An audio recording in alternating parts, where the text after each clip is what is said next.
As per quite a few people's request, here's a massive compilation of all character analysis videos I have ever made on Red Dead Redemption. From Dutch, Arthur, Miss Grimshaw, Lenny, Micah, Treylawny, Charles, Sadie, you name it. There's also a few videos here that aren't tied to the Van der Linde gang members, such as Milton, Ross, Charlotte, Seth, and Nigel from Red Dead Redemption, and Rainsfall. So there's quite a lot here. So just slap this on in the background, go to sleep, do homework, head to work, whatever, to relax. Just keep in mind there are some spoilers for both Red Dead Redemption games within this massive video, so do keep an eye out for that. And if you're new, maybe consider subscribing. There's more projects tied to the Red Dead games that are not only quite long, but all brand new stuff right around the corner, with a few other games that are yet to be announced. Anyways, like always with these videos, there's chapters down below in case you want to jump around. By all means, feel free to do so. And one other thing, this compilation is actually sponsored by Raid Shadow Legends. I'm as shocked as you that they're still around, and I know they have a legendary meme status that will probably never go away, but they are doing some fantastic things. Right now, they're celebrating their Spring Hunt minigame. During this massive community-wide event, items have been hitting all over Mistwood, and you must collect them all in order to win some prizes. What are the prizes? Well, they're actually giving away 5 gaming consoles, Amazon gift cards totaling over $10,000 for everyone to attempt to earn, as well as some nice in-game loot. We all know how predatory mobile games can be, so getting some things free through better champions or debuffs or buffs or in-game currency is just always nice in general. What do you have to do to participate and win this event? Well, that's quite simple. Simply download Raid using my link in the description, head over to springhunt.plarium.com, enter your Raid ID, and then play the minigame for a chance to win a gaming console. That's it, pretty straightforward. The great stuff doesn't end there though. The Raid Shadow Legends team has actually hooked us up with the link down below. It's very unique. Using that link, you'll immediately get a huge starter pack with Epic Champion Tyrell. I guess she's considered to be the very best Epic Raid Shadow Legends has to offer, with an arsenal of high-powered debuffs suited for all occasions. And then once you hit level 26, you get an Epic Rector Drath, which is another strong Epic that'll help with your collection. If you're downloading the game via my link down below, use the promo code SPRINGHUNT24 to get extra silver and extra buffs inside of your arsenal. Whether if you're new or existing player, it doesn't matter. That will still come into effect. With all that done, you're now free to partake within the community-wide event. An event that provides a little extra bonus for the more dedicated players out there. If you log in daily now until July 8th, you'll be given additional in-game currency and buffs. Log in for 7 days straight, and you'll be rewarded with the legendary chronicler Adeline. She's a top tier support who can put an enemy to sleep without hitting them, even if the enemy has block debuffs. Adeline can also heal and restore destroyed max HP, perfect for taking on the Sand Devil. So what are you waiting for? Download Raid Shadow Legends now, and let's take on this community-wide event together. And hey, look me up under the original Cynic and join my clan, Dutch's Boys. Yeah, we're still representing on the mobile front. But we'll fight the good fight, enjoy this community event together, and I want to thank Raid Shadow Legends for sponsoring this video. Jack, come here. Be brave, son. I'm gonna go get your mama. I know referring to Jack Marston as Dutch's last victim is a bit of a head-scratcher, and a small stretch. Jack was but a small child that was really under John's responsibility. And to add a bit more against John, and to Dutch's own credit, Dutch is technically the one bringing everyone together, providing a better environment than most of what the other Van der Linde gang members knew from their own upbringing.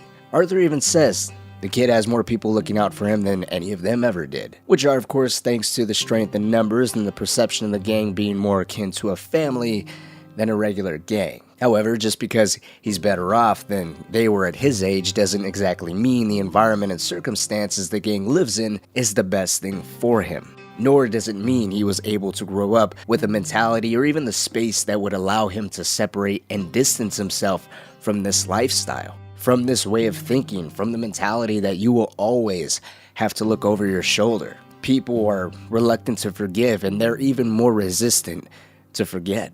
No matter how hard his mother fought, no matter how much Abigail got into John's head to leave his past behind, to move on and step into a safer, better life for their son, it ultimately wasn't for him. Their biggest fear, her biggest fear of Jack having his life, of always being on the run, sadly still came to fruition. It was a vicious cycle that, tragically, he may have survived, but he never actually escaped from. Don't waste your life, son. Don't live like I had to.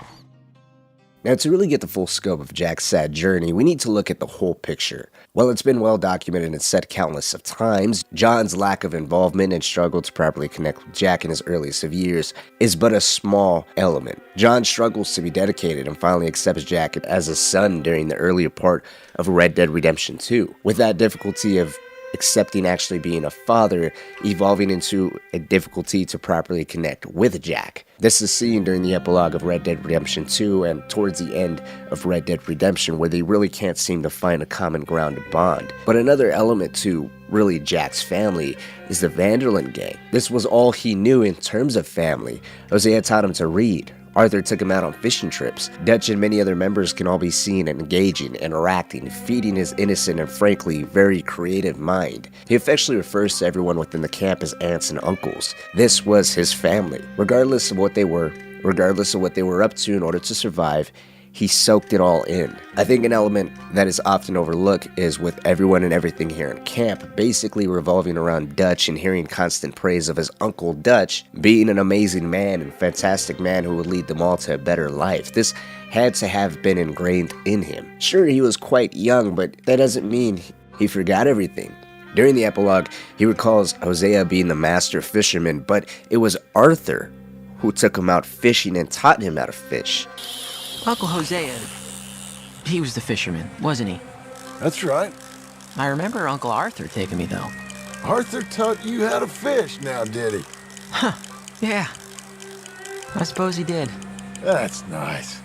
So while he may have been very young, that doesn't mean that he was so young he can't remember people or certain events. And who knows how much that stuff is really buried deep down. Things become internalized and you start associating certain actions or events tied to emotions, and you don't quite understand the emotions you're experiencing due to trauma or not really understanding or remembering a particular situation, but who knows how much of that really played into it. My main point here being, though, is with this being his collective family and everyone within the family looking towards Dutch, he had to have the same perception of Dutch that really wasn't unlike Arthur or John's genuine experiences with Dutch. On the other side of the spectrum, while Jack wasn't out robbing and killing to survive, everyone in the camp was basically doing that for him, allowing the boy to enjoy the luxury of remaining innocent for some time. He was still a kid. He was coddled compared to the rest of them.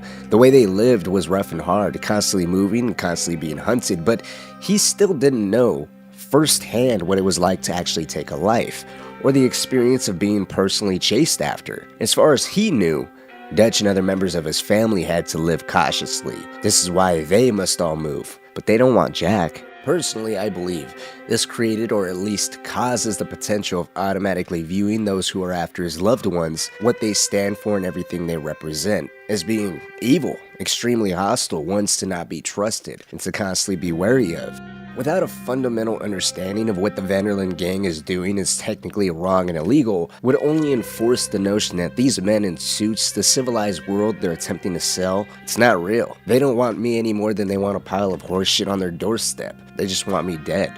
Law, ethics, and overall morality are complex issues that the kid can never hope to properly process, especially here where everyone just appears to shield him. I would argue this was the earliest days where Jack would blame the government for everything he's lost, with Dutch pushing a philosophy against civilization and a stronger government with better lawmen. There had to be some truth to everything he was saying, right? They had to leave Horseshoe Overlook after being caught in their camp. LeKay Lake was immediately abandoned after these government men opened fire in a rickety shack attempting to kill everyone inside. They would later kidnap his mom near Beaver Hollow. No matter how much they moved, no matter how hard they tried to get away, these men will follow, and they won't stop until all of them are dead. With the epilogue confirming he does remember things, and it's proven the more we reflect on events, we begin to alter what actually happened a little. Days begin to blur. Important things he can recall being said to him or to someone else within or around the camp now begin to move closer and closer to events he remembers, when they may actually have been a few weeks to months apart. With this reminiscing and inaccurate recollection giving birth to a stronger narrative against the people hunting them. In a way, it was a gradual and thorough indoctrination of what Dutch was teaching. Dutch was saying things the people Jack loved and looked up to all supported. Everything Dutch said the Pinkertons and the government and the lawmen would do happened. The Pinkertons and the law were, through Jack's eyes, inadvertently supporting the gang's philosophy. For better or for worse, through Jack's eyes, this was the correct way. They had to stick together. They were the enemy. And yet, despite everything that happened, whatever the case, it looked as if it was truly a thing of the past at some point, though. Abigail was saved from the Pinkertons. Arthur made the ultimate sacrifice for them to be a genuine, honest family, and it seemed as if the main person behind the Pinkertons was dead. All that there was now for the Marston family was to just move on, with a real shot at Jack becoming something other than what his father and everyone before him was: outlaws. And it would have happened if it wasn't for John's inability to find a proper, honest resolution to his own issues other than taking a man's life. Moving into the epilogue of Red Dead Redemption 2, there's a few key things to pick up. First, John struggling to connect with Jack. It's riddled throughout the first part of the epilogue and does resurface briefly during the second half, once Abigail and Jack return to John. It's also something that even bleeds into the first game. Jack is still very much a kid, and one that hasn't lost his innocence through everything that he's been put through. And that's something that's very important and will surface as a main point in both games. Naturally, being a kid and one possibly trying to distance himself from everything he just escaped from, something that Abigail was actively pushing John to do, whether if it was just a pure escape or a mixture of that and just a hobby. Jack found quite a passion for reading. You can find him with a book and various cutscenes sharing his interest in tales of the Wild West, slowly shifting to medieval knights, which should be a great thing, but with his father not really knowing the proper way to connect with him, it leads to two problems. The first is Jack's feeling of being inadequate in his father's eyes, as he put it, not being a real man. He doesn't take any interest in what John does, things such as fishing or hunting. John is simply trying to teach him how to survive on his own, hoping that would be enough of an incentive for the two of them to bond. Valuable knowledge that he as a kid had to learn, but Jack perceives it as something his father just finds fun and takes no interest in it, while he escapes into what his father refers to as a dream world, stuck in books. I don't want to dive too much into this, but it would be a fair thing to wager that their inability to connect was a added feeling of tension that may well have led to a reminder that his father may be uninterested and willing to leave again. He does share his fear of John leaving in the first game, showing a reluctance to rely on anyone other than himself. You are. Your back's tense and it's making the rifle jump. You're holding it wrong. Here, let me show you. I don't need you to show me, Paul. I guess not. Don't show me and you'll just run off again or something. It's better I teach myself. I ain't going nowhere. Whatever you say, Paul. Don't be like that. Sorry. So it's safe to say, whether if it was due to having to go out and hunt down Bill, Javier, and Dutch to disappear and just find himself, or Abigail taking Jack for their own safety, all of these events left some type of impression on him and he was afraid of losing his father again. But what about the other problem when they finally do connect? Such as the time he teaches Jack to ride a horse properly, engaging in a playful race and allowing his son to beat him to build his confidence on riding a horse independently.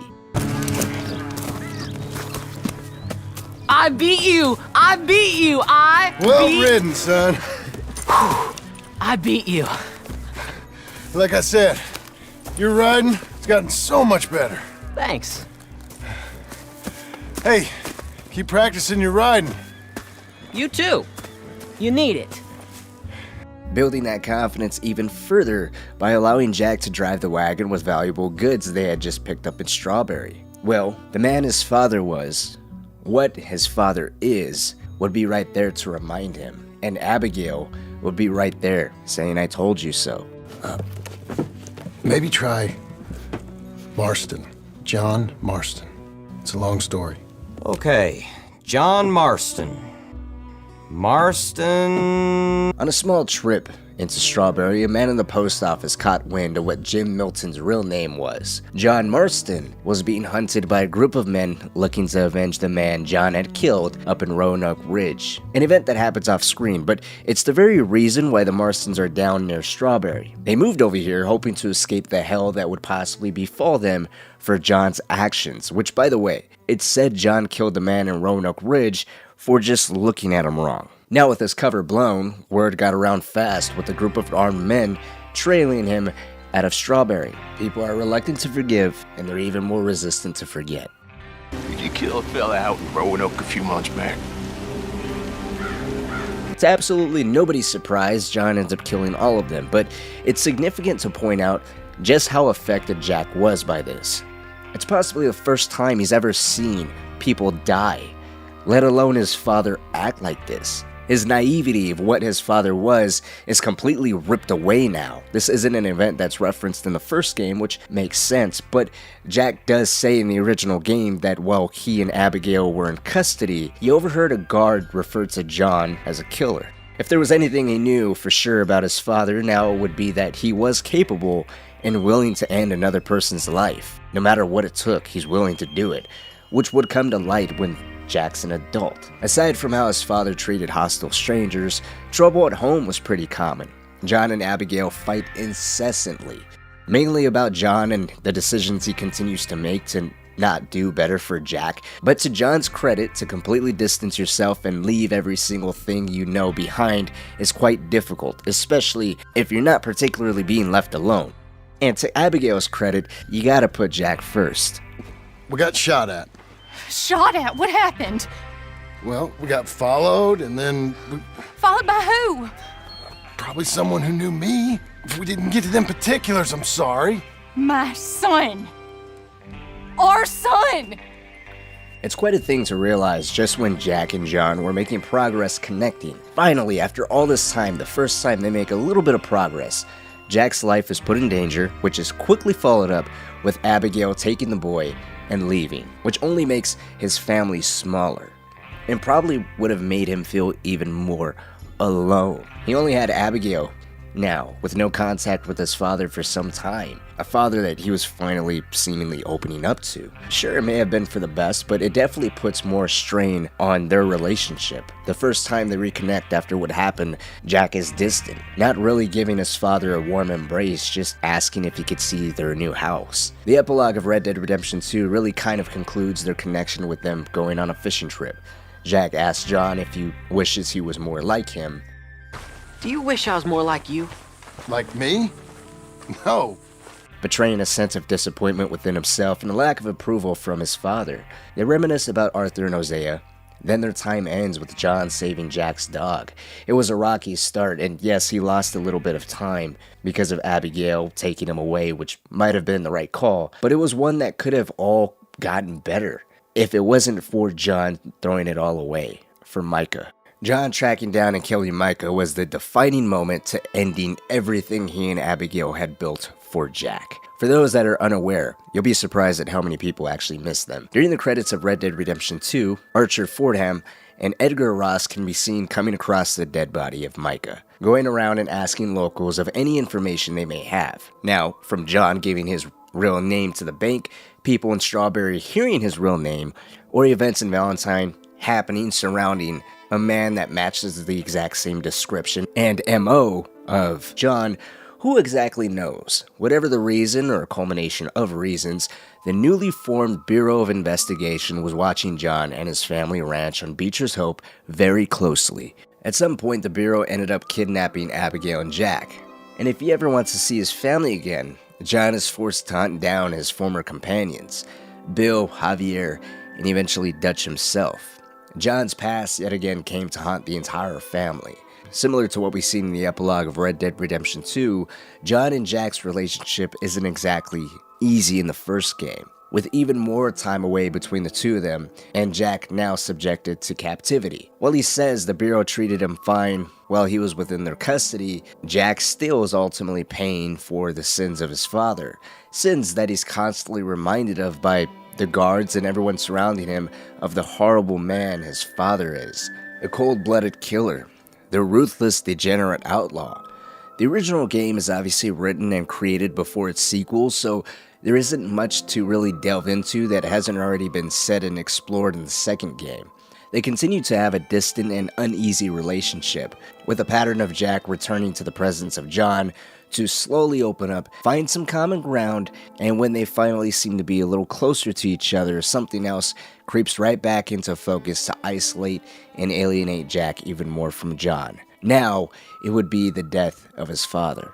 The final two missions in the first game where Jack spends time with John, we see him run off attempting to hunt a grizzly by himself in an effort to prove to himself and to John that he is a quote-unquote real man, only for John to save him in time and scold him for doing something foolish such as running off by himself and nearly getting himself killed. With the exception of his kidnapping by the Braithwaites in the prequel, an event Jack most likely doesn't even really remember as an event that put him in danger, this would be the first time John has actually gone out of his way to save Jack. From Jack's perspective, that is. A complete 180 from the time his father had actually put him in danger. A complete 180 for the man that seemed so quick and so easy to drop everything and leave his wife and son. Could have been seen as the first time he was really his father's priority. John was officially stepping into the role of a protector, a role that was deepened with their final conversation. Me and your mother will do our part. By the time your turn comes, hell, this could be the nicest farm in the county. Maybe, Pa.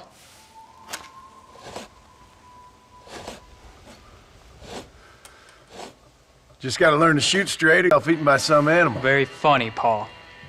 Thank you, son.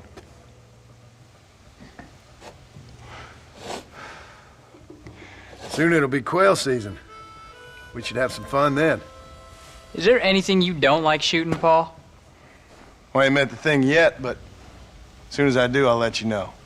You can even put it in one of them books you read. Yeah, maybe I'll do that. Today, John Marston stopped shooting. It's one filled with jokes at Jack's expense. They both seem hopeful for the future, with Jack one day taking over the family farm, and Jack joking about making a book of the infamous John Marston, finally putting his weapons down and no longer finding pleasure in mindlessly shooting things. They also speak of the invention of planes, with John's last words of turning men into angels. Repeating his son's words in disbelief has always been touching to me because it's almost as if in this moment he cannot believe how advanced this world is getting. One of them machines can turn men into angels. One of them machines can turn men into angels.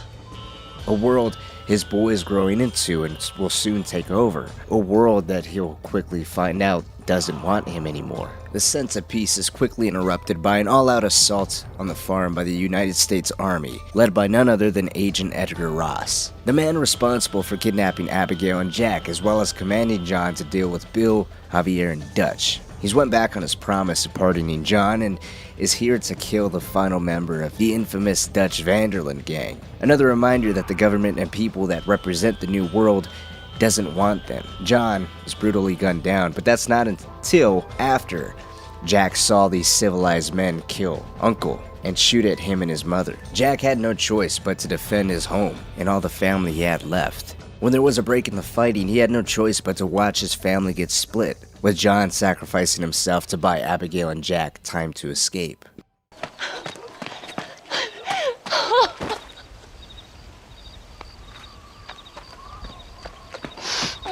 No! No!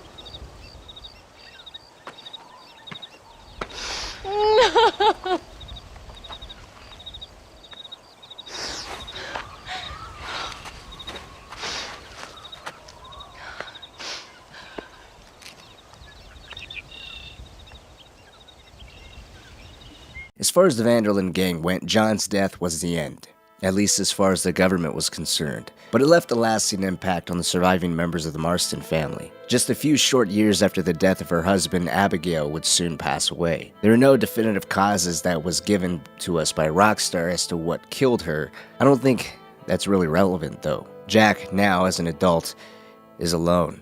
The family he grew up knowing and who loved him were all gone, either dead or just scattered into the wind, trying their best to not see the day that their neck met the hangman's noose, or they rotted away in a jail cell. What remained of his family, his parents, given their best effort to ensure he had a better life than the both of them, one that wouldn't see him as a man on the run, a cold-blooded killer or a bandit that was ultimately alone. All their efforts, all their hard work, all their struggling, all their fighting, all their tearing apart to come back together to be torn apart again was all futile. They're both in the ground and Jack's all alone.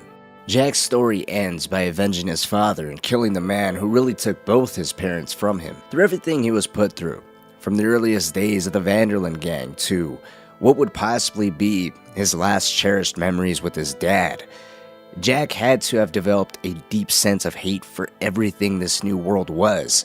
This civilization took everything from him. It toyed with his happiness and gave him the faintest glimpses of something normal, of finally achieving what he always wanted. His parents' approval and acceptance into society. His parents continued to do everything the right way, but alas, it wasn't for him. This world created a monster that was suicidal, angry, and more hateful than anything Dutch, Arthur, or John ever felt. They didn't have it all, only for it to be gutted away like he did. When I'm gone, they'll just find another monster. Agent Edgar Ross, the face of the newly established Bureau of Investigation. If there was ever a single person that was hated the absolute most throughout the entire series, it would be Edgar Ross. Sadistic, cunning, manipulative, and a cold-blooded killer. Today we're going to be taking a deeper look at this man, his actions, and what exactly was at stake here. He was given one job, and perhaps through a personal vendetta, the glory of wiping out the entire legacy of the Vanderlyn gang, or perhaps a mixture of both. Ross forcefully pulled John Marston out from his life of living peacefully on the ranch of Beecher's Hope, holding his wife and son as prisoners, captives of the Bureau, and so John delivered what was asked of him, the heads of his former gang members who were still committing crimes, wreaking havoc on the people of New Austin. Once John brings them to Ross, dead or alive, then John would be allowed to return to his life as a rancher with his family, providing him with the new life and the freedom of his wife and son.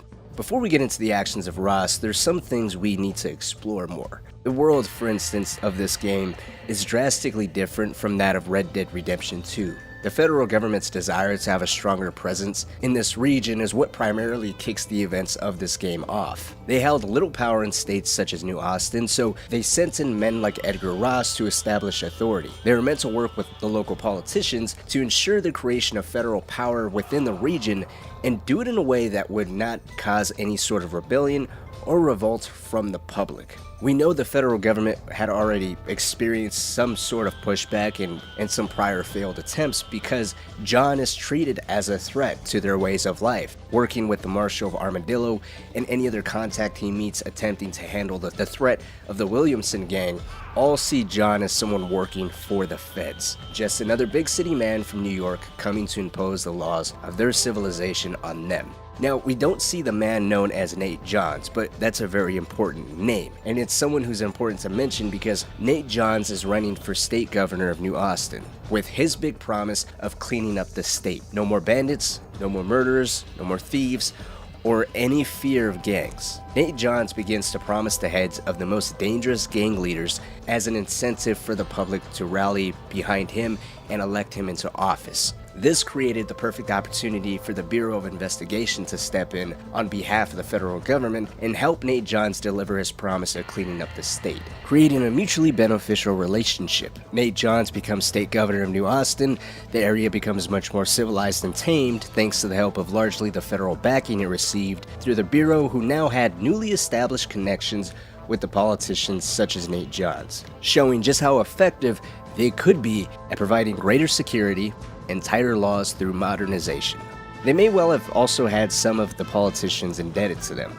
We helped you achieve the status you wanted, we'll help you keep that position and provide you with the resources you need, just in exchange, establish a bureau office in the area, or maybe sign specific laws into effects that essentially give the federal government oversight of things. Whatever the exact circumstances were, on the surface, Nate Johns would be seen as successful to the public, when behind closed doors, it was really thanks to the Bureau and the feds the public were so passionately against. We should also delve a little into Ross's background. Because of Red Dead Redemption 2 being a prequel to the first game, there's some knowledge the second game gives us in terms of Ross's experience with criminals, specifically members of the Vanderlyn gang. I went a little more into detail with this in a previous video, somewhat comparing Agent Milton to his subordinate, Agent Ross. So if you want to watch that, you're more than welcome to, but the bottom line here is Ross witnessed firsthand criminals can't and won't be negotiated with, especially members of the Vanderlyn gang who chose to die with their leader than to take whatever deal they were given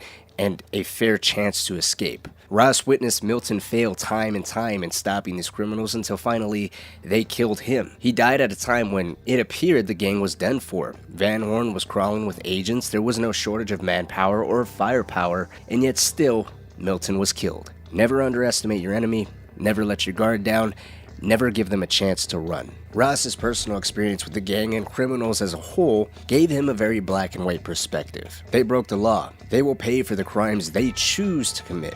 Coming into the region to New Austin on behalf of the government with instructions to do whatever it took to establish more power for them, and Nate Johns wanting every criminal's head in the area as part of his promise for his political campaign, there was hell to pay, and Ross was going to be the judge and executioner. We've done this little deal for your freedom in exchange for all your men from your old gang. You gave us Williamson and Escuella. We still don't have Vanderlyn. It's an interesting thought that if John had not killed Micah, maybe Micah would have been the one forced to hunt down everyone in order to earn his freedom, allowed to live just a little longer. John's killing of Micah, while directly attributing to him leaving a literal trail of bodies right to him, could have also been more power for the course. John wasn't running with Dutch or any type of gang for that matter. While he might have seemed to have turned over a new leaf by applying for a bank loan, buying some land, building a house, and trying to become a rancher, you're telling me this changed man found the time to leave his family and go on a revenge quest? To take the life of someone that he hasn't seen or heard of in at least half a decade? No, these people, they don't change. With a philosophy and an outlook on criminals not too different from Agent Milton's, the first-hand experience he had dealing with the Vanderlyn gang, as well as any other criminals he had to hunt down and apprehend during his time as a Pinkerton detective agent, the actions John committed both off and on screen during the second game's epilogue and full reign to civilize an entire state, Edgar Ross was given everything to not only do as he so pleased, but there was no restrictions on him. Whether if John was a target for Nate Johns or not, Ross bringing John out of hiding and forcing him to hunt down Bill Williamson and Dutch was almost perfect, for him anyways. The context of Red Dead Redemption 2 shows John and Dutch had some kind of contact during 1907 when the two of them and Micah were on top of Mount Hagen, which is an event that could have been framed by Ross or the Bureau as Dutch and John working together, or if not working together, then there was at least some evidence against John for committing murder. Whether if they chose to hold these charges over John's head, some charges of prostitution towards Abigail, or perhaps both, what's certain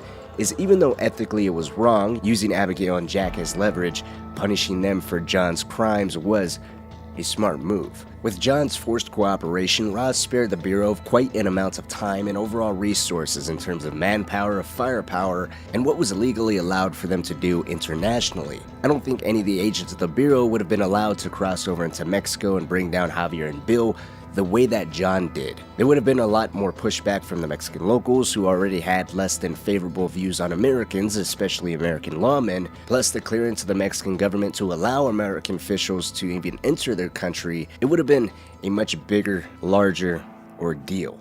It's much simpler for a single man to sneak in and operate without any known connections.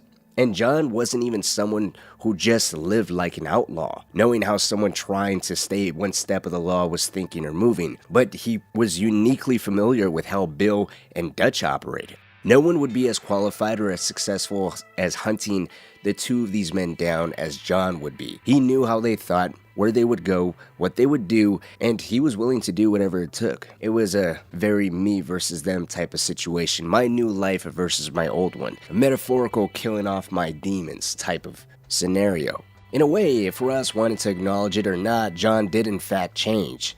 His Achilles heel was his wife and son. I think he could have easily ran off the moment Ross and Archer let him free, but as we've seen with Jack's kidnapping by Bronte, not only did John love his wife and son, but he felt incredibly responsible for anything that happened to Jack as a result of the life John has chosen to live. Hitting this gray area of Ross's ethics where he sees nothing but criminals, putting Abigail and Jack in the same category as John. Kind of how Milton put everyone within the Vanderlyn gang as killers when they all chose to stand by Dutch's side instead of turning on him, punishing them as sins for the father who won't change, when in fact, John has. His priorities are his family and the ranch. Assuming John had not done anything since the killing of Micah, he had to have been living a calm and peaceful life ranching for at least a year or so. With over a year of peace and silence, John had to have this immense false sense of security that shattered his life and optimistic view on the future into a million pieces the moment Ross and Archer showed up. The question of does everyone eventually have to pay for their crimes doesn't just apply here to John, but people in general. Marston would have ended up getting away with everything. Born and bred to be an outlaw, killing and robbing indiscriminately whoever came across his path so long as he had to make sure that his ends were met. John is also ruthless and quite brutal. In the epilogue of Red Dead Redemption 2, when the Marstons are riding through Strawberry, they found themselves down there trying to escape the possible revenge that may befall them. John was said to have killed a man strictly for looking at him wrong. Eventually this does catch up to him, but it's just an example of him going a little bit too far for something as trivial as getting a side eye. This brutality and ruthlessness of John is also continued in the first game. The context is a little bit different. Obviously his family's at stake and he doesn't care much for anyone else that really gets into his path, but it goes to show just how morally gray John can really be. He's got one goal in mind and he can be quite selfish in doing whatever it takes to achieve said goal. So, what was really at stake for Ross with him getting John to do all his dirty work for him? Honestly, besides him being seen as good or honest within the context of giving John a true, genuine chance to redeem himself, constantly giving him false hope, talking down to him, or mocking him and the situation his wife and son are in, something he does a lot of. He's got quite a few notable conversations about it, betraying his twisted sense of humor of having won over John. I think his joke of Abigail being killed in a prison riot after John had already killed Dutch, which would have meant John did everything for the Bureau for absolutely no reason at all, is definitely a noteworthy one. But if you pay close attention to all the agents' remarks towards John at Abigail and John's expense, when they're all riding to finally take down Dutch, I think takes the cake. Ross mentions John's flawed philosophy of Dutch's gang back when John was riding with him, doing more for the people than the government ever did. Ross rebuttals with John should learn to read before speaking on ethics, and then John responds with he should learn to shoot people in the front instead of the back. Prior to this, all of the agents were commenting on how hard Abigail works as a prostitute. Don't speak to me! You're really an ungrateful slut, Marston. Instead of punishing you for your crimes, we are giving you a chance to kill the men who betrayed you. You didn't have to punish my wife, too! Oh, please. She's hardly innocent. Don't you talk about her like that! Oh, I would never talk ill of dear Abby. You call her Abby or Abigail? I prefer Abby. No, I like the woman. A little rough for my taste, but very pleasant. I can't wait to put a bullet in your head. If need be, you can always send your wife back out to work. I hear she works hard. Go to hell! It's not so much a deep conversation or one that really takes place during a cutscene, but it's enough of a back and forth here to really put on full display the nature of the relationship here. There is no mistake, there's no mutual respect from one side to the other. They're all being dragged into the same fight for the same goal with different incentives behind that goal. No one would care less if John died while fighting alongside these men or if it went the other way. There was really nothing Ross could lose. The ball was in his court, the state was cracking down harder than ever on dangerous criminals, and the federal government was willing to supply whatever necessary to extend its influence and reach. If John ever went too far or did something that may not have been sanctioned by the Bureau, John's handlers could have easily used his actions as further proof criminals don't change. It's in their blood. It's better to get rid of them while you still can. Regardless of how old they've gotten or how much time has passed since their criminal days, they're incapable of being civil. Unless we at some point find out whether if Nate Johns or any other politician had it out for people like John or John specifically, we can't say more beyond that John was very much an expendable pawn. Perhaps there was a personal vendetta behind targeting him, some kind of payback for killing a superior, and so Ross wanted to wipe the legacy of the whole Vanderlyn gang clean, saying the entire state was clean with no criminals hiding out undetected, or quite possibly a blend of all of those reasons. I like to think of Ross as a metaphor for the government. The hell there is to pay for running all sorts of havoc and chaos, punishment for everything you have ever done that came at the safety of or peace of mind of other people. There's always a reckoning you'll have to face at some point of time, and that reckoning cares little for a change in priorities, a change in way of living, mentality, or a newly established family. It's their world now. And just as they had so many cower in fear, now it's their turn to feel that indescribable feeling of terror. There's no one coming to help you, there's no one coming to save you. John's death was and continues to be one of the saddest moments in video game history. Almost getting away with everything he's ever done, forced back into his old ways and using his brutal methods for what would be the greater good this time. It truly was a redemption story that unfortunately was never a real one. John said Ross should learn to shoot people in the front, and as luck would have it, he came and turned on John. He possibly knew Ross and the law would always be coming after him. I want to conclude this video with thanking you for watching, especially if you stuck it all the way out into the end. Let me know your thoughts and your perspective on this different take of Agent Ross. I think if he wasn't so sadistic and personal, dangling, hanging John or killing John for everything he's ever done, or making comments of visiting Abigail or Jack whenever John gives them a little lip, then what Ross does would be seen a lot more black and white. I don't think people would be so much hung up on him being evil. Not to justify his actions, I'm just saying logically he did create a win-win situation for himself, and if he wasn't constantly looking down to him, then it just would have been seen as the bitter end that John probably always had coming. How feared was the Vanderlyn gang? We aren't given too much information on this topic, nor has it really been covered.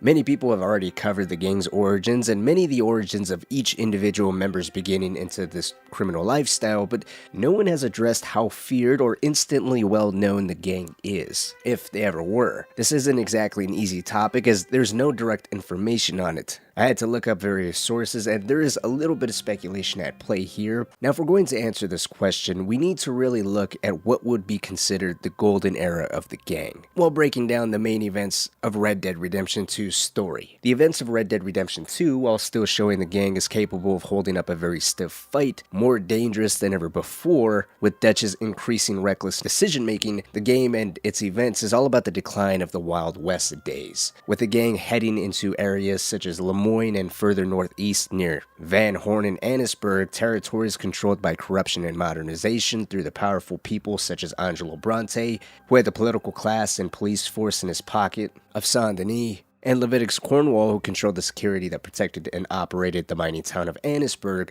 The gang is constantly going not only in the opposite direction of where they're originally planned to head to, but they're also headed into territories that would actually see them more as a nuisance, an organization that represented a way of life that was quickly fading out. They're using obsolete means, obsolete tactics to step on the toes of other people that have been here long before them and are well established in controlling their own spheres of influences in these territories.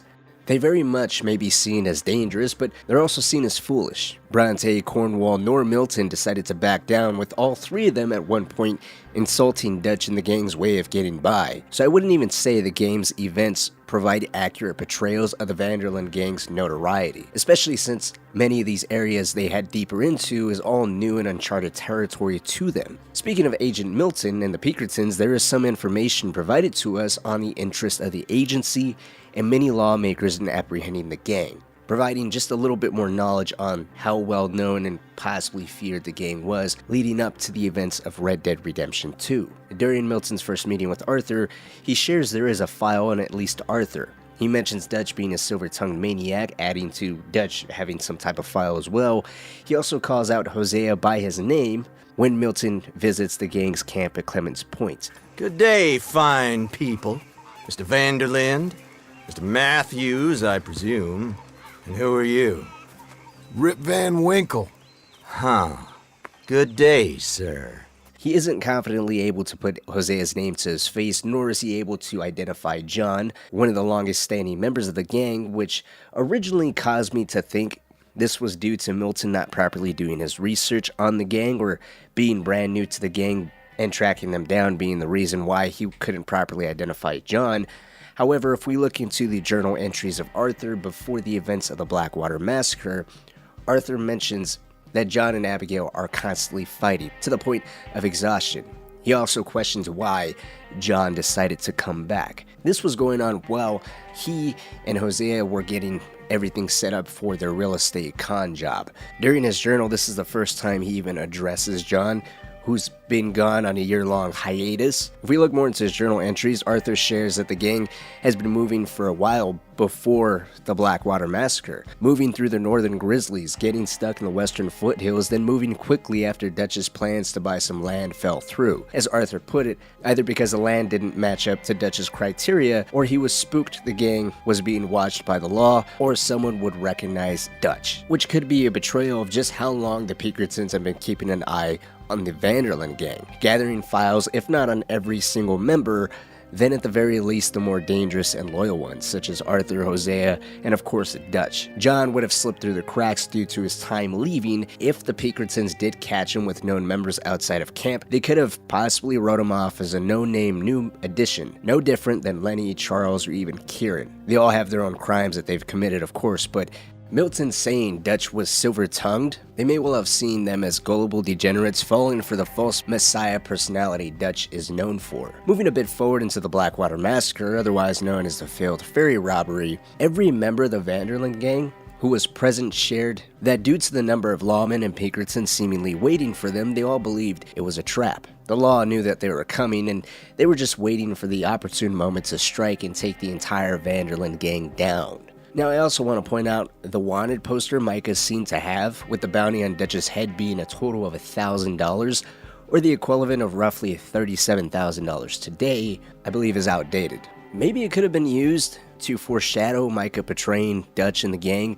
Maybe it could have been used as just small insight to how well known or feared the Vanderlyn gang was at that point in time, prior to the events of Red Dead Redemption 2, but considering Milton says there's a $5,000 bounty in Arthur's head, despite that price and supposedly Dutch's price of $1,000, Milton's willing to overlook Arthur in exchange for just Dutch is kind of questionable. And if you take into account just how strict of a lockdown Blackwater was put on, with the entire state and the small town having an extremely tight curfew, a small amount of $1,000, there's no way that that's up to date. If you tack on the robbery of Cornwall's train, then it's definitely not up to date. So with all of that kind of dissected and pushed out of the way, let's somewhat try to build a timeline in terms of the fear and success of the Vanderlyn gang. Admittedly, the timeline of the gang is a tiny bit muddled.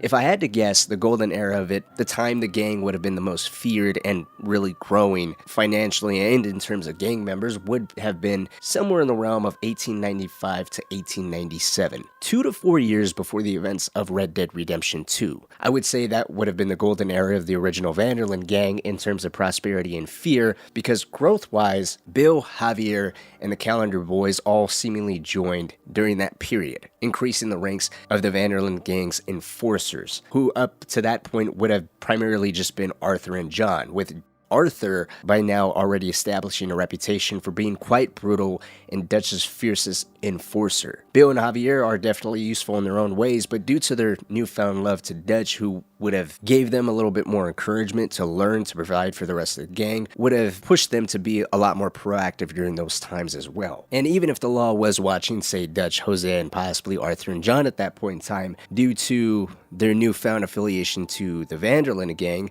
they would have had the freedom to operate in complete anonymity. The Calendar Boys are often described as brutal. Uncle at one point tells a story where he witnessed Mac Calendar specifically take on 15 sailors in a brawl. Hosea also comments of how at one point in time, there was some minor trouble in a town named Deer Creek where Mac went crazy and threatened to shoot up the whole town. Some beautiful saddles. I used to have a real nice one. Yeah, what happened to that? Got stolen outside that saloon in Deer Creek. Yes. Remember? Mac went crazy, threatened to kill the whole town. The pair are often described as violent and aggressive. I think they would have added some increased notoriety to the gang, especially after Mac was able to take on that many people in a hand-to-hand fistfight. Mary Beth and Karen don't have an exact year when they joined, but if they had during this time period, the gang would have earned newer avenues of acquiring money. They both were skilled thieves. Abigail Roberts was also a very talented thief who joined during 1894, but due to Jack's birth the following year, she may have been used more as one of the original camp upkeepers, advising the other two on how to properly hone their skills. During the third chapter of Clement's Point, we're given a first-hand account at just how Dutch and Hosea operated, conning people in the most elaborate ways they could. It's said Dutch and Hosea were wanted in 6 states by the time of Hosea's passing, so as long as these men and women were known to have some kind of affiliation with them, which I think if anyone had any type of run-in to any of the enforcers during that time period, they would have learned very quickly who they were messing with. Especially in contrast to Cornwall Driscoll, who would have also established himself as a ruthless gang leader, albeit one who preferred numbers to Dutch's more efficient and skilled gunmen. I think many notorious gangs during this time would have slowly acquired more and more unwanted attention from the stricter and stricter lawmen, with the Blackwater robbery being the event that catapulted the Van der Linde gang into becoming enemy number 1, or at the least wanted to the point of having to constantly move from place to place instead of just robbing and maybe being more aggressive than they are during the time they're stuck in Valentine. Because some people may call it out, I may as well bring up Micah, as his temperament and affinity for shooting first, asking no questions later, would be seen as a member that would definitely add to the gang's notoriety. But with Micah being added into the equation just a few months before Red Dead Redemption 2, I mean, it's said he's only been a part of the Van der Linde gang for 6 months at this point. I would argue the Calendar Boys, based off of how the other members describe them, would be contributing more to the gang's reputation than Micah. Micah always seen as pretty much working for himself, only bringing up the fact he's with the gang when it best suits him, and primarily just sucking up to Dutch. He's not really one representing the gang's notoriety as a whole. Just more seen as a hot-headed outlaw, with other outlaws coming to rescue him when a rescue is needed. With the gang already said to be wary of being watched, Dutch's fear of being recognized the time Micah was recruited would also be more towards the gang's period of decline. With all of that said, based off the gang's already transitory nature, the only real members bringing immediate fear would be Arthur, Dutch, and Hosea, with most people most likely feeling luckier to be met with Dutch or Hosea versus being paid a visit by Arthur. The other members, most notably John, Bill, Javier, and the Calendar brothers, would soon follow suit, provided their affiliation to the gang and their own levels of aggression were all well known in the areas the gang operated in, and of course if they're seen out in public with either the 3 core members of the Van der Linde gang. Wanted in 6 states is no small feat. During the time Dutch had so many trusted enforcers to call upon, you gotta say, they must have been at the top of the most dreaded gangs to run into. Let me know what you think. How feared do you think the Van der Linde gang was, and at what point do you think it was the most feared? I would say there's actually 3 versions of the gang. There's the one predating Red Dead Redemption 2, the version we get during Red Dead Redemption 2, and then the unofficial version that we get during Red Dead Redemption. The latest version might still be considered the Van der Linde gang, as it's still named after Dutch, but there is no official well-known outlaws running with Dutch at that point in time. If I could throw myself in the ground in their stead, I'd do it. Gladly. What really went down back there on that boat? We missed you. That's what happened. Dutch killed a girl in a bad way, but it was a bad situation. I think we gonna be okay. You ain't much of anything more than a killer, Mr. Van der Linde. This ain't about revenge, Hosea. Angelo Bronte don't mean shit to me. I just need somebody to buy me some goddamn time. Hurry this way. You repulsive little maggot. You keep killing folk, Dutch. Arthur, do you have my back?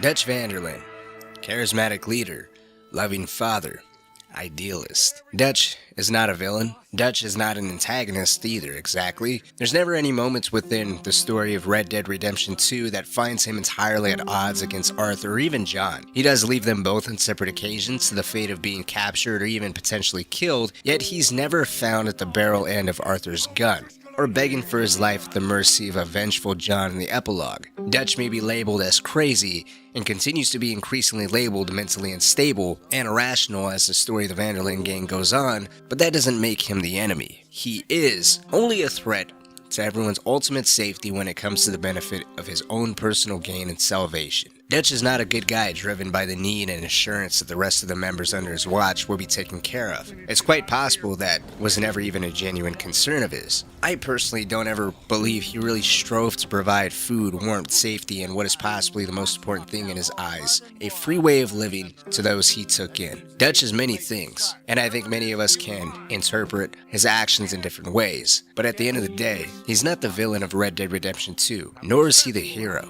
Dutch van der Linde is nothing more than a master manipulator, a silver-tongued fox who cultivated a following in his own image, a cult of his own magnetic personality that was passionately preached by a band of loyal, trusted followers. A den of murderers and thieves indoctrinated to believe, if they followed Dutch's will, a will that involved robbery, murder, and a creed twisted so deeply they can never hope to be able to identify they were the very things they claim not to be, outlaws and enemies of the state, similar to Dutch's own rival, Colm O'Driscoll. Yet very different. Colm and his men kill for the pleasure of just being a mindless degenerate. Dutch and his band of followers fight to live free, killing and robbing only those who can afford it, offering the plunder to those less fortunate. To these talented gunslingers, they were never fighting for the sake of fighting, but rather they were fighting for a world that is quickly fading away, a world that is slowly suffocating them. From their perspective, what they were fighting for, and the man who led them all, became romanticized.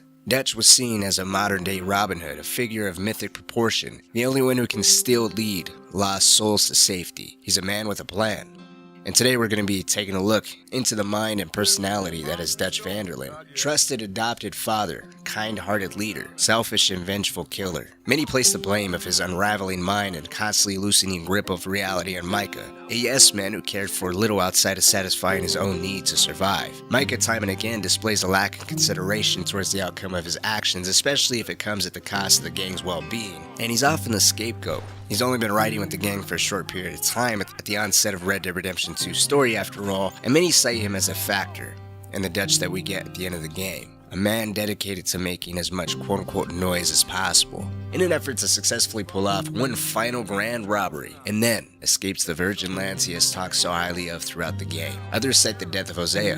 Besides Dutch himself, Hosea is the oldest member in the gang, followed only by Arthur. It's with Micah chipping away at Dutch's conscience, Hosea being publicly executed, all compounded by the symptoms of an untreated head injury. People claim it's not a singular cause of why Dutch is very different at the end of the game, but rather specific critical blows that he would never be able to really recover from. However, I don't even think that's entirely true, as we'll see. I don't think Micah's entirely to blame. The only blame I believe Micah can receive is catering to the madness that always lies just below Dutch's surface. All Dutch ever needed was assurance and validation that his way of living, his creed, his will, and what he saw fit was true. And there's nothing wrong with taking what's yours in a world so unjust. I don't think Dutch's head injury really plays that much of a significant role in his decline either. If there was any one thing, it would be the absence of Hosea's rationale, something that's so desperately needed during the chapter of Beaver Hollow. But even with Hosea gone, that would not explain the senseless or outright willingness to kill people in cold blood. The ultimate betrayal of his own law on those that follow him. The law that is meant to separate himself and his group from the rest of the outlaws that roam the lands of the West. While there are many debates and points of view on when, how, or why Dutch fell into the perceived madness he descended into at the end of Red Dead Redemption 2, and it is an undoubtedly drastically different Dutch. One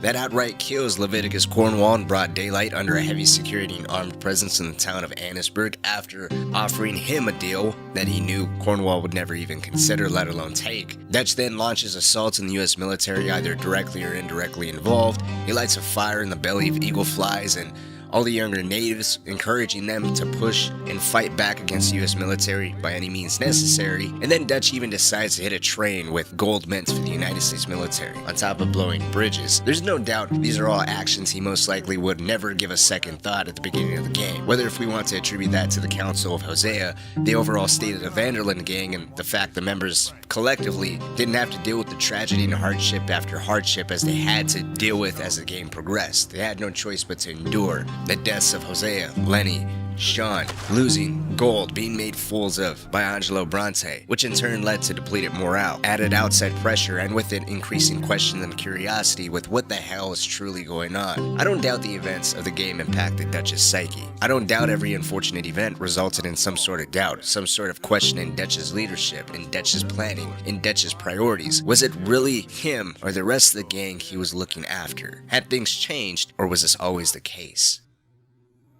Dutch Vanderlyn Finishing School has some strange graduates. That it does. To your good health. Thank you.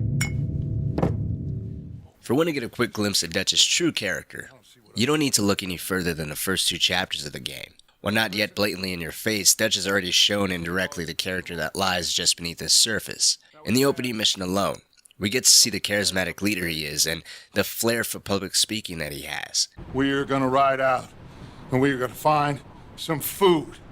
Everybody, we're safe now. There ain't nobody following us through a storm like this one. And by the time they get here, well, we're gonna be long gone. We've been through worse than this before. Now, all of you, get yourselves warm. Stay strong. Stay with me. We ain't done yet. An ability to rally the people, his people, behind him. To have the utmost faith and trust in him, for he, now more than ever before, needs all of them, and none of them can hope to survive without trusting and relying on each other. The gang is on the run deep into the mountains, facing a terrible blizzard head-on, desperate to escape the law that's hot on their trail. Dutch, being the head of the group, should take blame for the unfortunate position they all find themselves in. Besides damn near freezing to death, the gang has suffered some casualties as well, resulting in a few people killed and at least 2 to 3 people missing, if we were to count John. That's also not taking into account that Dutch committed a senseless killing in the heat of a robbery which Arthur and Hosea didn't feel too confident in, betting their money on a real estate scam. Nonetheless, beginning with the events in Blackwater, as many of us know, and as we heard from Javier Escuella during this video's introduction, Dutch killed an innocent girl during a ferry boat robbery back in Blackwater, and according to Javier's description, she was killed in a quote-unquote bad way. So, you were there, Javier. What really happened on that boat? We had the money, it seemed fine. Then suddenly they were everywhere. Bounty hunters? No, Pinkertons. It was crazy. Raining bullets. Dutch killed a girl in a bad way. But it was a bad situation. That ain't like him, though.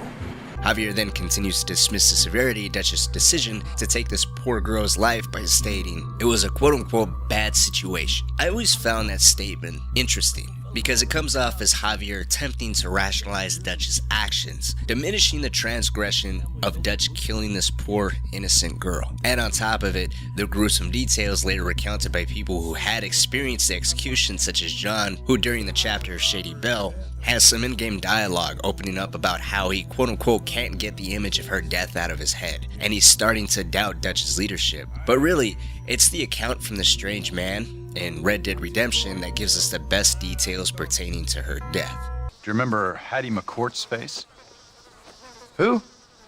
She was a girl Dutch Vanderlyn shot in the head on that raid on the ferry a few years back. Same one you got shot on. Pretty girl, until her eye was hanging out by a thread of tendon and her brain was plastered over a wall.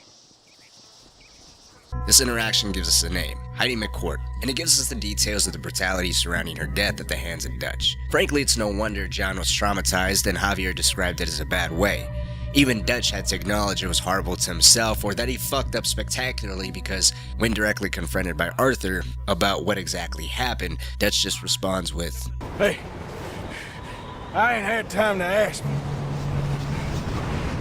What really went down back there on that boat?" We missed you. That's what happened. Come on. Obviously, hindsight is 20/20, and we don't know it yet, but the pattern for Dutch's behavior, that is later identified as reckless, is already starting to take shape. Dutch has killed someone. Members loyal to him question the action, but don't start to challenge him, what he's doing, or even question the state of mind he's in. Certain things change with this event, because it's mainly attributed to the maniac that is Micah, who's been nothing but trouble for the gang since his recruitment. Blackwater's almost entirely blamed on him, but even Micah didn't have that much control over Dutch. Not to the point of having Dutch willingly break his own creed, his own rule of killing folk in cold blood.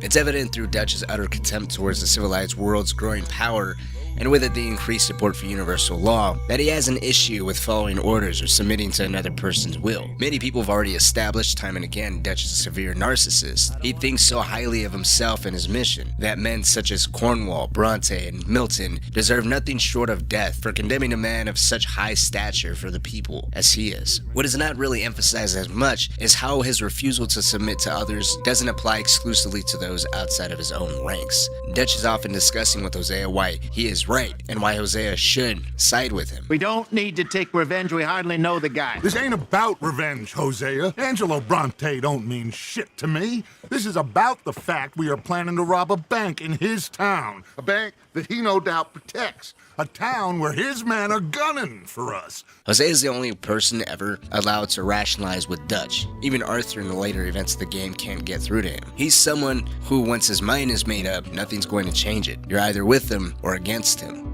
Micah chose to side with him. However, going along with someone can't be mistaken for convincing or pushing someone into doing something that's contradictory to their own morals, values, or ways of behaving. And if we were to go a little bit further and take a look at Arthur's journal, we can see what was going on with Dutch and everyone around him after the trolley station job, a particular situation that's often cited as one of the main breaking points for Dutch, with him always ranting and raving at how Bronte tricked and betrayed him, playing him and the gang for a fool. Dutch was so unnerved and upset about it that no one even thought of entertaining the idea of sparing Bronte or even mentioning Bronte at all to Dutch. Not even Micah. Arthur outright directly says, in his journal, Dutch is raging about Bronte's deception or betrayal or whatever quite it was. Dutch don't like being made a fool of. Even Micah, with all his teasing and nettling, plays it real cool with Dutch.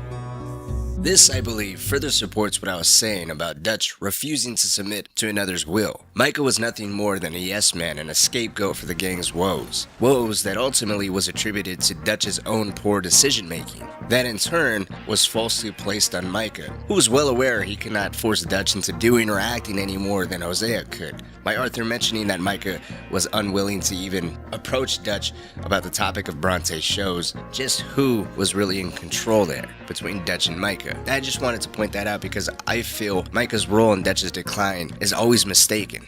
I'm not arguing Micah definitely didn't help and encourage Dutch to make all the wrong choices. However, by placing the blame on Micah and saying that he is the causes of all of it couldn't be further from the truth. Dutch was always primed, ready, and willing to take lives.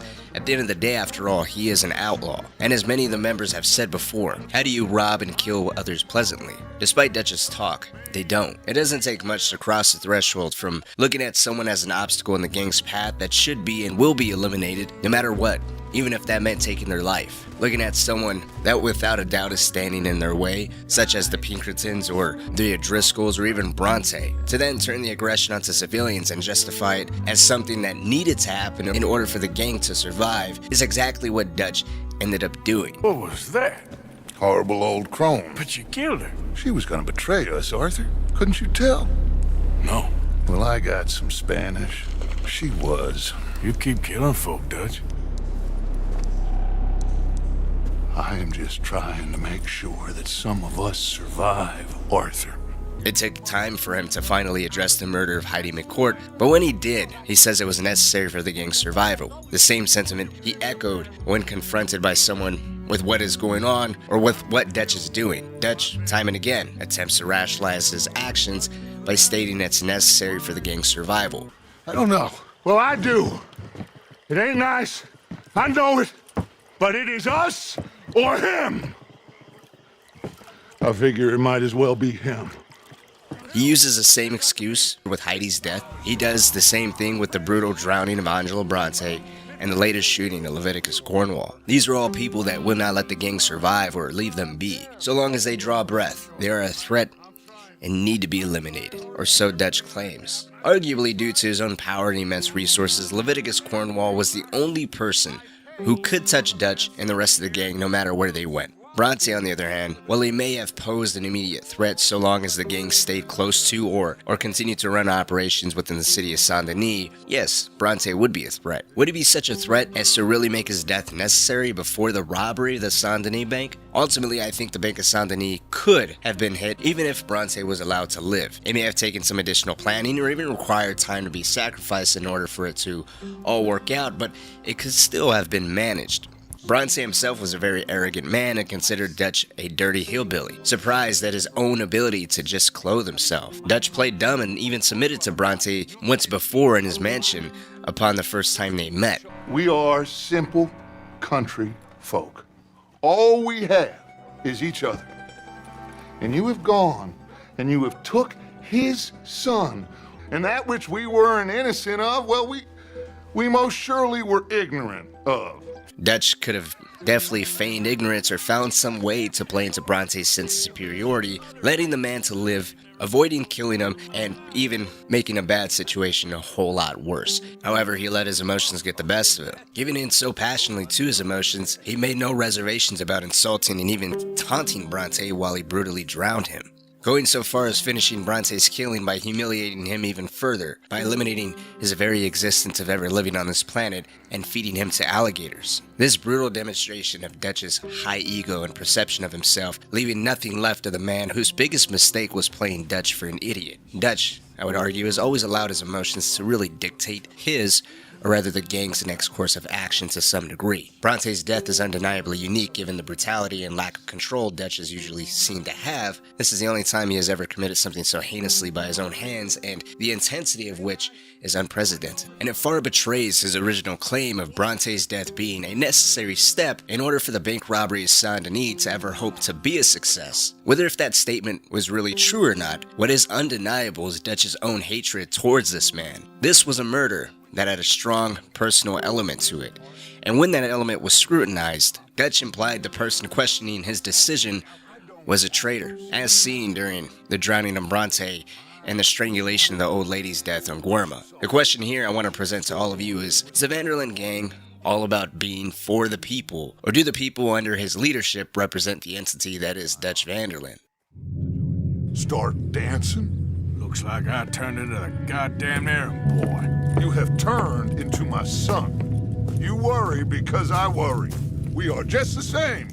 Horseshoe Overlook introduces the gang's ledger, a feature of the game that allows the player to reinvest into the camp and, to a degree, its members. If we were to look at this as a key factor of the game's lore, not just an extra thing to invest your time and resources in from strictly a gameplay perspective, then it provides some extra insight into Dutch's mentality and the culture within the gang's hierarchy. Dutch, immediately after escaping the freezing cold of the mountains, can be seen often lounging around the camp, smoking a cigar, donning on extravagant clothing, and even occasionally breaking out into an impromptu speech on how he and the rest of the gang need each other, motivating them to work harder. Besides his clothes and really not doing much, Dutch has the biggest and most private living space, complete with his own phonograph or gramophone, and his tent is one of the earliest upgrades you can invest in within the ledger. On the one hand, his lack of being hands-on is excusable.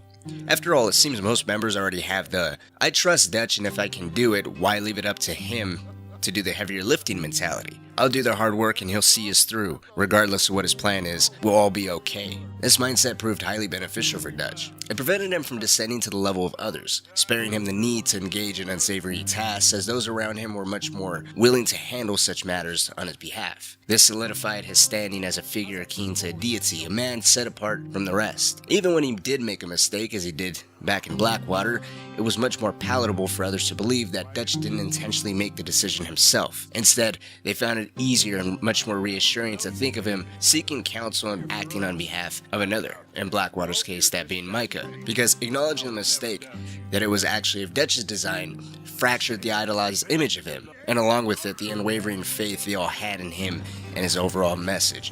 Better to find flaws in other humans rather than this mythic Robin Hood. Regarded as a morally upright individual in a world lacking such virtue, Dutch managed to keep his hands clean of any unsavory tasks. This in turn allowed him to skillfully manipulate that same exact perception, gradually convincing everyone that he prioritized their well-being above all else. However, Hosea consistently urged consideration for the gang's overall situation, cautioning that certain actions could lead to more harm and fatalities, as seen in the initial train heist targeting Leviticus Cornwall as they departed the Grizzly Mountains, and later, again during Dutch's deliberation on preparing for an assault on Angelo Bronte's mansion. I just don't want any more folks to die, Dutch. We're living, Hosea, we're living. Look at me. We're living. Even you. But we need money. Everything we has in Blackwater. You fancy heading back there? No. Listen, Dutch, I ain't trying to undermine you. Dutch, however, responded to these expressions of concern by framing them as doubts in him. From as early as Coulter, any form of opposition, even innocent inquiries about what comes next, was construed as doubting his leadership. This perception shift might have been a consequence of time naturally progressing, leading to a belief that he embodied the gang itself, something that's not all too uncommon when someone is constantly within their own head trying to justify their own, at least train of thoughts, let alone the consequences that lead to succumbing to those thoughts. But his caprices and even decisions were increasingly viewed as made for the collective good of the gang, even when that wasn't entirely true. The full extent of the truth in this matter may remain elusive, as Dutch's occasional attempts to align with Hosea imply a recognition that he sometimes knew he acted based on his own personal desires rather than the gang's collective best interests. The evolution of this perception into Dutch's reality during Hosea Overlook is debatable. However, as the game advances, there's an indication of it gaining strength. This is evident during a casual fishing retreat with Hosea and Arthur, where Dutch initially admits he believes he will be okay, only to then hastily correct himself by saying, "we." I think we are gonna be okay. One can interpret this lapse in two distinct ways. One perspective is that Dutch is very selfish, solely concerned with just his well-being, viewing the gang members merely as tools to fulfill his desires. From this viewpoint, they become expendable pawns, kept compliant by their unwavering belief in Dutch's vision and his perceived capability to turn it into reality, regardless of its apparent impossibility.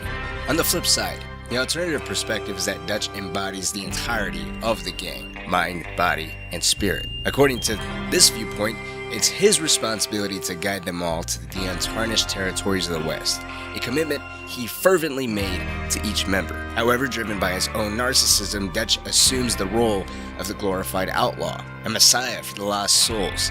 This entails donning specific attire, dwelling in a tent, more glorious than the rest, and adopting a manner of speech that befits only a savior. Even if Dutch's role as a savior was more theoretical than truthful, delving into the realm of emotions, no one manipulates them quite like Dutch, and among those impacted the most is Arthur. While this dynamic isn't unique to just Arthur, he stands as his primary victim. It happens time and again, but I think one of the more blatant, in-your-face instances is if we go back to Coulter, within the first 20 minutes of the game, when Arthur gets his chance to ask Dutch what exactly happened on the ferry boat in Blackwater. Dutch's response is simply, "We missed you."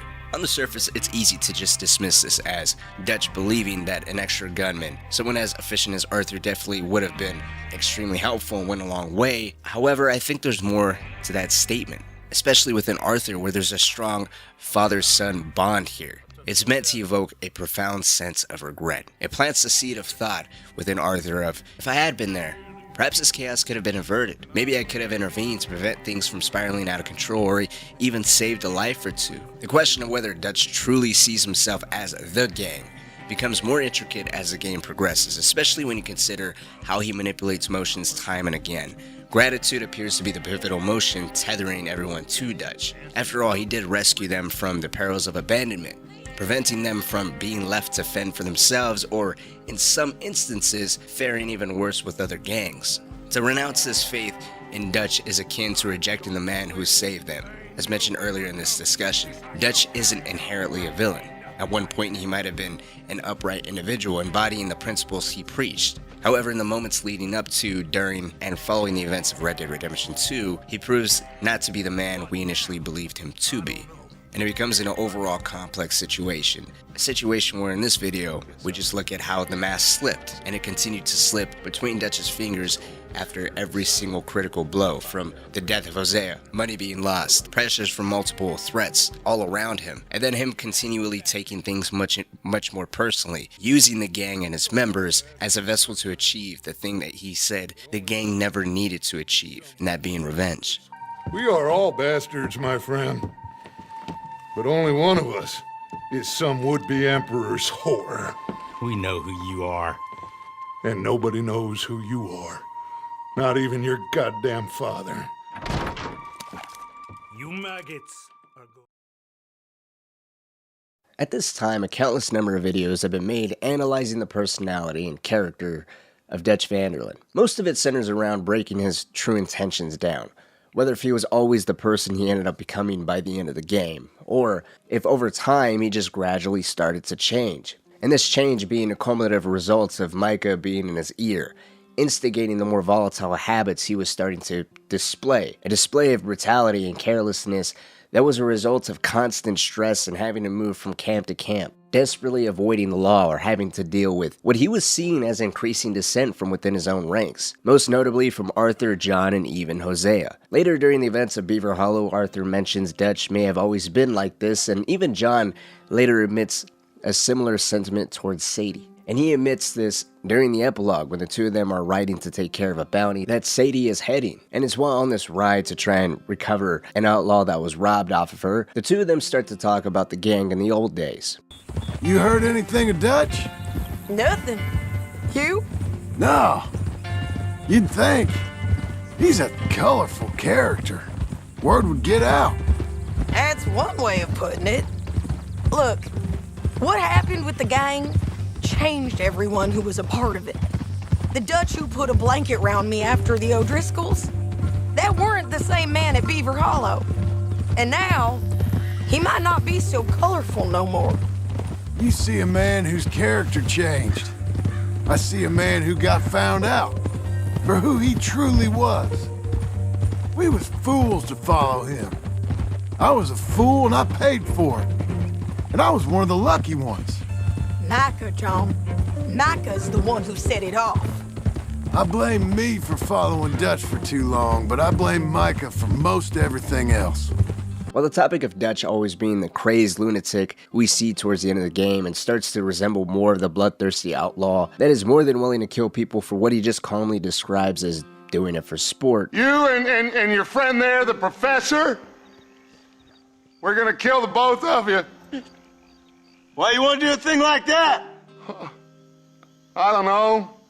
Sport, I guess. Today we're going to tackle a little bit more of a complex issue, a little bit of a two-parter, and that is, did Dutch somewhat redeem himself at the end of the game? Why did he shoot Micah, and did this symbolize one good thing for the series of bad things that he's done? And I'm not referring to bad things that he's done to people outside of the gang. I'm referring to people that fell directly under his leadership, that he led to destruction, to death, to, in Strauss's case, possibly even torture. Yes, to a degree they were willing participants. It's not exactly like Dutch was holding them at gunpoint, at least not in the beginning, but throughout the entire game, Dutch is constantly hammering home that he has the power. He is the key to their future, to making it out of this life, to shaking the law, the Pinkertons, and any other stress and issues that they're going to be going through. They just have to invest all of their faith, all of their trust, all of their money, and ultimately all of their power within Dutch himself. From various conversations throughout the game, these people following Dutch all have their own stories, their own experiences, and first-hand accounts of witnessing Dutch be their savior. And slowly over time, it's not just a feeling of sticking to Dutch's side out of pure love and trust and believing in his philosophy and his vision for the world, how to live and how to conduct themselves, but it becomes a battle of something similar more to obligation. I think John's hesitancy to take Arthur's advice to take his wife and son and just run shows us that. Arthur. How you doing? Nervous? But I've been nervous for a while. I had a lot of time to think in that jail, and I feel like I just don't know Dutch no more. You ain't the only one. And this plan to get us out, it just feels, I don't know. Like he's stringing us along, I know.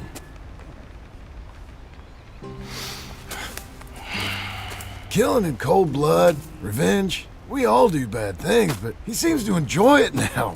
It's like he just wants to create more enemies, more chaos. Yeah, I know.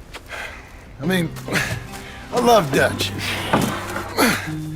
He saved me a long time ago. I feel like in Saint Denis, when I got arrested, maybe he could have done something. I feel like you should take your woman and child and get lost. Do you? What reason you got to stick around at this point? It's done. I don't see no way out of any of this. What about loyalty? That's long been broken. Obviously, this is just one specific example, but John trying to rationalize it, not just with Arthur, but even himself, I think is a good depiction of what lies at the core of everyone's problem here. And it's even an angle that Dutch abuses most of the game. What happened to all of you? What's with all of you doubting me?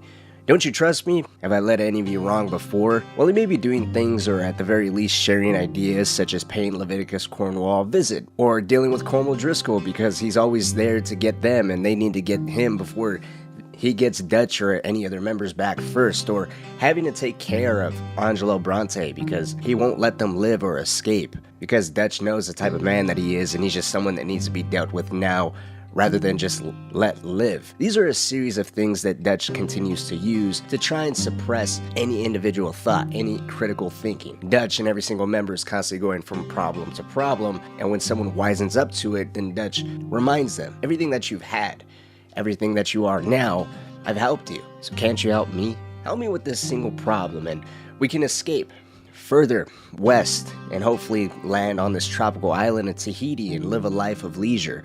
I just need you to stick by my side just a little while longer. Just one more score, just one more take, just one more problem. And you'll no longer live a life of worry, having to struggle or be afraid of the law or having to look over your shoulder terrified and a Driscoll will spot them or someone else will recognize them and that results in another fight, leading to even more bloodshed. I think this is a very important thing to understand before we go down the road of answering if Dutch redeemed himself, because everyone has this idea of Dutch. He was an adopted father. He's a savior. He's fighting for justice in an unjust world. He's a beacon of hope in a world that's slowly pushing them towards the flames of extinction. Their way of life, these quality of people, they have no place in civilization. Dutch began to slowly destroy that image, and then by the 6th chapter was destroying it in an extremely grand scale. He was the polar opposite of what he once was, at least on the surface in front of all these people that believed he cared for them. Whether if Dutch was always this person or not, whether if it became a change in perception or it was just a series of mistakes that Dutch couldn't recover from and he just decided to give up. Even if he was always a bad man doing horrible things, the silver lining, at least in their eyes, was he was at least putting a code of conduct that seemed different than any other gangs were doing. And while it could be claimed that he manipulated Arthur and John, who were children, when he took them under his wing, in their eyes, he still saved them from a life that was probably much worse.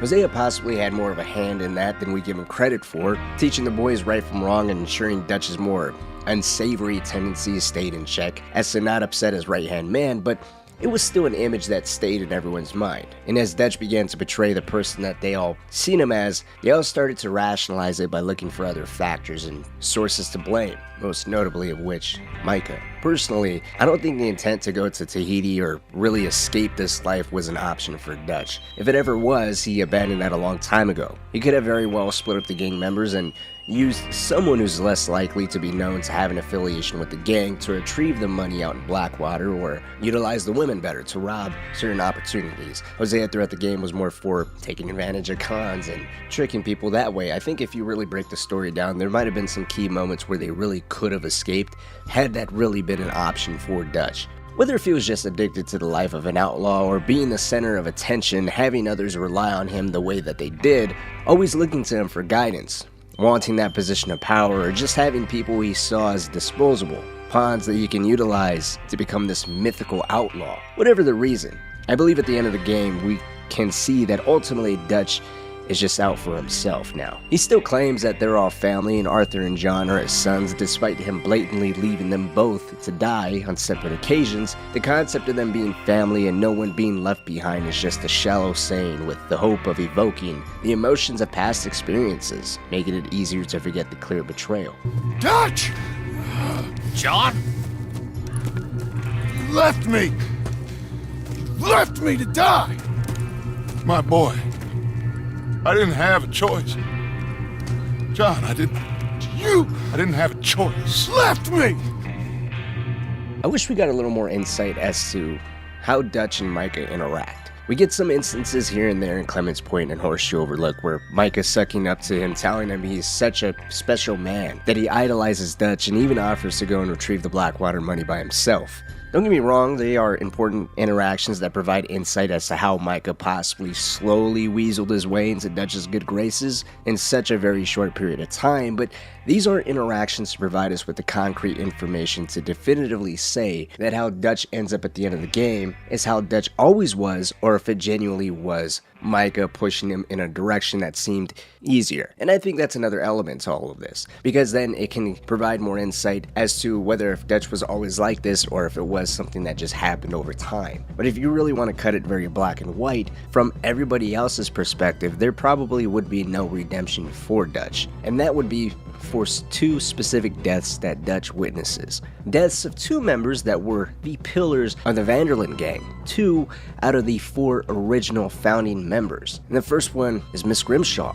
She outright gets shot by Micah for no reason other than Micah being challenged by her and siding with Arthur. Micah sees an opening and just outright guns her down, which Dutch witnesses, and he does nothing but just stand there. He doesn't question Micah, doesn't argue with him or reprimand him whatsoever for killing a woman who has been the center of the entire gang's camp upkeep. She was the one that kept everything running smoothly and making sure everyone was working. She's been here since day one, and Micah guns her down in cold blood. Dutch doesn't even bat an eye. No betrayal, she didn't snitch, no breaking of loyalty whatsoever. There was just no reason to just leave it be like he did. Then we have the death of Arthur, Dutch's alleged son, the man that gave him his entire life. Even if we just go the route of the honorable ending where Micah doesn't completely kill Arthur, Dutch still chooses to ignore Arthur's pleas, to listen to him, to at the very least acknowledge that he might have been the rat the entire time. While he may walk off in a completely separate direction from Micah, he still lets Micah live. And that alone is damn near unforgivable. It's an outright betrayal of Arthur. And to go a little further, it's a betrayal of Miss Grimshaw, Hosea, and everything the gang ever claimed to stand for. Loyalty, being different and not forgetting about each other or just treating each other as a nameless gunman. No different than how Colm looks at his own disposable men. No sense of caring for their well-being or having any personal connection to these people. Their one and only purpose is to die for the glory of their leader. The entire concept of this being a family, while it was hanging by the hinges for quite some time, it was in this moment where it completely shattered. In Arthur's eyes and anyone else who would have witnessed Dutch walk away in this moment. Perhaps it was a reason why Dutch shot Micah years later on the hilltop. If it was just Micah, John, and Dutch, and Sadie had no part in it, or at least Dutch was completely unaware of her presence, I don't believe Dutch would have sided with John and took aim at Micah the way that he does. I believe he either would have sided with Micah or left them to it and walked away the same way he did when it came down to Micah and Arthur all the years ago, during the final moments of Arthur's life. I believe between here and when Arthur was pleading and begging for him to see all the damage Micah was responsible for, or at the bare minimum can be blamed for encouraging a plan of action that was never their way of doing things, perhaps it was in this moment staring down into the eyes of a dying Arthur, Dutch finally realized all the damage he was doing. Damage those he once called a family. The acknowledgement of pain and disappointment in Dutch's face is unmistaken. Maybe deep down he was aware of everything he was doing and the path he was taking, losing sight of the fact that these are genuine people that he once upon a time may have genuinely cared for. With him finally getting the time to look into the eyes of a sick Arthur on his deathbed, something that he probably hasn't done in a very long time, just made everything surreal. It's easy to dispose of people or to paint them as the bad guys. Someone you could just cast off and convince yourself it's for the best. They aren't helping anymore, or are now more of a problem than someone who has good intentions and are looking out for your well-being. It wouldn't be too far-fetched to say this was a line of thought Dutch had subscribed to, since he time and again said to Arthur he's always doubting him and he no longer has any faith in him. A sentiment that would only deepen upon the realization that Arthur was helping rains fall and the Wapitis in direct opposition to Dutch's plans. You help this fella, Arthur? Please, what of it? What else you been doing behind Dutch's back? What? The wars are over. We have lost. These young men will be annihilated. Please. I'll see what I can do. Charles? Who else will come with me? Oh, all right, Arthur. Who knows what other secrets I'll learn about. Say what you will, but ultimately, time and again, Arthur's own actions during Beaver Hollow was solidifying a sentiment that he was more of an obstacle, and with less time spent between the two of them, strengthening that perception, which was increased even more by Arthur's questioning the Dutch's plans and intentions every time they did work together, only causing more of a headache. However, hearing Arthur's pleas and this once terrifying gunman that helped Dutch take the world by storm face down in the dirt struggling to breathe, it humanized Arthur and helped Dutch remember everything he stood for at a time. While he decides to let Micah walk now, I believe Arthur's final message to Dutch of not being able to trust Micah finally got through to him. Whether if it was shame, embarrassment, guilt, the realization that he couldn't trust Micah, or the fact that the tattered legacy of loyalty, whatever remained of it within Dutch himself, was reignited and he decided to walk away, to not venture off into the sunset with Micah. Come on, Dutch! Come on! It's a complicated issue from Dutch's point of view because, on the one hand, he may acknowledge his recent mistakes and wrongdoing, but the chance to recover from it is long gone. The gang is in a state of disarray with all the women and Jack long gone, removing any sense of some type of hope for the future. Arthur is practically dead. Dutch and Micah just chased John away as if that really meant anything. I think Dutch long made up his mind against John. Ultimately, Dutch had three choices: walk away, ride off with Micah, or kill Micah. With a price on his own head and the huge number of Pinkertons surrounding them, the distraction of Micah was something that he needed. While he may not escape with Micah by his side, at least he can count on not having to deal with an entire army of lawmen on just him and him alone. It may not be an actual step towards redemption, but by Dutch walking away from Micah, it's more of a leaving well enough alone type of response. There's no sense of betraying the legacy of his fallen comrades more by mingling with someone who very well may have been the source of the gang's entire misfortune by feeding the Pinkertons all the information. Dutch had to have known there was a rat no matter what. Micah was the one finally pinned as the source of the gang's misfortune, which hampered his plans for the future a little bit more because this is the guy that he's been planning everything out with. It's best to just drop the whole situation. It's a positive move to just move on. Now, we don't know what Dutch gets into during the time between Beaver Hollow and the game's epilogue a few years later. There's practically no word of Dutch or Micah until the very end of the gang's epilogue. Micah's formed his own gang. He's become more violent and much more unpredictable, and it's with the intention of killing him that John and Sadie accidentally run into Dutch, who claims he's here for the same reason as John. What are you doing here, Dutch? Same as you, I suppose. Dutch and I are teaming up once more. We got money. We got dreams. Join us, John. John's been shouting all kinds of things towards Micah as he guns down his men left and right, and the fact that John and Micah weren't exactly getting along the last time they were in Dutch's presence should make it clear enough that Dutch knows why John is here. To not exactly to team up or to recuperate any lost money from all those years ago. Or, maybe in Dutch's mind, it might have been. After all, it's a little coincidental that all the money from Blackwater's here in this cabin, and out of all the times John could have come to pay Micah a social call, it's the day that he and Dutch is in the cabin with all this lost cash. So I don't think Dutch ever came here to actually kill Micah. He may have been referring to the money, or in his usual enigmatic self, he just kind of shrugged off John's question. I just say that clearly because I've seen that proposed before, but I don't think that's the case. I don't think Dutch came here to kill Micah. I think after some time of either trying to form his own gang from the ground up or maybe trying his own hand on living alone for some time, he just decided to go the easy way, returning to Micah and seeking him out and creating plans for a new future for the both of them. Micah's got the manpower and the resources, and Dutch is getting older. He's got the wisdom. He still has that charisma. They can make it work this time. There's nothing holding them back after all. Things are different. As Micah says, it's a new century. With all the time passing in between the years of the Vanderlyn gang and Arthur's own death, I believe Dutch came back to give this whole partnership with Micah a second go, until John pays an unexpected visit and the memory of Arthur is brought up again. Let her go. Now I can't do that, John. Dutch. Dutch, come on now.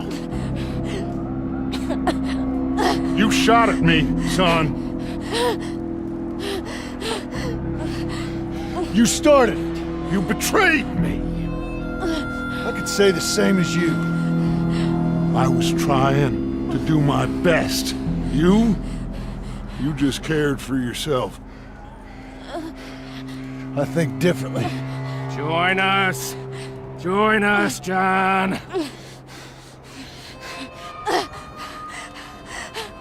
Let her go! She ain't well. I don't want to kill you, John. Arthur saved my life. More than once. Arthur's been dead a long time. This is a new century. Dutch. Dutch. We all did our best for you. Ain't our fault things turned out the way they did. Dutch, killing me won't solve nothing! Put down your gun, Marston! Say something, Dutch! Say something! I ain't got too much to say no more.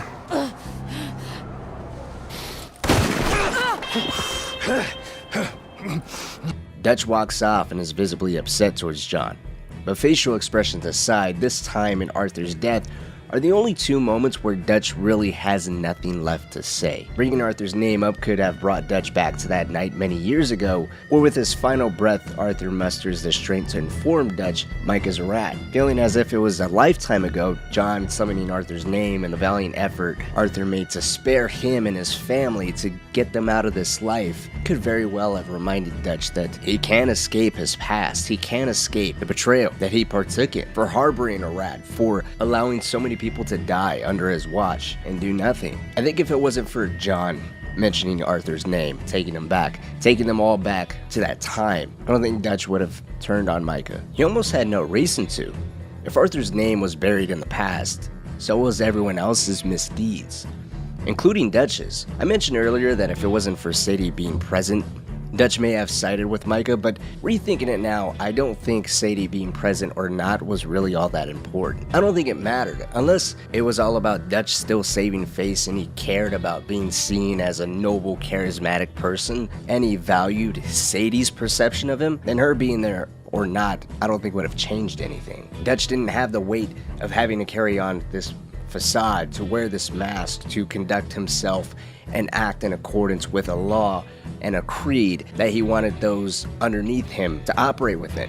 He had nobody like that anymore, so he can do and say as he so pleased. All this time passing made him a different man with different circumstances. If it wasn't for Arthur's name coming up, I don't think Micah would have been the victim of a gunshot from Dutch. With that said, I don't think Dutch did it out of avenging his friend, his brother, his son. I believe he did it out of doing the right thing. Not morally, I think that's a different topic, but the right thing as in something that Micah had coming. The thing that he possibly wanted to do in front of Arthur all those years ago, but given the law's presence and other members still looking to him for leadership and the plans he already had with Micah and everyone else, those factors were no longer necessary to consider. It was as simple as, is Micah going to finally get what's coming to him, or am I going to spare him yet again?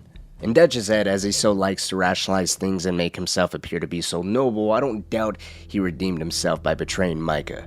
He may well have convinced himself that he avenged Arthur. But the reason for putting Micah down, I don't think it was a selfless act whatsoever, and I think Dutch leaving all that money behind was a repeat of what he did with Arthur. It's easier to just leave it be, drop it all, and walk away. From the outside perspective, there is no redemption for Dutch in all that he's done.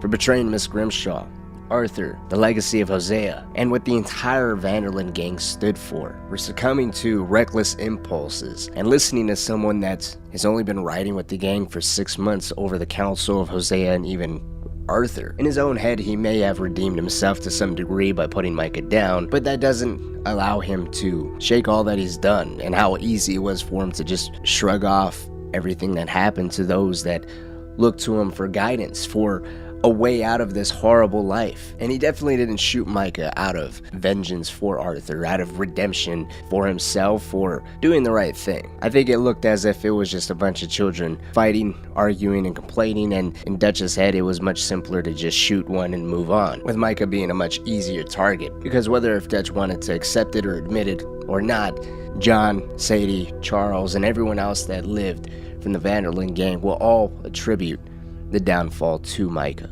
Let me know what you think down in the comments section below. Do you agree with my take on this? What's your variation of it? Better yet, because I wanted to simplify it and use the honorable ending of Arthur's life. Some people don't like to accept whether if that is or isn't canon, so based off the different death that Arthur is given, and of course Dutch's corresponding response and reaction to all of that, why do you think Dutch shot Micah? Do you think it was ever on the table that he would have actually put the gun to Sadie or John, or maybe even both of them? Do you agree with me, or do you have a completely different stance?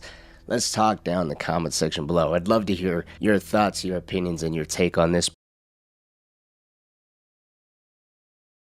Angelo Bronte stands between us and our future. You'll damn us all. Hosea Matthews, trusted assistant to Dutch van der Linde. Where Dutch is always seen as a charismatic and charming leader, Hosea was a realistic voice of reason, always cautious, always putting others' care and needs before anything else, before anyone else. Whenever Dutch had an idea, it was never acted upon until it was ran through the filter of Hosea. While the relationship between these two seems to have always been one of mutual love and respect, here in this moment, there's a rift between the two of them. We need to put him out of commission. I disagree. There's always an easier way. There ain't no easier way. Now, I know his type. He is a vindictive little power broker who rules by fear. Now, we pull that stunt in his cesspit of a town, we're doomed. Arthur, if it's business, well, business is business. Angelo Bronte stands between us and our future. You'll damn us all.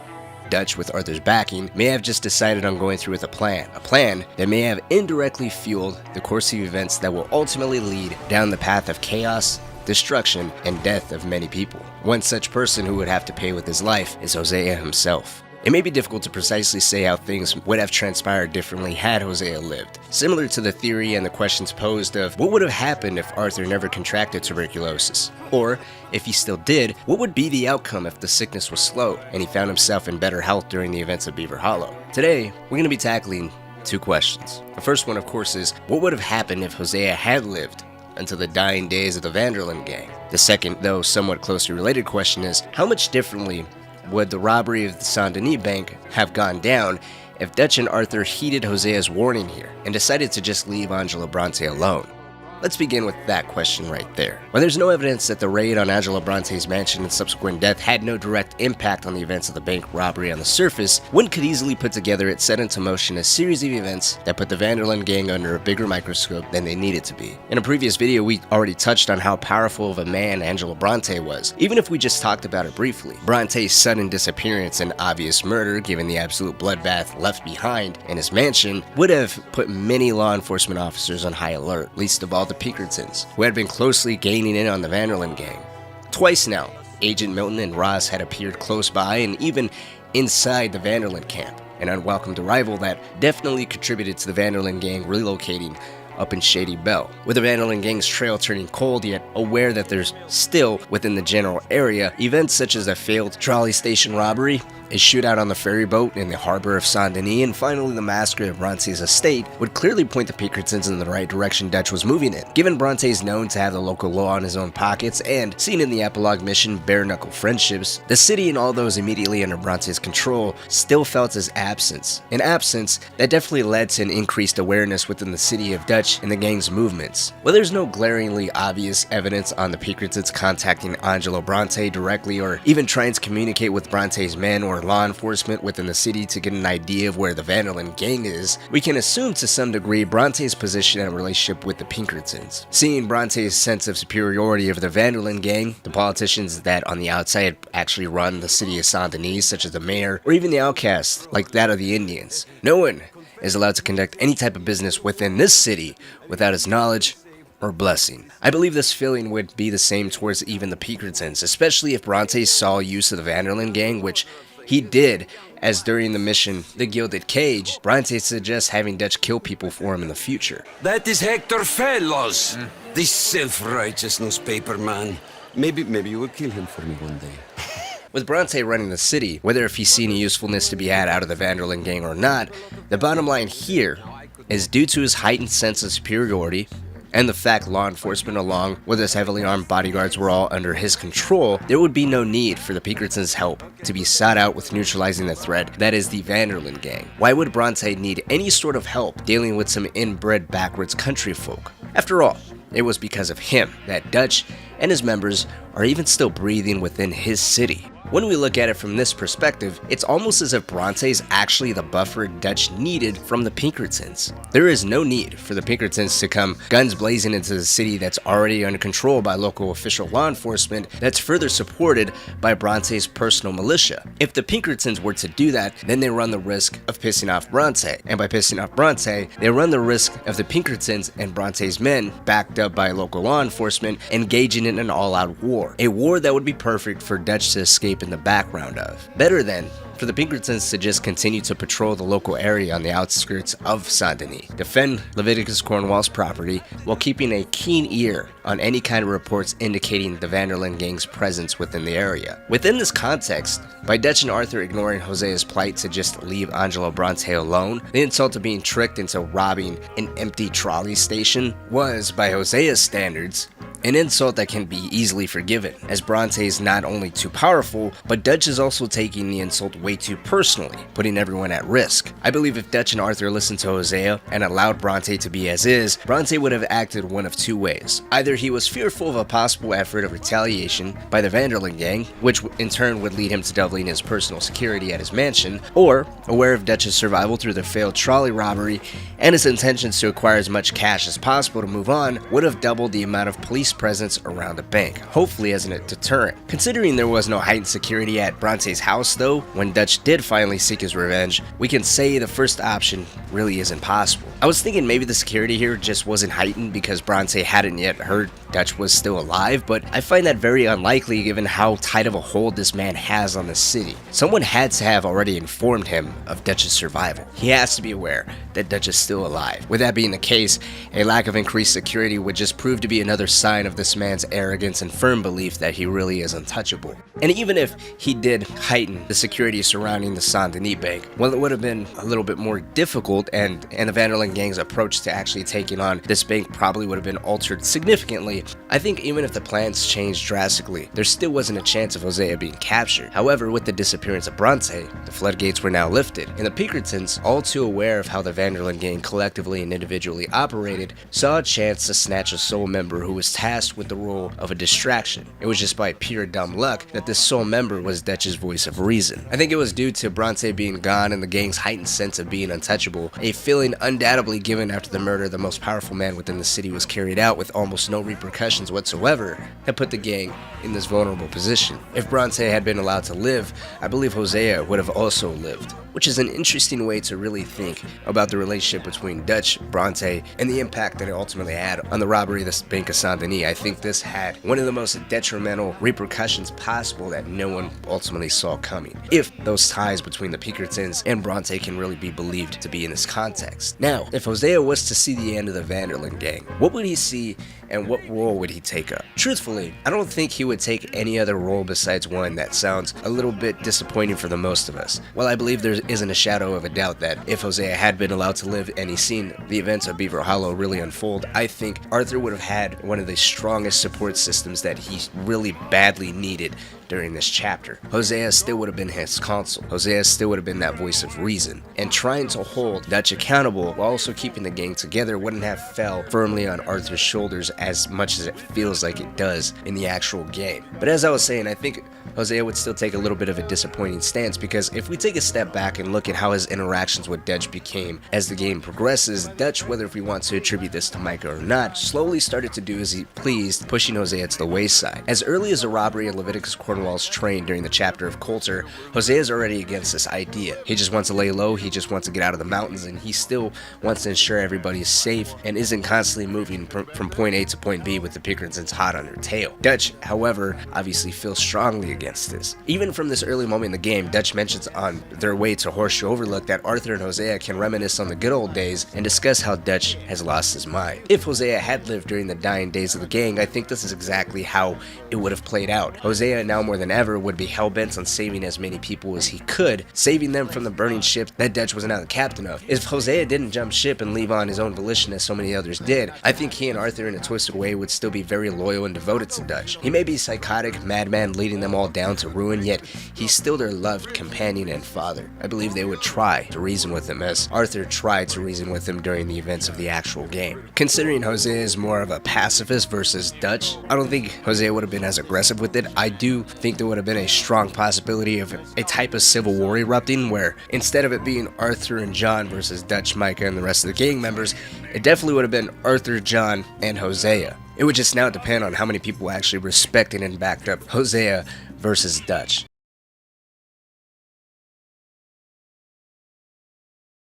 Without horses, we cannot hunt. Without hunting, we will starve. This is another act of war. I see that. Men have helped me before, and I have money. Put your money away, son. What do you think, Charles? You know I told your father I will not fight over some horses. But I made no such promise. Come along. When it comes to the manipulation of Dutch van der Linde, a group of people that possibly suffered the most are the Native Americans. It's quite obvious Dutch takes advantage of them in both Red Dead Redemption and Red Dead Redemption 2. In the original Red Dead Redemption, we got glimpses of it, primarily from the perspective of just Dutch being crazy and finding another group of outcasts to serve him. I think when it came to that game, the most interesting angle of all that we got was that of the scholar McDougal's. So, I understand we have a mutual interest in Mr. van der Linde? You gonna kill him too? Kill him? Good God, no! What is it with you people out here? No, van der Linde fascinates me. A white man living among natives. A civilized mind turned savage. It's reverse integration or regressive acculturation. I don't know. I haven't found a name I like yet. A white man fraternizing and living amongst the savage natives.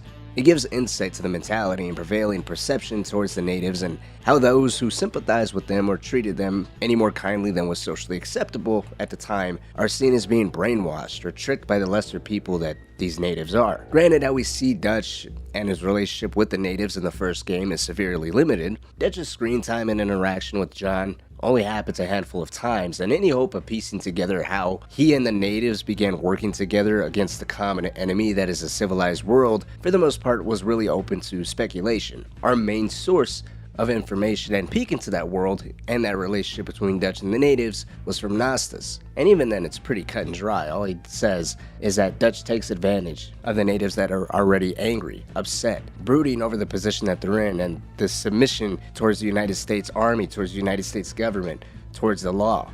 Van der Linde has attracted a following of young men on the reservation. They are turning to bad things. So fine, we have a wanted outlaw that would rather be made a martyr before allowing himself to be captured alive. And he's hiding out in the mountains with the local natives that are all too willing to abandon their docile ways of life to continue to fight against a system that not only continues to take advantage of them and their people, but time and again go back on their word. Well, I think the background of having natives continuing to fight out in the woods and hills either alongside or for a wanted outlaw is very interesting. There really isn't much expanded on the natives in the first game. Their main purpose is really to explain where and how Dutch has such a vast number of men still willing to fight and die for him. I don't want to mislead and say that was his only source of manpower, because that's not the case. Through the gameplay, it looks like there's bandits and other outlaws, other misfits that are drafted among Dutch's ranks, but for the most part, the natives seem to be that untapped potential that he's dialed into. It's not until the second game that we get a better idea of the clever way Dutch could have attracted this following in the first. If we go back to the final chapter of the main story, Beaver Hollow, the chapter where not only is the wedge amongst the van der Linde gang members near its breaking point, many members are leaving, and those who have stuck around are either with Dutch and Micah, or really with Arthur and John, which, with Arthur and John, is more so the camp of self-preservation if anything. During this chapter, Dutch is referred to as being more and more unhinged, quick to lose his temper and even quicker to take a life. Dutch during this time has adopted a policy of anything is good as long as that means creating a bunch of smoke and noise. Smoke and noise meaning any type of distractions that can mislead any type of law enforcement, the Pinkertons, or the army off of the Vanderlyn gang's tail. Then Tahiti, the Fiji Islands, or this place, New Guinea, dancing girls, freedom. But first we have to make a whole lot of smoke, a whole lot of commotion. It's while adopting this policy and scouting the possibility of robbing a train carrying supplies for the United States Army that the ultimate blessing was handed to him. This blessing was the burning hatred of Eagle Flies, son of Rainsfall, the chief of the Wapiti Indian tribe. The situation in the Wapitis, and consequently the relationship between Rainsfall and his son Eagle Flies, has been a very delicate one to say the least. The Wapitis have been moved multiple times already, and after it's been discovered there's oil underneath the current reservation that they're living on, there's rumors that they're getting prepared to be moved yet again. In order to expedite this process or to ensure that the Wapitis are moved, a commander in the United States Army named Colonel Favors has created a culture within the nearby Army division. A culture that promotes and possibly even rewards any type of actions taken against the Wapitis that would anger them and incite some sort of conflict between the natives and the United States Army. This in turn will not only make it easier for Favors to justify any wrongdoing he has committed intentionally against the natives, such as stealing their horses, removing their ability to feed themselves, shipping the young and women off of the reservation, destroying sacred sites to further anger the natives and incite violence, and possibly the worst offender of all, deliberately withholding medication from the Native Americans. Many of them are sick, many are dying, and the few that remain are split between peace and listening to their chief Rainsfall, while the other demand war. A war Rainsfall is well aware they won't be able to win. So while there is an ongoing split between father and son, the young that crave bloodshed versus the old that just want to keep their values and traditions alive, values and traditions that can only have any kind of hope of continuing on to further generations if war or direct conflict between the Wapitis and army could be avoided. Dutch finds in the middle of this entire situation a group of people that he can easily manipulate and take advantage of to his benefit. Arthur pretty much immediately identifies this and calls Dutch out on it, to which Dutch slyly responds by repeating the gang's old motto. Why are you getting involved in this, Dutch? You know me. We shoot fellers as need shooting, we save fellers as need saving, feed them as need feeding. Not this again. It's been quite a while since we helped anyone but ourselves, and even you know that. I do want to point out that from this first mission where Dutch decides to get involved with the Wapiti situation, pushing Eagle Flies into more and more bold action, Arthur pretty much instantly identifies what Dutch is up to, and even tries to level with him during the opening stages of A Rage Unleashed, and again during Favored Sons, where Dutch is right by Eagle Flies' side when they both confronted what they believed was going to be a small military patrol, with the intentions of humiliating them by covering them in tar and feathers, which they naively hoped would draw attention off the Vanderlyn gang and equally dishearten the army to continue its recent actions against the Wapitis. What are y'all doing? An eye for an eye. We didn't start this, Arthur. They did. We? This ain't our fight. It surely is. Whatever it is you're planning, it ain't a good idea. They want you to fight. Nobody will be killed. We're just gonna trap a few of them in the valley, disarm them, tar and feather them, and remind them to leave these boys alone. You have energy for prank? I mean, just saying that out loud, it sounds like a horrible idea. Colonel Favors and his recruits based out of Fort Wallace would only seem to be hardened in their resistance and lack of sympathy towards these natives, should this little prank be conducted on them. But Eagle Flies, being far too young and frankly too obsessed over his own anger and rage towards the army, trying to right the wrongs his people have been forced to suffer through by way of brute force, cannot see what Dutch is doing. Considering Dutch has spent some quality time with Eagle Flies and hearing how Dutch tried to casually get Arthur to agree and see how him getting involved with the Wapiti situation is him attempting to save these group of people that they need saving when he is clearly precipitating their doom, and he knows he's sending them off towards their doom. He's completely condemning these people and he openly admits it himself just moments later to Arthur in the same mission. Besides, it's perfect. People will see these boys, they won't notice us, and they'll think we're gone. Everyone will blame everything on the Indian problem, and we'll disappear up the river. But first we need to trap them in this pass. Help me dynamite up these trees. So, you're using them. No, sir. No. Never. But it is mutually beneficial to draw attention to one problem and avail over another. These are good people, but their situation is real complex. We ain't helping them. Sure we are. Come on, let's get this done. If you go back and just rewatch those two specific clips with Dutch justifying his actions with Arthur in front of Eagle Flies during a Rage Unleashed when they're going to retrieve the stolen horses back, Dutch aligns his actions similar to those of Eagle Flies. Here's a group of unfortunate people being beaten down by the United States Army, being taken advantage of by the system, being abused, disrespected, and made a mockery of. And in order to get Arthur aboard, hey, it makes sense to align those with what the gang's values and overall vision is. And then during the mission Favored Sons, where he levels a little bit more with Arthur, it's difficult to really tell whether if he was just trying to get Arthur to understand that, hey, I am kind of using them, and then gauging Arthur's response, because a few seconds later he says we are helping them. You know, he goes back and forth with these reasons as to why he's doing what he's doing, why he's getting involved, why he's so committed to helping quote-unquote Eagle Flies, the Wapitis, for empowering the younger generation of these Indians that are watching their elders and their old pacified chief Rainsfall just be taken advantage of. Eagle Flies himself says that his father has confused wisdom with weakness, and that's a perspective alone that Dutch completely capitalized on.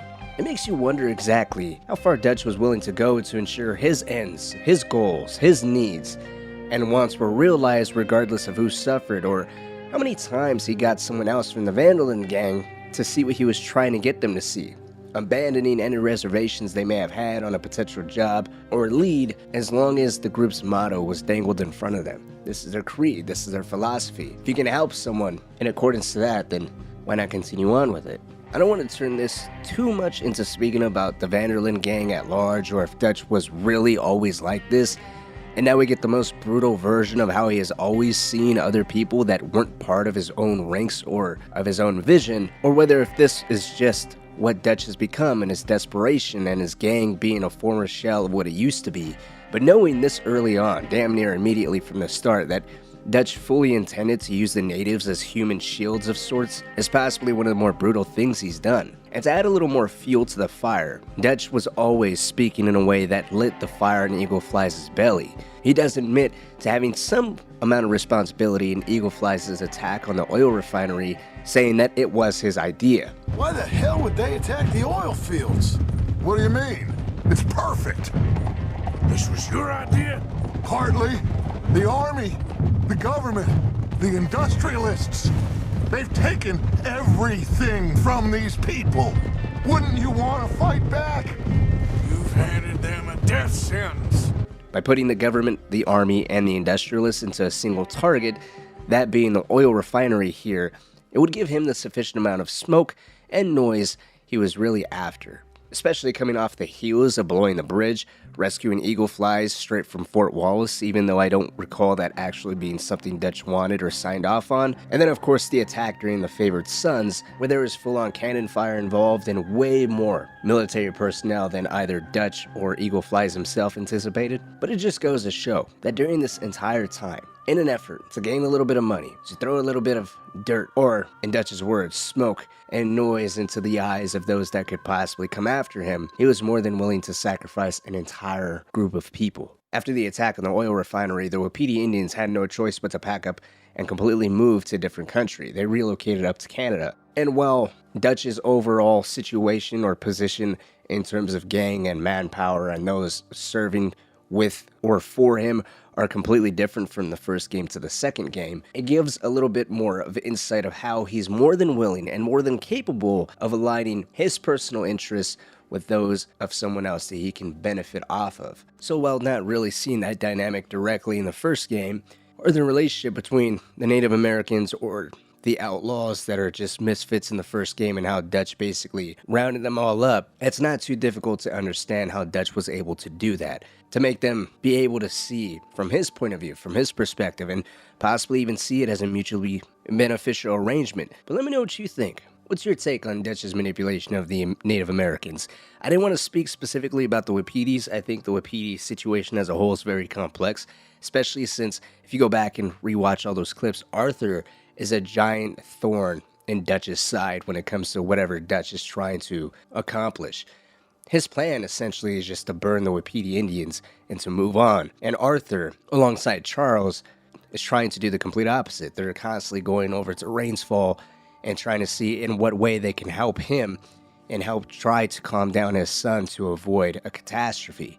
Really, the overall Wapiti situation is very interesting because I think we see the most character development when it comes to Charles, and then we see more of the dynamic between Dutch and of course the Native Americans, but also Dutch and Arthur. And that last mission of My Last Boy, where they all descend on the refinery, you see that moment where Charles and Sadie decide to really stay by Arthur's side. Even John runs down with Dutch, and that's not really anything particularly towards John. I think it's just more of a testament of where Sadie and Charles's loyalty, or more than anything, Sadie's loyalty lies. My firstborn, your brother, had his head smashed by a drunken soldier. My wife had her throat slit. There's not a single character that has endured as much pain and suffering, or is put in as difficult of a position as Rainsfall. As we've seen in the opening cutscene that I just showed you, Rainsfall is no stranger to tragedy. As a highly respected leader within the ranks of the Wapiti tribe, Rainsfall fought beside his fellow warriors against the United States Army, a force that was stripping them of their land, their resources, and their dignity, pushing them to make the final decision to stand up for themselves, draw a line in the sand, and say enough is enough. When the thin veil of kindness was lifted, allowing the freedom of unrelenting hate to flood through under the disguise of all-out warfare, Rainsfall became fully exposed to the sheer amount of hate, aggression, and unrelenting power of the United States Army. The war that he chose to fight in touched every corner of his personal life. Friends and loved ones were killed. His wife and son were slaughtered like animals right before his very eyes. A message his enemy delivered to them in blood. A message that simply said, "Continue to be savages and you will all die savagely." Ironic as the savagery was being delivered by the force claiming to be the harbingers of civilization. A new way of living, the better and only way. After the war concluded, a treaty was signed. Unfortunately, this treaty didn't entirely end hostilities between both sides, which would then bleed over and start to ramp up again during the story of Red Dead Redemption 2.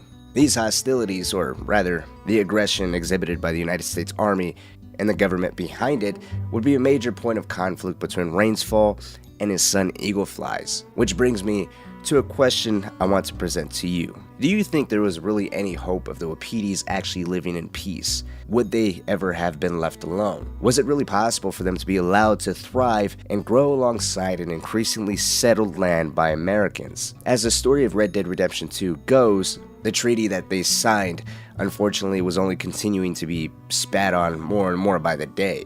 And instead of rallying to the war cry, honoring that treaty, the dignity of his people, and just outright possibly saving more lives from the get-go, Rainsfall did anything he could to avoid repeating the past endeavor of answering disrespect with blood. Rainsfall chose the route of peace.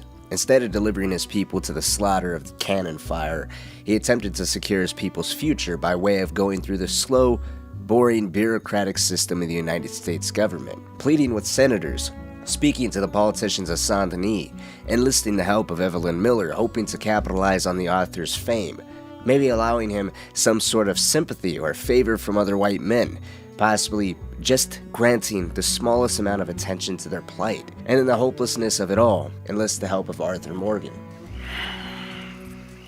It ain't my business, brother. No, I know. But it is mine. Do it for me? Charles, I've saved your life. Do it for me. Sure. Come on. Rainsfall pulled every resource he could to ensure the main goal of their people surviving was achieved. A goal that was only feasible by submitting and trying everything he could to show anyone willing to stop and see that these people are not the cold-blooded savages they're painted as. They're going through the due process of legally securing their land.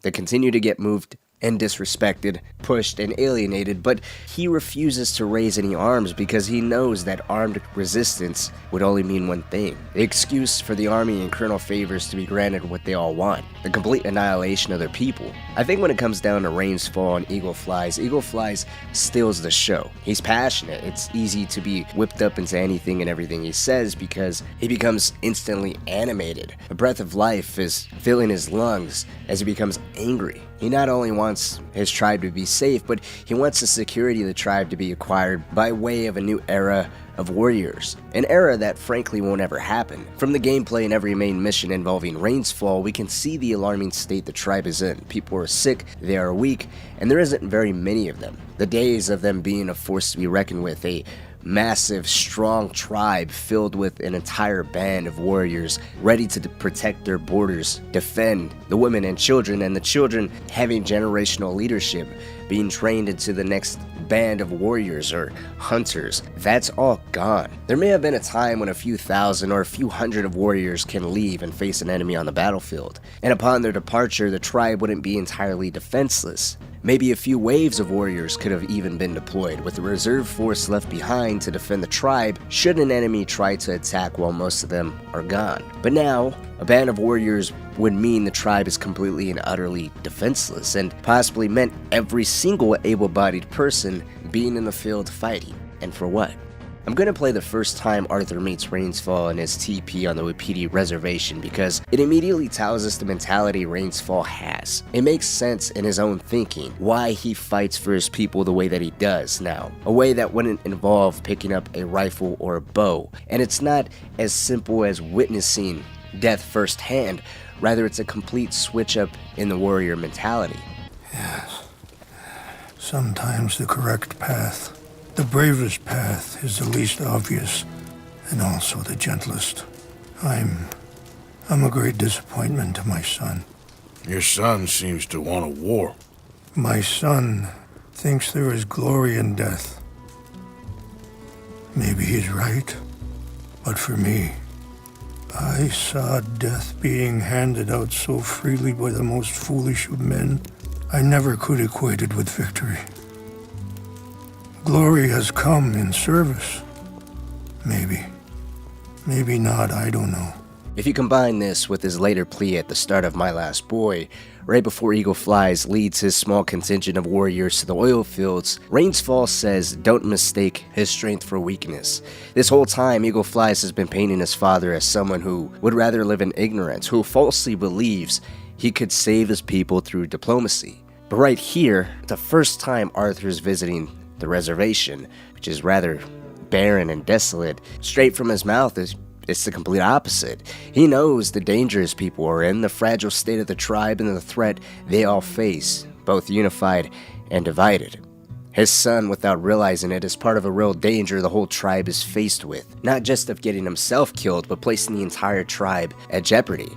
Any little thing Eagle Flies or any other native does, Colonel Favors and his men retaliates 10 times more. Rains Fall even says, after the army stole their horses and Eagle Flies, with the help of Dutch, Arthur, and Charles, stole them back, the next day, Colonel Favors' men already assaulted 2 women on the reservation. I suppose I lack the grandeur of a conventional king. I don't know too many kings. Colonel Favors, he has already exacted some measure of revenge for the raid. 2 women were assaulted by his men. This puts into even greater perspective just how tight of a line he is forced to walk. He can't get too bold because he has women, children, and the elderly to look after.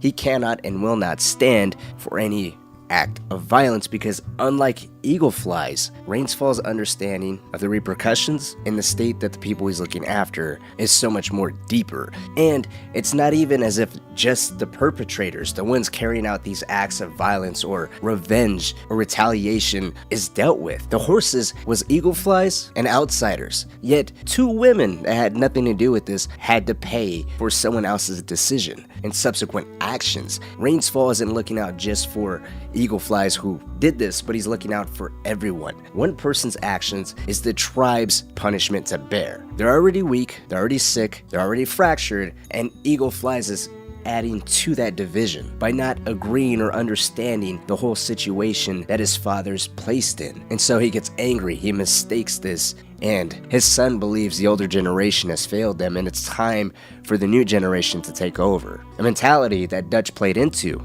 at a time when Dutch was actively looking for distractions and scapegoats to throw the law off of his own tail. He helped lead Eagle Flies into the war he wanted so badly, a war that unfortunately was Rainsfall's worst fear and horror to accept and recover from. During the entire time we see Rainsfall, he does nothing but talk about his son, his people, and eventually Dutch, the person in his son's ear, pushing them to become more and more volatile, more and more hostile, egging him on to continue to prod the bear that would turn around and maul anyone and everything in its path. Rainsfall tried to reason with everyone. He walked the tightest line, tried his hardest to keep his son's anger in check, to reason with him and make sure his people's needs were met. He called upon every single resource, every single person that would listen to him, and in the end, the two things he valued most and tried his hardest to keep safe were ripped away from him, just as they were before.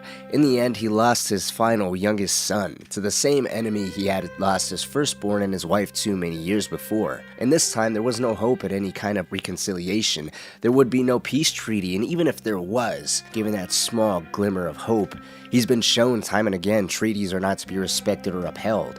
His people's perilous situation is for him to care for alone, a situation that resulted in them having to pack up and flee to Canada. In the end, neither what Eagle Flies or Rainsfall wanted came true. The complete opposite happened. He had to bury one more son, abandon the land his people and ancestors known, and possibly the saddest part of it all. Think about if his son was right all along. Maybe they were dying a slow and painful death that Rainsfall was ultimately responsible for.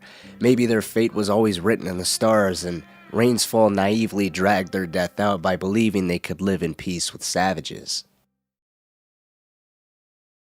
Death is by no means rare or uncommon throughout our time with Red Dead Redemption 2's story, from main characters or core members of the Van der Linde gang, other members of various gangs or warriors within the Wapiti Native American tribe. It's something that surrounds us. It's an inherent part of that time in history, as well as an outcome that simply is unavoidable due to Arthur and the Van der Linde gang's own activities. Or is it? Well, some deaths within the story are inevitable, such as the death of Thomas Downs, a man who was terminally ill with tuberculosis. To people that, whether it was right or wrong, they pushed the gang to its limits, and as such, the price to pay was their life. This was the case of, well, the entire Braithwaite and Gray family lineage to even Agent Milton himself. If things were handled differently or less a sense to teach a lesson, to get even, and to pay the gang back, these two families and even Milton himself may have continued to live a long and maybe relatively uneventful life in peace. Some events and elements within the game would need to be rewritten or changed in some kind of noticeable or dramatic way for the outcomes of these three to be different. However, there are two deaths within the story that have always been a major question of, did they really have to die? Could the gang have actually escaped this life and live in relative obscurity had it not been for one simple fact? Dutch's need to feel superior. His need that continued to grow in size to teach a lesson that he would not be made a fool of. And anyone who dares to show otherwise will be taunted and dragged through the mud. He will show them the hell that there is to pay for making a fool of this Robin Hood type of messiah. Those two deaths are Angelo Bronte and Leviticus Cornwall. There are two major obstacles that the Van der Linde gang has to deal with for very different reasons that may stem from the same origin, that being the gang getting involved with the business ventures of these two powerful men. The nuances from person to person may be different, but the circumstances and grand question is the same. Did the gang really have no choice in killing one, if not both of these men? To really give this a fair shake, let's dive into how the gang and these men came to cross paths. If there was ever an out or better way, or if the outcome that we ultimately have in the end was really all they could do. Let's begin this with the easier of the two, Angelo Bronte. You had nothing to do with destroying the liquor business! We was innocent bystanders. And that which we weren't innocent of, well, we most surely were ignorant of. Bronte was a little different in the sense of him losing money on account of his business ties to the illegal moonshine operation in the swamps out in the state of Lemoyne. So he was more of an indirect casualty. This was due to Dutch and the gang's plan to ingratiate themselves with the local populace of Rhodes, that being the Gray family in this particular case. The gang lent a hand in completely decimating their rivals, the Braithwaite's moonshining operation, indirectly affecting Angelo Bronte's bottom line. This results in him later accepting to kidnap Jack Marston as a form of compensation for what the Vanderlyn gang had costed him by destroying his moonshine ventures. Upon coming to Jack's rescue, it appeared blood was about to be shed and lives were going to come at the cost of an unfortunate misunderstanding. A misunderstanding that appeared to be forgiven, with Jack safe returning to the gang's custody so long as some local grave robbers were dealt with on Bronte's behalf. So, can my friend have his son? Of course, of course. But, should I be out of pocket over a misunderstanding? Of course I know you would not want that, huh? No. No. So, how about this? You perform a simple job for me, and you get your son back. So began an uneasy, let's call it truce, as Bronte never clearly considered Dutch or his gang of any major use or, I should really say, a threat. As a matter of fact, it was more so the complete opposite, offending Dutch any chance he got both in English and Italian. Perhaps never even properly forgiving Dutch for his hand in the moonshine business tanking, or maybe making it harder as he no longer could go through the Braithwaites. I personally think due to Bronte's own sense of superiority and arrogance that wasn't completely unwarranted, since he had the entire city of Saint-Denis in his pocket, from the highest city officials down to the police chief. I believe Bronte saw the Vanderlyn gang as just another organization he could use to his benefit. Another disposable group that was only allowed to walk into the city of Saint-Denis because of Bronte's mercy and possible use out of them. When he realized during the party at the mayor's mansion that the gang wasn't that easy to control though, that's when he decided it was in his best interest to just get rid of them, possibly even make an example out of them. That is Hector Fellows, this self-righteous newspaper man. Maybe you will kill him for me one day. Well, we're not paid killers as such, not in cold blood anyway. I did not know you were so particular that you wouldn't help a friend. Oh, I'm willing to help in any way I can, within reason. I'm going to pretend to understand what that means. I meant no offense, sir. None taken. None taken! So came to fruition the proposition of looking into the trolley station for some cash should Dutch need it, knowing it was a location where little cash could be seized and a swift police response could be counted on, removing any need to have a constant large police force around a target that could have been more financially damaging to any more ventures Bronte could have had his hand in and around the city of Saint-Denis. As most of us know, Dutch eventually realized the trap Bronte tricked him into, leading to a major factor in Bronte's death, which was Dutch could not stand being taken for a fool, and so has a personal vendetta against Bronte. This is something Hosea calls out Dutch for when he initially proposed killing Bronte, masking it not as a form of revenge, but as a necessary act. He knows the type of man Angelo Bronte is, and if the gang wanted to hit the Bank of Saint-Denis to secure the funds they need in order to just disappear, Bronte has to go first. But deal with business the right way. We don't need to take revenge. We hardly know the guy. This ain't about revenge, Hosea. Angelo Bronte don't mean shit to me. This is about the fact we are planning to rob a bank in his town. A bank that he no doubt protects. A town where his men are gunning for us. Now, technically speaking, the gang could have just disappeared and completely removed itself out of the city of Saint-Denis, but they chose not to. And with Hosea being an active part in the planning of the bank robbery of Saint-Denis, I would say that's justification insane that, to some degree, Dutch is not the only one to blame here. If the topic or the conversation went in the direction of just dropping everything and disappearing, or leaving the area, or completely abandoning everything in Saint-Denis, that would be a different story. But I personally don't recall any moment where Arthur, Hosea, or anybody else said, hey, let's just leave. And that's an important factor, because if it wasn't for the continued planning or objective of hitting the Saint-Denis bank, then Angelo Bronte would have just disappeared into obscurity. It would have just been ideal for them to just stay out of the city altogether, that is Bronte's domain. So long as they stay away from the city, then it may be a safe bet to say he could have been left alone. Yes, he's arrogant and a powerful man, but considering the low regard he had for Dutch in their personal interactions, and he would technically have the last laugh after the failed trolley station job, there would be no need for Bronte or Dutch to go after one another. Unless Dutch or any other gang member for that matter decided to continue to interrupt Bronte's dealings, I don't see Bronte going out of his way to pursue the Vanderlyn gang. But as the option to just leave the Saint-Denis bank robbery alone or Saint-Denis altogether was never an option, did Bronte's death still have to happen in order for the bank to be hit? The sad thing is, in the grand scheme of things, I don't think Bronte's death really made that much of a difference, at least on the surface. We don't know the exact details of how Bronte's death really played out within the politics and the overall dealings of Saint-Denis. The Vanderlyn gang straight up storming his mansion by no means was a small or quiet affair, but who's to say whether if that really put the entire city on high alert? We have a high profile brazen assault on one of the city's wealthiest citizens, whether if it was known by every single person or just by a select few behind closed doors, and that he had the city officials and the police chief in his pocket or not is hard to say. And on the same side of that coin, the reason why it's so important to at least take into consideration is because it leads to either the city taking a collective sigh of relief now that Bronte is removed, or there's heightened security within the city with some city officials, possibly even the police chief, now having a personal vendetta with their pockets being lighter. Bronte's death, or at least overall disappearance, may well have played a part in the Pinkertons and Agent Milton arriving in Saint-Denis as well, with Milton possibly having some type of suspicion that was only confirmed with the mayhem and destruction that was left at Bronte's mansion.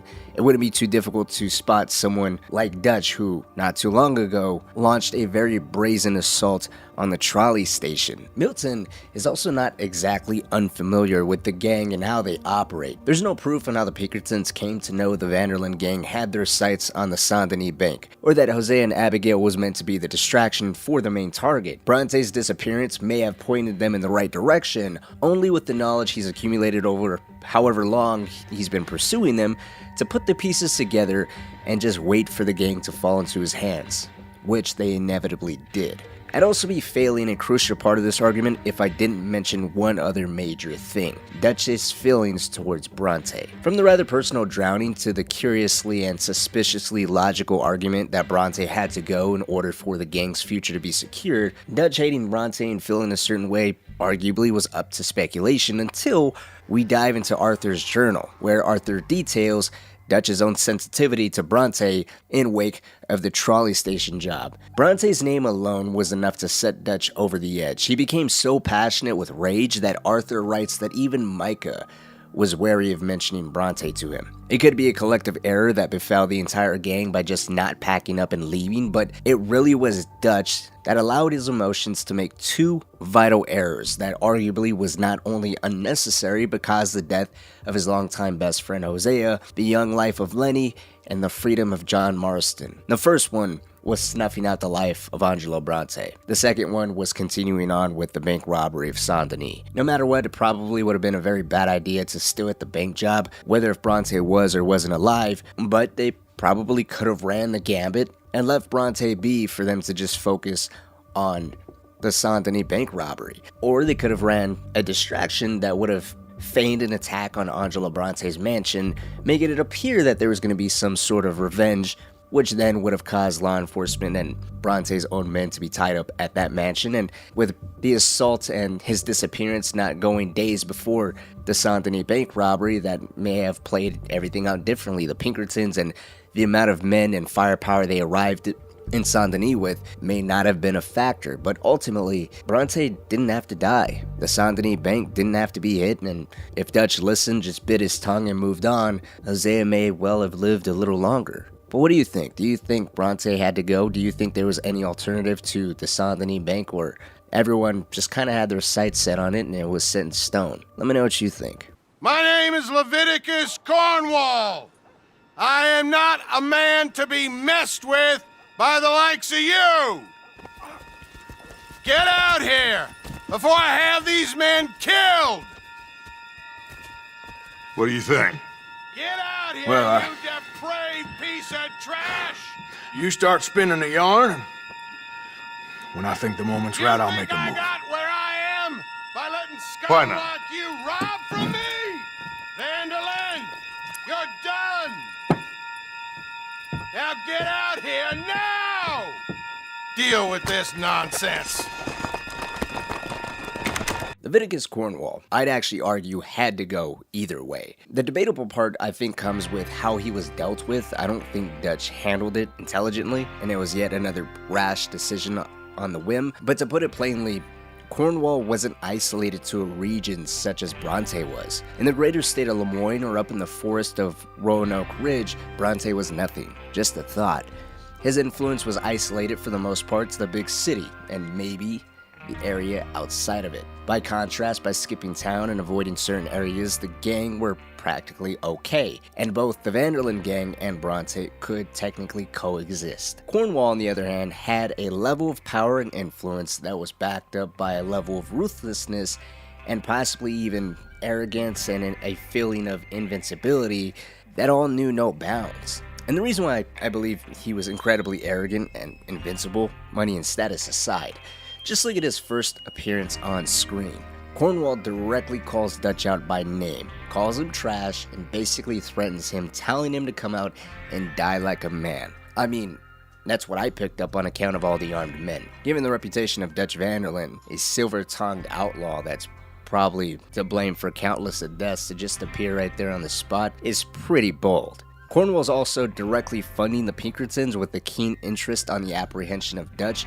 an interest that never fades. You only really see Cornwall on screen twice. During this mission right here, where he technically confronts Dutch, and then the final time we see him during the mission paying a social call where he's concluding a meeting with Agent Milton himself on a private boat in the town of Annesburg, a town that is in Cornwall's pocket. He owns the entire coal mine, and this small town is all centered around working for and in around that coal mine, so naturally, by extension, Cornwall basically owns this entire town as well. It's kind of like a final reminder for us of how much influence and how powerful this guy really is.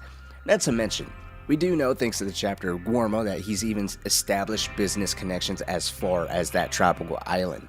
So who really knows, globally speaking, the reach that he has? We know he has a hand in at least two rail companies, the Cornwall City Railway Company and the Southern and Eastern Railway. He's in charge of the Cornwall Company Freight Yard, the Cornwall Kerosene and Tar, and has a hand in the Jameson Mining and Coal Company, which is another piece that Beaver Hollow kind of shows us. Whether if he was out in Annesburg strictly to look for Dutch, which I don't really think so. I think Cornwall is the typical business mogul. He goes from wherever the next lucrative business venture is going to be, he's going to be there in person. And he was pushing to remove the Wapiti Native Americans from their land because there was supposedly some rich oil underneath them.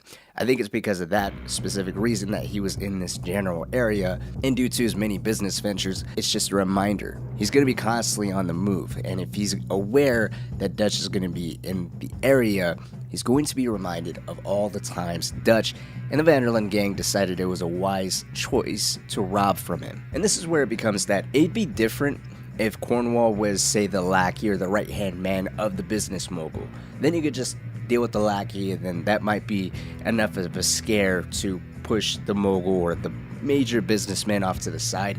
There would be no personal vendetta. Even if there was, it would probably be too terrified to deal with it. You know, it's a distant problem. I can recover this small amount of losses. Or at least in the grand scheme of things, it's rather small, a relatively insignificant amount, but this also doesn't handle the Pinkertons and Cornwall's ties to them. If Cornwall was killed and Milton wasn't, I think that would just reinforce Milton's resolve and dedication to find Dutch. It would be a legendary blemish on his career if one of the agency's financiers was killed under his watch, specifically by the man he's been sent to deal with this entire time. So if Cornwall was to be killed, by extension, Milton had to as well.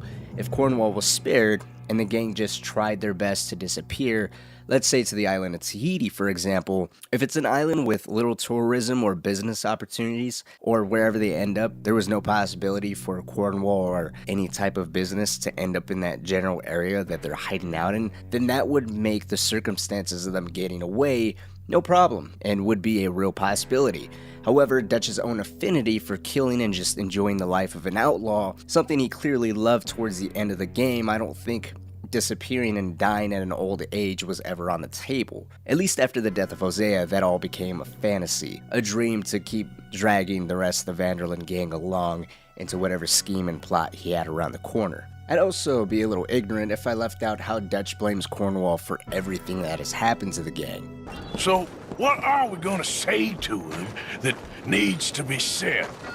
He has been hunting us since Valentine. He is the reason that Hosea got killed. His sugar business is destroying the people of Guarma. This town, Arthur, it's his town. He bought it just to destroy these folks. His sugar, his oil, his law. These are wrongs that you can't right, Dutch. We're wanted men. So why did you go for John against my wishes? I didn't want him hanged. Neither did I.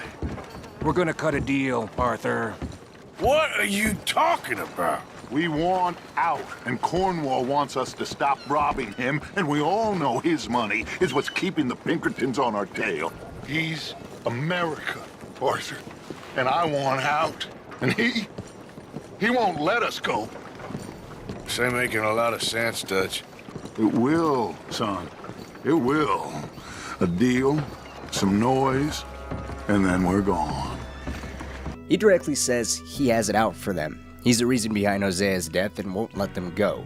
The whole deal proposition, I think, was a bluff. There's some elements to what Dutch says that's true. I basically just said the same thing. But at the same time, his argument of why he needs to go and goes on to describe all the ways his business and ways of doing things is destroying other people. To me, it's just an echo and a shallower argument of what he repeated to Hosea before in terms of why Bronte needed to be dealt with. Only instead of a bank to hit in order for the gang to buy their freedom, now it's a shoddy deal that Dutch had to have known was going to be rejected in order to buy their freedom.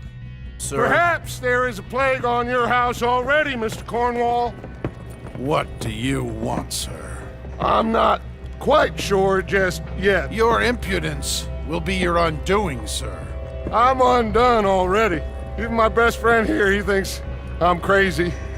And like this poor fellow you are talking to, my feelings are hurt. You robbed me, sir. And you robbed him. Funny world. You show a criminal's grasp of sophistry, sir. I did no such thing. You kill. I kill. You rob. I rob. Only difference I can see is I choose whom I kill and rob, and you destroy everything in your path. I've heard just about enough. I'll tell you what. You give me this ship, $10,000, and safe passage out of here, I'll let you live. I'll do no such thing. You sure? Good. I prefer it this way. You've lost your man! Noise, Arthur! Noise! I don't think anyone would argue that the whole deal was just a fragile attempt to justify shooting Cornwall. I think that was Dutch's intention all along. I think he's blamed Cornwall for everything, and similar to his feelings towards Bronte, I think that just stayed within him and continued to grow and become more and more passionate over time. And when Cornwall rejected his offer, he was way too, let's just say, eager to carry out what was probably his original plan. Let me know what you think. Do you think Cornwall had to have died? Do you think there was another way? Do you think I'm missing something, I'm totally wrong, or I'm onto something and there's a part or two that you disagree with? Let me know what you think down in the comment section below. I'd love to hear your thoughts and opinion on this.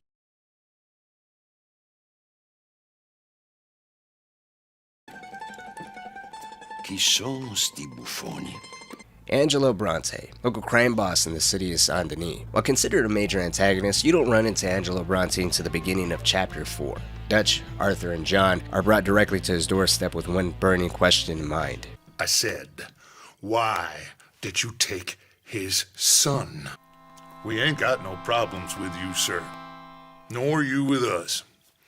But if you want to start one, there's going to be a lot of folks dead in this room before it's done.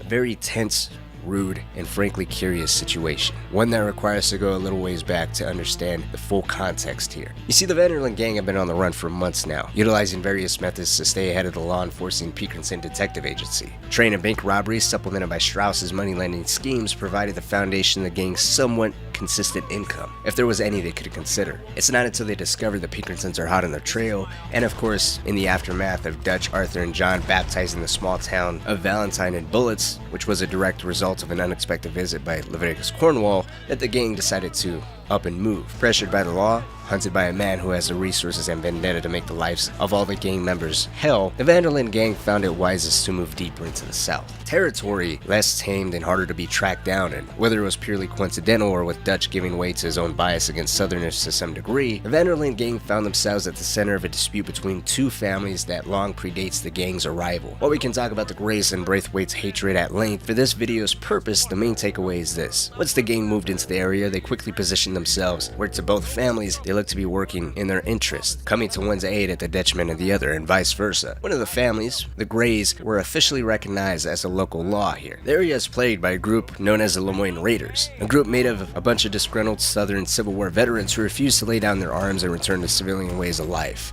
The Grays, hoping to disrupt the group's sustainability, set out to destroy an illegal moonshining operation they're running out in the swamps, an operation that has ties to both the Braithwaites and none other than Angelo Bronte. While on the surface, while doing this, the Vanderlyn gang put themselves in the good graces of the Grays. By dealing some type of blow to the Braithwaites, they indirectly put themselves on Angelo Bronte's radar, as this single event was Angelo Bronte's first exposure, albeit indirectly, to the Vanderlyn gang. While it was eventually the Braithwaites that kidnapped Jack, Bronte could very well have accepted him, not just to scare the gang into submission by flaunting his connections with the intention of undermining the gang's sense of invulnerability, a notion Dutch at the very least must have had, given his displays of anger and wrath at Mrs. Braithwaite and even Bronte himself. But Bronte could have easily used Jack as bait. It's highly unlikely Bronte has many, if any, willing to challenge him within or outside the city of Saint Denis, and that's a concept supported by his clear signs of arrogance and ill manners. It's evident he's a man of wealth and power. It may have just been amusing to him to take some type of look upon the dim-witted savages who are foolish and brave enough to interrupt his operations. It's almost as if Bronte thinks of Dutch and the gang as lowly as Dutch thought of the Braithwaites and Grays. It's an interesting concept to look at, but whatever the real reason for Jack's kidnapping, one question remains here. What would have happened if Bronte called Dutch out on his bluff here? Why do you take his son? Excuse me. I said, why did you take his son? We ain't got no problems with you, sir. Nor you with us. But if you want to start one, there's gonna be a lot of folks dead in this room before it's done.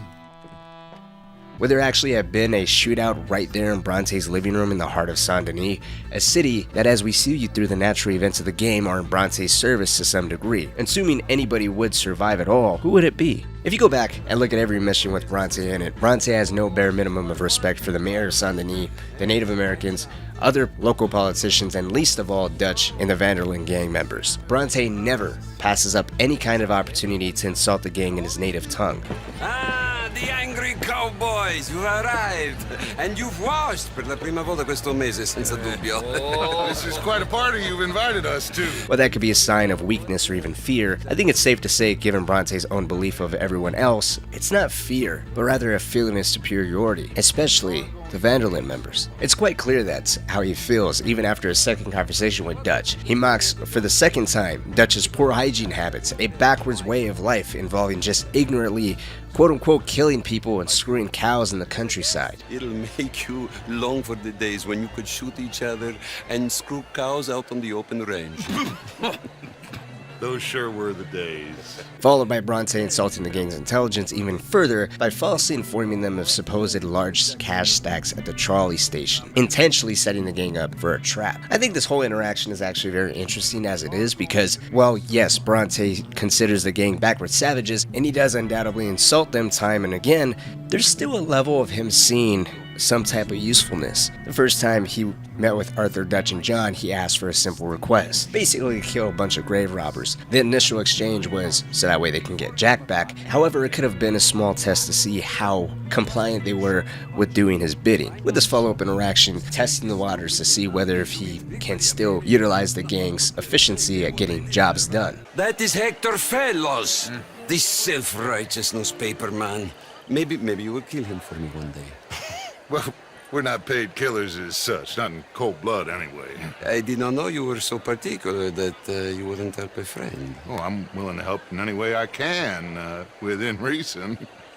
I'm going to pretend to understand what that means.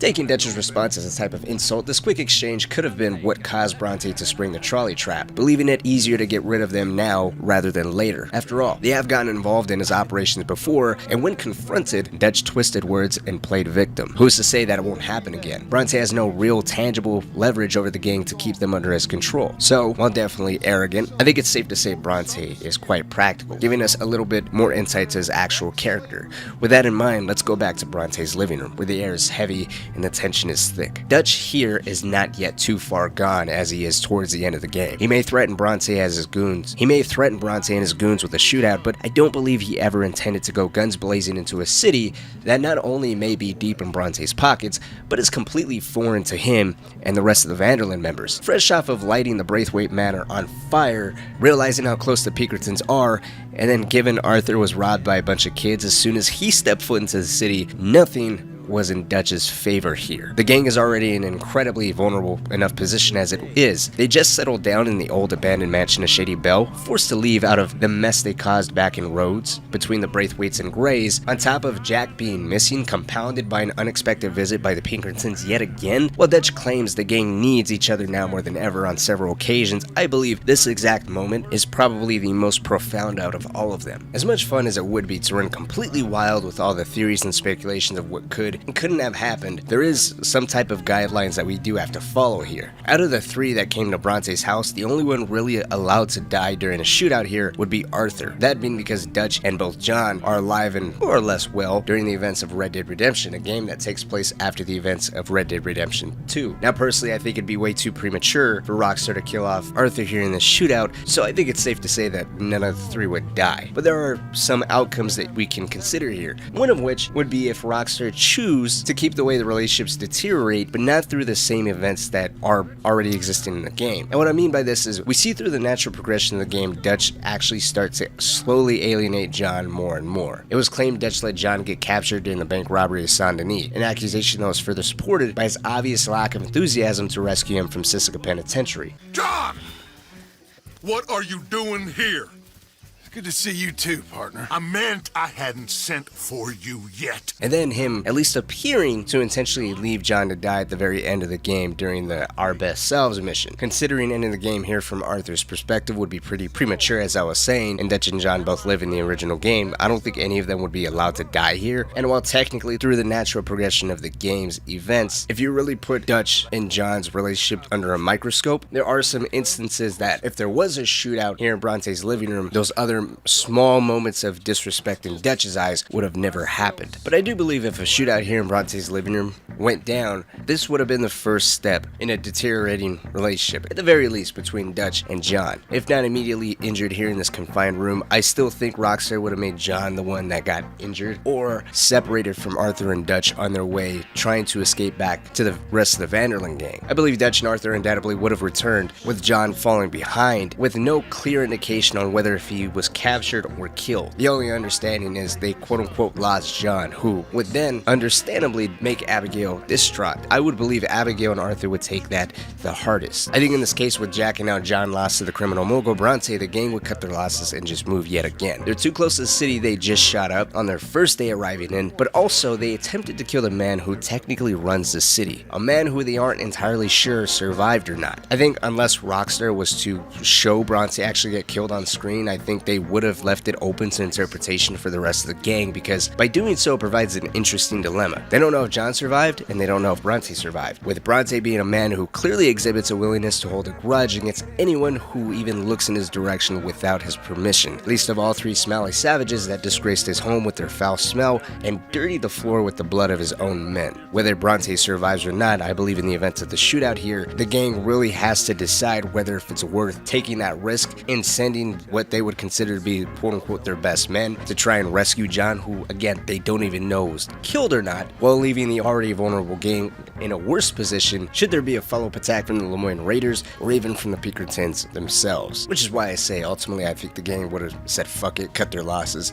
and just moved on, which would have caused a bigger rift between Abigail and Dutch, or Abigail and the rest of the gang's leadership. If they were to go this route, there's a chance that Guarma would have never happened, which ultimately would have saved Arthur from having his health decline as rapidly as he did, which ultimately would have kept him as someone who held a stronger position within the gang. As we noticed, as he got sick, people started to question his ability and really undermine his position, ultimately mocking his health. I don't think even if he didn't have his health decline as rapidly, I still think he would have definitely saved John, because in the natural course of the events of the game, even though he just found out that he was sick and how badly sick he was, him and Sadie were already planning a rescue mission of some type for John. I also think by them completely removing Guarma, how close Dutch and ultimately Micah got. Like I said in a previous video, there is no on-screen representation of how close Micah and Dutch got during the chapter of Guarma. However, Guarma is the tipping point seemingly for Dutch, where once he comes back,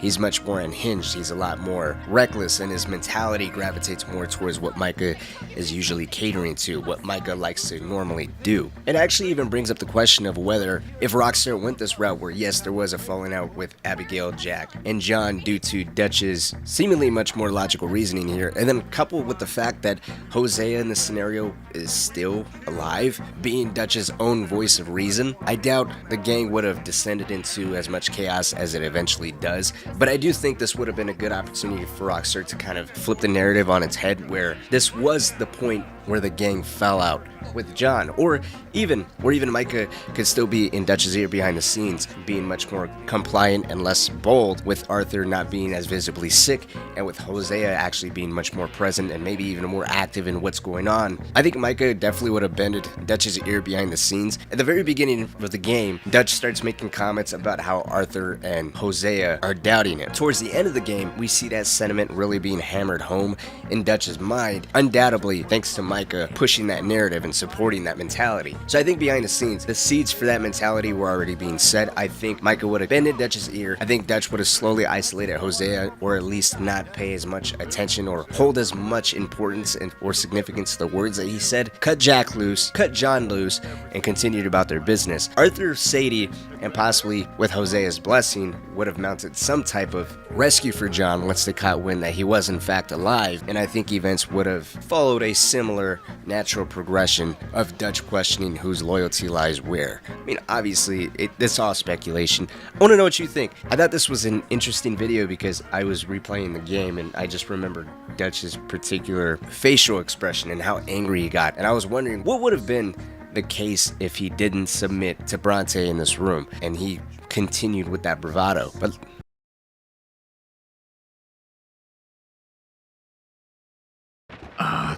hold on. What? Careful. Why? Those are Guido Martelli's men. Who? He used to work for Angelo Bronte. I've only been here an hour. Hey! Come over here. What now? Well, you go left, I go right. On 3. 3. When it comes to being asked to cover more of the side characters of Red Dead Redemption 2, those specifically outside of the gang anyways, one name that continually pops up in particular is Guido Martelli. We don't see him much in the main story of Red Dead Redemption 2. As a matter of fact, in the story, you see him one time, and that is it. The one time we see him is during the mission to Gilded Cage. He's right next to Angelo Bronte, and during this entire interaction, we never even hear him speak. Outside of that, Guido Martelli's mentioned one other time during the epilogue, and that is of course by Charles in the clip I had already played. Guido Martelli's men were sent after Charles specifically because He went against the mob boss's wishes. He won a fight that he was supposed to take a dive in, collected his winnings, and decided to try and skip town. Something that was not going to go well for Martelli, who at this point in time has come to run the city of Saint-Denis. But how? How is this seemingly no-named character, this character that doesn't even have any voice lines, that's just in the background one time, how is he the one that manages to take over and set the rule with an iron fist? Unfortunately, we aren't told directly or given any reason how it happened, or even if the entire Italian mob disintegrated into a power vacuum and multiple factions led by previous employees of the now deceased Bronte ended up fighting for ultimate control of Saint-Denis. Honestly, that sounds much more likely given the nature of businesses, criminal enterprises, greed, egos, and the lust for power and overall control.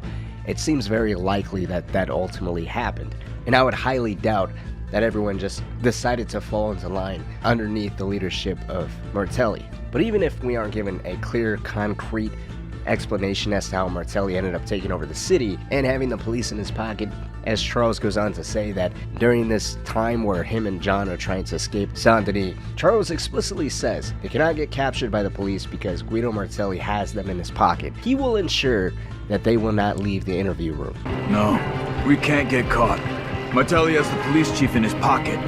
If they take us in, we won't get out of the interview room. Despite the lack of it being spoon-fed to us, we can still make a pretty educated guess on how this all came to be. You see, if we go all the way back to the days of Angelo Bronte, where Martelli is said to have been his right-hand man, Martelli's responsibility is said to have been in charge of primarily handling the bribery and corruption of the Saint-Denis police force, to ensure they turn a blind eye to Bronte and the mob's criminal activity in and around the city. This would prove to be quite useful, as following the death of his boss, Angelo Bronte, Guido Martelli could have very well have leveraged the connections he's made with the police force to keep them in his pocket and on his side, either taking part in actively snuffing out any of his rivals, or they may have played a more inactive role, just ignoring whatever Martelli was up to. Not necessarily choosing a side, but staying on the sidelines whenever Martelli had something cooking up. With the police force already on his side, passively or possibly even actively working to apprehend the other mobsters, forcing the factions to all unite under a solid mob,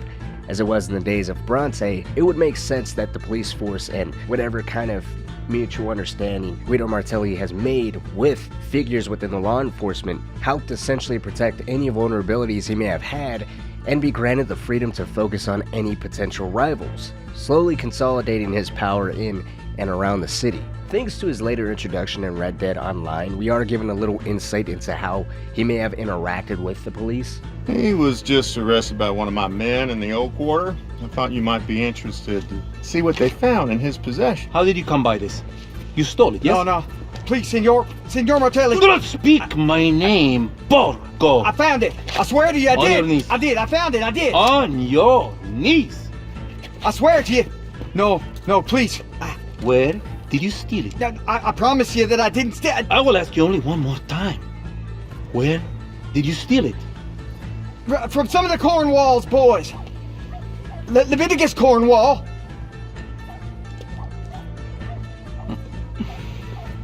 Thank you, Chief. I trust this man will face the full penalty of the law. Most assuredly, Senor. Good. Proceed. Was there, anything else? No, I think that was enough, don't you? Yes, sir. Although because Red Dead Online takes place before the events of Red Dead Redemption 2's story, I would still say, even though he's a little ruthless, he still does operate within the rule of Bronte, as he's not yet running his own criminal organization. Based off how he is in Red Dead Online and how Charles says he wouldn't let him or John out of the interview room alive, I will say I feel Martelli is much more dangerous between him and Bronte. Bronte was a very arrogant man that seemed to take a little bit of pleasure in insulting others and reminding them how inferior they are to him. He did that quite a bit with Dutch, and rather than just outright dealing with the gang and its leaders in a city that he already controlled, he instead opted for another approach by tricking them and even humiliating them by baiting them into a trap he set by pushing Dutch to go rob the trolley station that he was well aware not only didn't house any significant cash, but with Bronte running the police, essentially it was just a giant show of force and a reminder that he's at least mentally superior. He keeps referring to Dutch being some dumb redneck hillbilly that screws cows and isn't capable of even bathing himself. It'll make you long for the days when you could shoot each other and screw cows out on the open range. Those sure were the days. Good day, gentlemen. Good day to you. Martelli, on the other hand, seems much more cutthroat, down to business. There's no point in any show or personal gratification in reminding other people how rich he is or how important he is or how smart he is. At the end of the day, it seems like he's well aware that this is his city, he's in control, and while there may be a show of force, there's no need to go the extra mile and remind everyone that he is mentally superior, that he's the intelligent one. That is ultimately all we know about Guido Martelli. He's the successor to Angelo Bronte. He took over the city of Saint-Denis, and I saw someone comment that he runs his own mob rather than just taking over the mob that was already existing in the city of Saint-Denis, fully replacing Angelo Bronte. And like I said, there's no real concrete information on whether if it was just a splintered faction that he took over and managed to slowly consume all the other factions until they were all united under a single brand, or if he really just did take over, fully replacing Angelo Bronte. And we also don't know everything that he's getting into. Ultimately, he still does run the entire city and has eyes and ears everywhere as far as the police are concerned, or even his own henchmen. But we do know that obviously they're involved with illegal fighting rings, some form of tax evasion. I wouldn't put it out of the realm of possibility that they are involved in extortion across the city, or even blackmailing some city officials to ensure whatever they want to happen or not to happen within the city's accomplished, and no one has the balls to say otherwise. But that's gonna wrap it up for Guido Martelli, the successor of Angelo Bronte and ultimately the person that rules the city of Saint-Denis during the game's epilogue. When it comes to who exactly the enemy of the Red Dead Redemption games are, it seems as if that's a topic that can be debated. In the sequel, some say it's the gang themselves. One mistake after another leads to increased interest from the law to apprehend these criminals, with a boosted incentive by means of direct financing by the likes of Leviticus Cornwall. Find me Dutch van der Linde! Others say it's Dutch in the ever-thinning veil of his appearance for putting the gang first. I think we're gonna be okay.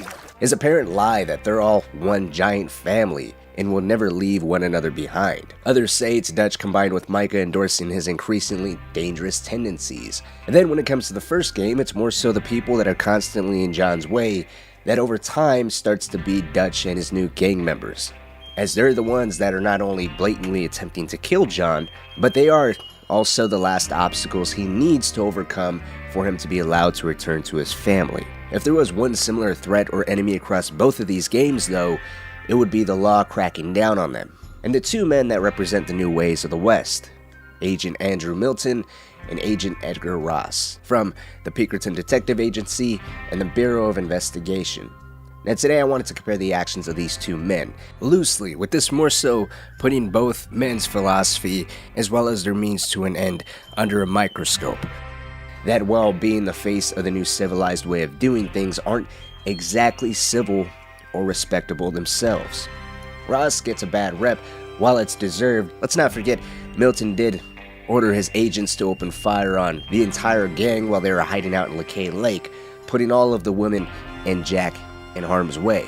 What they do is also morally gray in different ways. Milton was much more direct, making it quite apparent he was no fan of gangs and their ways of living, insulting every member of the van der Linde gang every chance he could, and while he may have been lying about letting them all go so long as they agreed to just up and leave Dutch to his custody, his approach was more in line to what the gang understood: brute force. Ross implemented a strategy more in line with what the gang already perceived as scummy, lying and coercing. Ross, years later, tracks down John, who had already left his previous ways of living as an outlaw behind, living in obscurity and somewhat exile on Beecher's Hope, doing his best to live a peaceful and quiet life with his wife and son. Ross, with the help of his second-in-command, Archer Fordham, somehow managed to kidnap Jack and Abigail off of the ranch and use them as leverage to force John to do his dirty work, promising John the life he wants, pardoning all the crimes he's committed during his entire time running with the van der Linde gang, so long as he hunted down Bill Williamson,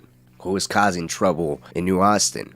And then the target became Bill and Javier Escuella, and then finally Ross revealed that he's really only letting John go so long as he can kill the infamous Dutch van der Linde who's in the area. He was moving the goalpost more and more until finally the target was John himself. Will you help us?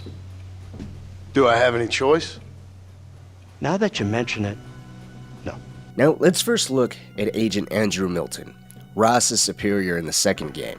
Both Milton and Ross make their first appearance known during the vulnerable moment Arthur and Jack are out on a fishing trip, not too far from where the whole Vanderlyn gang is camping out at. Naturally, this would heighten the gang's awareness and they would start to be much more cautious, knowing the Pinkertons they've been trying so desperately to get away from are not too far. The Pinkertons are surveying the area rather closely, and knowing they made contact with Arthur, it may not be too long before they discover the exact location of the gang's camp. Now, I believe Milton's initial contact with Arthur was a cunning move more than anything else.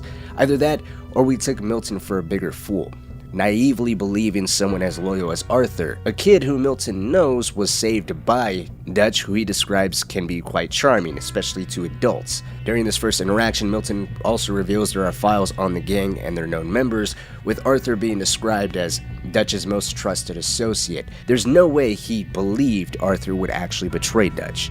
The purpose of him contacting Arthur, he claims, was to make a deal, provide him with an offer, give him Dutch, and Milton promises Arthur won't swing. His second appearance, he boldly strolls into the center of the gang's camp at Clements Point and presents everyone with a similar deal. Only now, instead of not swinging, they'll all be given a 3-day grace period, so long as the conditions of Dutch leaving with Milton right now and everyone else will be left alone, as long as they run away and disappear. I'm not too sure either one of these offers was either ever a real one or one that would either last that long or even properly be honored.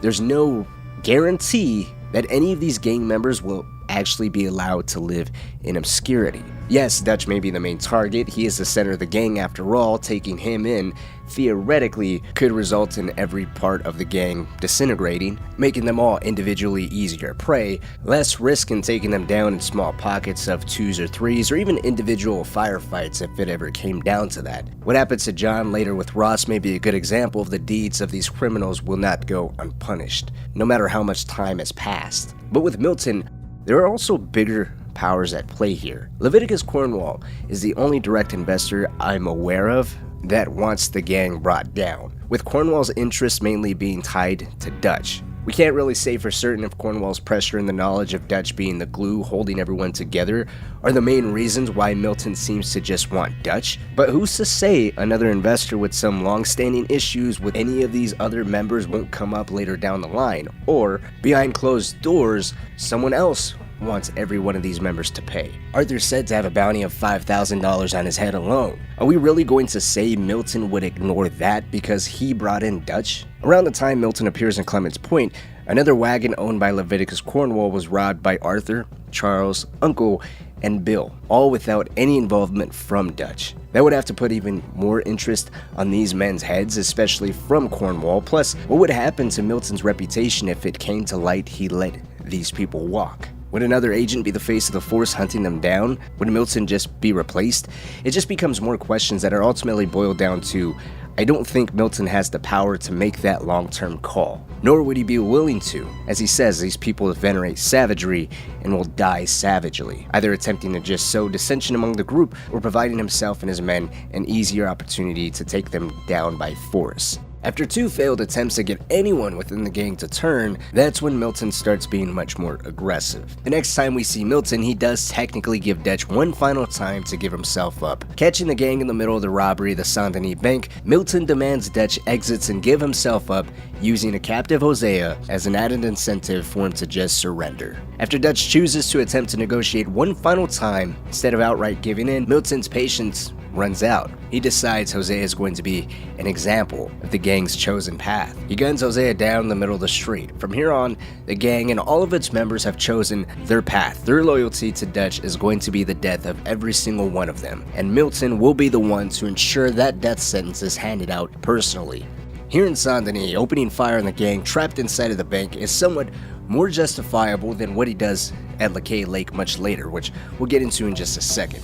The members inside of the bank would be the more dangerous and aggressive of the group, making this the best time to sterilize them and take out the high priority target that is Dutch.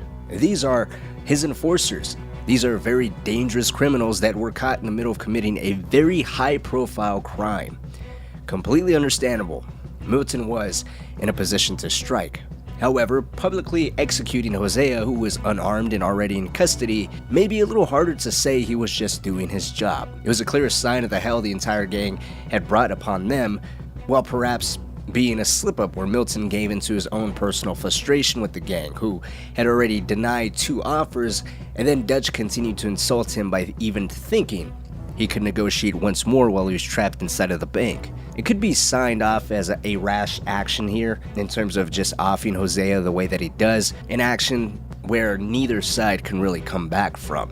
We are here to arrest you! Come out with your hands up! Give them to a count of 5, then give them everything. Actually, let everyone get down! When we move into the Lequay Lake, Milton arrives with one goal in mind: death. Making do on his promise of arriving with 50 men, he spares no time in giving the gang any time to react or give themselves up. We know due to him seeing Jack with Arthur and his time walking through the camp at Clements Point, women and at least one child is present and are at least living with the gang. Saint Denis, the moment where he sees the gang in action, none of the women are present as gunmen, and with his files on the known members of the gang, he has to know the women don't really kill and rob. It's not exactly their MO or what they're expected to do as part of the gang. That does also call into question the extensity of each member or even the entire gang's files that the Pinkertons have on them, as again, Milton does not seem to even know who John is when he walks through Clements Point. Mr. Matthews, I presume. And who are you? Rip Van Winkle. Huh.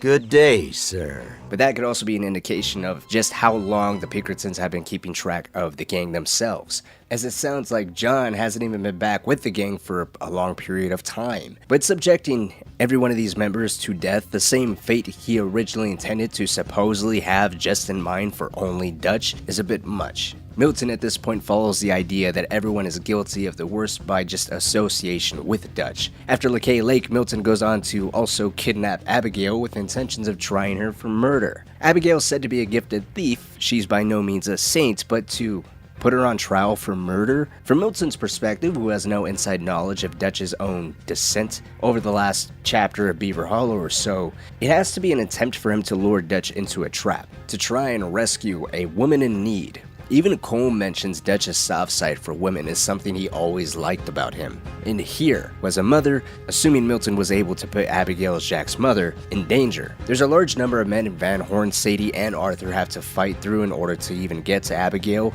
Maybe calling it an intentional trap for Dutch is a small stretch. It could possibly be he just wanted Abigail, but I find it a little funny for him to just take Abigail and seemingly disappear with her on a boat, especially after Dutch killed Cornwall. That would be a massive blemish in Milton's reputation as a successful agent. His priority target managed to kill a financier he had direct contact with just moments before he was killed. With Ross technically being Milton's successor, his first-hand experience at directly seeing the members of the Vanderlyn gang refuse to negotiate, turn on Dutch, or be reasoned with in any capacity could have definitely played a part in how he later deals and acts towards John in the first game. If Milton did choose to use Abigail as bait, that's also not entirely different from what Ross would later do as well, essentially using Abigail and Jack as something he could hang over John's head to get him to hunt down his former gang members. Milton and Ross's mentality towards these criminals and the society they represent are also somewhat similar. In Milton's first interaction with Arthur, he says he enjoys society with all of its flaws. I enjoy society, flaws and all. You people venerate savagery, and you will die savagely. All of you! In the first game, towards the end of his forced service towards Ross, Ross also shares with John he's aware there are contradictions to the civilization he represents. You see, me and Archer, we're the bad guys. We enforce the rules. Now, while the rules may not be perfect, they're really not so bad. In the way you enforce this civilization, this freedom for men to like or not like flowers, or whatever in God's name you were just talking about, is to kidnap a man's wife and son? Well, I know there's contradictions. I'm not going to lie to you. While it may not be perfect, it is something he does prefer to the alternative. If you take a step back and look at both of these men, they're not entirely different, with Ross being a little more deceptive and unwilling to negotiate, possibly thanks to everything he witnessed working directly underneath Milton. Now, thanks to the credits of Red Dead Redemption 2, we're provided a little insight into how John found himself in the position he was in at the start of the first game, with that game opening up with him being escorted through the streets of Blackwater and boarding a train. Over time, it's not really told to us how he found himself as a government servant, more so what he has on the line and why he's doing what he's doing. The end of the second game basically shows us that thanks to John's unwillingness to outright cut his bad habits of seeking an eye for an eye and avenging his fallen brother, the deed of killing Micah Bell led Agent Ross and the new Bureau of Investigation he represents in that game straight to him, pulling John out of hiding and forcing him back into claiming lives, the very thing Abigail tried her best to get him to stop doing during the entire epilogue of the second game. Ross doesn't outright command John to kill, but given John's past, Ross's knowledge of how he operates, and John's family on the line here, it's kind of given he was aware John would set out to do whatever it took, whatever he needed to do to obtain his and his family's freedom. Where Milton makes a few appearances during key moments of Red Dead Redemption 2, trailing the gang while they're basically up to whatever they were up to, trying to acquire enough money to supposedly leave. Ross, on the other hand, isn't all that present until the end of the first game, but the events of the game are largely thanks to him forcing John into this position. Meaning, if you put everything John is doing in this game through a black and white filter, Ross is still somewhat responsible. I agree it is messed up to use Abigail and Jack's freedom as collateral, especially when John spent so much time building up a life outside of killing and robbing, and it's something that's even worse when you really break down the timeline. The epilogue of Red Dead Redemption 2 is set roughly 7 years after the events of the main story, going from 1899 to 1907. And then the main game of Red Dead Redemption takes place a few years later during 1911. So even if John's murder of Micah was what led Ross to him, that would mean there was roughly a 2-year period of silence, from the time Sadie and John visited Micah on top of Mount Hagen to the opening scene of Red Dead Redemption when Ross and Archer are walking John through the streets of Blackwater. Now there's another 6 months or so of time that I'm kind of not accounting for here, just assuming that that was a time frame some type of deal was struck between John and the Bureau. After at least a year or so of silence, you gotta think John and Abigail must have really believed they had successfully escaped their old lives and achieved their dream of living peacefully into their old age, only for Ross to come knocking and destroying that dream. Another element to Ross, too, is a sadistic sense of humor. We get a very, very, very small glimpse of it in the second game. He remarks towards Jack to enjoy his fishing while he still can. This part of his personality is shown a lot more in the first game, though, where he constantly reminds John of how he's a killer and they are giving him the ultimate blessing of redeeming himself instead of swinging, even though that's a flat-out lie. But constantly mentioning of how lucky John is in the position that he's in, or the few moments where he does meet up with John and tells him Abigail sends her regards. Oh, your wife sends her regards. Or even at the end of the game, once Dutch is finally killed and everything he's been asked of has been accomplished, Ross jokes about Jack and Abigail dying in a prison riot. Where's my family? Your wife was killed in a prison riot last week. So, I'm only joking, dear boy. They were sent back to that Scrabble ranch of yours in Beecher's Hope. They're quite safe and sound. They better be. He does seem to derive a lot of personal pleasure from tormenting John, someone that he and even Milton considered savages. So Milton might have considered this a black and white thing, whether you're for or against the law. When it comes to Ross, the mentality might more or less still be the same, but there's a little more personal enjoyment out of messing with John. The power Milton claimed to have, or at the very least came off as having by promising the gang a chance to escape, may very well have been more so the type of power Ross actually held. Being a representative of the federal government in the first game with full reign to do whatever he so pleased, to acquire support from the local populace while successfully taming the lawless land of New Austin. While it was definitely a scummy, low move, you have to at least acknowledge Ross really created a win-win situation for himself by forcing John's hand. He was able to spare the Bureau of Resources by instead employing John, who was much better at tracking down his former gang members than any agent could ever hope to be. He also had an added incentive. He's not going to back down because he cares for his family, who Ross was constantly dangling over his head. If John was successful at apprehending his criminals, everyone wins. The land is a little safer, these infamous outlaws are either dead or in custody, and John is one step closer to freeing his family. Ross is getting all the credit for civilizing the area. On the other hand, if John happened to die while trying to free his family, so be it. Ross wasn't taking any chances with the likes of criminals who have chosen the hard way time and time again, treating these criminals like normal people, like civilized people, only led to his boss being killed by these type of people. With John gone, that would just be another outlaw dead who Ross would never have to worry about again. Even though there was moments where it betrayed that he did enjoy tormenting John, having a rather dark sense of humor towards him, you gotta at least acknowledge the cunning moves that he had at play here. He did save time, resources, and probably a good amount of his men. That while a good amount of them still died when going for John, may have only been a fraction of the losses they would have suffered if they tried to go after the Williamson gang, hunt down Javier, and then the entirety of Dutch, who was working with the natives, who were growing in numbers, had great knowledge of the wilderness and local area, as well as were able to identify Nastus as a spy. Dutch straight up strolled into Blackwater a few times, one of those times that John was the primary target. If it wasn't for John getting so much of Dutch's attention, who knows how many lives they could have claimed, just for the sake of bringing down the growing enemy of modernization. As much as I hate to say it, and the ending of the game is so damn sad, John was probably always a walking dead man. If they didn't come for him before the gang, they may well have came for him after. As Arthur says, these people ain't the forgetting sort. Frankly, I see Ross as a more cutthroat version of Milton. The mentality was possibly always there, but because of everything he's been through, witnessing everything firsthand, Milton failing time and again, and then seeing the same group that he was supposed to be hunting, killing him, Ross wasn't taking any chances. Both of these men equally represented the new way of the world. It was just Ross had his mind made up. No more loose ends with the Vanderlyn gang. John was always going to pay for his sins, but at least there was a silver lining of him doing all this work to at least buy Abigail and Jack's freedom, and while it went down the drain, at least he gave them a chance, another chance, to escape this life.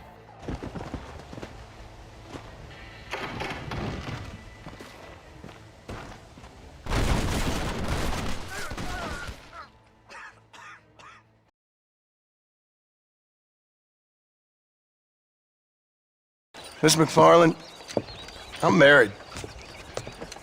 I have a son. I had a daughter, but she died. Years before that, I rode in a gang. We robbed banks, trains, held people ransom. We killed people we didn't like. Bill Williamson was in that gang.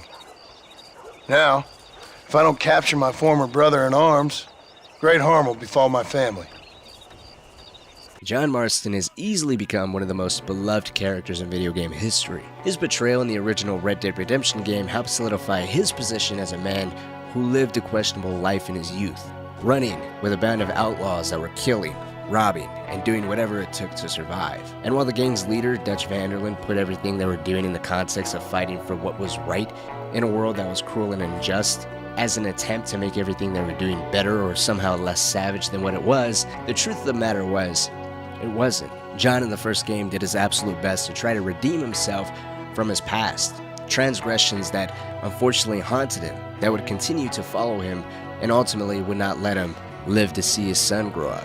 Red Dead Redemption 2, John is seen in a little bit of a different light, especially since the game is put through the eyes of Arthur Morgan, his older adopted brother who had more loyalty to the gang and Dutch than anybody else. Because of this loyalty, because of this refusal of Arthur to think in any way outside of putting Dutch in the gang first, John is seen as slimy, someone who can't be trusted. He committed the ultimate sin and ran off for a little over a year without saying anything to anyone. And while John may not want to be the father of Jack, accepting him as his legitimate son, or officially claiming Abigail as his prized wife, those are separate things from running off from the gang. As Arthur says, we have a code, and he knows that. Running off on that kid is one thing, but there's a code. He knows that. He ain't Treylawny. Dutch and you pretty much raised him. I know, but it's done. Has been for a while now. Nobody else would have been welcomed back that easy after that long, and you know it. By all accounts, it appears John's return to the gang was one met with little opposition besides the rift between Arthur and John growing. Even with this soured view of John appearing to be less than trustworthy in Arthur's eyes, John still helps with the gang and looks out for what Dutch would want and how best to suit the gang's needs. This is apparent through John's initiative in setting up a train robbery during the missions pouring forth the oil, and the sheep and the goats, where he and Arthur steal some cattle off some ranchers and attempt to resell them at auction in Valentine. That is kind of brilliant. For you. That is a real idea. I think that's the first time you ever had one of them. Shut up. You might be the first bastard to ever have half his brains eaten by a wolf and end up more intelligent. What's worth pointing out as well is neither of these are shallow attempts to regain Dutch's favor or even try to rekindle their fractured relationship with Arthur. It's simply John doing his part, carrying his own weight, and trying to return to what it all was like before he left. But there is no obvious attempt of him trying to mask or hide from what he had done. He pretty much owns up to it. On the one hand, yes, he did choose to run off and escape the possible obligations he may have felt he had with Abigail and Jack. Perhaps it was as simple as not being ready for fatherhood, or maybe he was off looking to find himself, or maybe it was a mixture of the two. But personal crisis or not, it's clear he was still as loyal to Dutch and the gang, and was still all too willing to do his own part. I wanted to point this out because there's two sides to John. The love and loyalty that he has to at least Dutch, and the other side, troubled by his own personal turmoil that can easily be muddled and misclassified as being disloyal or unable to be trusted. That is Arthur's view of him at the beginning of the game, and because that's Arthur's view, it becomes our view. However, it's crucial to recognize that there is in fact a difference, and that difference means if we were to really pinpoint the exact moment where John's perception and opinion of Dutch starts to change, and the reason behind it differs entirely from the beginning of the game to the moment where we actually see John's mood begin to change towards Dutch. And John's mood is much more apparent than anyone else's. And there's even a direct occurrence that led to it, an occurrence that honestly, he never was able to recover from in terms of seeing Dutch the same as he did before. And that single event was the kidnapping of his son Jack. All throughout the missions, blood feuds, ancient and modern, and the Battle of Shady Belle, John's mentality is very different. He rants about how Dutch and Hosea went too far this time. There's always money, there's always something shiny, something new for these two con men to get their hands on, and this time, the two of them flew too close to the sun, getting Sean killed and Jack kidnapped. It's Dutch playing his games. Hosea, too. Getting involved with those two families. Master con men working their magic. They thought there was a lot of gold. Yeah, they thought there was money. Ain't there always? Understandably, John is angry and in a panic, but we can't mistake this for anything other than what it is, and that's regret. John's words are nothing more than echoes of the pain and regret he has as a father, or lack of being one. No real attempts have actually been made to be a father to Jack, and John knows it. On the ride to Shady Belle with Arthur, John shares his doubts in Hosea and Dutch in their possible faulty memory, doubting if things were ever the way they remembered it to be. If they were ever the people they were meant to believe they were. He then continues to admit he rejected Jack as a son, who didn't choose this life, and is now paying for his father and adopted family's crimes. Abigail was also mistreated, and now, in this moment, John is realizing the weight of his actions. There are people counting on him, and he hasn't been as present as he should be. I treated Jack bad. Abigail, too. I didn't want to believe he was mine. I believe John's obligations and dedication to Abigail and Jack became a real priority for him from this moment on. We can say Arthur's own shift away from Dutch was somewhat similar, albeit much later, and only when he was on his own deathbed. Arthur eventually became hell-bent on saving as many people as he could, most notably John, who had a family, a son who could have something outside the life they all know. John's reality check technically wasn't as intense as being on the way out like Arthur's was, but Jack's disappearance and the fear of the unknown horrors that may be falling upon him was definitely one he needed, one Jack needed. What's also curious to me is how Arthur's response to all of this was. Up until now, Arthur made no reservations at telling John to just run off again. Why does he care if he went fishing with Jack when John says it's not his son? Likewise, why would he care what happens to Jack? John, after all, has made the mistake of turning his back on the gang and refusing to father this young boy once before. Why is this any different? This could have very well been another chance for Arthur to just remind John of his past mistakes and to just leave yet again. The only difference now is John's words are now directed at Dutch and Hosea, something I would think would even be worse in Arthur's eyes. Yet Arthur doesn't do what he did in the past. He doesn't repeat the same sentiments. Instead, Arthur does the opposite. He reasons with John, tells him to not overthink the situation and descend into a rabbit hole filled with anger, doubt, worry of what will happen to him, his son, his wife. Arthur admitted before that he was upset with John for leaving, but he does say it in a way that betrays more hurt from a brother who chose wrong and was so quick to throw his family away, rather than just someone who could turn their back and walk away from a fruitful past. Oh, well, if it's John's idea, it must be a good one. What is it with you and him? He disappeared on us for a while. When Jack was real young, a long while. A year ago. He did? And we was family, you know? Guess I still ain't fully forgiven him for that. Arthur never hated John. He probably never even wanted him to leave again either. All the anger, jokes made at John's expense, or constant reminders of his past mistakes are most likely just his own hurt being manifested in a way that would seem acceptable by everyone else. Best to hide hurt feelings behind broken loyalty after all. But back to John. In the moment, his words, everything he's saying is justified and amplified by his own personal regret. This was the eye-opener for him. In the beginning of the bank robbery in Saint-Denis, John's doubt is voiced yet again, showing that even after Jack's rescue, John's mentality towards the gang, their current predicament, the situation, Dutch continuing to promise and never deliver, is a mentality that he's only doubling down on. And this time, John voices his concerns with a bigger audience and even calls out Dutch directly. This is it, gentlemen. The last one. Where have we heard that before? What has happened to you, John? You lost all your heart. I'm just trying to stay real about all this. Real? Oh, how I detest that word. So devoid of imagination.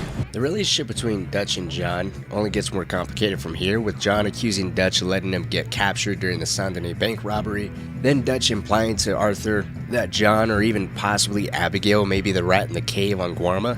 So what happened with John in that bank? He survived. Unlike dear Hosea and Lenny, the only one they took alive. Why is that, you think? I don't know. I was already on the roof. I didn't see it. And Abigail, I presume she was able to slip away in time. What are you talking about? You know, when I look back at all the chaos of the past few weeks, the apparent superficial chaos, I begin to wonder, maybe, for somebody, this is all going exactly to plan.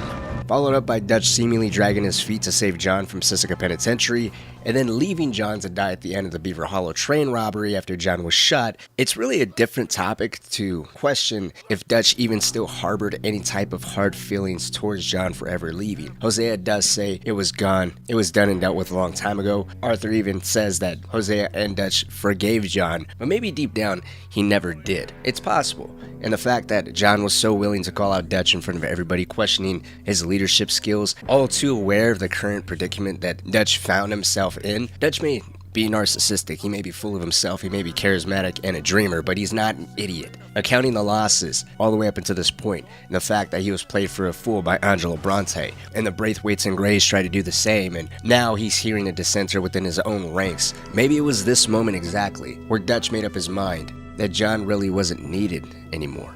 The potential rage Dutch felt in this moment towards John could have very well brought to the forefront of his mind that this man, this son of his, had left before. He had turned his back on him, and he'll do it again. John's belief that Dutch allowed him to get captured in Saint-Denis, followed by Dutch's lack of enthusiasm of saving John, or Dutch's overall behavior during the chapter of Beaver Hollow, where he's starting to get closer and seemingly listen to more of Micah, isolating Arthur and John, and then of course it all compounded by John getting shot on the train with Dutch and Micah refusing to go back and save him, all made that original thought.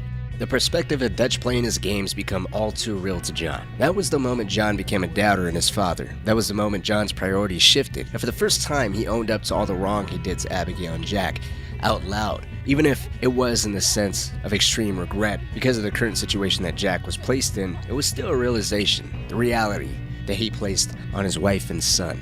Honestly, Jack's kidnapping may have caused a deeper rift in the gang than most of us ever even realized. What do you think? Do you think Jack's kidnapping played a pivotal role in changing John's mentality, or do you think that was something that was always in the back of his mind? Or it was really Saint Denis or any other event that caused the actual rift? I want to hear what you think down below.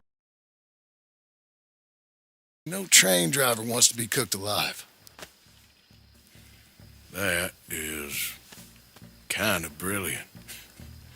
For you. That is a real idea. I think that's the first time you ever had one of them. Shut up. You might be the first bastard to ever have half his brains eaten by a wolf and end up more intelligent.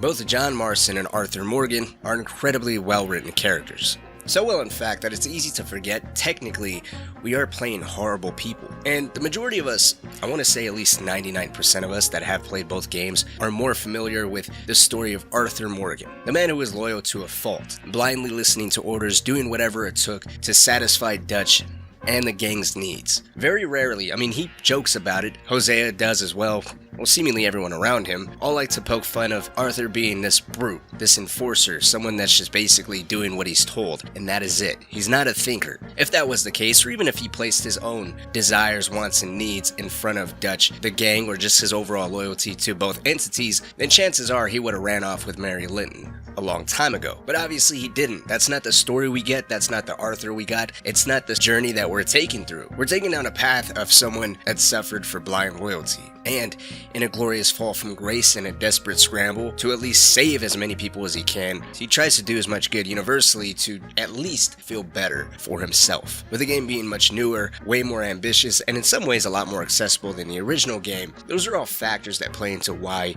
so many people have played Red Dead Redemption 2 and have yet to play the original. Maybe one day we'll get a real, proper remake of the first game, as I feel, I think that game deserves that amount of love and attention, but for those that have never played the first game, what you're missing when it comes to John is he's almost an entirely different person. Now, of course, things change over time. People change, they grow up, they mature, or even they harden over time. Their priorities, their goals, the things that they're focused on, and how they handle certain problems or situations may all change. That's just how we grow up and evolve with time and experience. The first game is set sometime after the events of the second. John is much older, and I do have a couple videos coming out set to really compare and contrast Arthur to John in depth, so if you're interested in that or any other Red Dead content, please feel free to subscribe. But there's something that I mentioned in a previous video that I was even questioned for, and I found myself thinking this way again. So rather than just confining it to a video, I wanted to share it here and get everyone else's perspective on it, and then I can implement it into videos moving forward, make it more of a solid community thing. But what I said was, I felt John was much more brutal than Arthur. And don't get me wrong, I'm not saying Arthur's not brutal. He is. He's, as I said at the beginning of the video, he's loyal to a fault. He's got a one-track mind. There's nothing that he holds more closely to his heart than loyalty. If it wasn't for Dutch, if it wasn't for Hosea, or even the gang at large, whoever Arthur ends up with, it's a life and death type of situation. He will protect that person no matter what. And it seems like he would even do it to a capacity where if he gets a little bit more of a softer side from, say, Mary Linton, it wouldn't always result in violence. And what so many people miss from John in the first game is, similar to Arthur, he does have a one-track mind, but it's kind of different. You see, with Arthur, there's two things that I think separate him. The first one is Arthur's held accountable. He has to deal with other people no matter what, whether if he likes it or not, because there's still a gang he's got to go back to. And these other members of the gang are involved with their own little projects or plans or whatever that they have to make sure become successful in order to tell Dutch and everyone else that, hey, I'm earning my keep. A prime example is Sodom back to Gomorrah. Kieran and Bill were planning on hitting the Valentine Bank. However, they couldn't do so because Arthur, Dutch, and John shot up the town of Valentine. So when Bill and Kieran try to get Arthur to come on board, they have a little bit of a back and forth, and when it's pointed out that Arthur did his business in Valentine, Arthur says it wasn't his fault. And Bill points it out, hey, whenever you fuck up, it's not your problem, it wasn't your mistake. But when he fucks up, everybody makes fun of him. We got something cooking you might be interested in. Am I gonna like the sound of this? Been cooking since Horseshoe, but you went and kicked up all that commotion in Valentine. Now, we was preparing to rob the bank there until you got involved in all that nonsense, and I don't know, I just feel like it's unfinished business. That wasn't my fault. It was just one of them things. How come every time I get in trouble, I'm called a fool and an idiot? But when you get in trouble, oh, it's just one of them things. So it may not be dramatic or completely drastic, but there's still that element there. You gotta be careful, because while you may not be bringing massive problems to the gang at large or even Dutch, you could possibly be stepping on other people's toes, and you may have to deal with the repercussions or confrontation from that. So he is held accountable. John does not have that. John's one goal is the safe return of his family. And because John is in this little isolated state of mind, the anger in the position that he's in, I think, makes it worse.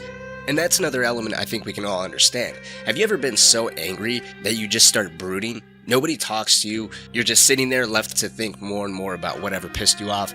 And next thing you know, the next person you see, you're just mean mugging the hell out of them. You just don't want to talk to them. You know that the second they open their mouth, all the shit that's weighing on your shoulders is just going to be dumped on them. And in your mind, it's their fault. Leave me alone. With John, he's left alone. He doesn't have anybody on his shoulders. There's no accountability. The writers intentionally left him black and white. We don't really know where his morals, values, and really line is drawn.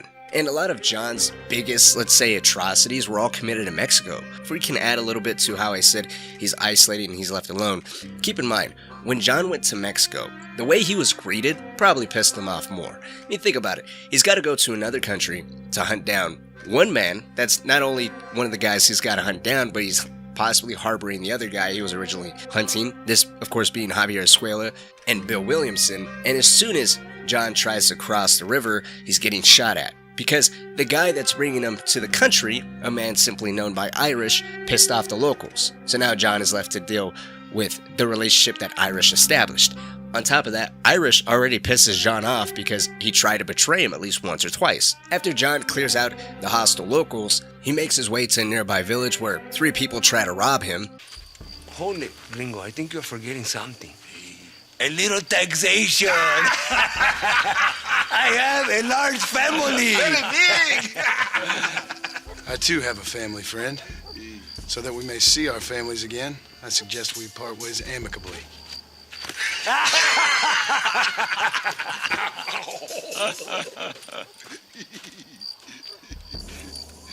Can I see the boots, Gringo? I think you can see them from where you're standing just fine, senor. Take off the boots, Americano. All of this compounded by the fact that there's no one really for him to talk to, or even, as I said, Arthur had some type of accountability that was going to come back his way. John doesn't have that. John also has little care for anyone else besides his primary goal of his wife and son returning. This is something that Landon Ricketts, a gunslinger hiding out in Mexico, identifies, and he even tells him, you can't be jumping on both sides of the fence because eventually you will get impaled. We're enemies by the day. Perhaps you would know. Rumor has it you've been making all kinds of new friends. I don't pay much attention to Just rumors. be careful, John. Keep jumping from one side of the fence to the other. You might just get impaled on it. I have to find these 2 men. With respect, how I do it is no concern of yours. Choose your tone wisely, partner. Remember who you're talking to. How could I ever forget? And who are you, John Marston? Apart from a rat feeding every other hand he can find, my name means something. And it's that conversation that kind of foreshadows what John ends up doing. Because at this point in time, Mexico's caught in the middle of a revolutionary war. John helps out both the rebels and the army. And it's during the missions where he helps out the army that he does some of the more messed up stuff that I was talking about. One mission in particular, John goes to help the army clear out a village that's known as a rebel hideout. After all the armed men are killed, the Mexican army rounds up the women that are hiding there and ships them back off to the colonel that runs the area. And then they order John to burn all the houses. John doesn't do it exactly enthusiastically, but he doesn't stop them either. He does exactly what he's told. I heard the little horse crying in that house over there. Remember, nobody takes them before Allende. We did all this just to get women for a linde? No, that's just a bonus. This village is riddled with rebels. Make sure they don't have homes to come back to. There are fire bottles over there. Use them to burn down some of these houses. And what makes you think I'd do that? You want to find Javier Escuella, don't you? John, you're helping Mexico. Vámonos, muchachos. Buen trabajo. So in this one mission, John stomps out rebels that are already repressed by the local government. He takes part in human trafficking by allowing those women to get shipped off to Colonel Allende, and then he burns all the houses down. And there's never a moment of guilt or remorse. You could argue John had the same mentality, that he was going to go out the same way Arthur believed he was going to go out, the way of a gunslinger, or he saw his death coming, and so why flip the mentality now? These are people that he doesn't care about. These are people that are kind of just obstacles in his way. His main goal is his family. Who cares about anybody else? Maybe if John got sick similar to Arthur, we might have seen a mentality flip, but it's because of the goal, really the way he goes about it as well, that I've always thought John is a little more brutal than Arthur. John does some honorable stuff as well. The things that he does for Bonnie and her ranch shows a different side of him. However, it's not really an emotional plea, it's more strictly out of repayment. Bonnie and her father did save his life, so the least he can do is save the horses from a burning barn or any little help around the ranch. The writing and the amount of material that we get from Arthur to John is vastly different, so of course we just have what we see in the games to go based off of, and that was just always my take. Just the things John did alone in Mexico brings to question, how far are people really willing to go for their family, for their loved ones, for anybody or anything they hold valuable, and to what point can we sympathize and root for that side until morals and ethics of the situation become a bigger issue. And if we were to venture a little bit outside of just the narrative, John does also have a stranger's mission where you can threaten someone's wife or hogtie her and bring her back to her husband. I mean, technically you can pay him off too, but if it wasn't within John's character to do that, I don't think Rockstar would have left that as an option to do. So it kind of goes back to the one-track mind. Arthur upholds loyalty, and yes, he does some horrible shit. At least he's loyal, and that's what you can always count on. John seems to just have one goal in mind, and he's the Hellbringer. As long as that goal is achieved, then he's satisfied. We can't always fight nature, John. We can't fight change. Can't fight gravity. We can't fight nothing. My whole life, all I ever did was fight. When I'm gone, they'll just find another monster. They have to. We all get caught eventually, John. I guess the trick is to decide by who. In the sun-soaked expanse of Mexico, the year unfolds as 1911, weaving an epic tapestry of redemption and unwavering resolve. John Marston, a man etched with the scars of a turbulent past and a damning history to say the least, embarks on a quest that transcends borders and delves into the very essence of humanity. The pursuit, Marston's pursuit, the very reason why he's venturing into this unfamiliar territory, centers on two figures from Marston's tumultuous past. The elusive outlaw, known as Bill Williamson, once a former brothers in arms, turned fugitive seeking solace in the vibrant landscapes of Nuevo Periso, a region that none other than Javier Escuella, another kindred spirit from the infamous Vanderlyn gang who calls this area his home, are out hiding in. Nuevo Periso, a name that conjures visions of a new paradise, is anything but. It becomes the backdrop for a complex dance between loyalty and survival, between what is right and who deserves a second chance, not just at redemption, but just at being given the luxury to breathe another day. I hope you have a clear conscience, because you're about to meet God. Nuevo Periso is a region that is suffering its own hardships.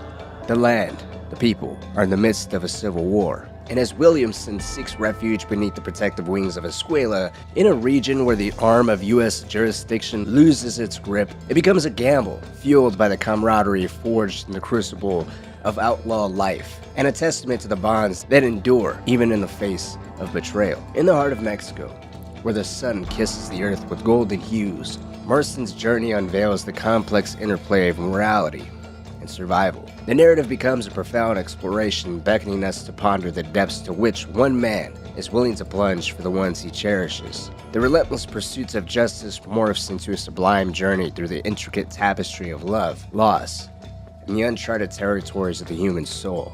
The chapter of Mexico in the original Red Dead Redemption has to be one of the most critical portions in that game, especially when it comes to the overall character development of John Marston. The entire chapter perfectly exemplifies that John is always meant to be a morally gray character. There is no right, there is no wrong. That past he tries so desperately to shed often shines through his actions, because while he's striving to live a different life, to turn over a new leaf, to redeem himself, the means that he employs in order to reach the ultimate end, no matter how noble, no matter how justified, no matter how beautiful that end is, the means are always originating from a life that he tries so hard to leave.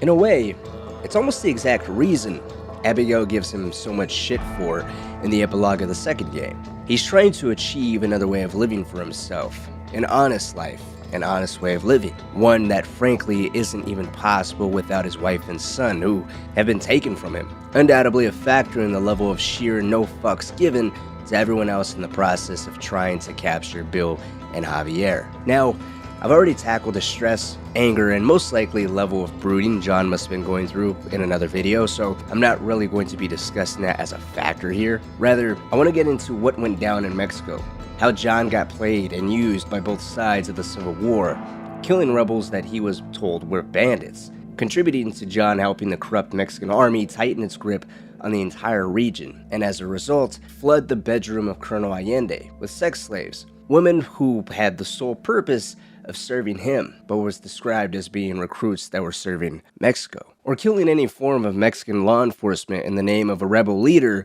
who's seen as a true savior, a proper warrior against any form of corruption, an honest man for the people who, when in power, would do right by all the peasants and see to a free and prosperous Mexico, when in reality, that man everyone looked up to, a man by the name of Abraham Reyes, just lusts after women in power and eternal fame, no different than any other tyrant who has soiled the throne of Mexico before him. Do you have any idea how many times I've thought about the day I will march into Escuella and storm Allende's mansion?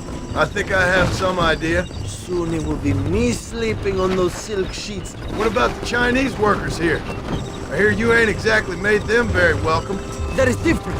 They are an inferior race. You have all the makings of a great leader, Abraham. After a somewhat successful assault launched on Fort Mercer, John and his ragtag gang of local law enforcement, Nigel West Dickens, a snake oil salesman, and a grave robber by the name of Seth, while they accomplished in taking over the fort, they had no luck in actually apprehending Bill Williamson, the gang's leader and the target of John Marston. It was a bandit that was left behind that revealed to the group Bill had disappeared into Mexico in an area near a village by the name of Chuparosa the day before. Mr. Marston, we got a live one. He says, Bill's already run off to Mexico yesterday morning.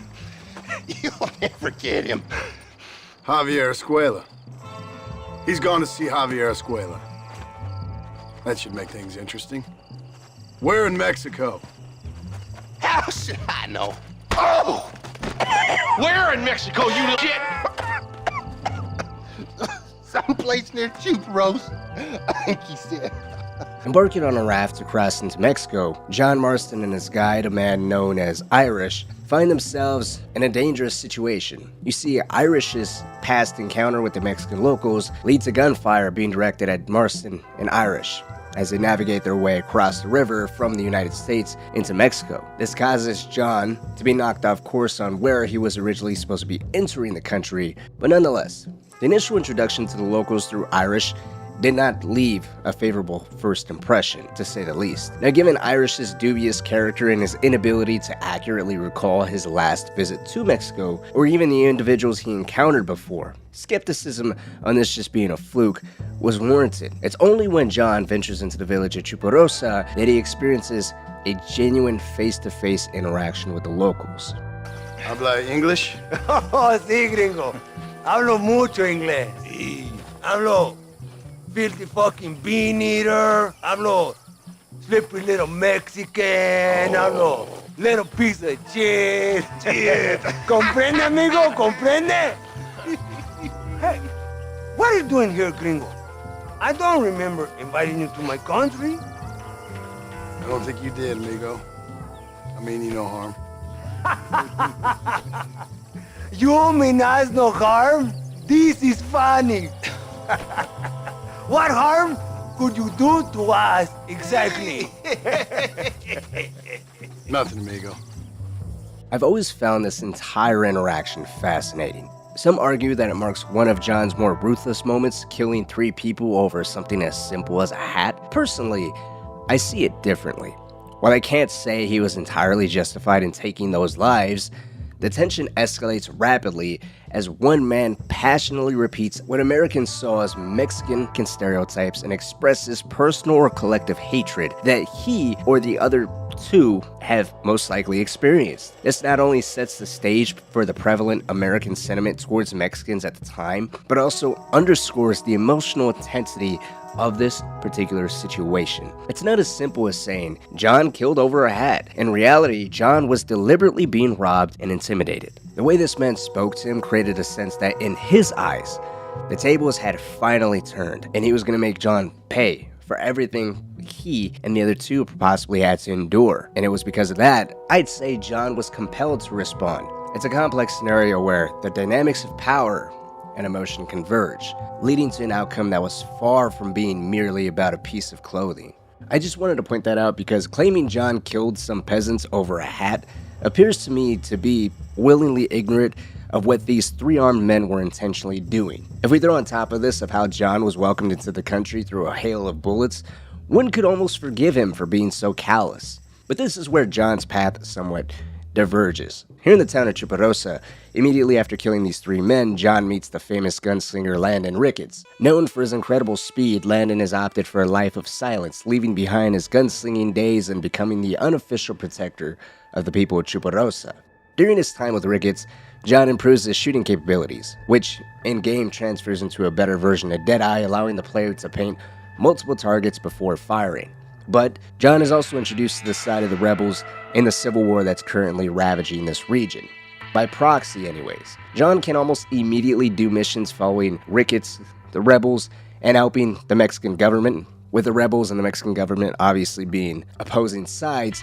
But for now, we're just going to be following what he does with Ricketts and how that leads into some of the things that he's doing for the rebels. But just keep in mind, while doing the missions with Ricketts and with some of the rebels, he's also in the background doing missions for the Mexican army, which can get a little confusing. But now that we got that confusion out of the way, Landon Ricketts and John Marston together team up freeing a woman that's a relative of one of Ricketts' informants. Simply known by the name Emilio, his sister, Luisa, was taken by the Mexican army, as she is identified as being a woman who was close to Abraham Reyes, the leader of the rebel army that the Mexican army is trying desperately to stomp out. Luisa herself turns out to be a very passionate revolutionary. Coming from a background of peasantry, she firmly believes in the vision of Abraham Reyes, who promises a fair and free Mexico for the people who have been oppressed by the Mexican government for far too long. Now, I don't want to pay too much time in this, but Luisa herself almost immediately contradicts the nature of Abraham Reyes, because from the very start she mentions that she's going to be marrying Abraham and she idolizes this man and he's everything that Mexico needs. And then when you meet Abraham, you realize that not only can he not remember Luisa's name, but he has no intentions of even marrying her. His focus is primarily on achieving the status of the next president of Mexico. She thinks she's your wife. My wife? These peasant girls, they believe every word a fellow says. So naive.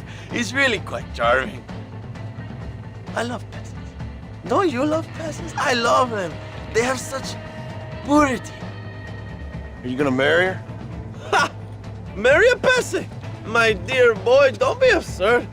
I'm going to be the next president of Mexico. My wife will meet ambassadors, kings, other great men. The very thought that I would marry some peasant girl with a tight gun and the hands of a farmer, well, I really don't think so. My mother, que Dios la cuide, would turn in her grave.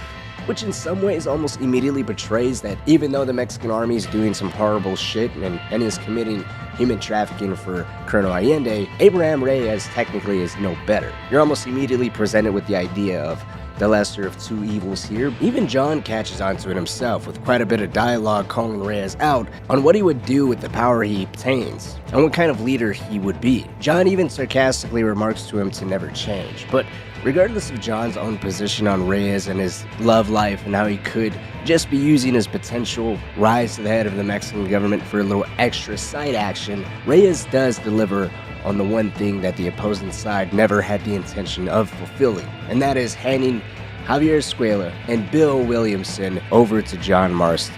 You see, if we rewind a little bit, while John is learning the ins and outs of finer gunslinging with Landon Ricketts out in Chuparosa, he finds some time to make a trip over to the town of Escuella, the capital of the region in Nuevo Paradiso and the headquarters of Colonel Allende, the governor of the region and head of the local Mexican forces. Unfortunately, Marston doesn't make contact with Allende at first and is instead received by his subordinate Vicente de Santa, who pounces on this opportunity to use John as a valuable asset. John is here in the country to capture two men that are hiding out in the region, a region that De Santa tells him is running rampant with bandits, scum, and untamed land. Outlaws seek each other.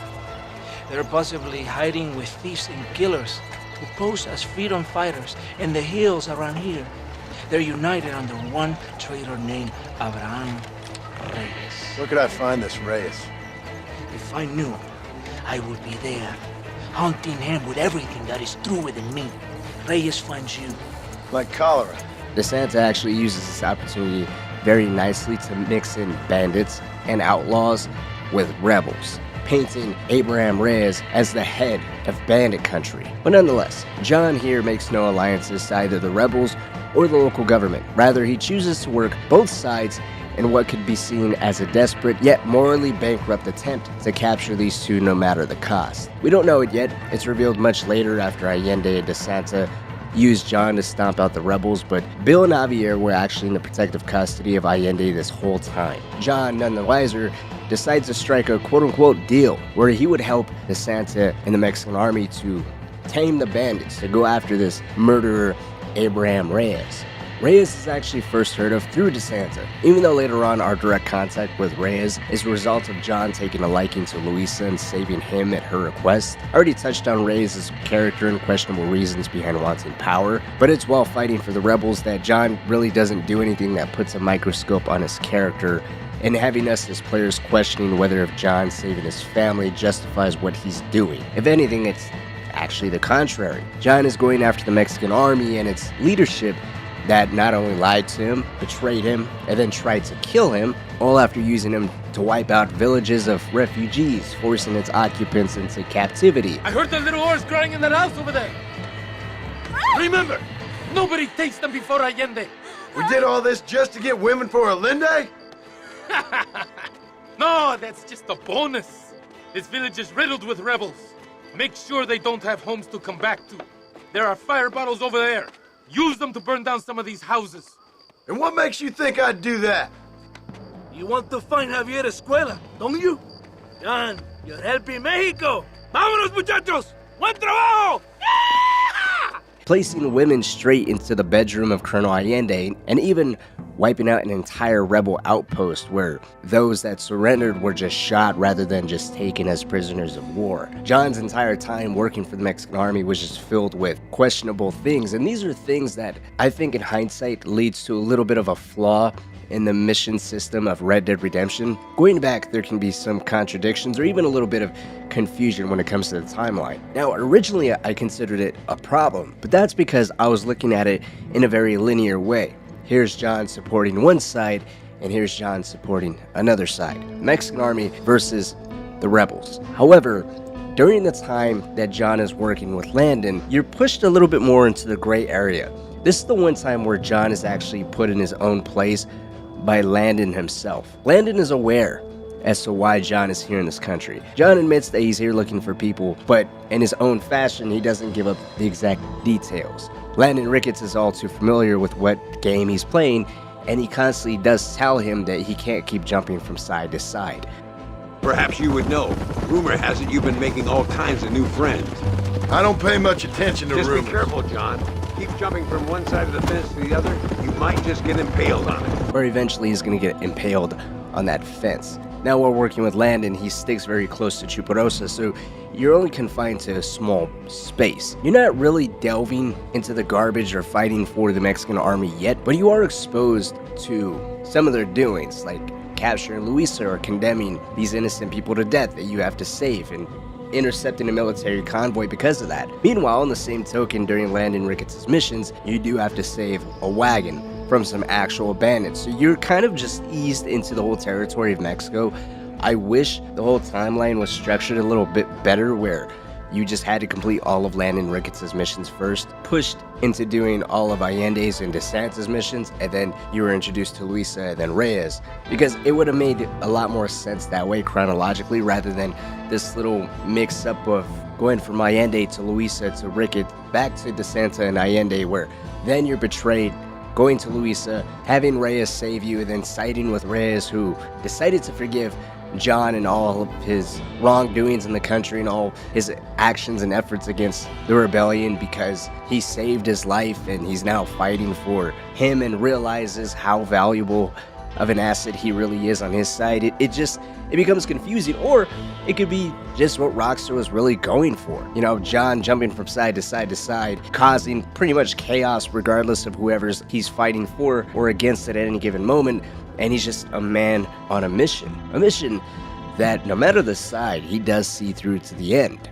Ultimately, it's hard to say if John did do better or worse for the land of Mexico. He of course ended up killing all the local heads of government. With his help, he ensured Colonel Allende and DeSanta were killed, either by his own hands or by rebel forces. John ended up killing Captain Espinosa and seeing to it that Abraham Reyes was in charge of the region Nuevo Perriso, with Javier Escuella and Bill Williamson either killed or captured. So for John, it's a resounding mission accomplished. But what of all the lives he directly had a hand in affecting? Yes, he did save some lives with the help of Landon Ricketts, ensuring some people made their way into the United States. He did turn the tide of the civil war that was ravaging the area, but he also did contribute to an untold number of deaths. Who knows how many people were sold as sex slaves? Who knows how many people were up and relocated and had to move because of the mess John was bringing to their doorstep? You can't deny he had an impact on the region. Without his help, the rebellion would have died along with Abraham Reyes, who, thanks to John's help, goes on to achieve the status of president, but it's claimed that he becomes much more brutal in his ways of running the country than any other leader before him. Of course, letting the power get to his head that John even warned him about. All things considered, Rockstar in a way did a phenomenal job at portraying the moral gray area of John Marston during this entire chapter.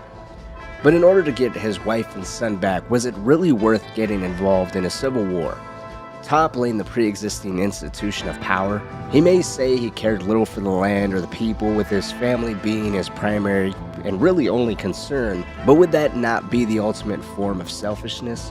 John reshaped the history of an entire region and of the entire nation, all for his dream of being left alone to solitude and passing into his old age with his wife by his side. Something we can all relate to, but is that dream so grand as to excuse all that he did?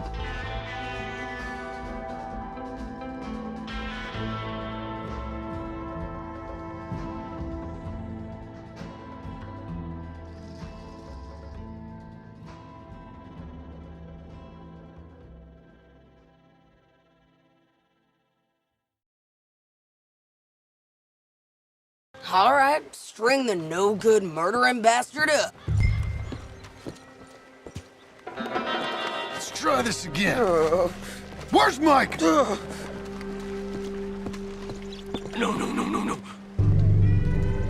Where's Mike? I already told you I ain't seen him. You lie. It ain't my fault. He tried to kill me. Where's Micah? Talk, or I'll pull this lever. Talk. No. Could Cleet have been redeemed, or is this a dry case of automatically guilty by association? Cleet is one of the smaller characters in the story of Red Dead Redemption 2. We have no information on what his last name is, possible aliases he went by, or previous affiliations besides running with Micah, Belle, and Joe, another character that's only known by one name. Cleet and by extension Joe, are only in a handful of cutscenes throughout the entire game of Red Dead Redemption 2, with their first appearances being during the main mission, My Last Boy. So why are these two still here? Old pals of Micah's. They're getting real comfortable. We need guns for what's coming. Cleet and Joe know how to fight. It's lucky I bumped into them. Although it's worth noting, as a token of Rockstar's great writing, you can actually see Cleet and Joe wandering around camp a little bit before they are introduced to Arthur in the main story mission. But clearly, understandably, Arthur is naturally standoffish and aggressive towards both of them. I mean, given Micah's well-established reputation within the gang at this point, I think anyone that knows Micah from his earlier years and chooses to ride with him again should be seen as someone who's possibly as deplorable as Micah himself. And Cleet and Joe are already introduced to Vandal and gang, or rather what remains of it, at the worst possible time, to say the least. Tension is at an all-time high for everyone that remains at Beaver Hollow. The Pinkertons are close on the gang's tail, Dutch and Micah are continuing to get closer to each other, feeding into one another's own greed and recklessness. John and Arthur are starting to develop their own sense of what is right and wrong with the change and their own priorities, which in turn causes its own wedge between not only them and Dutch, but the rest of the members, such as Bill and Javier, who, if you hang around camp long enough at certain points, can be seen calling John or even Arthur a traitor, telling them what they're doing is hurting Dutch and they should stop it, that they've changed. It's hard to precisely describe the tension and mentality that is surrounding everyone because, to oversimplify it, the prevailing sides are John and Arthur, trying to split off and do their own thing, versus Micah and Dutch continuing on in the philosophy of what Dutch claims they've always been after. Only now it's through much more reckless and dangerous means. But to dig a little deeper within that camp of Dutch and Micah, I still believe the majority of people aware of what Micah and Dutch are doing and saying Dutch has changed is them more so trying to rationalize everything. It's a point of self-evaluation and retrospectively looking at their entire life. Because the man they've looked up to, the man that they've trusted so much in, is drastically different than what he's always been. I ultimately think that even though at some points they question whether if Dutch was always like this, the blame is still placed on Micah. There's still a love, there's still some sense of loyalty to Dutch. Micah has none of that from any of them, so it's much easier for them to just place it on Micah and grasping at any and every possibility to rationalize the person that Dutch has become or that Dutch is now. But regardless of how much power or influence Micah genuinely has or is perceived to have on Dutch, John, Arthur, and everyone else who somewhat stays still believes Micah's the primary source of everything. And it's with that belief that makes Joe and Cleet even worse, from the perspectives of John, Sadie, and Arthur. Just the way the two of them are around the camp, never venturing far from Dutch's tent, not really seen interacting with anyone besides themselves and Micah.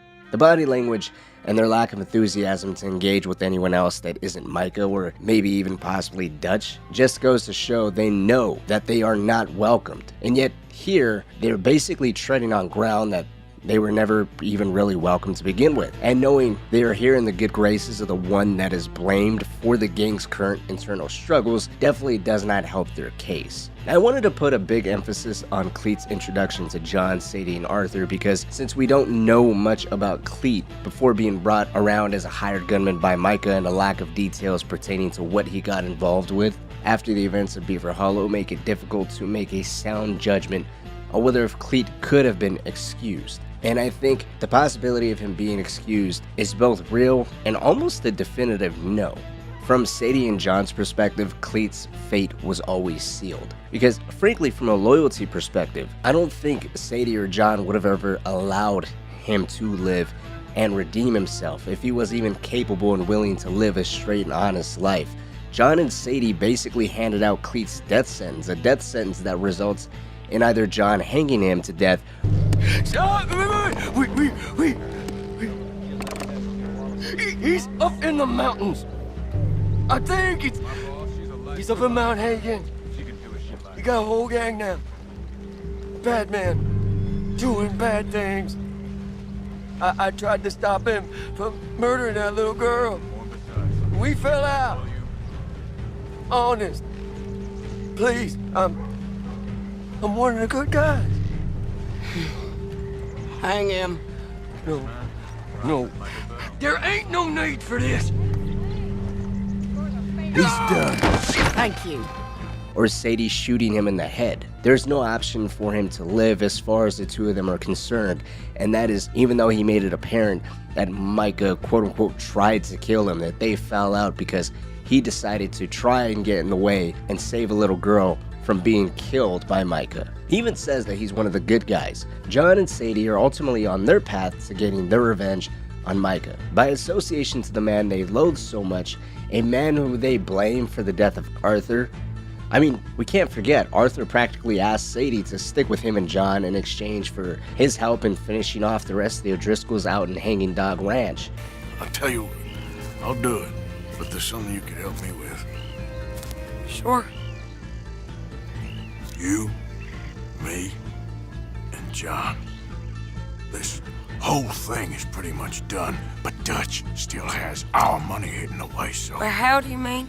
When the time comes, just be ready. What do you mean? I mean, if we can get out of here with money, you and me, we're more ghosts than people. And none of that loyalty matters. Jesus. Okay. I'm with you. Well, then you got yourself a gun. John obviously owed his entire second chance at trying to live an honest life to Arthur, and Charles developed a strong bond and deeper level of respect for Arthur after he helped out with the Wapiti situation. So from a loyalty perspective, the three of them would not let Cleet live. I think it would just boil down to the fiercest level of an eye for an eye from their perspective. My brother died, and it's your leader's fault, so we're gonna wipe any trace of him and any connection he's ever had. His pleas for mercy ultimately just falls on deaf ears because they don't care. Their goal is just to find Micah. By running with someone so ruthless, then there's nothing more fitting than the ruthless end to your own run, regardless of how noble a single act of kindness was. But let's say that Cleet never had the original presence in Beaver Hollow. Would he have still been killed? Unless John or Sadie witness Cleet spare a child or be actively challenging Micah's more brutal tendencies, then I would still say, yes, I think he would still be killed. His fate would be the same. I think that's just based off of John and Sadie's feelings towards Micah, and possibly anybody that's affiliated with him or was willing to run with him. There would be no sympathy for those types of people as far as they're concerned. Only with his lack of a presence in Beaver Hollow would now render him even more of an insignificant character, mainly just serving as a worm to inform us where Micah is. He would still be killed, just without a second thought now, because who cares? His main purpose is just to die and tell us where Micah's at. And there's one more reason that works against Cleet's favor, and that is Sadie's newfound profession. She's a bounty hunter. We've seen countless missions where, even in the main story, how relentless, aggressive, and brutal Sadie can be herself. And the way that she was able to track Cleet down in Strawberry was because there was rumors that one of Micah's affiliates, someone who's wanted for murder himself, is hiding out in Strawberry. I find it very difficult to see her overlooking this bounty. I don't think she would let him go. I think it would just boil down to killing him, moving on, coming back, and trying to reclaim that bounty of whatever price that was on Cleet's head. I just don't see it in her to let him slide, or any situation where she would grant a little mercy and allow him to run off. Maybe as a head start, sure. Yeah, she could toy with him in that way, but there is no legitimate second chances or turning over a new leaf, not based off the history that we have here. Let's say in an alternate history, he was spared by both Sadie and John. Would he be redeemed? Well, just trying to save a little girl, which he failed at, doesn't warrant him being a good guy all of a sudden. It doesn't change the person he is or what he's done any more than Arthur reluctantly saving the German family at the end of Horseshoe Overlook. Großer Mann. Ja, wirklich. Es ist ein Segen, dass wir Sie getroffen haben. Come on, now get out of here. This place ain't safe. Get out of here! Ja, ja, Vamos! alles klar. Vamos! Ich hab was für Sie. Einen Moment. Dankeschön. Thank you. Vielen Dank, herzlichen Dank. Guess it was a pleasure. Considering Cleet stood up to Micah and ultimately left, it does show he has more of a moral compass than Joe or anyone else that stood by Micah's side, so for Cleet there is some kind of hope, but we can't say definitively because we frankly don't know much about him or what he's done. His past can be as vague as any random NPC, or it could be as brutal and as cold-blooded as low honor Arthur. Is there a chance? Yeah. Can you say that? Can I say that definitively without a shadow of a doubt? No. Just based frankly off what we have. There's even the possibility of him finding a woman, settling down and going the route of John and completely flipping his mentality and abandoning his outlaw lifestyle. Something Amos, Micah's brother, seems to have done. Ruined my life!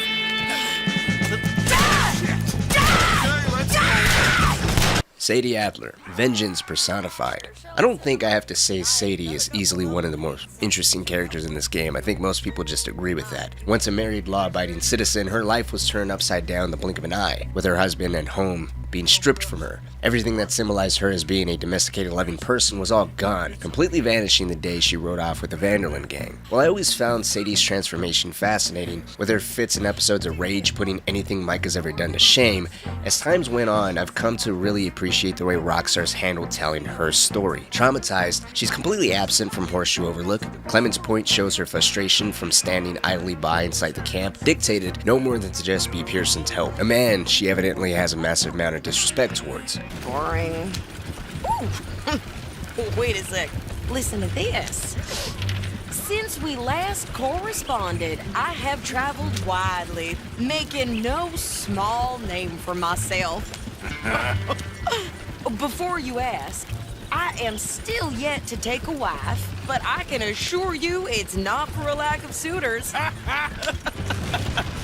You ever actually even talk to a woman he ain't paid for? Oh, look. Or if not, disrespect finds herself as more of his superior rather than even an equal. We get a small glimpse of things the new Sadie's willing and capable of doing. However, at this point in time, it's no more than what appears to be an enthusiastic fascination with a new outlaw lifestyle she's adopted. So, what's the plan? I shoot the shopkeeper while you... No! You insane? I thought we was outlaws. It's not until the gang relocates to Shady Belle and is under attack by the O'Driscolls where her anger, rage, and request for blood payment by them is finally able to be satiated. Sadie? Sadie! Sadie!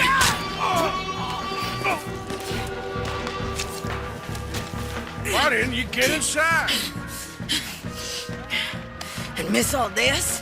This is the first time Arthur actually witnesses this type of behavior by her. And given he's still referring to her as Mrs. Adler here, they're obviously not as close as they come to be in the later portion of the game, but it's actually this singular instance that I want to talk a little bit more about because Rockstar never puts too much of an emphasis on Sadie. How she's doing, or how she's starting to hit a breaking point, wanting so desperately to move on from her grief that she's carrying, is never put in front of you until it's already there, and it becomes an issue where Arthur and other members basically have to start acknowledging it. This display of her anger and rage holding off so many O'Driscolls in an attack isn't just impressive, it shows that anyone is willing and capable of doing a complete 180 like Sadie did. She's the only member in the entire game where she starts off, for lack of a better word here, pure. She isn't already accustomed to this outlaw lifestyle. Instead, she's pulled into it and eventually fully embraces it. While on the outside we all see an evolution of someone who's settled down, had a husband, some land and house, descended to the deepest depression fathomable, only to rise out of it anger and vengeful, and really reborn. She doesn't descend straight into an aimless bloodlust though. She still has moments of breaking down, almost at times it sounds as if she hates the life she leads now. They turned me into a monster, Arthur. But my memories of him, they still pure. She's not unaware or even chooses to shift blame, looking for an excuse to cover up her actions. Instead, it's almost as if she carries this anger to get even with Colm and the rest of the O'Driscolls to avenge her dead husband, a revenge mission that almost transitions into a guilt and sadness.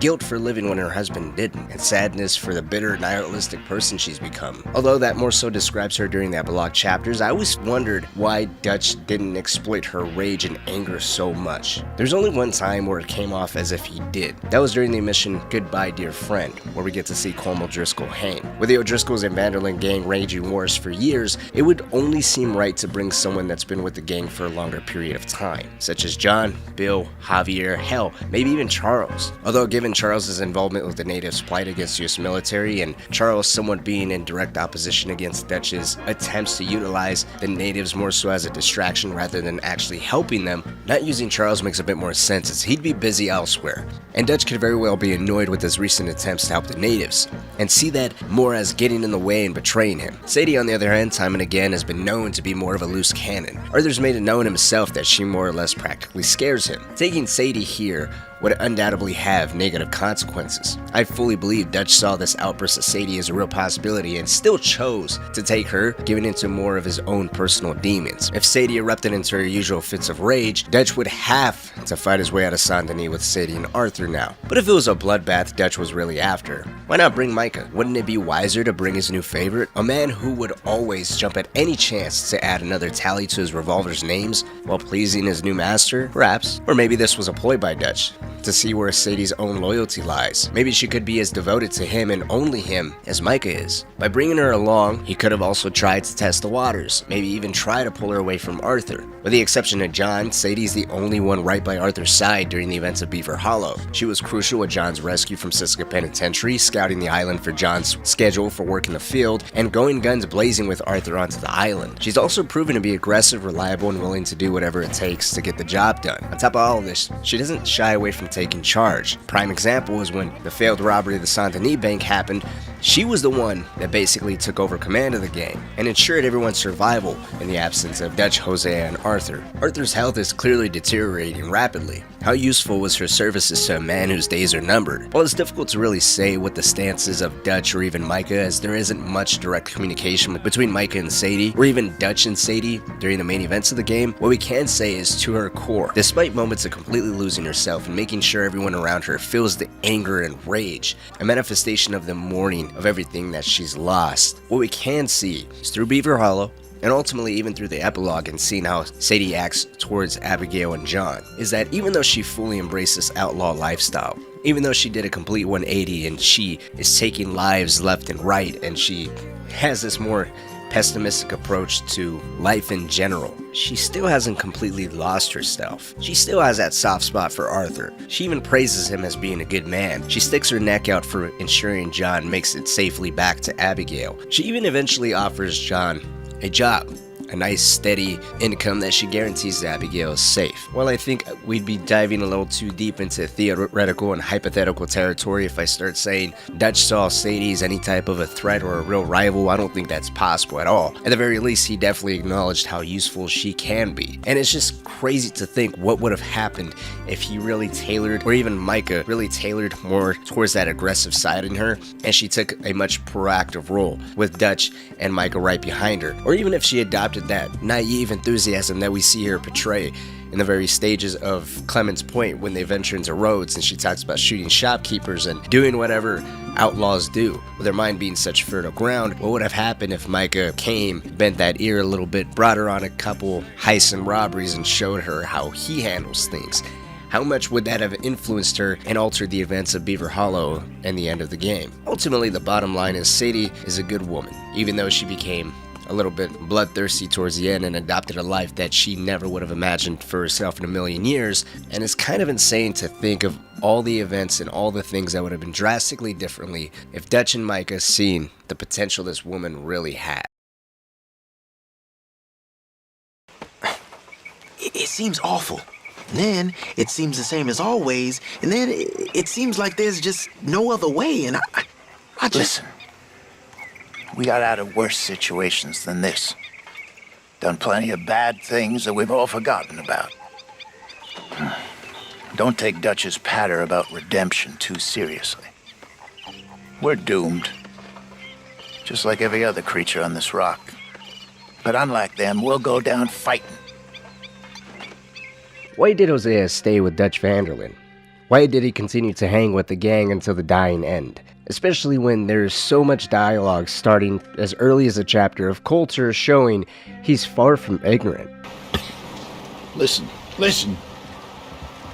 Try to stop Dutch getting all of you killed, because I'm about beginning to think he's finally lost his mind. And do what? If we stop doing this? I don't know. I never knew. Guess I could never figure that out, neither. While he may be hopeful, he's aware of the mess the gang continues to get themselves into, with Dutch seemingly losing his sense of direction and how best to proceed forward to better their overall situation. Instead, appearing to do the exact opposite, continuing to make matters worse, take more and more on, and even find time to even the score with his rival Colm O'Driscoll. Yet despite all of this, despite Hosea seeing through the mess and the poor decision making, why did he choose to stay? Was it really as simple as Hosea being stubborn? Could Hosea have been angry at his old age, unhappy with the position he found himself in, still running from the law in a manner not too different than how he did so back in the days of his youth, at a time where the world he and his companion Dutch van der Linde found themselves in actually allowed them the leeway to be a little more reckless, to take on more crime, more bloodshed, to be in a better position to defend themselves against a less robust and universal law enforcement system. But now, with many years behind him, the experience of life, love, and a taste of something outside of just relocating to camp, all being spoiled by the feeling of hopelessly stuck in a loop, withering away from some sort of sickness. Could Hosea have been experiencing a strong sense of being stuck between obligations the family he helped build, to the many faces that now, under the collective brands as outlaws, identified universally as van der Linde gang members, a family is known for most of their lives, compounded by not being able to properly bear the idea of leaving his friend Dutch's side while finding the lure of the comfort of this life, and the fact that he's known it his entire life just led to a perfect mixture of Hosea being destined for just this and only this? It's a very complex answer. Hosea is not that much of a simple character. On the surface, he is, being seen as the counsel for the entire gang, for Dutch's voice of reason, for the logical side, for being credited as the most prudent member of the entire gang.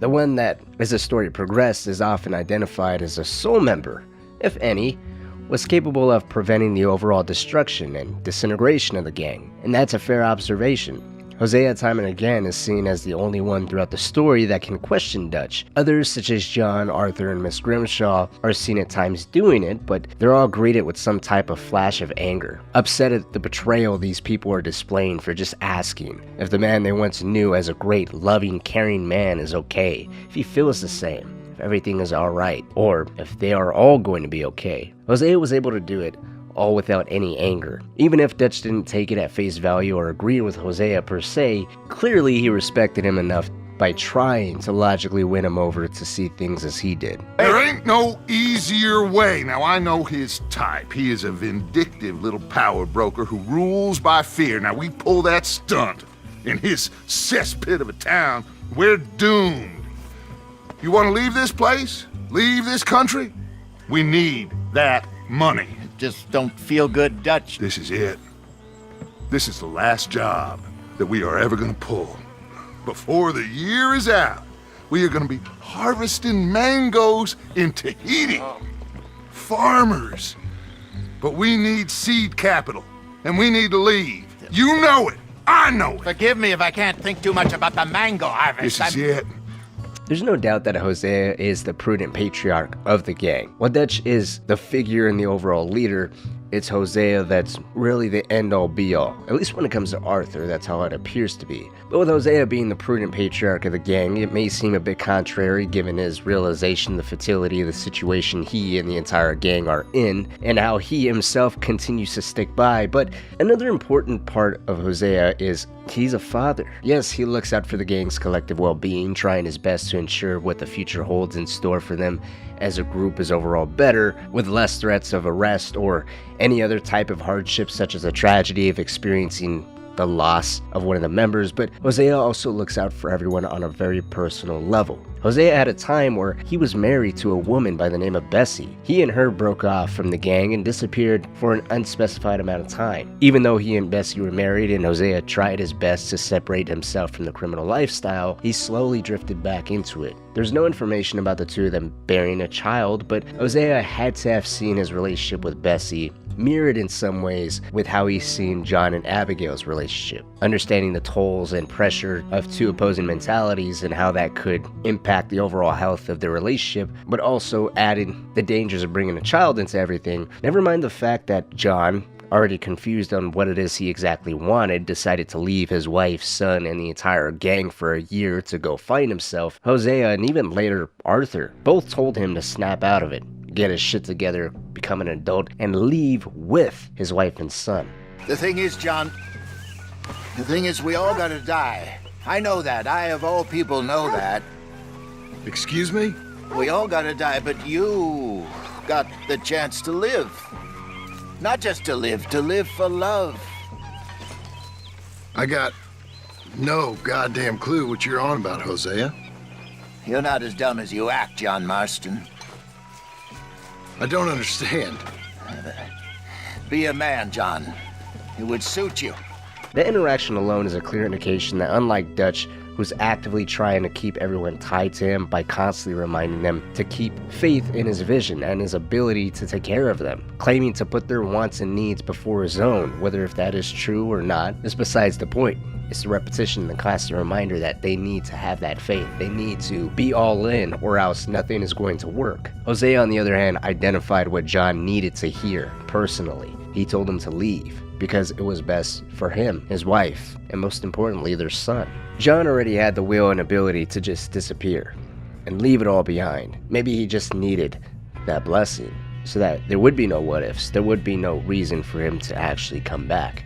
What I love so much about this moment is it gives more to what I'm trying to get at here, and it could be a part of a very multi-layered, extremely complex reason as to why Hosea stays. Here, specifically, he levels with John. He speaks to him like an adult. He has a tone that is stern to remind him the significance of all the choices we make in our lives. He's an elder, but he's an elder that is speaking on a timer, and this is something he clearly expresses. He also has a demeanor that is one of love. Obviously, he cares for John, and he opens up by telling us something he knows himself. We all have a time to go, whether by old age, and that inherently makes Hosea closer to the grave than everyone else, or if we take his progressive cough and his sickness into account, and then everything else going on with Dutch, the gang, and it all falling apart. It makes sense why, specifically during Clement's Point, you find so many times where Hosea is alone. And he's alone a lot during Horseshoe Overlook as well, but during Clement's Point specifically, it's almost as if his demeanor completely changes. Yes, he can still be fine reading a newspaper or relaxing, similar to how he was in Horseshoe Overlook, but there's an aura around him that's a lot more somber. It's not so much depressive, it's just sad. Which in hindsight, if you really compare it to the chapter of Beaver Hollow and how Arthur is with the gang, it's kind of the same thing. Arthur's so preoccupied with making amends to everything else and everyone else that the gang is moving 100 times faster than he is when his world almost got brought to a complete stop. It's obviously not the exact same since Hosea already knows, and with him being much older, he's had much more time to make amends with any and everyone that he felt like he needed to, but it's very similar. It's almost as if just how Arthur felt like his destiny ultimately was tied to that of the Vanderlyn gang, Hosea's was ultimately the same thing, albeit a little bit for different reasons. There might have very well been a stronger sense of obligation. After all, even though Dutch's name is across the entire gang collectively, it is Hosea that did help form the gang. So he had to have felt some sense of responsibility, some sense of blame for everything ultimately happening to the gang, because even though Dutch is in charge, Hosea is still the second most senior and the only one that can really bend Dutch's ear, and that has to be something that he was well aware of. So why did Hosea stay until the end? I think it was a combination of familiarity to this lifestyle. He was sick, he was older, and he had to have felt as if seeing as many people through on the other side as best as he could was the least he could do while he still had some time left. At the very beginning of the video, during that clip where he said that they're doomed, he goes on to say that they're going to fighting to the bitter end. Just like every other creature on this rock. But unlike them, we'll go down fighting. It's hard to really say whether if that's something he genuinely bought into, if that was the mentality, if that was just him trying to bring himself up and remind himself that, hey, things look a little gloomy, things are a little dark, but I still got some fight in me. Or maybe that was just him repeating a little bit of what Dutch says, trying to get Lenny to relax, to buy into it, and even trying to convince himself that ultimately Dutch is right and unification is the thing we need most right now. I'm going to pass this on to you. Why do you think Hosea decided to stay with the gang. Do you think there was even a possibility at any point during the main story of Red Dead Redemption 2, or even, let's say, as early as a chapter of Culture, there was a possibility for him to just go on and do his own thing to reestablish some type of life outside the gang? Maybe do a con job, and whatever he made off with, he can establish some type of farm or ranch somewhere and live quietly? Or do you think his fate was ultimately sealed by continuing to stay with the Van der Linde gang, and there was never any hope of getting out, especially not after everything they got involved with when it came to Clemens Point? I think Clemens Point was a major turning point, no pun intended, but if you really look at the trajectory and how the chapters are lined up and the story and everything, Clemens Point is a chapter where the gang ultimately, I don't think, ever really recovers. There's hope during the chapter of Saint Denis, but they get so involved with Bronte and everything else that they're almost too far gone for a number of different reasons at that point in time. Who am I kidding? One of O'Driscoll's boys couldn't open his mouth, but he'd tell a lie. Screw it. Let's just have some fun. Geld him. Yeah! What's he doing? Where's he going? Oh, don't worry. You're only balls, boy. Just gonna cause you trouble. You know, in Imperial Rome, eunuchs was among the happiest and most loyal of courtiers. No, you're kidding me, right? Of course. You sick bastard! Oh, what do you want from me? Very few characters have found themselves in such a disheartening position as Kieran Duffy. A man whose very origins of falling in with Van der Linde gang sealed his position as someone who couldn't be trusted.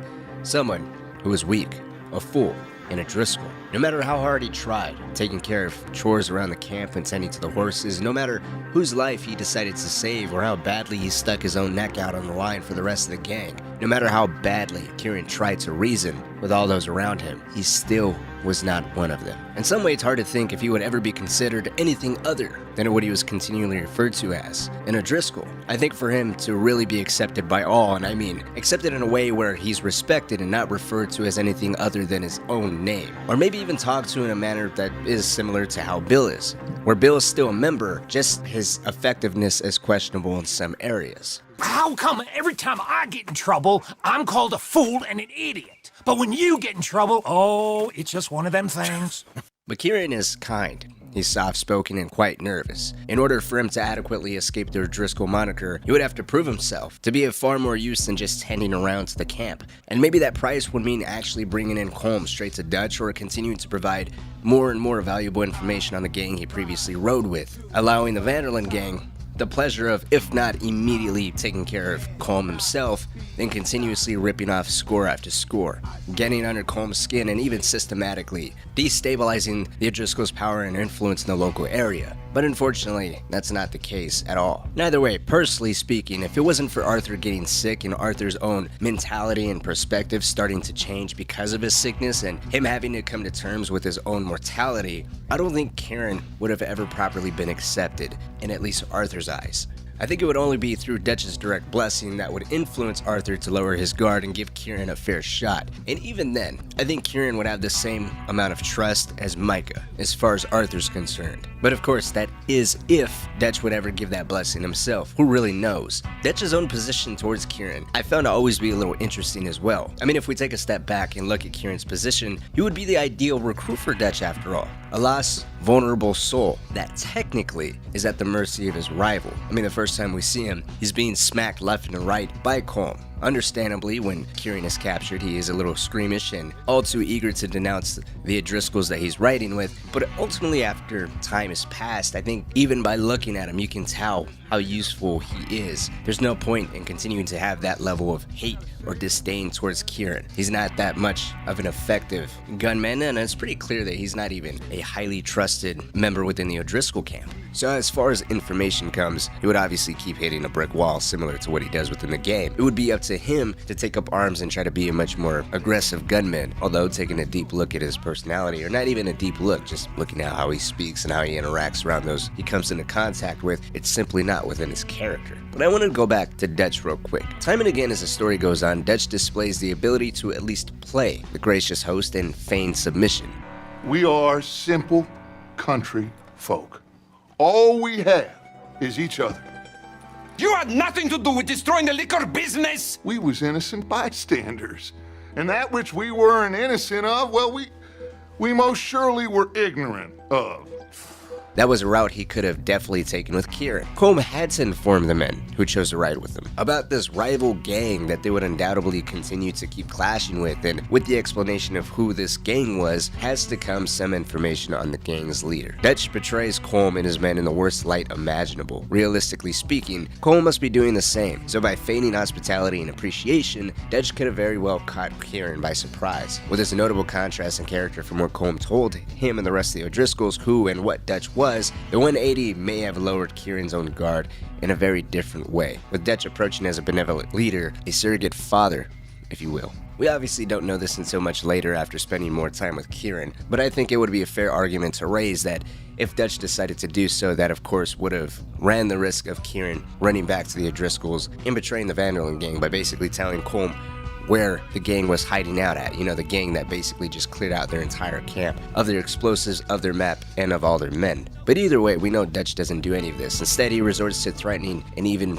being all too willing to torture Kieran simply by his affiliation with his hated rival. How Dutch decides to treat Kieran, I think, can just be seen as an extension of Dutch's own hate and unwillingness to see anything shy of Colm's suffering. A suffering Dutch was all too willing to let run wild on Kieran in the meantime. In the grand scheme of things, while Kieran is only in a handful of missions, it's hard to really believe how much he could contribute to the gang, given his own personal, quiet, nervous demeanor, tending to the horses, and quietly doing his part to ensure the gang's survival seemed like it was something he was much more comfortable with than going out and securing big scores. Hell, even Lenny appeared much more aggressive and hardened than he did. But despite this, I do think, because of Kieran's own demeanor and not really appearing in all that many missions, Rockstar gives the intentional impact he's left to have. It's a life troubled and plagued by loneliness, by punishment, by never being accepted. Maybe it was because of this fear of being left alone and dying by himself that ultimately drives him. Kieran said himself, he wasn't given a choice to even ride with the O'Driscolls. He was given the offer to ride with them or die. And while he chose with the former,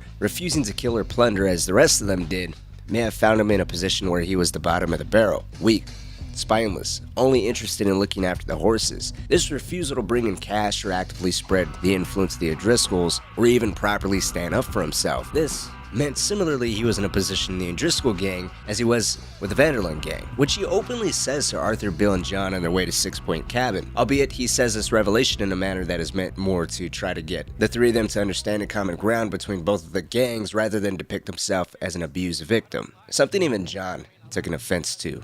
You know, you all ain't that different from the O'Driscolls. What did you just say? I've been watching you all these weeks, and, You've been tied to a tree. You don't know nothing about this gang. Yeah, well, I'd say you don't know much about the O'Driscolls. But maybe I know more about you than you know about them. And I know all about them, so... It's an attempt to make them realize he's human too, while attempting to alleviate the mutual hatred. A hatred that he possibly understood the Vanderlyn gang may be the more logical out of the two. But regardless of intent, Kieran's position in the gangs he finds himself in and the grand events of Red Dead Redemption 2's story as a whole is one he possibly never would have gotten out of. A position he depressingly shares with Arthur on their fishing trip. After Kieran made the decision to bring Dutch's men to Colm's doorstep at 6 Point Cabin, whether if he wanted to pick sides or not, this action inevitably sealed his fate with the Vanderlyn gang. He cannot leave the comfort of the campgrounds without some type of escort, some type of protection from Colm's men that are roaming the heartlands. See? Look at this. Life ain't so bad. At least you ain't tied to a tree. I'm still a prisoner, Arthur. I can't step outside camp by myself for a second without being terrified one of Combs' boys gonna come pick me up. When I'm in camp, I got Bill and Sadie whispering in my ear all the time how they're gonna kill me in my sleep. Like living in a nightmare. And within this protection from Colm's men, he cannot find peace from his protectors, since he constantly has Sadie and Bill in his ears, all too eager to share with him what they'll do to him in his sleep, or Dutch constantly reminding him that he can't trust this previous traitor. It's torture. The optional fishing mission with him during the chapter of Clement's Point is one I recommend giving a shot because it provides a lot of insight for Kieran, with him acknowledging his own unique circumstances and Arthur even refusing to find any sympathy for this man who he says he may have ended up killing at 6 Point Cabin. cabin, or any other future run-in with Colm's men had events been different. Honestly, in the end, Kieran's loyalty from one gang to the other will be doubtful, with him revealing 6 Point Cabin to Dutch under threat of torture and him revealing shady Belle to Colm under the same circumstance, although I suppose everyone has a breaking point. However, given his willingness to stand shoulder to shoulder with other Van der Linde members when Milton and Ross visited the camp, something even Micah isn't seen doing, you have to at least give him credit for trying to earn his place when the gang needed him most, especially if it meant putting his life on the line, which he did, being butchered and humiliated in the worst way imaginable. And it's kind of sad to say for me, but my first playthrough, technically my first 2, I didn't even realize who Kieran was when he died. I had a oh damn moment, but I just didn't remember what person that was. And hearing how all the Van der Linde members talk of Kieran after he passes, it's unfortunate to say, but maybe that's what he was really meant to be known for. Not the person he was, not what he did, not how hard he tried or how pure his heart was, but the manner in which he died, which is kind of sad when you think about it.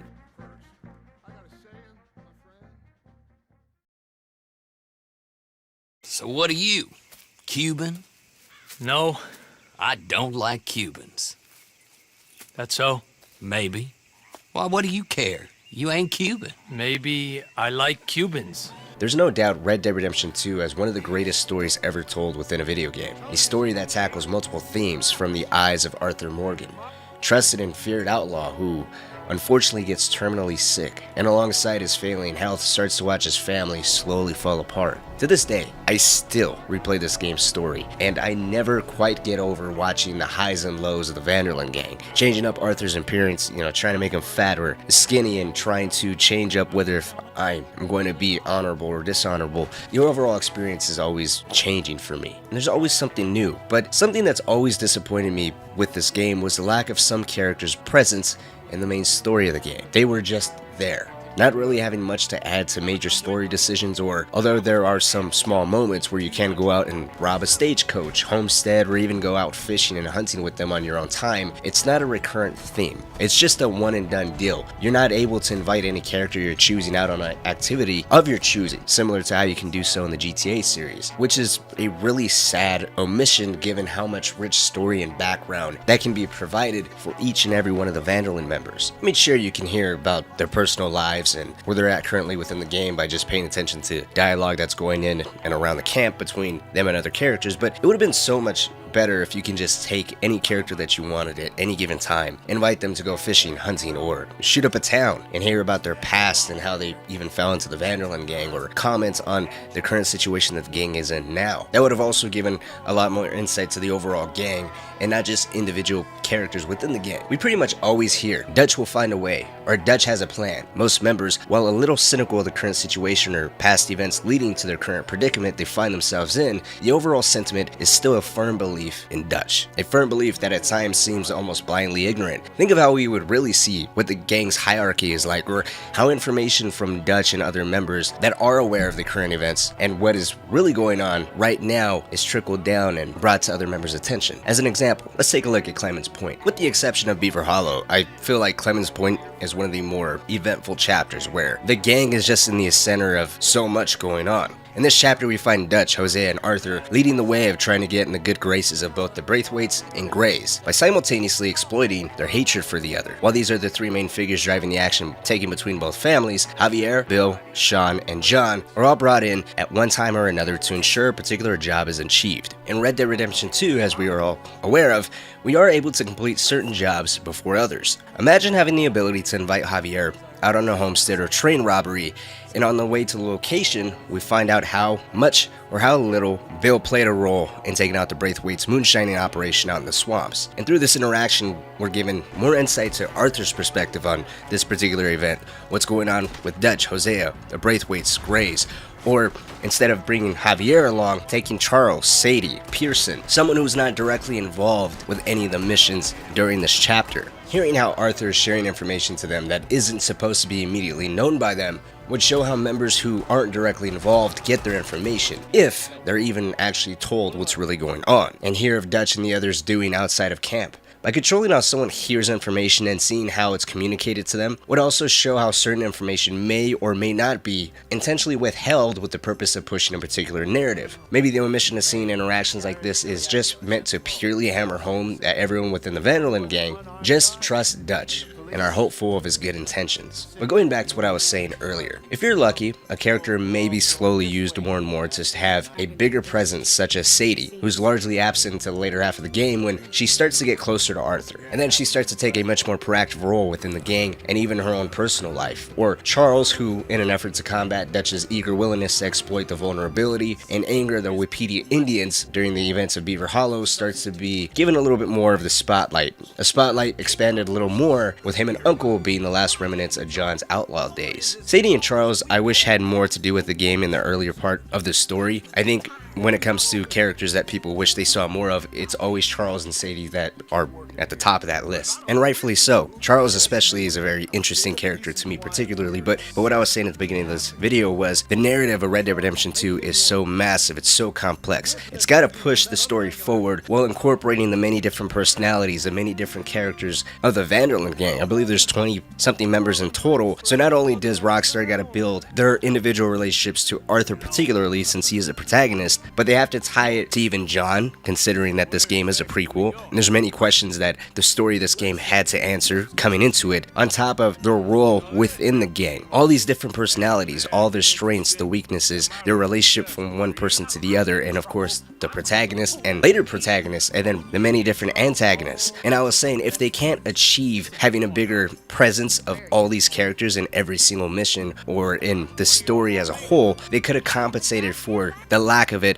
by allowing you to take these characters out on your own volition and get specific details or specific perspectives on these outings that you're able to initiate on your own volition. But besides Sadie and Charles, the two characters that always bug me for not being much more present is Javier Escuella and Bill Williamson, two of the major antagonists of the original Red Dead Redemption. Arguably, the purpose of them in Red Dead Redemption 2 ultimately was getting a glimpse of their general position within the gang, their relationship to Dutch and John, which technically we got at least their position within the gang, with Bill constantly being made fun of and is considered to be a fool more than anything. Hey, Bill, you were a sharpshooter in the cavalry, weren't you?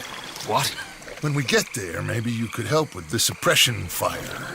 I never said I was no sharpshooter. Oh, that's right. What was it? The nation's most loyal latrine digger, wasn't that it? And while I don't recall how Javier is looked at by other members, the fact he and Bill are basically resigned from the main events, with Bill's opinion completely being disregarded, and Javier's position towards most of what goes on is really more reflective of a hired gun, thankful for Dutch accepting him into the family, and a gratitude that's repaid with unwavering loyalty to Dutch because of the roles that both of them play. It takes a lot of that impact, the betrayal Arthur and John feel towards them at the end of the game, with them siding with Dutch versus them two. Yes, you can rob a stagecoach with Bill, a homestead with Javier, and apparently you can even go fishing with Javier. At least that's what I've heard. I've never had that prompt pop up in my camp, but besides that, there's even a chance encounter where you can help Javier free Bill from the captivity of a few bounty hunters. But ultimately the story is devoid of any noteworthy moments between the two of them and Arthur, or the two of them and John. On one hand, I am glad of the story and events Rockstar chose to give us and didn't lazily put this on the back of Javier, Bill, and Dutch, but I still would have loved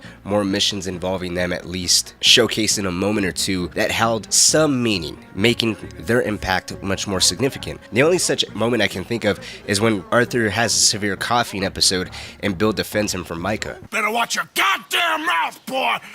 Or... Take it easy, cowboy. You're gonna do yourself a mischief where you're heading. Micah, shut it! He started it!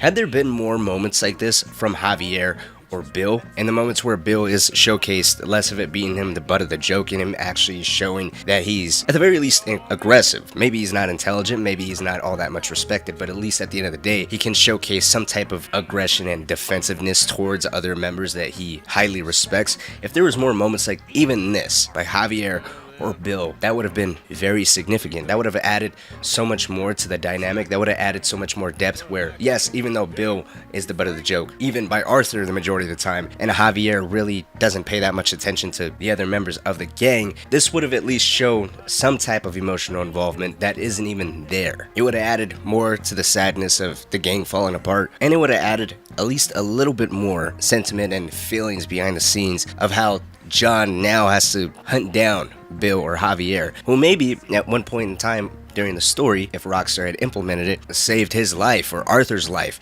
similar to the way that Kieran saved Arthur's life at 6 Point Cabin. I just feel ultimately when it boils down to Bill and Javier, so much more should have been done with the both of them. I understand they didn't have to be the front and center of everything, but it would have been nice to have at least 1 or 2 moments where there was some type of connection between them and Arthur or them and John.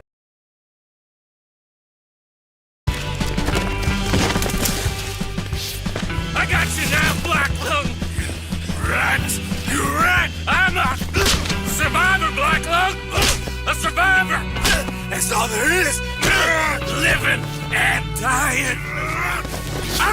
Mike has always been the assumed rat within the Vanderlyn gang. From our perspective, he's always been the perfect scapegoat for all of the gang's trouble. Selfish and hot-headed, he's everything Dutch has raised the other members not to be. And given the timing of everything since the very start of him joining up with the gang, the timeline of events and everything going downhill has been a little coincidental. All the way back to the early days of him being accepted into the ranks of the Vanderlyn gang, it appeared he had Dutch's ear, pushing Dutch to increasingly act in ways that are out of character for himself and even the teachings that he praised and promoted onto others, all culminating with his first major misstep in Blackwater, undermining Arthur and Hosea's other money-making schemes, resulting in the gang on the run deep into the mountains, with some members killed, captured, or missing. As the game progresses, in Arthur's own words, everywhere Micah turns up, there's Pinkertons, an observation later backed up to be an alleged truth by Agent Milton himself. Micah Bell.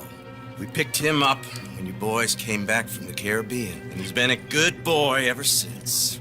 Well, we would all love to hate on Micah, the guy who pretty much at every turn finds a way to disrespect and antagonize Arthur, a protagonist that is by all accounts universally loved. It's easy to hate the person who is always at odds with Arthur, especially in such an insolent way. While Micah is universally identified as the supposed rat, today I want to explore the idea of what if he wasn't? What if Micah was the perfect person to pin as the rat, to ensure the once robust Vanderlyn gang crumbled from the inside out? And in the background, the real person, the real rat that was working with the Pinkertons and local law enforcement, feeding them information, wasn't Micah, wasn't Molly, Sadie, or even Treylawny, names that have all popped up as possible rats besides Micah.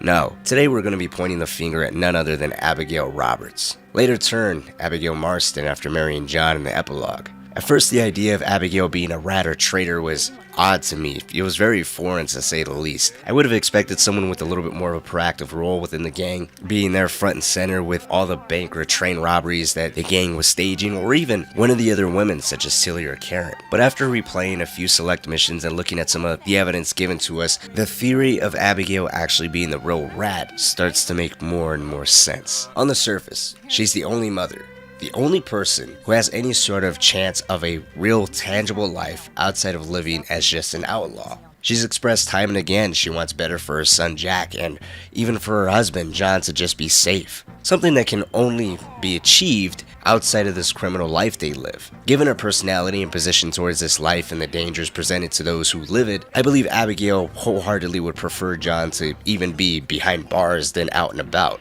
leaving her to wonder where he is and how he's doing. After all, for most of us, the imagination and torment of not knowing something is far worse than the harshest truths and realities. It's what I want you to think about as we explore this theory, with Abigail being hyper-focused on getting herself, her son, and her husband out of this life no matter what the sacrifice. Even if that means betraying her old family, the Vanderlyn gang. Even if that means placing her husband behind bars and using him as an example to Jack of the repercussions his life can have. There's a couple pieces of evidence that I want to present to you, and then you can tell me down below what you think about it, and whether if she really was the rat all along. First one is a train robbery on the border of Lemoyne, and the appearance of Leviticus Cornwall in the town of Valentine. Pouring forth the oil is a series of small missions where Arthur and John prepared to stage a train robbery in as early as chapter 2. The premise is after stealing an oil carriage, Arthur is to place it on the train tracks so that way the train will come to a halt, at which point Arthur, John, Charles, and the reluctant inclusion of Sean board the train, rob its passengers, and the valuables located in the safes in the back of the train. It's important to keep in mind that this was John's job with help from Arthur. John has the details of the train, its whereabouts, the security detail guarding it, and where the oil wagon is to remain hidden until the day of the robbery. It's all orchestrated by John. Arthur simply helps acquire the oil wagon and of course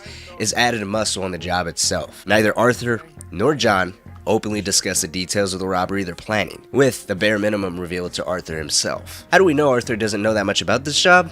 Easy. There's some in-game dialogue between Arthur and John that can easily be missed. Little Mr. McGuire, you focus on the baggage car. Grab any valuables you can find. Shoot your mouth, you'll get a bullet back. We close, Marston? We're at the railroad. Just carry on a bit further. An obvious sign that even Arthur doesn't know the exact spot this robbery is going to take place at. This is a job that was expected to be minimal risk, with the train robbery set to take place somewhere remote on the border between two states around the time a new set of guards protecting the train was supposed to be picked up. This means little resistance in an area with little chance of witnesses or potential interference from law enforcement. As we know, that's not what happened at all. A set of lawmen unexpectedly turned up, resulting in the 4 members shooting their way back to camp. By chance, as fate would have it, a small group of local lawmen patrolling the area catches the gang in the middle of the train robbery and decides to leap into action. Thankfully, the members escaped. Regardless of this close call though, it would only be a few days later in the heart of the small cattle town of Valentine that more trouble arose, where none other than Leviticus Cornwall himself turns up and confronts Dutch for his recent train robberies. Robberies that he claims continue to happen. To your good health. Thank you. Vanderland! Get out here! Get out What here the now! hell? Vanderland!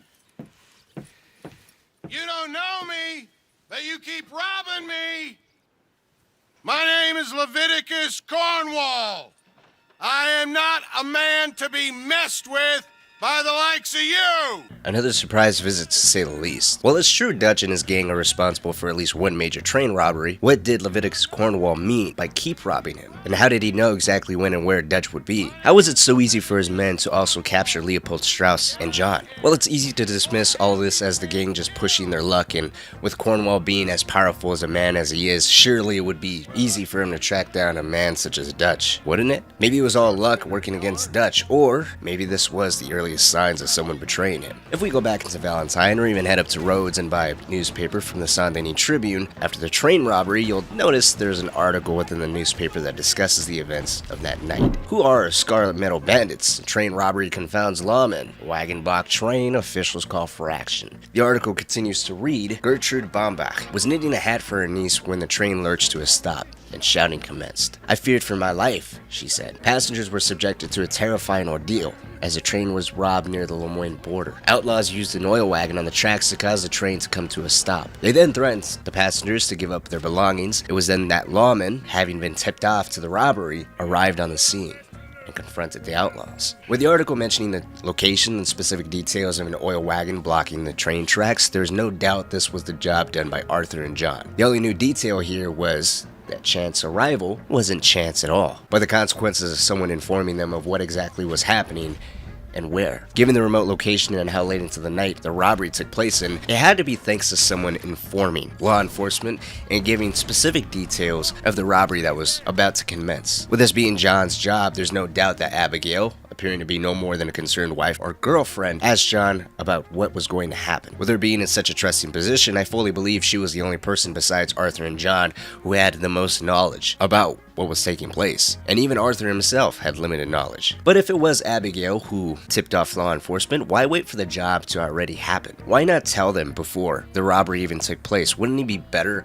to have preventative action here? With an increased presence of lawmen, there's no way that Arthur, John, Charles, and Sean would have took on that robbery. Even during the robbery, Arthur asks how many lawmen are there, and when he hears there's 2, then he decides to fight. If it was Abigail, the reason why she waited and didn't tell law enforcement until after John and Arthur had already left the camp was because she didn't have an opportunity to tell them, or she basically told them too late, removing any action or prevention being taken, and instead the course of rescue was all that could be done by law enforcement, taking up a plan of intervention rather than prevention, or the purpose of it was intentional. With a higher law enforcement presence, it definitely would have been preventative. All the allures that made this job so tantalizing to Arthur and John, of it being minimal risk with high reward, would have been completely gone with a high presence of law enforcement. It could have also tipped off Arthur or even John that there was in fact some type of rat. With the job appearing to be as tight-lipped as it was, it wouldn't have taken anybody too long to figure out the pool of possible rats, potentially outing out Abigail,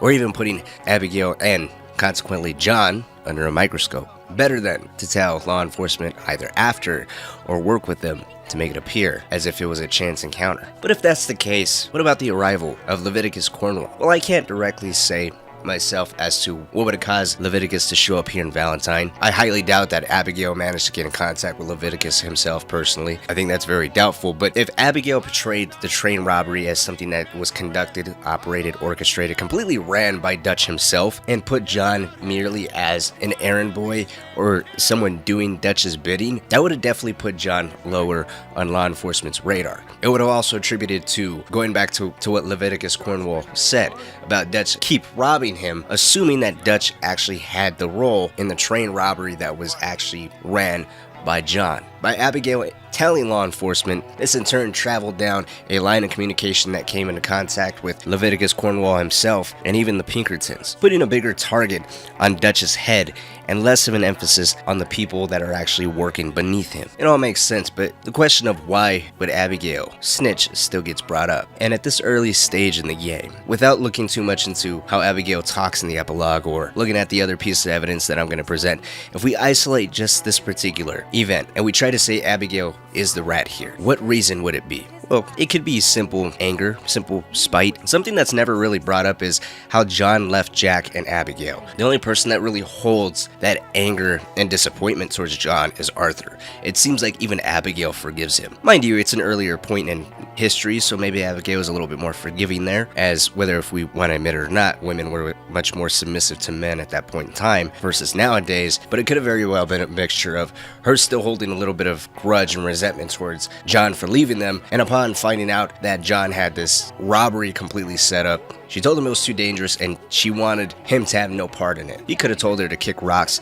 that pissed her off, set her over the edge, and basically went and snitched, tipping off law enforcement in a way where, well, definitely a culprit, John, hopefully ideally, would not be killed, but rather be arrested, captured, and maybe even baited for Dutch to go out and save him. It wouldn't be too much to think that Abigail wholeheartedly believed that her life, her events, or at the very least John's mentality, something she probably perceived to be the biggest obstacle, would have completely flipped around had Dutch been captured, been arrested, and her and John would have been allowed to move on happily ever after. Speaking of Dutch being the one everyone was really after, that brings me to the second suspicious encounter. Necklace? For Mama. Sure. What a fine young man. And in such complex circumstances. Arthur, isn't it? Arthur Morgan? Who are you? Yes, Arthur Morgan. Vanderlyn's most trusted associate. You've read the files. Typical case.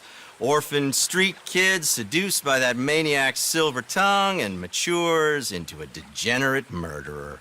A Fisher of Men, a mission where Arthur takes Jack down to the lake to fish. A small moment of relief for a child that otherwise is locked up tight in the center of the Vanderlyn camp. A retreat that's brought to a swift end with the sudden appearance of Agent Milton and Ross of the Pinkerton Detective Agency. They offer Arthur's freedom in exchange for turning over Dutch. This is the first time we were introduced to Milton and Ross, and while I can't find an exact order of what is supposed to come first in terms of missions, whether it's the train robbery by John or this mission right here, the important thing to note is, regardless of which of these two missions comes first, it's still curious how this plays out. It's been said that Abigail set up Arthur to take Jack, with Abigail aware of Pinkertons roaming the area, possibly something that was also tipped off by her. Maybe it was an encounter set up by her and the Pinkertons, who maybe even might have been distrustful of her and her intentions, so it's a compromise. She just gave the gang's general hideout location, knew the area would be monitored by Pinkertons, and told them to keep an eye out for Arthur and Jack heading down to the river within the next couple of days. With this being the first direct contact between Pinkerton agents and Arthur in a way that didn't immediately erupt into a hail of bullets, it's easy to say the encounter served multiple purposes. On one hand, the Pinkertons can get a feel for Arthur's loyalty to Dutch. Aware of how useful Arthur is to Dutch, maybe they didn't have to kill or even hang Arthur. Perhaps getting him to turn on his adopted father is a possibility they can exploit. An exploitation they could try to test with Jack being around, as having a young child should help deter both sides into engaging in an exchange of gunfire. Seeing that Arthur didn't cave in, that would mean plan B. Anticipating that when Arthur returned to Dutch, Arthur would be expecting some type of a reaction, some type of plan. They need to do something. Yet Dutch explains he believes that even though the Pinkertons are close by and looking for him, the gang's best course of action is to do nothing. In Dutch's own words, they're just trying to scare us into doing something stupid. While Dutch may have slowly, over time, descended into madness, I don't ever think for 1 second he was stupid. He may have very well been onto something here. Understandably, as I said, Arthur's energized by the appearance of Pinkertons. He's quick to react and is eager for action. Had Dutch listened to Arthur's energetic words and been convinced into doing something, without a doubt it would have resulted in most of the more capable members leaving the camp, having the women and Jack stay behind. In turn, resulting in a massive shootout between the Van der Linde members that left with Dutch and the Pinkertons that followed close by, with the result ending with Dutch killed or captured. And thanks to Abigail's cooperation, who was safe back in camp, no one would have been wiser that she was the cause of Dutch's capture or untimely demise. Thanks to her cooperation, some immunity would have probably been given to her son Jack, and her husband John. But as I was saying at the beginning of this particular piece of evidence though, between the appearance of Cornwall and Valentine, the tipped-off train robbery, and now Pinkertons near the camp, these could all be additional convincing arguments to have her use against John, who at this point in the game is seen quite frequently arguing between each other. I still think her setting up Arthur to run into the Pinkertons is the weaker aspect of this theory. The train robbery is very convincing, the chance encounter by Milton and Ross is suspicious, but when you put into context the events of the Saint Denis bank robbery and the events that happened in Beaver Hollow, it's not looking too good for Abigail. So let's talk about the Saint Denis bank robbery, and ultimately how Dutch might have caught on to someone else being a rat. So as we all know, during the Saint Denis bank robbery, Abigail and Hosea were sent to be a distraction. They were meant to cause an explosion in a different part of town to draw the majority of the law enforcement away from the bank, so that way the rest of the Van der Linde members can hit the bank with least amount of resistance as possible. In the middle of the bank robbery, Hosea is captured by the Pinkertons and practically publicly executed in front of the rest of the Van der Linde gang. Abigail, on the other hand, is said to have escaped. After the death of Hosea, the rest of the gang erupts in a shootout trying to escape, where it's said that John is captured. Now, he's the only member during this entire robbery that's even attempted to be taken alive. Hosea is immediately killed, gunned down in front of everybody. Lenny's the other gang member killed in this mission, without a moment's hesitation, and yet it sounded like when John was captured, there was little resistance. There's arguments that Dutch could have saved John. John says that he felt like Dutch allowed it to happen. Dutch saw them grab him. Meanwhile, in Guarma, Dutch says this. So what happened with John in that bank? He survived. Unlike dear Hosea and Lenny. The only one they took alive. Why is that, you think? I don't know.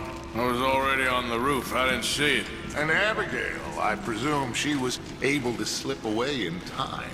What are you talking about? You know, when I look back at all the chaos of the past few weeks, the apparent superficial chaos, I begin to wonder, maybe, for somebody, this is all going exactly to plan.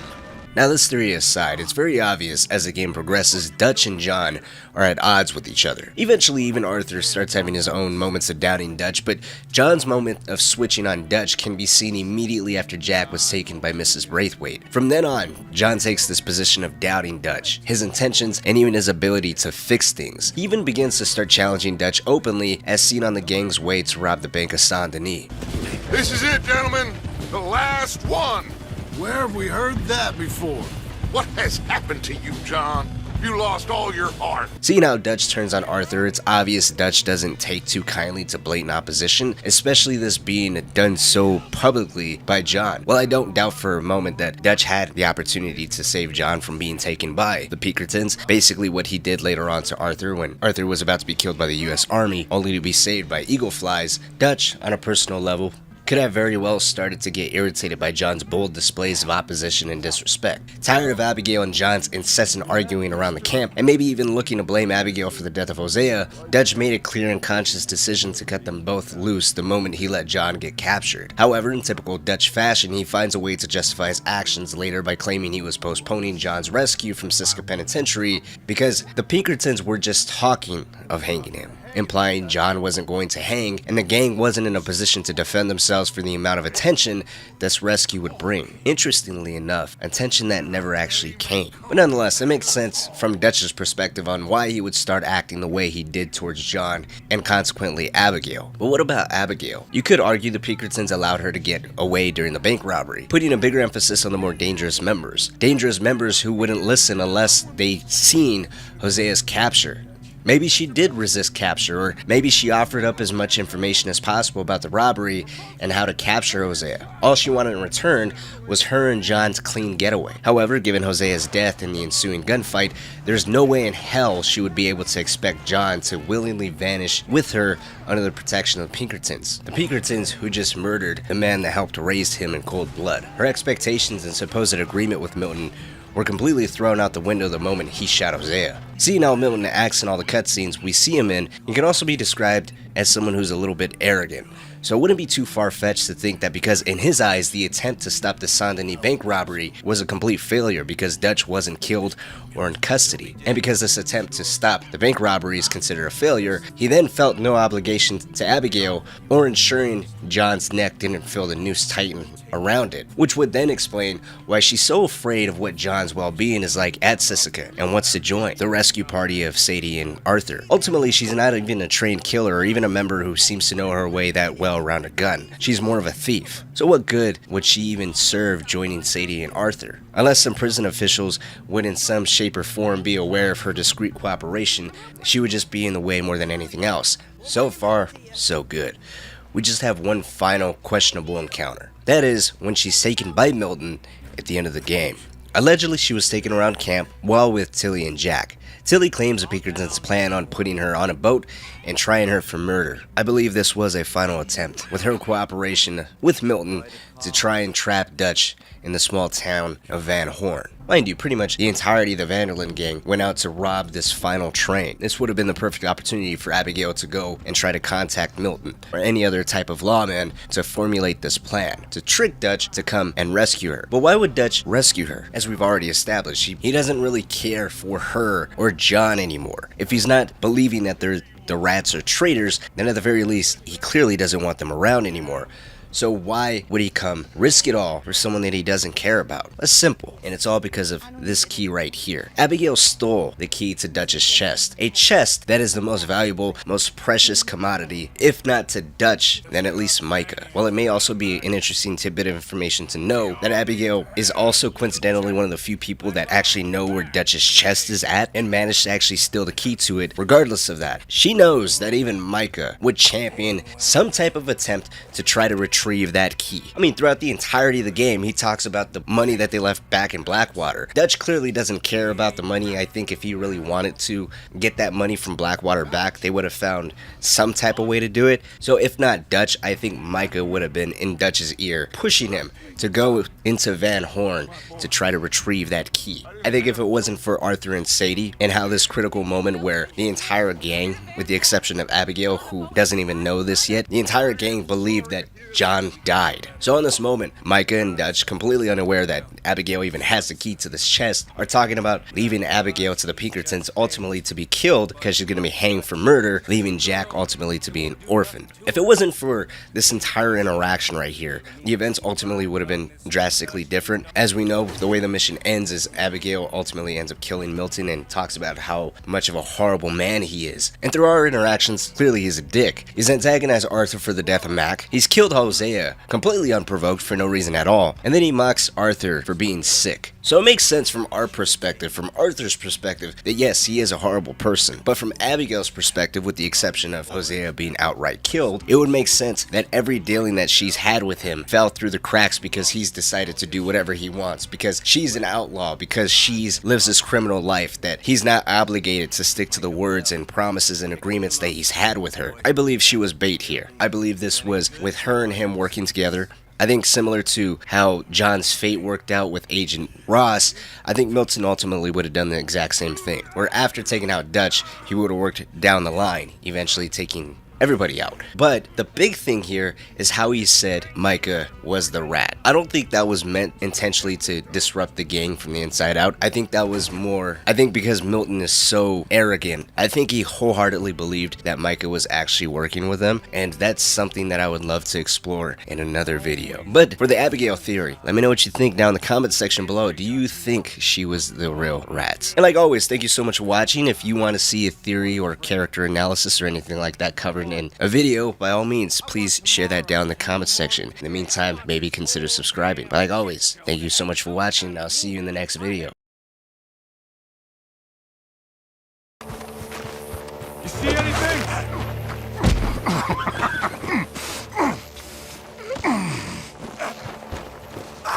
He's mine! Let me take him. You get out of here. You have my friend. He's not your friend. I'll give you money. Be quiet.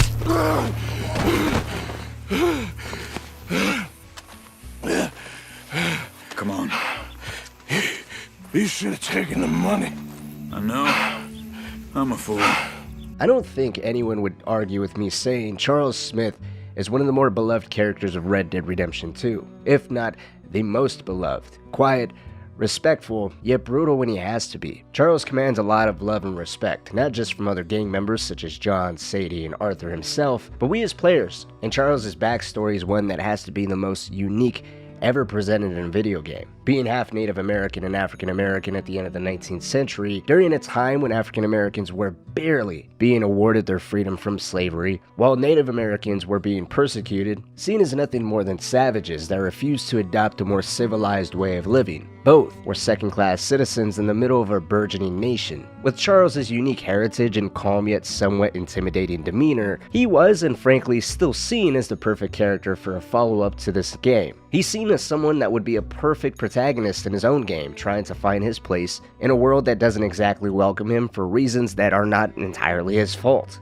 We can all continue to hope and pray that one day Rockstar will continue with Charles's story, but for now, let's take a look at the Charles Smith we are introduced to and slowly start to get a better understanding of as the game progresses. I said, did you fools shoot those bison? Calm down, you black or red bastard, whatever the fuck you are. Did you shoot them? Yes, we did. We shot them bison, we'll shoot you too if you don't get. What business is it of yours? What? Wait.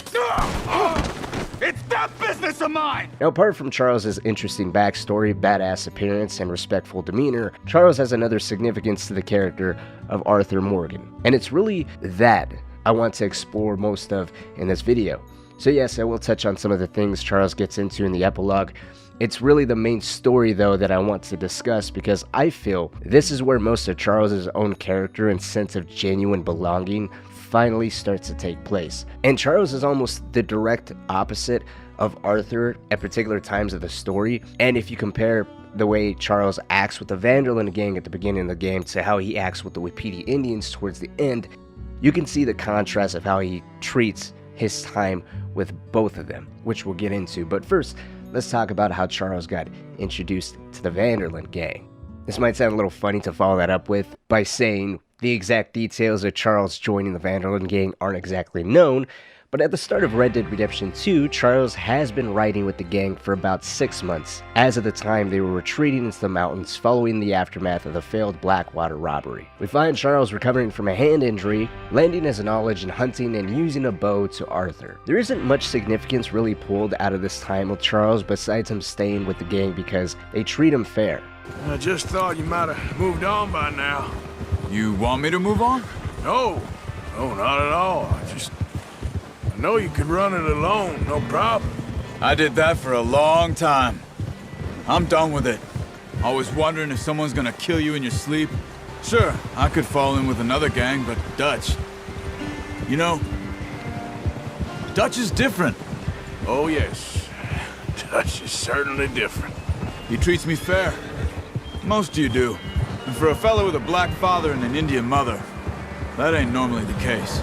By his own words, Charles believes in Dutch's philosophy, and it's his vision, his teachings, and the gang's overall fair treatment that keeps him involved in wanting to stay. Now, I played the extra clip where he mentions it's better to be with a group that he can somewhat trust rather than live on his own or hop from group to group. And the reason why I played that is because it pretty much gives Charles his reason behind staying with the Vanderlyn gang. Dutch is different. Everyone treats him fair, and it's out of a mutual sense of trying to survive. There's nothing beyond that. Does that mean Charles doesn't care for these people on a personal level? Not at all. All I'm saying is it's a mix of mutual interest and self-preservation to a degree, and that is why he's around. He cares little for the inner politics of the gang, and that's apparent anytime there's an argument between Arthur and Micah, or quarrels from one gang member to the other. It could be at a sheer coincidence that he's never around when something like this happens, but given how Charles isn't present during any missions that require some sort of revenge, such as going up to 6 Point Cabin, any kind of mindless killing or harming what could be seen as innocent people, yet at the same time being one of the more stable and reliable gunman, someone who the other gang members would immediately turn to when they need a no bullshit type of approach and would actually stay calm. At least, this is how Charles is presented during the first 3 chapters of the game, with his presence in the main missions being just a no-nonsense enforcer or taking part in saving someone such as Sean, or how vital Charles's tracking skills were when it came to saving Treylawny from a bunch of bounty hunters. Then it could be taken as intentional writing by Rockstar to show that he is just following Dutch's own beliefs by sticking to saving fellow gang members and not getting so wrapped up in the smaller issues between everyone. He didn't grow up under the supervision of Dutch after all, so he lacks the sense of owing Dutch or trying to get into his good graces like Micah, Arthur, or even John to a small degree. A degree that really Arthur kind of brings him into. But Charles, for the most part, exhibits a level of carelessness on that stuff as Arthur does when it comes to helping others outside of the gang. Charles is here to do what he needs to in order to ensure his and the gang's mutual benefit of surviving and staying one step ahead of the law that's on their tail. He's treated fairly by the rest of the gang members, but thanks to Dutch seemingly being so different than any other outlaw or gang he's fallen into with before, he's more than willing to buy into Dutch's fancy words, while also seeing through Dutch's attempts at filtering the more distasteful dealings of the gang, such as killing and robbing. Even he says, despite Dutch's talk, you can't kill and rob people pleasantly. And how's that different from anywhere else? Well, maybe it's not. I just heard some of the army out here was particularly unpleasant about it. Unpleasant? How do you rob and kill people pleasantly? We don't, in spite of Dutch's talk.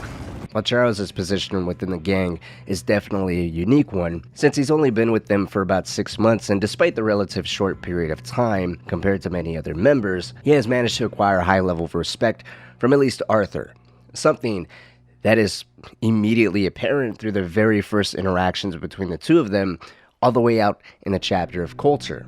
The way Arthur mentions he thought Charles would have run off by now, betraying a hint of embarrassment at the gang's unfortunate series of mishaps, and even backpedaling his statement when he thought Charles was slightly offended by that comment. It's quite clear that there's a high level of mutual respect, and Arthur without a doubt acknowledges the importance of Charles's help.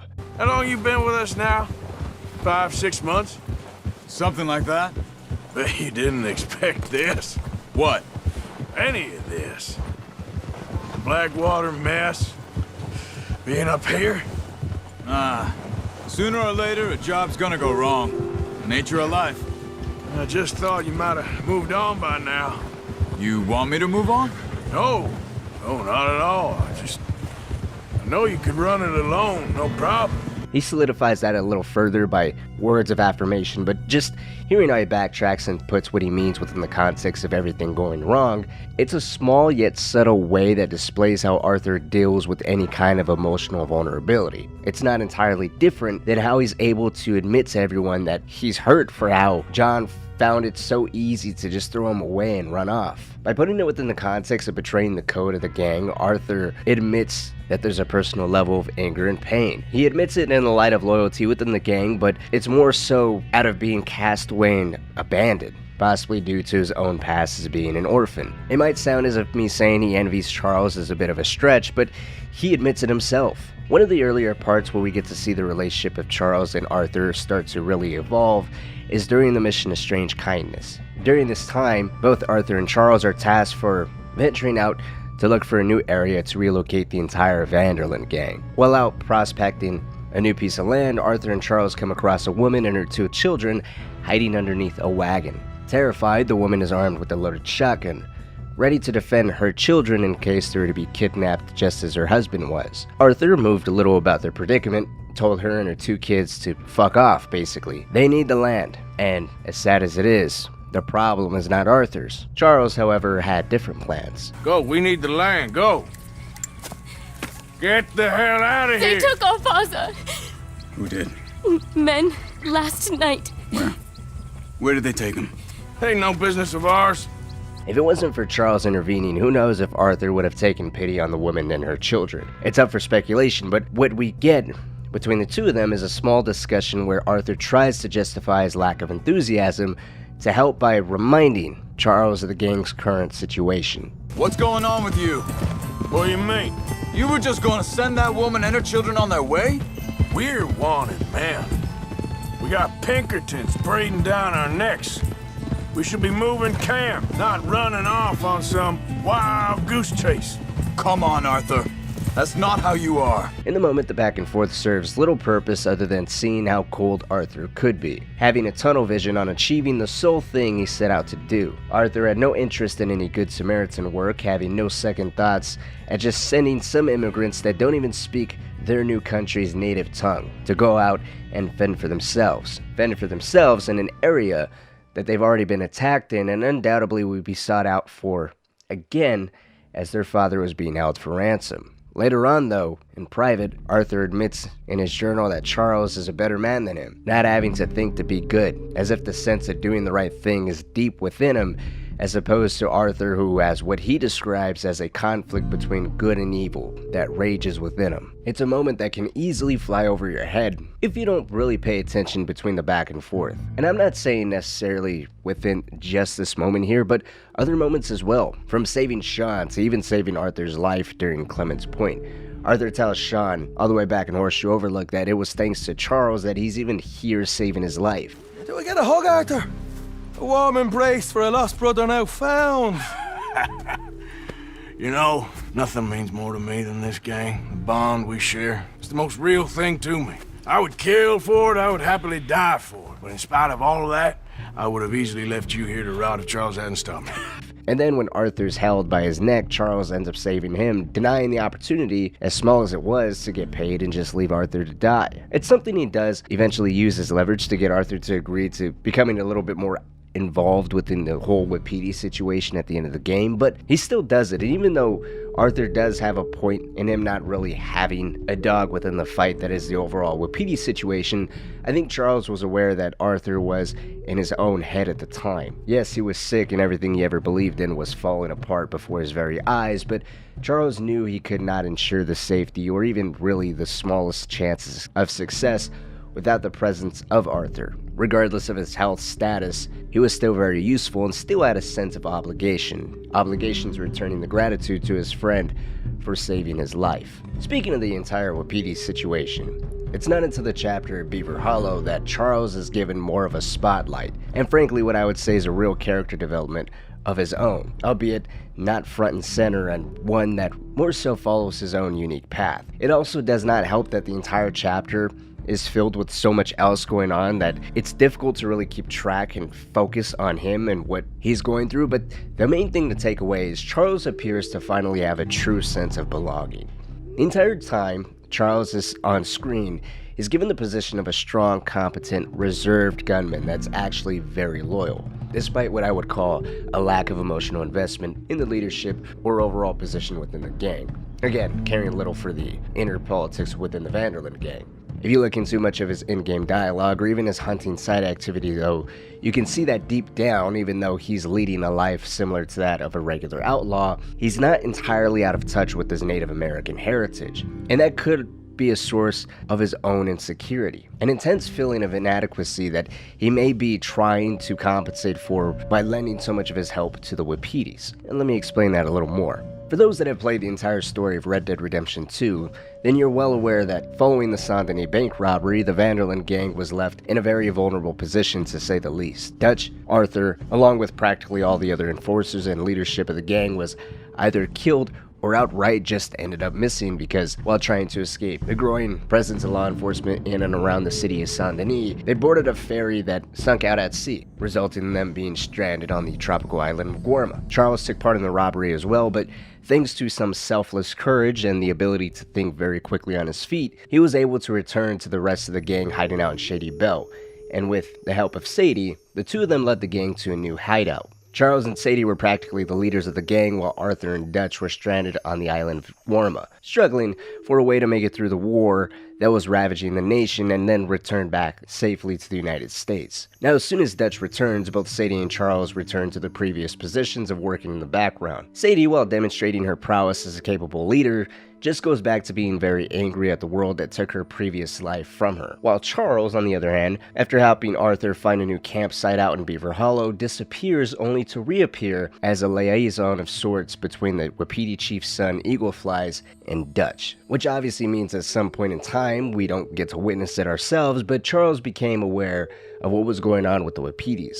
Most likely catching wind that there was talk they were going to be removed off their current reservation, thanks to the increased interest and cash flow of none other than Leviticus Cornwall, who believed there was oil, and with it augmented riches to be found under the feet of the Native Americans. In a position where they could not win any kind of violent war against the United States Army, and losing every bureaucratic approach, the Native Americans ended up being divided between father and son.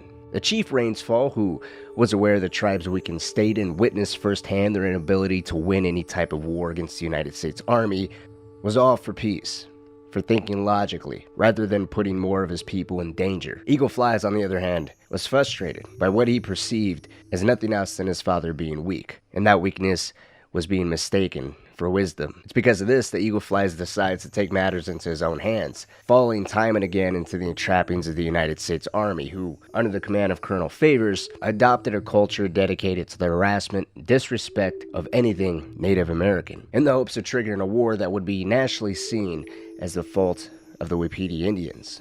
This is where Dutch Vanderlyn, Arthur Morgan, and Charles Smith all come into play. Dutch the entire time is the little devil on Eagleflies' shoulder. It was Dutch's encouragement that led to Eagleflies attacking a U.S. naval ship that was justified as them just retrieving some stolen horses, then the two of them ambushing a small U.S. patrol with the initial innocuous intention of just humiliating the small patrol. Then the situation quickly spiraled out of control, resulting in an all-out firefight between the Wapitis and the United States Army, ending in the capture of Eagleflies. And then finally, Eagleflies' attack on the oil refinery was also thanks to Dutch, who the entire time admitted to playing Eagleflies and the Native Americans for nothing more than just smoke and some noise. Distractions to get the Pinkertons, the United States Army, and any other law enforcement off the back of the Vanderlyn gang. Something Charles, along with Arthur, immediately identified. What do you think, Charles? You know I told your father I will not fight over some horses. But I made no such promise. Come along. Yeah, Arthur, we must go with them to try to stop things from getting out of hand. I guess. Come along. Arthur and Charles end up trying to help by making sure Eagleflies doesn't do anything too reckless. That'll either get himself killed or make the overall situation of his people much worse. Arthur on multiple occasions pleads with Dutch to leave these people alone, that he, as well as practically everyone else but Eagleflies himself, can see that Dutch is playing them for a bunch of fools. Charles, however, is back and forth, in the ears of Eagleflies and Rainsfall, trying his best to respect Rainsfall's wishes of keeping his people and even his son out of harm's way. During this time, pretty much the entire chapter, a massive chunk of Beaver Hollow, we see a very different Charles. I would even say it is the first genuine sense of belonging that he has. Not only do we see him much more present and in more missions than any other chapter before it, leading the charge in what's actually going on in these missions for once, but it appears Charles is finally having an emotional investment that wasn't there with the Vanderlyn gang, at least not to the same depths. And this is something that's even foreshadowed all the way back before chapter 2. On their way to Horseshoe Overlook, Charles is asked by Arthur what happened to his tribe. The way Charles responds is somewhat dry, but he does betray a hint of pain in his voice. He gives more information on his father being an alcoholic and how his mother, who was Native American, was one day just randomly taken by some soldiers of the United States and never heard from again. How the tribe he lived with was forced to leave their lands, and all these were accounts he says that were given to him by his father, because if it was true, he was really too young to remember. So, what happened to your tribe? I don't even know if I have one. At least, not that I can remember. My father was a colored man. He told me he lived with our people for a while. A number of free men did, but when we were forced to move from our lands, the three of us fled. I was too young to really remember much. My whole life I've been on the run. A couple years later, some soldiers captured my mother. Took her somewhere.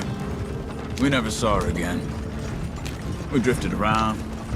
He was a very sad man, and the drink had a mean hold on him. Around 13, I just took off on my own. Charles's account of what happened to him, his father, his mother, and what would have been his tribe echoes the exact situation the Wapiti Indians are going through. In the middle of fighting to keep their lands, their situation is further complicated by the anger and frustration of eagle flies and of course the encouragement of Dutch. It's almost as if Charles has two sides, two different backgrounds that are equally unwanted by this new civilized world, are colliding with each other. Here with the natives, it's his heritage. He never properly belonged to a tribe. It would only make sense that he has a strong interest and would practically adopt their traditions and overall belief system. It may be the only chance to get in touch with that side of him after all, and that might be something that he acknowledges. Yet because their situation is very delicate, being so similar to what his mother and her tribe may have experienced, Charles could have many unanswered questions and scenarios of what if he was older, or what if things could have been different all those years ago? Would he have been able to help somehow? Would he still end up on the run? Would he still end up without his mother? Would her fate be as horrible as it may have been? Stripped from her husband and son, sent God knows where, or possibly even killed? And would that have all resulted in him not really properly belonging to a tribe? All the what ifs, all the unanswered questions that come from his childhood, that come from that tribe that he never had, could be reignited and put at the forefront of his mentality, of his investment within the Wapitis. Right before all hell breaks loose between the army and the natives, Charles admits, after all, that this is his business, and he asks Arthur to come along to a meeting between both sides. It ain't my business, brother. No, I know. But it is mine. Do it for me? Charles, I've saved your life. Do it for me. Sure. Come on. And how could we skip the bond the two of them have? There's no doubt Charles and Arthur's mutual love and respect for each other only grows during this entire chapter. Between helping out Sadie, trying to get John to cut loose with Abigail and Jack, while trying his hardest to get Dutch to finally see a little bit of reason in everything he's been doing, Arthur does help the natives, and of course, Charles. And there's many moments where you see them develop a deeper love and respect for each other. There's quite a bit of conversations between the two of them, from their talks of Arthur slowly dying while they're traveling to go rescue eagle flies out in Fort Wallace, to discussing their backgrounds and mutual respect for Dutch in the earlier part of the game. But my favorite time between the two of them is during the entire mission of My Last Boy. As they get ready to descend on the oil refinery to help eagle flies and any other natives that partook in the assault, when Charles, without any kind of hesitation, says, "We're riding with you," as the music kicks in, paying homage to the Native American music at the time, it's just such a badass sequence. It's hard to not smile at it every single time it kicks off. And the fact that Charles and the natives, and even Sadie, stuck behind and said, "We're riding with you," it does play a little bit more into the whole idea or concept that Dutch and even Micah was saying, that Arthur and Charles betrayed him by working against him and helping the Native Americans, but that's a different thing. That's right! Yeah! Go with him, try and help there, I'm better off alone. We're riding with you. Come on, then. Yeah! That's right!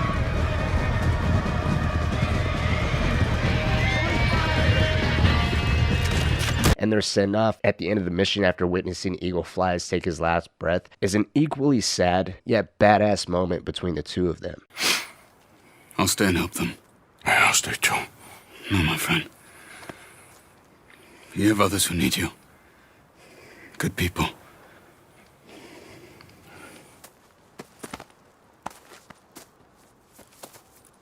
It makes the absence of Charles during the last sequence where you play as Arthur even more heartbreaking. It's one of the biggest what-ifs the game has. What if Charles was present and was fighting by both John and Arthur's side? He wasn't a small character by any means, and it's interesting to see if he would hold any anger or resentment towards Dutch for using the Wapitis the way that he did, for destroying his own personal investment into finding a part of him that he's probably been missing his entire life. But that's obviously not the case. By a sense of obligation, possibly even feeling a little responsibility of Dutch's own actions, Charles decides instead to stay with the tribe and even helps them relocate up into Canada in an attempt to avoid a vengeful counterattack by the United States Army. Now, we don't hear much of Charles into the epilogue, where he's taking up illegal fighting in the streets of Saint-Denis. After a small rekindling with John and Uncle, he agrees to come back to John's ranch out in Beecher's Hope and pretty much helps build John's entire house. Charles is also a big component of seeking out and paying Micah back for everything he's owed,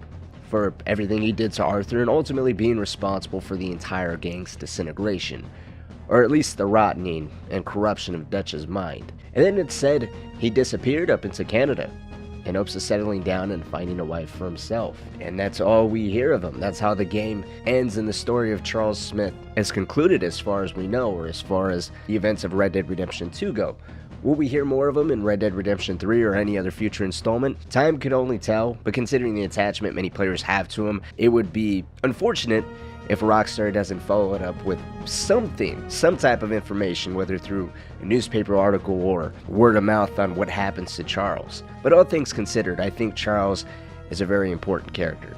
Not just for his role within the Van der Linde gang, or even the unique heritage that he has, being Native American and African American, and how that plays out in the entire chapter of Beaver Hollow, but just bringing out a part of Arthur during pivotal parts of the story that without Charles, I don't really think we have a character that would manage to pull that side out of Arthur, to be so envious, or at least willing to openly admit that he does have a good side within him, and he's got to think about it, and it doesn't come just naturally to him as it does to someone like Charles, to someone that he has a very high level of respect for. If they've touched a single hair on that girl's head, I will eviscerate the sons of bitches! See? You do care, Miss Grimshaw. Of course I care! About all of you fools! Susan Grimshaw. There's a mixed bag of feelings and way that I look at her. From a gang perspective, she's said to be one of the originals, only behind Hosea and Dutch. It's debated whether if she joined before or after Arthur. I don't really feel confident saying her recruitment was one way or the other, but regardless, she's seen as the original 4 members of the Van der Linde gang. Yet she doesn't really get the respect as the other 3 founders. Arthur, between Hosea and Dutch, does get more lip from other members, such as Bill, who mocks how he can't do no wrong in Dutch's eyes, but even then, he's still the feared enforcer they all respect and listen to. Similar to Dutch, Hosea is the loving, respectable father, although Hosea has a softer touch that separates him from his counterpart. Miss Grimshaw does get a level of respect from the enforcers and even Dutch, but when it comes to the people she's supposed to look after, most notably the ones working directly underneath her, the women of the camp, it becomes a little bit of a different story. Kieran has shared how she passionately dislikes her, and even Tilly's joked about killing her. How are you? Alive. And you? Fine. Let me ask you a question. If I was to kill Miss Grimshaw, would Dutch be mad? Miss Grimshaw? Well, Dutch has a soft spot for her. These distasteful feelings towards Miss Grimshaw aren't exactly unwarranted, and nobody would be at fault for thinking Miss Grimshaw likewise doesn't care about them, but as I have shown in the beginning clip, she does. She may run the camp's upkeep like a strict boot camp, but it's not necessarily a reflection of her feelings towards the women she's looking after. It could actually be a mixture of a few other things. On the one hand, she could be trying to show a little bit of tough love. It's a cruel world, and these women could, in her eyes anyways, be easily taken advantage of. Especially if the men of the camp are out doing the more dangerous work, it'd be much easier for them to fall into a false sense of security, thinking they're safe or untouchable. On the other hand, this could fall a little bit more into the side of speculation, but her past relationship with Dutch is never really brought up or touched upon. During the game, Molly O'Shea is Dutch's primary love interest, but even she begins to get ignored and sidelined. At some point during Clement's Point, Dutch is even brazen enough with straight up making advances towards Mary Beth in the center of camp. There is something about you, Mary Beth. There really is. Thank you. Quite a lady she's becoming. Really, quite something. With the cult of personality surrounding Dutch and everyone seemingly having such a high opinion of him, it makes me wonder if Miss Grimshaw experienced the pain and bitterness Molly experiences due to Dutch caring less and less for her. With Miss Grimshaw having a situation not only similar, but I would argue a little worse. Miss Grimshaw may have decided to devote herself into the camp's upkeep and proving she could be quite useful in this regard, doubling down on making sure there's food to eat, places to sleep, and clean clothes for the members to have, both as a way to ignore Dutch's new love interest, which would have been Annabelle, the woman Colm is said to have killed. Simultaneously, while ignoring Dutch, she could have been just pulling her weight around the camp, with those combinations being the explanation for her rigid nature. I don't think would be too far-fetched. Besides her unique original romantic involvement with Dutch, unlike some other gang members, she doesn't have much information on crimes she has been known to be involved in. She's obviously a stern woman who, during the kidnapping of Tilly, can be quite violent, so there's more than just being a glorified tough maid. When push comes to shove, she's no stranger to drawing blood. She's more than willing to take a life if need be. And on that note, she does care for everyone within the camp, as she said so herself.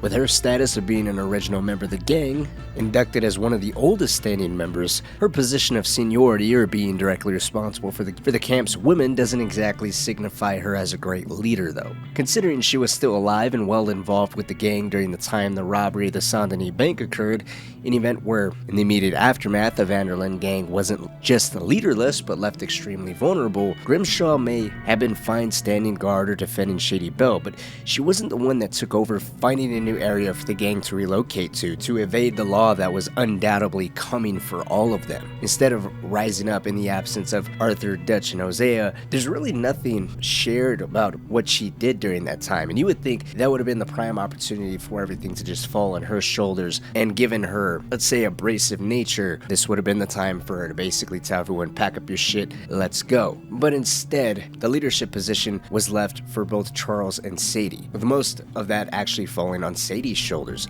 She moved the entire gang over to LeCay Lake, and she even left a note behind for whoever returned to Shady Belle to be able to have some sort of trail to follow so they could reunite with the rest of the gang. Sadie and Charles were both newer members of the gang.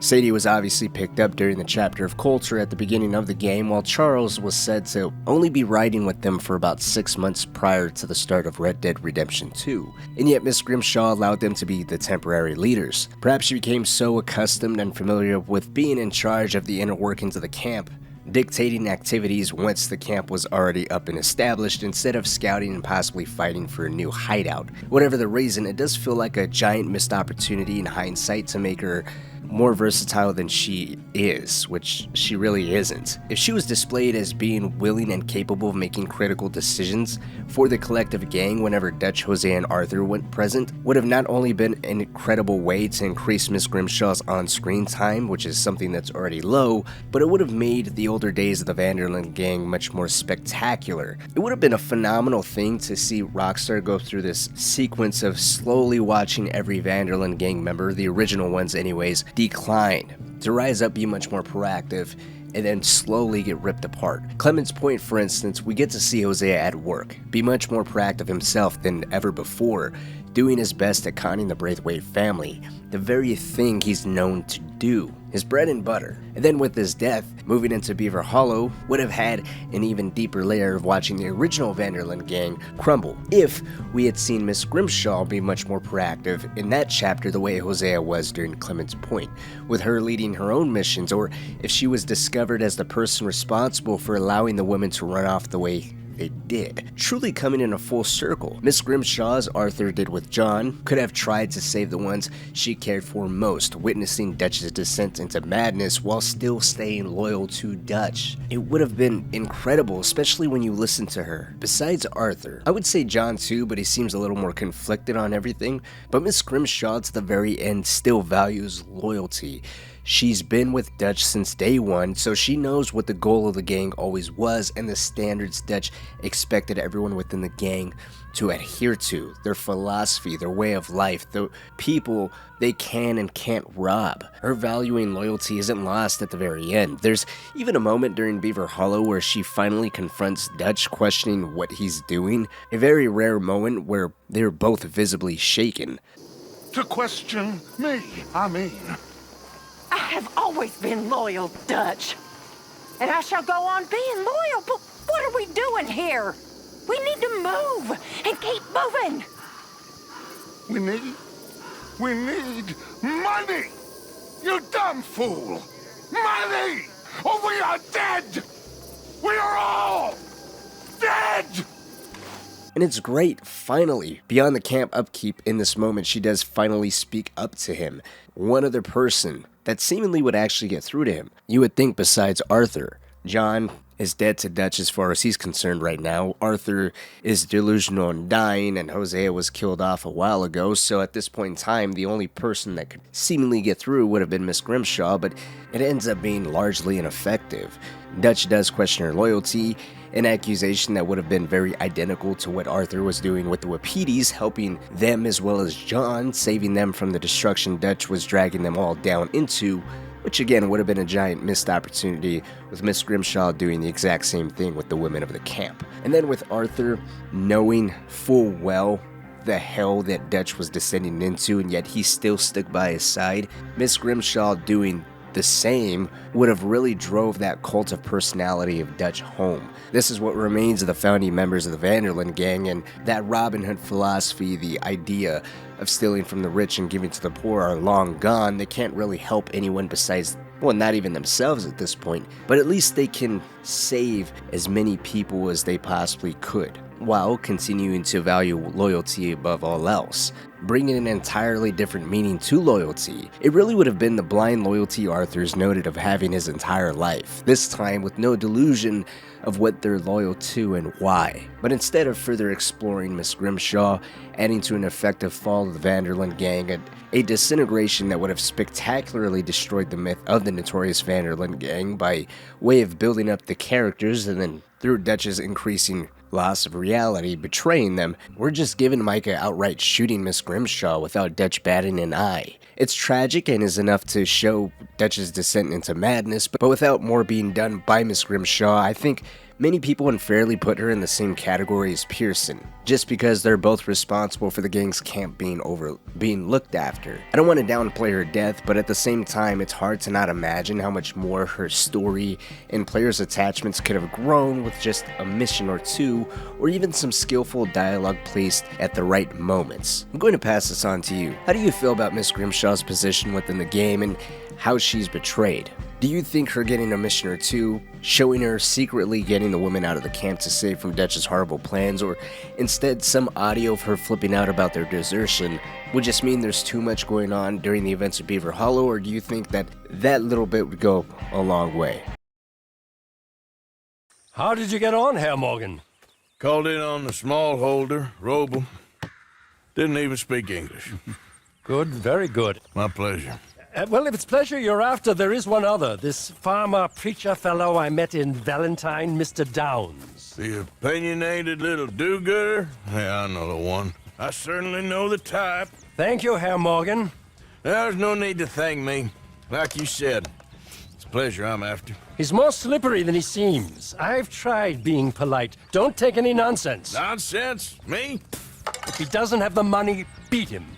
Leopold Strauss is one of the few characters that, at first glance, really is not all that significant. His tie into the main story is basically just sending Arthur to collect money from a dead man that, in a twist of fate, ended up signing Arthur's own death sentence. Strauss is also injured during the first direct encounter with Leviticus Cornwall, which resulted in a gunfight involving Dutch, Arthur, John, and a wailing Strauss, pitted against the entire town of Valentine. But that's basically it. That's all that he's used for as far as the main story is concerned. Besides these small moments, he is mostly resigned to the background of the game, enlisting Arthur to go out and collect the debts from the various people foolish and unfortunate enough to have no choice but to accept the harsh money lending terms that Strauss puts them at the mercy of. And in this context, technically, Strauss is one of the more active members of the gang. He is practically the gang's official bookkeeper after all. We cannot deny he's doing his best and trying to carry at least his own weight, yet in a paradox, because the way he goes about it is completely different from other characters that prefer a more direct approach, such as robbing and killing outright,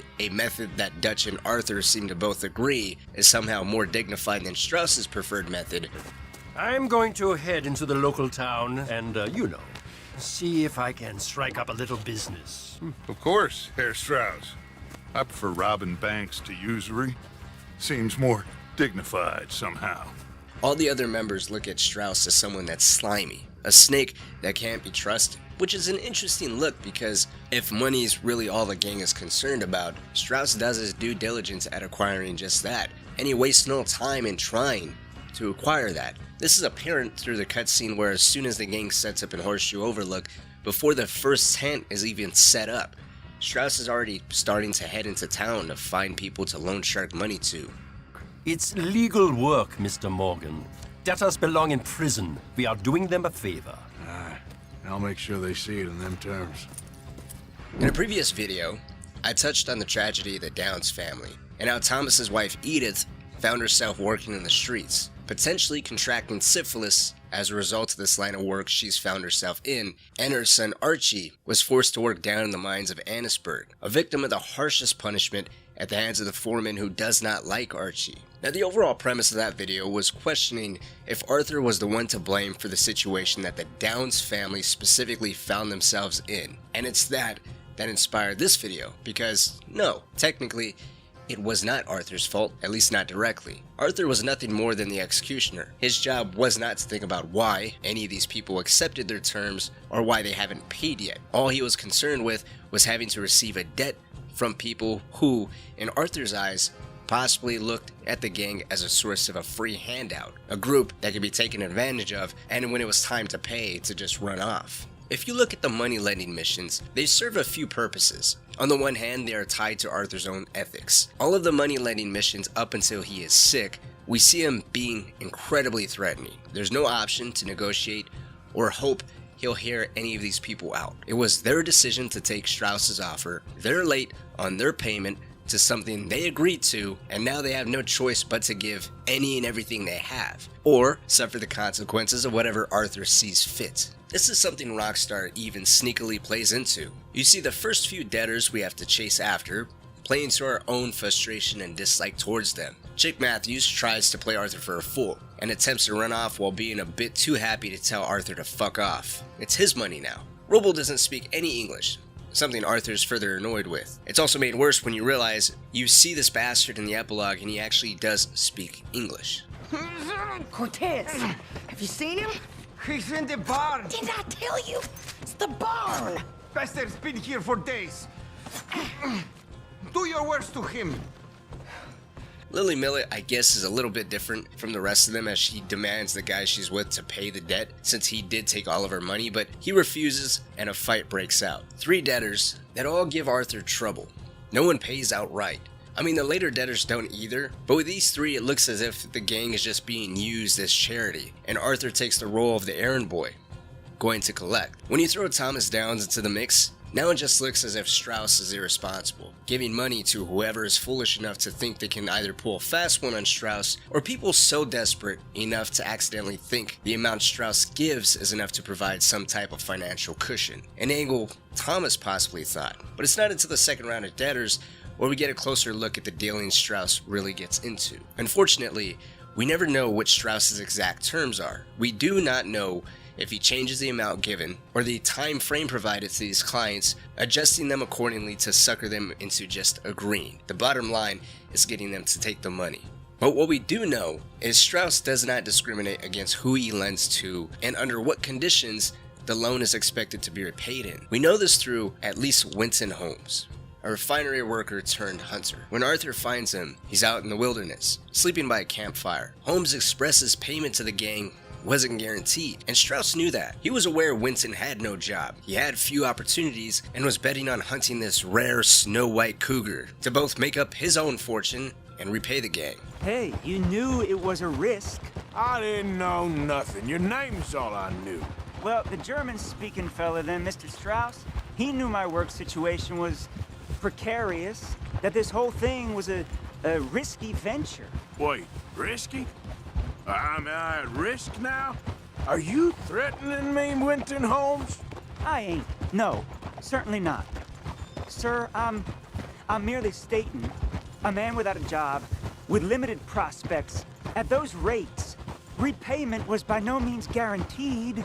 I said I'd do my best, and I did. He says himself the rates Strauss provided, and knowing the position Holmes was in, Strauss knew loaning him any amount of money was possibly a waste. Holmes would end up dead trying to kill this cougar, which ultimately happened, or it was just another money pit. Throwing money at this poor fool in a transaction where the only thing really guaranteed was a visit from Arthur, so long as Holmes still had a pulse, that is. When Hughes, an undertaker apprentice, resorts straight up to grave robbing just to give the gang what he owes them. Not exactly as insightful as the encounter with Holmes, but it does show that these group of people are willing to die or disgrace the legacy of the dead in order to get Arthur off of their backs. All of the later debtors have what appears to be equally as dangerous and unstable sources of income, if they have any at all. But what they all do have is a massive amount of collateral. L.G. Davison is a drunk, and it looks like he's so far into his own vices, his son had no choice but to hide his own little bit of money from his father, out of fear of him possibly spending it on more liquor. And this is money Arthur promptly takes, after most likely killing his father, who tries to catch him off guard and ambushed Arthur with a knife. Friends, come and take what you owe.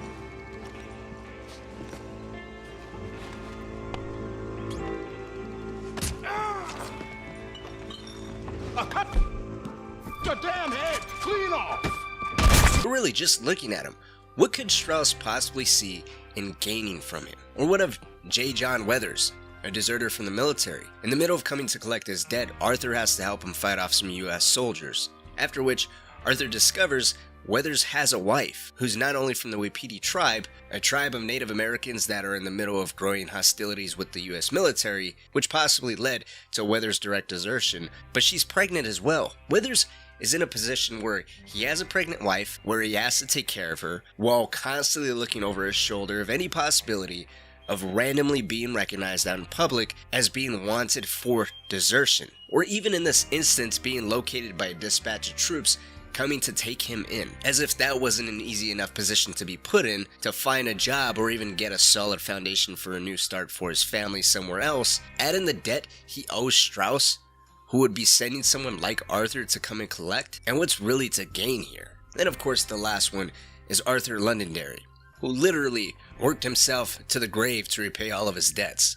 Now I heard somewhere that Londonderry collected other debts outside of the Vanderlyn gangs to repay Strauss, because Strauss's terms was the most egregious, and Londonderry was afraid of what would happen. However, I can't find anything supporting this. What I think is more likely was Strauss sent other members of the gang, such as Bill or Javier. I doubt it was Micah, because Micah I think would be equally or more ruthless than Arthur, and Strauss specifically says who he sends lacks Arthur's vigor or power of persuasion. Family man, desperate, you know the type. Couldn't one of the boys do this? I tried. They lacked your vigor. Vigor, huh? But even Londonderry had a family.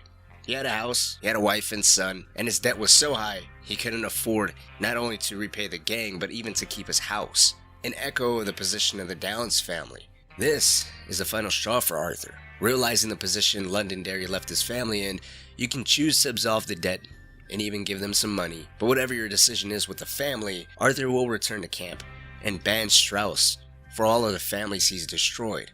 All the families Arthur's played a role in tormenting. Families that were destroyed doing work Strauss considered legal. What? Get up! What is wrong? Nothing's wrong. Nothing at all. What are you doing? Something I should have done a long time ago. Get your bag. Is this it? I don't understand. I ain't gonna kill you, though I probably should. You disgust me. And you shame us. If we could be shamed any more than we already are, that should do. Go! I don't understand you. What are you doing? Go and get a job! You know, they say the sick delude themselves. I was your friend. You and me, we ain't decent. But those folk, they was. Now here, take that. Take that and get lost. I'm leaving.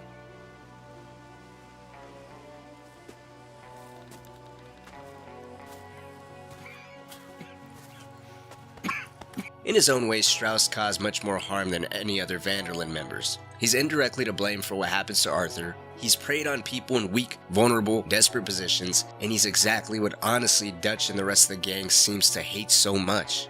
If this was truly legal work, which I'm not going to go into the laws of 1899 or the ethics of loan sharking, but just hearing Dutch's stance on this type of work and on Strauss.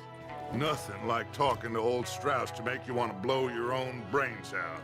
I should have left him where I found him all those years ago. Bookish little Austrian, fresh off the boat, his eyes out on stalks. Well, you have to imagine, Strauss's line of work and the legalities of it has to play more into Dutch's own hatred to the growing modernity of civilization. Strauss's own character, oddly enough, shows the boundaries of the other Van der Linde gang members, perhaps because Dutch's philosophy has taken such a deep-rooted seat into their own reasons as to why they do what they do. Sure, they may be robbing and killing, but it's painted in a way that is somehow justifiable. They are glorious outlaws, after all, fighting to be free, and they only take from those who can afford it. People who won't even miss what's taken, like Leviticus Cornwall. They don't take advantage of poor, beaten, desperate people for anyone to give them a dime only to show back up a few days later expecting $1 in return. Strauss in many ways was actually the direct contradiction of Dutch's Robin Hood facade.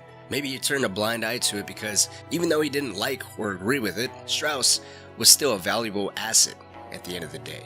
Sharking already. I prefer to call it banking. You ain't the one handing out the beatings. No, but I am the one feeding the women and children in the camp. What choice do we have, Mr. Morgan? I don't know. Well, come on then. Tell me who. Here's the list. Refinery worker turned hunter by the name of Vinton Holmes. You'll find him up in the hills north of Strawberry. Ah, an apprentice undertaker. This one working in Rose. His name was Gwen Hughes. And how many of them do you think will be able to pay? With enough encouragement, both of them. That's gonna do it for Leopold Strauss, the monster.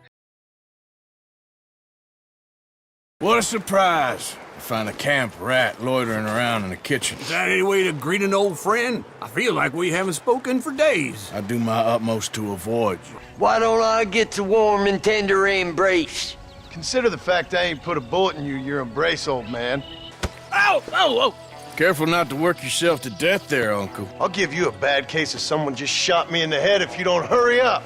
Well, I got a serious medical condition. Yes, you are a compulsive liar. Uncle has to be the most memed-on character in the entire series of Red Dead Redemption.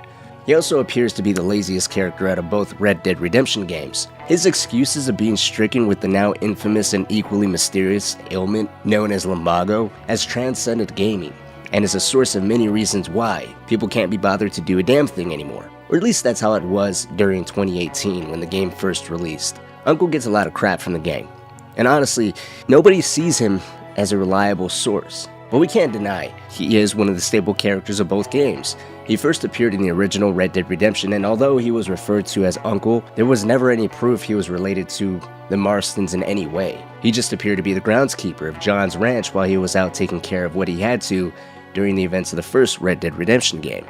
Don't you go blaming me. I ain't blaming no one, old man, but since you're still alive, there's 4 mouths to feed. And no cattle. That's a nice way to greet somebody. Why don't I get a warm and tender embrace? Consider the fact I ain't put a bullet in you, your embrace, old man. You were supposed to look after the place. If you go back and watch the very few missions Uncle's in during that game, he still isn't presented in a complimentary or flattery light. Granted, the second game made him, and how everyone views him, much more lighthearted, but his and John's interaction in the first game, while technically no different, as he is still considered a lazy, useless drunk, John is much more aggressive and threatening. It could be chalked up to the game's overall atmosphere coming off as more brutal at times, and that may be why their interactions feel so menacing and tense. But between Arthur and John, they both look at Uncle as a useless, unreliable source. Yes, that may very well be the case. He may be lazy drunk without much use, but there's one thing we cannot deny he is, and that is loyal, and willing to defend his home to the end. And that's an element of Uncle that isn't really explored all that much, so join me as today we take a deeper look at Uncle, the famous lumbago-stricken one-shot kid, or as Arthur affectionately calls him, the camp rat. You're my favorite parasite. No, ringworm's my favorite parasite. You're my second favorite parasite. Uncle has a significant amount of mystery to his background and what he was up to before he fell into the Van der Linde gang. He's also one of the more outlandish characters making up what he's been up to, so take everything we're about to say with a grain of salt. But it's said Uncle was born in Ohio, at some point prior to the fall of 1849. He had an uncle named Jeb who was actually the cousin of his maternal uncle, who he implies to be a pedophile, saying that he was a man that you quote-unquote didn't want to be left alone with. Uncle was 9 years old when both of his parents died, forcing him to move to a new city and, as he says, live on his wits from there on out. It's claimed he was also married at least twice before 1899, the year the events of Red Dead Redemption 2 take place. It's worth mentioning too, Uncle tells stories about times he went to Africa. He says that he sold camping supplies in East Africa, which resulted in him being worshipped as a god by the locals in the Congo. No one can verify the validity of this, if any, and just as I said before, Uncle also refers to himself as the one-shot kid in his youth. An exciting angle leading to many people speculating that he's actually Red Harlow from Red Dead Revolver. But that's one of the more popular theories when it comes to Uncle. Beyond that, we really don't know too much about his past. We do know prior to 1894, Uncle fell in with the Van der Linde gang, with his role being similar to what we see during the events of Red Dead Redemption 2, just being an unproductive drunk. It could be his induction into the gang was simply out of sympathy on Dutch or anyone else's behalf, and they just decided to keep him around, or maybe he did find occasional prospects, which is something we also see during the events of Red Dead Redemption 2. He goes out stealing a bunch of cattle with Arthur. That's a side activity that you can do with him. Well, don't be like that. This is a good one. Yeah, it always is with you, until we start getting shot at.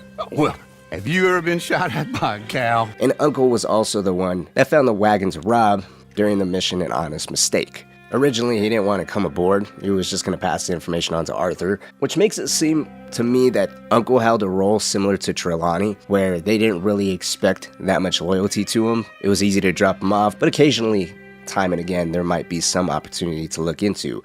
After all, it's clear that no matter how true or more likely made up some of the stories Uncle shared, he did travel quite a bit, as at the beginning of the game, he does seem fairly knowledgeable about Valentine. Valentine. Very embodiment of civilization. You ladies are gonna love it. Okay then, let's go. All right, out through the trees here, then take a left. Go right here, it's quicker. Uncle, being a very knowledgeable character, is also doubled down during the epilogue of Red Dead Redemption 2, when John is getting everything on Pronghorn Ranch together. Reinforcing his allergy to any kind of physical labor, Uncle provides very little in terms of actually lending a hand in the construction of John's house or the barn on his property, but where and how to obtain the modern essentials to construct said things are thanks to Uncle's knowledge. But any livestock, you're gonna need a barn. Barn will take 3 of us 6 months to build. Oh, you don't build a barn, dumbass. What do you think this is, 1785? You buy one pre-cut just like the house. This is the industrial age. I also didn't know where to say this, so I'm just gonna place it right here. Uncle is the one credited for introducing Abigail Roberts to the Van der Linde gang, probably finding her no differently than how he found Molly, just casually moseying around outside of a bar one day. Foundered! Drunk in Saint Denis! As I said at the beginning of the video, Uncle's known for his legendary laziness. He would rather pass the work or any type of difficult effort onto someone else if he could. This is how he's seen during the main story of Red Dead Redemption 2 as well as the original game when he was first introduced. And that's no different than how he is during the epilogue. We're given many cutscenes hammering home the idea that no matter what, no matter how much time has passed, Uncle will continue to suffer at the hands of his lumbago in old age. But we're given 2 primary examples that go a little deeper into Uncle's character and how much he can actually endure or is willing to sacrifice if push comes to shove. And it gives us more depth to his actual character. One of the examples takes place during the epilogue, during the mission Uncle's Bad Day. You see, the night before, Uncle Charles and John got drunk and celebrated the completion of John's new house. At some point in the middle of the night, Uncle was kidnapped by the Skinner brothers, a local gang hiding out in the nearby forest. And this gang in particular is known for its sheer brutality. Disemboweling, torture, scalping, roasting, and flailing people alive are all methods they are known to resort to. And Uncle is at their mercy. This mission is weirdly a mix of emotions for me, because on one hand, it's filled with excitement, anticipation that we're going to be having another exciting gunfight ahead of us, but with this dialogue by Charles and John... John, look, we should agree on something. If it's really bad, this might not be about saving it. What the hell are you talking about? If it's really bad, it might be better to stop the pain. Jesus, you mean to... I mean, you can live a week without a scalp, but it ain't a good week. A gut wound, you can live a month, but it's horrible. What they've done to him might have killed him already, with only hurt to come. We get him, and we see, okay? We'll make it his call. Did you hear something? Yeah. You think they saw us coming? It throws the tone off a little bit for me, as now it's a lot more serious than just another, we have to save a character that's been taken. It also shows that even though John may give Uncle crap from time to time, rightfully so, he still cares about the old man on some level. His seemingly sad expression knowing that he may actually have to kill Uncle out of mercy is moving. But later on, when we come across Uncle, it appears the poor guy was beaten, cut up, and then placed to slowly cook to death. Let's completely disregard his age for a second, or whether if he was really sick or not. Him surviving this event alone, I think just goes to show how resilient he is. Arthur may say it's more along the lines of resilience of a cockroach, but it's still impressive nonetheless. It kind of sucks his recovery is really left to just finding him around the ranch working and not given a primary focus of his recovery time through a cutscene, or even just mentioning how he's recovering through an offhand comment with Abigail. Something, just anything, because after this, you don't really see anything through a cutscene or hear anything about Uncle recovering again. Now, returning to this mission, I always thought, man, it's kind of telling of Uncle's character to be kidnapped by the Skinner brothers, have this horrible thing happen to him, and then him return to Pronghorn Ranch with John and Charles and decide to stay. You would think anybody else would just kind of up and leave. The land is dangerous, it's untamed, it's still way too close to a gang that's not only known for its brutal methods, but a gang that left a traumatizing impact. But that's not the case at all. Not only does Uncle decide to stay, but he continues to work with the ranch and stay close to John and his family. And for those that have never played the first game, it's a little foreshadowing of what happens at the end of the first. Uncle bled. He was kicked a few times by John, specifically, "Get up!" And then he was tortured by the Skinner brothers. But at the end of the day, lazy or not, the last time we see Uncle and John together, it's the two of them defending their home from the United States Army and a bunch of agents from the Bureau. And I think these two defining moments show he's had plenty of opportunities to up and leave, to go and leave the fate of John and his family to themselves. At the end of the day, while Uncle may have an affiliation with these outlaws, and he is considered somewhat of a thief, although maybe not that much of a successful one, at least not on his own, needing some decent amount of help, for the most part, he can probably escape scot-free. Now, I wanted to say, if you go to the epilogue and see that first time that John and Uncle reunite, Uncle says that John is stuck with him. It almost gives off a feeling that Uncle's aware that not too many people would take pity on him and just accept him into their lives or help him out the way that John does, or even potentially Dutch, the way that he says, "You're stuck with me," to John. Dutch might have felt the same way. That could have been an inkling of how they came together, but ultimately, Uncle still knew where his home was. He never ratted, he never snitched, he never bargained, he never sold anybody out. When it came to the entirety of the Vanderlyn gang, Uncle had to be at the bottom of the barrel. I called him a mole earlier in the video, and I think if he would have went to the Pinkertons or anybody else to buy his own freedom, they would have looked at him the same way. He's a mole. It's not that much of a threat. We can't let him go. He possibly could have played the same role when it came to the Skinner brothers. Hey, there's a weak point in this side of the ranch. You can pull down the house or catch John or Charles here or there at this time of day doing this or doing that, but it doesn't look like he did any of that. And while a meme, I would still say he's one of the more stand-up characters when push comes to shove. And his death, helping John defend the house that he supervised in the construction end, while it may not be the saddest considering that game isn't as emotionally tear-jerking, it definitely is one of the more redeemable deaths. Laziness isn't the same as being disloyal or a snake. Uncle, are you alright? Damn it, I'm hit. Hang in there, Uncle! I'm gonna get you out of here safe! Ain't time, John. I ain't gonna make it off this porch anyhow. You take Jack and Abby. Take them and... Don't worry about me. Just get them out of here. No! Uncle, please! Oh my God! They killed him! Come on, son! Ain't nothing we can do for him now!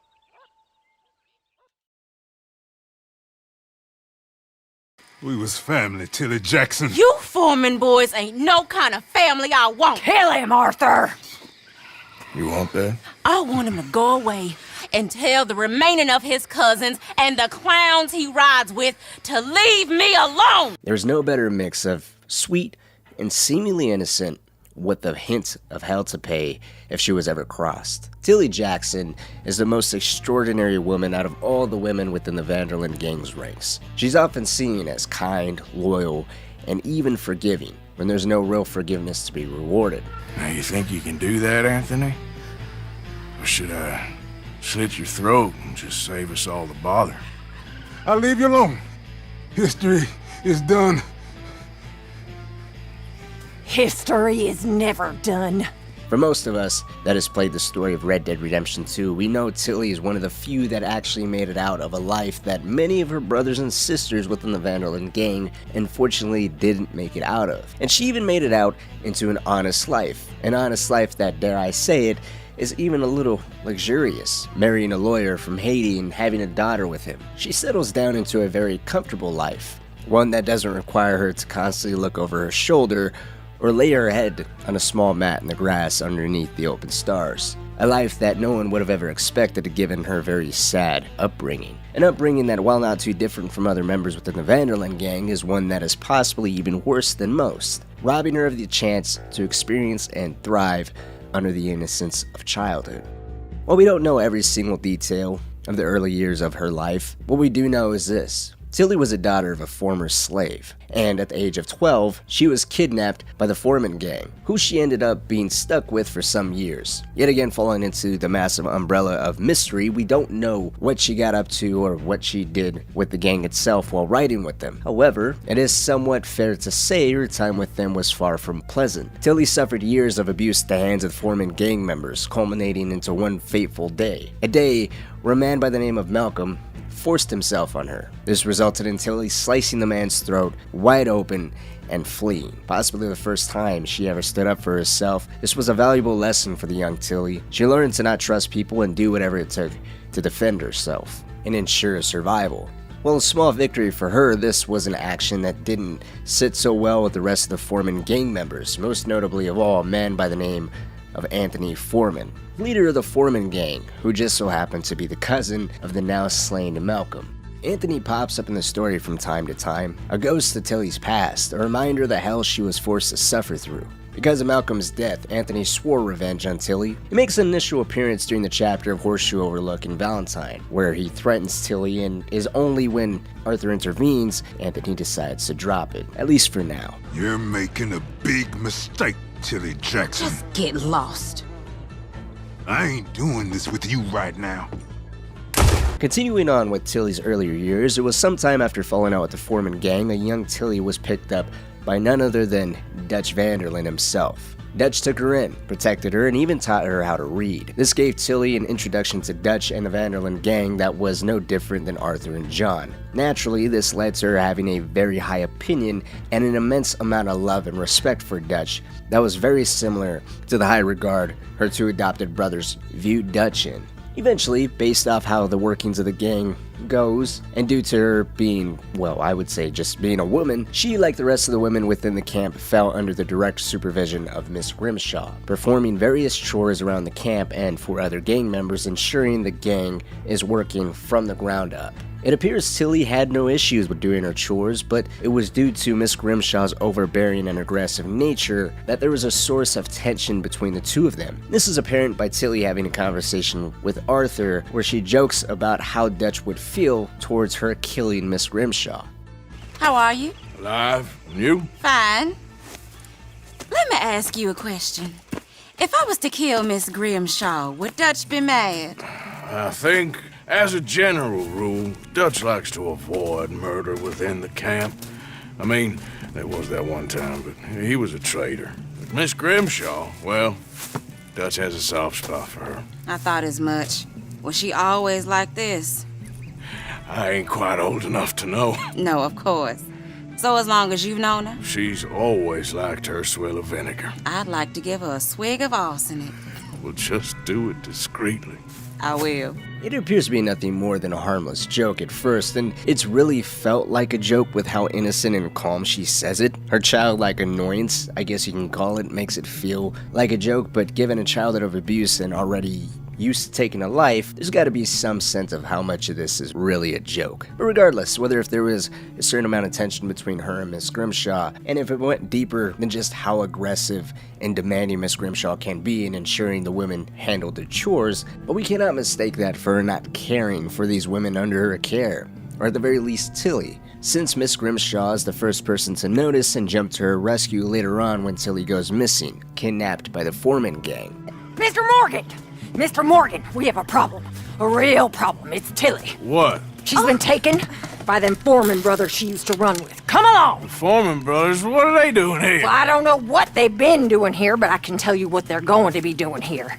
Dying. I've always loved the opening sequence to this mission as well. Seeing Miss Grimshaw worked up and grabbing weapons ready to go on a hunt to get her girl back, it solidified that this is a family. Or maybe Miss Grimshaw genuinely believed she owned Tilly as she tells Anthony Foreman she's hers as he lays down in the mud.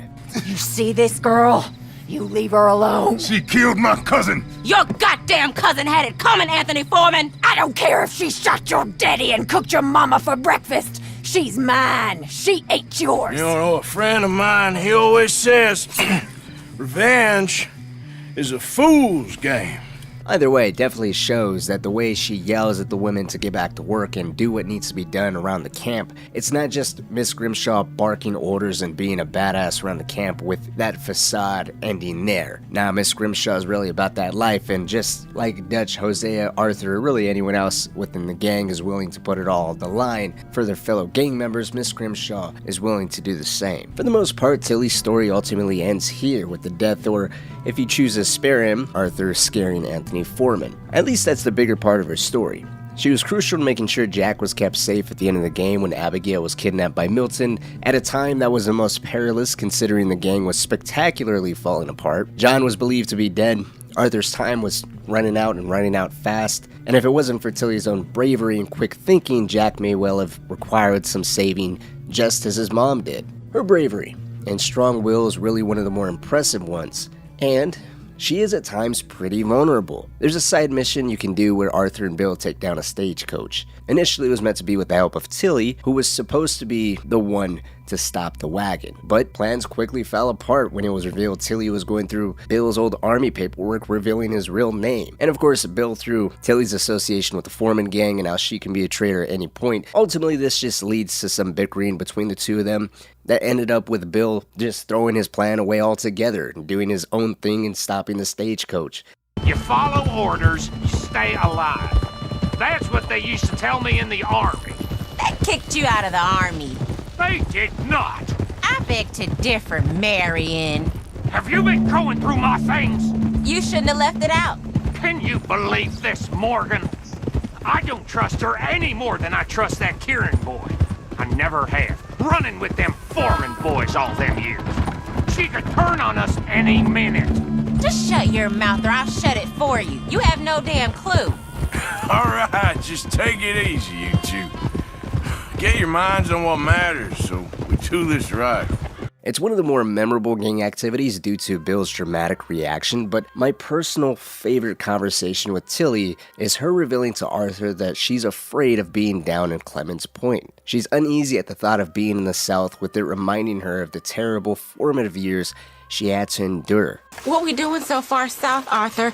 I don't like it. Seems as good a place as any to get chased by the law, Miss Tilly. You ain't so dumb as that, Arthur. I'm a Negro. I know. I'll keep you safe, Miss Tilly. My mama was a slave until she was 15 years old, Arthur. I'll keep you safe, miss. You have my word.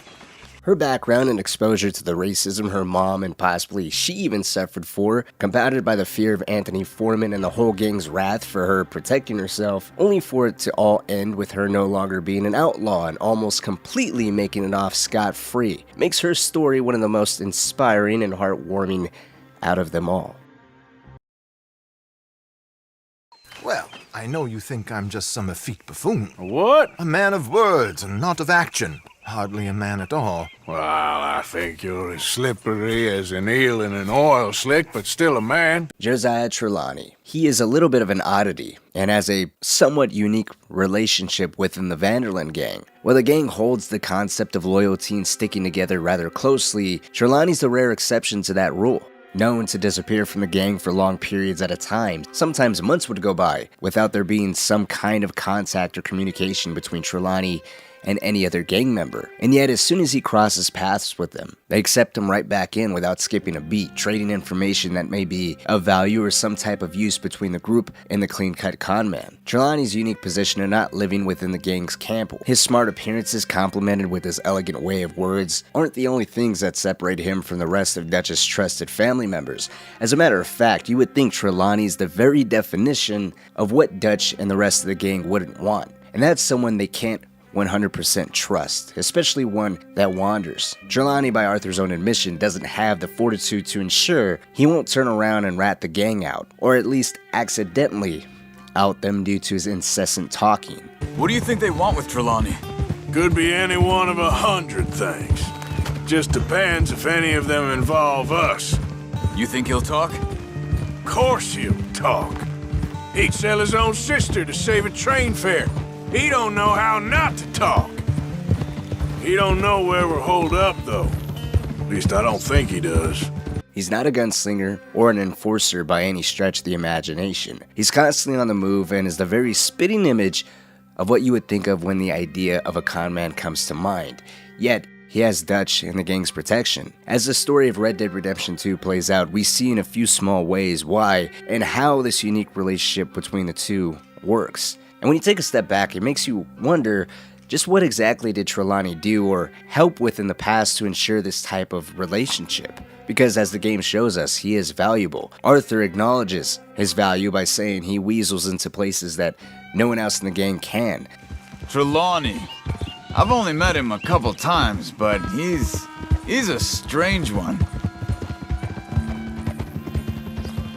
Fear not. He's just a cockroach in fancy breeches. But he gets into nooks and crannies the rest of us can't. And in hindsight, that's true. Treylawny's virtually invisible, or if it wasn't for his mouth, he would be. Thanks to him not being in constant communication with the Vanderlyn gang, at least at the start of Red Dead Redemption 2, there is no connection between him and the gang, which allowed him to move freely in Blackwater, to hear rumors, and to pinpoint exactly where Sean is being held at. So Treylawny is directly responsible for the rescue of Sean. There's even instances where he's a little more hands-on, and not just being the source of information. During the rescue of Sean, for example, Treylawny is used as a decoy, providing the distraction necessary to allow Arthur and Javier to sneak up on some bounty hunters. Treylawny also repeats being a decoy during the chapter of Clemens Point when he and Arthur go out and rob a stagecoach.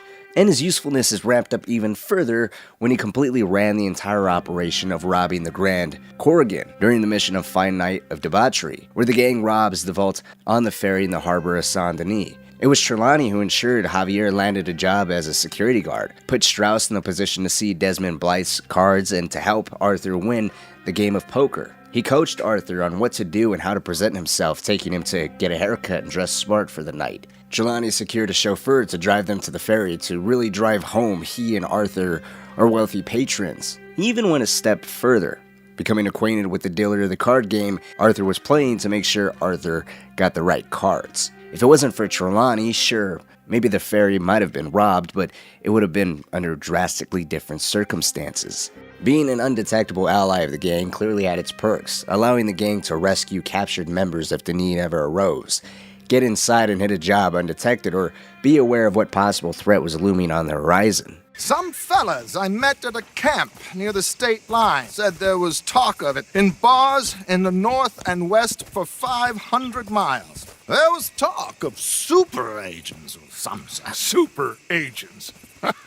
I'd love to meet one. But was the information and unique advantages he had to certain jobs all worth allowing him to be this unique exception to the gang's very definition of loyalty? And we know that definition is pretty strict because for some time, it was the very reason why Arthur justified why he refused to let John back into the gang without any type of BS. As he said to Hosea, there's a code, John knew it, he ain't Treylawny. And that is the interesting question. While it's evident it was beneficial to keep him out of the loop to a degree, Arthur expressed it was thanks to Treylawny's lack of knowing the gang's current camp location, and that basically guaranteed they wouldn't be discovered by way of Treylawny caving under interrogation by bounty hunters. And with the Pinkertons on the tail of the Van der Linde gang and the vengeful man Leviticus Cornwall is proven to be, who was also a direct financier of the Pinkertons, having an associate of the gang who wouldn't particularly put up a fight against any adversaries that may show up on his doorstep is quite a gamble, especially if it came to light that he had ties to Dutch. Granted, it's a gamble that's realized during Clement's Point when Treylawny's just so happened to be hunted by bounty hunters, and the gang quickly addresses this threat by just allowing Treylawny to live within the camp under the gang's protection, but that still doesn't satisfy the possibility of him unintentionally causing more problems, either immediately or long term. Treylawny's a wanderer by nature and has an affinity for speaking. Not too long after being rescued from the bounty hunters that beat the crap out of him, Treylawny was returning to Rhodes, speaking to the local populace and planning to rob a stagecoach. Now, I'm not saying he'll snitch or be an active plant like the theories of Micah or someone else outright telling authorities everything they could ever dream of on the Van der Linde gang. I'm not saying he would willingly do that. What I am saying is he's a vulnerability that under the right circumstances does make the rest of the gang wary of what he shares or how he shares something, possibly accidentally by someone overhearing it. It would have made much more sense to just lock him down in camp until everyone uprooted to an area where there is less heat and the Pinkertons aren't so close on their tail. The benefits of being in an entirely new location with a lowered law presence would have allowed them to part ways, with Treylawny moving into his own spot as he's always been doing, which would have also allowed them to potentially go back to their mutually beneficial relationship, having Treylawny as the gang's ear to the streets being a valuable asset for information collection. However, that doesn't happen. While he chooses to stay within the camp, a safe haven for him and a wise choice for his continued health, I don't recall any such restrictions being placed on him where he could and couldn't go, which could be me overlooking the entire situation, since in the grand scheme of things, Treylawny does play a pretty small role, and because of Dutch's eventual mental decline, ultimately none of it matters. The same could be said for a lot of things, but as we see with Red Dead Redemption 2 storytelling and character development, a lot of the finer details aren't exactly left to the main cutscenes, such as Arthur's journal, for instance. In the cutscenes, seeing how he interacts with certain characters or how his demeanor starts to change one way or another. The animations and voice acting are phenomenal, so you can get an idea of how he's feeling and his position on the matter at hand, but when you dive into his journal, some of those things you had a feeling of are actually verified by Arthur's own inner thoughts that are only found within his journal's pages. Treylawny, while he is still made fun of and seen as an oddity, Dutch, Arthur, and many other gang members, especially those that have been around for quite some time, still see him as family. Take how Dutch and Hosea tell stories about him, for instance. It's more akin to siblings making fun of a quirk or a funny story at the expense of another sibling. Hey, Dutch, remember that time you found him in the outhouse? Oh, yeah. We hadn't seen him in weeks. We stopped in some dead-end town in the middle of nowhere. Don't even remember the name. You and Bill were off doing something, Arthur. So, we pick up some supplies. I go to relieve myself. Open the door, and there's Treylawny, sitting there, newspaper in hand. Mr. Van der Linde. I say, what the hell are you doing here? And he said, I could ask you the same thing. Now, if you wouldn't mind giving me a little privacy, I ate a rotten oyster. Or how about seeing Treylawny's face in Beaver Hollow when he tries to tell Arthur he'll be back? Whether if he was genuine or not, it's clear he too cares for this group, and just completely leaving isn't as easy for him as someone may think. Disappeared too. This is all pretty much over. I'll be back. No, you won't. Let's not pretend no more. Get out of here. I'll miss you, Arthur. You've been a fine friend to me. No, let's not get over sentimental. Well, the place is quiet. Get out of here. You go with my blessing. Thank you, Arthur. His protection and good standing within the gang is odd by the standards created by the rest of the gang members that are living within the camp, supporting themselves and contributing to Dutch and trying to appease Dutch, but I think it goes to show that maybe at a certain point, you really are family, and it's something that's never lost on the Van der Linde gang, at least it wasn't lost on them while they still had something genuine to believe and fight for before everything fell apart. But first, you need me to do you a favor? You read my mind. I can only deduce you've been taking my tonic, sir, as instructed. It can give the most ordinary of intelligences a remarkable insight. I'll give you insight. I'll show you what your guts look like. The alliance and interesting partnership between Nigel West Dickens and John Marston is one equally out of necessity as it is out of John's own irritation. Nigel West Dickens is the consummate con artist selling what he deems as miracle cures, claiming his elixirs could cure any ailment anyone could think of. Literally, just listen to his sales pitch. I represent the only company that makes the genuine article that cures headaches, neuralgia, earache, toothaches, backache, swelling, sprains, sore chests, swelling of the throats, contracted cords and muscles, anxieties and ravaged nerves, stiff joints, wrenches, dislocations, cuts and bruises, and it adds vitality and vigor to the healthy man. And I'm sure all that is just scratching the surface. Nigel is the epitome of what you would think of when the images of a charlatan snake oil salesman comes to mind. But that's not to say he did not have his uses. Thanks to the very nature of the business he conducts, regardless of how dubious, it was thanks to Nigel's vast connections and knowledge of people in areas that he's traveled so much in that he was able to help John Marston meet Irish and Seth Briers. With this trio, they were able to set the groundwork for taking down the infamous Bill Williamson gang that is tormenting the local area of New Austin. Now, for those that have not played the first game, to oversimplify the situation, John's family is being held captive by the Bureau of Investigation, and in order to get his family back, along with hopefully acquiring his place within society, pardoning him of all his crimes and basically his entire past life of when he was running with the Vanderlyn gang, he must now apprehend every single one of his former brothers in arms that all ran underneath Dutch. Bill, as incompetent as many of the gang's members originally saw him as, was apparently more capable than any of his peers originally gave him credit for, taking over the abandoned Fort Mercer and utilizing it as a headquarters for his own gang, creatively known as the Williamson Gang. John originally tried to single-handedly brute force his way into the fort and take Bill into custody, but when that failed, he had to establish connections, make allies, and approach the fort with a more feasible plan. One that wasn't as suicidal. Enter his partnership with Mr. West Dickens. Now, it wasn't immediate that Nigel would be of any use at all to John, though. John had found him on the side of the road bleeding to death after he had some run-ins with local outlaws upset with the lies and garbage he was peddling. Maybe it was a mixture of curiosity and finding it worthwhile to pursue any kind of aid he could receive, but John decided to hear him out, going along with a new con he had, which was trying to sell some miracle cure to some locals out in Ridgewood Farm. And so began what appeared to be Nigel wasting John's time and patience in a spectacular way. Or at least that's the way John saw it. Nigel was flat out broke and used John as a plant to help him push his own elixirs and compete in races that would basically all serve as proof that Mr. Dickens' miracle cure was indeed real. It was under their influence John was able to defeat a man in a duel, shooting the pistol out of his hand with amazing accuracy and swiftness, and then going on to defeat many other skilled racers based off the split decision-making required for becoming first place. John was undoubtedly valuable to Mr. West Dickens' whole operation, and whether if he wanted to admit it or not, Nigel pushing John towards the direction of enlisting Irish and Seth were quite vital elements of breaking into Fort Mercer.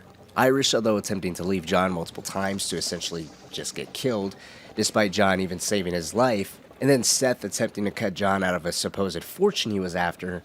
That's quite a stint. Hey, Seth! Seth, come back here. Oh, hey, partner. I was just looking for you. Looking for me? What? Over there? How you doing? I'm good. You can't deny the trio were kind of a match made in hell, but they worked.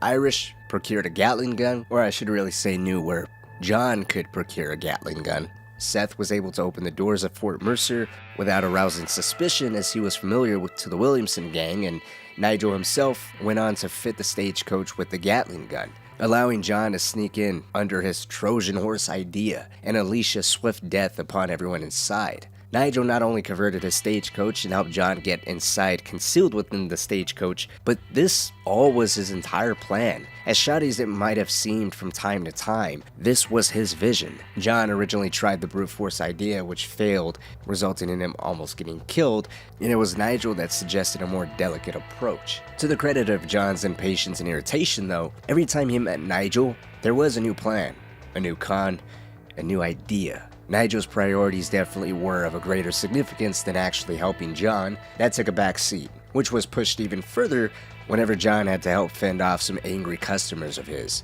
Toothache, earache, backache, swelling. This man is a fucking charlatan. He just got done swindling us down at Cho Springs with this song and dance. I say we tar and feather him right now. I say we shoot the bastard. I think it's time we take our business elsewhere.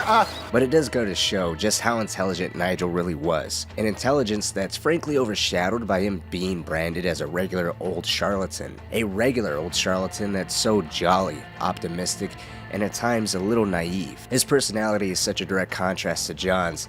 He's a breath of fresh air, which also plays a little bit more into him feeling more like a larger-than-life type of character, which makes him a little more intriguing because Nigel at one point does say he had a family. That said, he had a wife and son who died not too long after birth. He also stated he would never be shackled to any woman ever again, claiming that his wife was too demanding. The last time we canonically see Nigel, he's being arrested in Blackwater for selling narcotics. And he's only freed when John tells Edgar Ross he helped him apprehend Bill Williamson. Now, unfortunately, we never see or hear from the great Nigel West Dickens and his miracle cures ever again. Sure, we see him in the Undead Nightmare. John, during this DLC, isn't as willing to help Mr. Dickens take advantage of the people so terrified of the zombie outbreak. They're more than willing to buy into his latest cure that'll keep them immune to the zombie outbreak, which falls apart very quickly.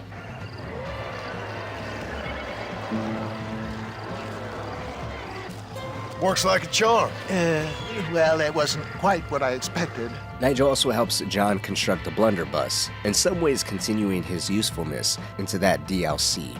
But as per everything else Nigel does, John is unimpressed with it. Seeing this DLC isn't canonical and Mr. Dickens doesn't return in Red Dead Redemption 2, his name, similar to many other characters, are on a list of colorful personalities and interesting backstories that hopefully Rockstar will one day revisit and add to. But that's the story of Nigel West Dickens so far, the snake oil salesman that betrayed a pretty high level of intelligence and usefulness to John and taking over Fort Mercer from the infamous Williamson gang, and really helping out the entire region. I think the conversation between Marshal Lee Johnson of Armadillo and his deputy Eli summarized the back and forth relationship between Nigel and the good and bad that he does for the local population. Mr. West Dickens, the tonics merchant. He was due in town last week. Oh, the narcotic and bat piss salesman. Who cons housewives out of their money with promises of eternal youth. Yes, him, but I think you're being a little unfair. He's helped a great many of the county, and many of the townsfolk are really missing him.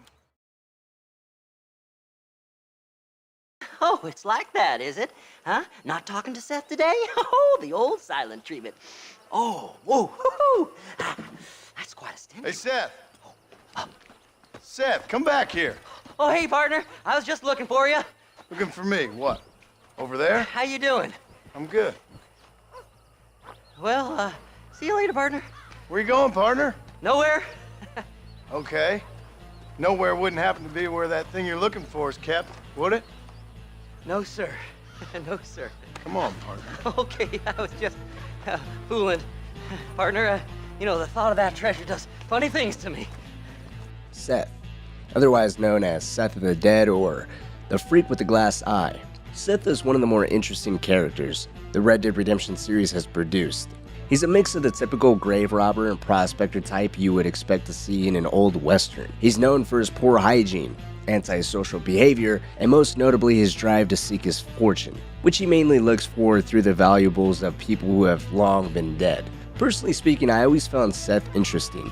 The whole gimmick of grave robbing, losing his mind, and finding a deeper connection to people who have passed on than an actual breathing person is intriguing to say the least. Where are you? Come on, don't be shy. What did you say? I didn't say nothing. Are you talking to them?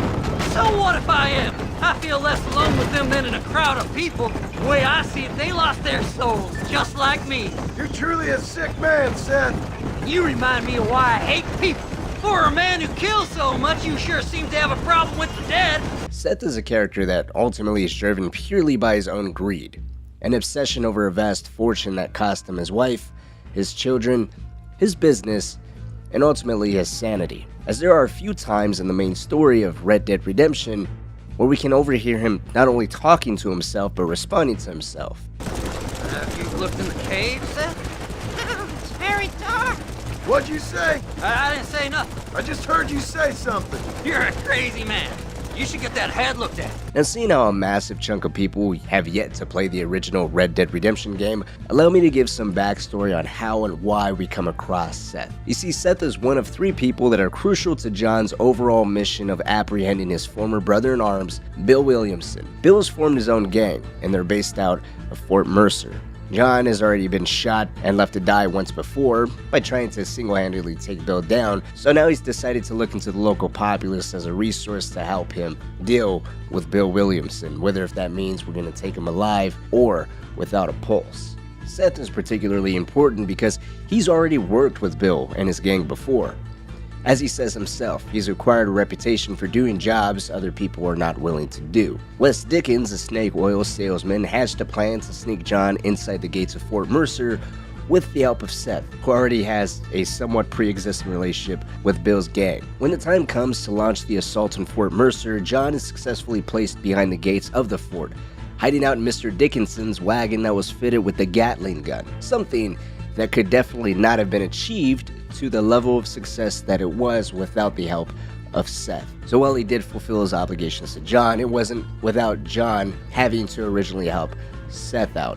As I said before, Seth is motivated by his own pursuit of fortune, losing himself so dramatically to it that it cost him everything, forcing him to find some kind of peace in the rotting corpses he spent so much time lifting valuables off of. When John first meets Seth, he's in the middle of grave robbing out in Coote's Chapel, lamenting over the betrayal and loss of a treasure map that was originally in his possession until his former partner Moses stole it off of him. John agrees to help Seth retrieve the map from Seth's former partner Moses, which honestly ended up giving us one of the most satisfying cutscenes in these games. Now I'm going to play it in its entirety because I feel it perfectly displays the mental state that Seth is in, and John, all too aware that Seth is a disgusting man who's on the hinges of his own sanity, still decided to comply to Seth's request of hogtying Moses and bringing him back to him. Moses, you son of a bitch!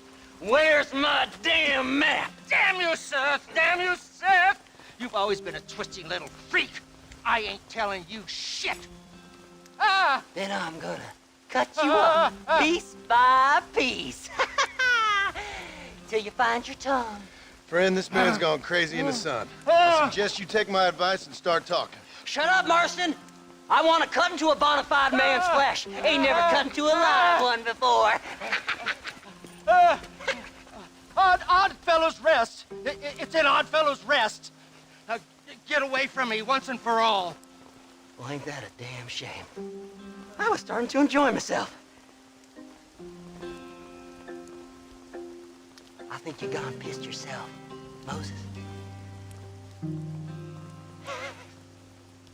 The sheer terror in Moses' eyes is one thing, but can we just talk about the difference in feeling and writing from this scene to Red Dead Redemption 2? There's quite a few blatant F-bombs in this game on top of saying shit. Profanity isn't shied away from at all in this game. It's still distinctly a Rockstar game, and at times, that foul language and feeling of certain scenes can help play into the notion that this is just GTA with horses, but I've always loved this scene. It perfectly displays Seth's more demented side with joking about enjoying cutting Moses up, who's obviously terrified of his former partner, and then capped off with the humor of Moses pissing himself is just icing on the cake. It's a type of writing that Rockstar seemingly long abandoned, or at least is notably different in the second game, whether if we want to say that's because this sequel has a clearer direction in the universe and overall writing is a lot more set in stone with a clear vision from the developers, or it's Rockstar reaching a quote-unquote mature stage, or as some people refer to it as just being woke now. No matter how you look at it, it's notably different. And even though it can come off a little immature, at times it does contribute to this game feeling more brutal or grittier, harsher, than its sequel, or I guess I should say prequel, as Red Dead Redemption 2 does take place before the events of this game. Returning to Seth, there's a few more missions that take place with him, culminating in the anticlimactic and fairly disheartening discovery that the treasure that he's been obsessed with yet unspecified to us turned out to be nothing more than a glass eye.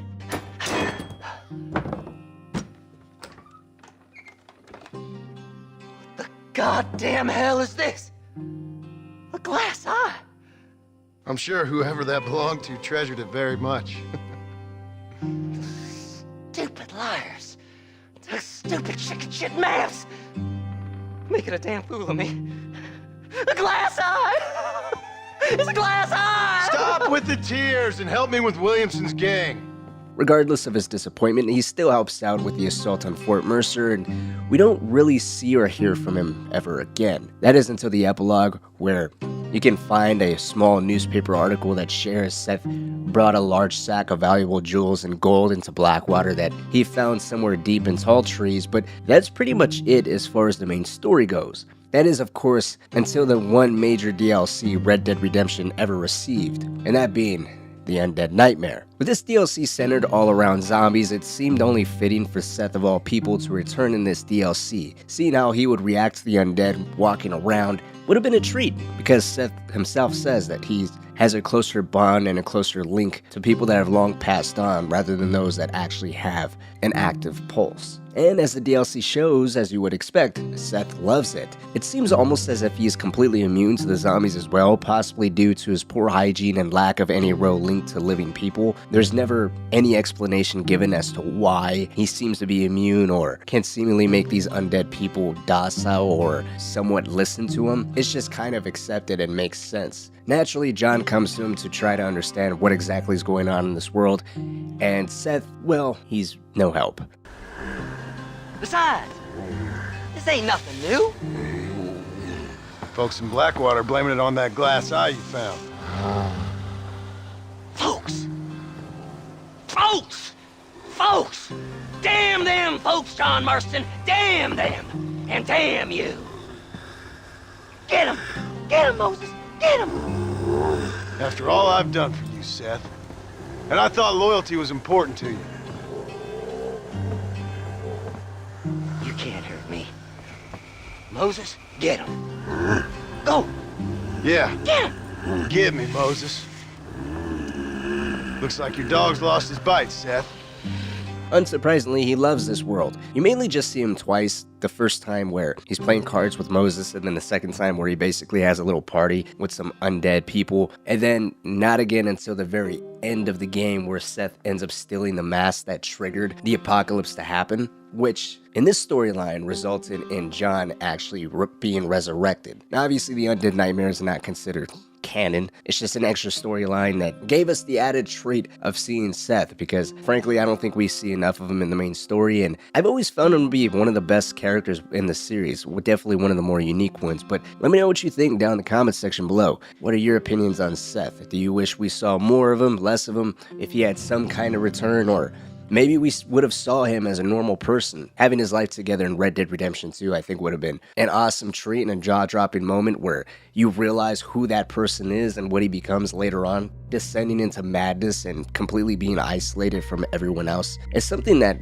now that I say it out loud, is kind of a missed opportunity on Rockstar's part. But like always, thank you guys so much for watching. If you have any suggestions, comments, recommendations on who to cover or what to do next, please let me know down below. And of course, like always, if you're brand new to the channel, maybe consider subscribing for somewhat daily content. I'm trying to solidify this community a little bit more as well, so in the description, as well as it should be in the pinned comment, there's going to be a link to my Discord server. There's well over 2,000 members that are active daily, so if you want to talk about not even just Red Dead Redemption, just games in general, and please consider joining. We'd love to have you. There's always some crazy shit being talked about in there, and of course you can talk to me directly in there. But until next time, I'll see you all later. I'm warning you, Seth.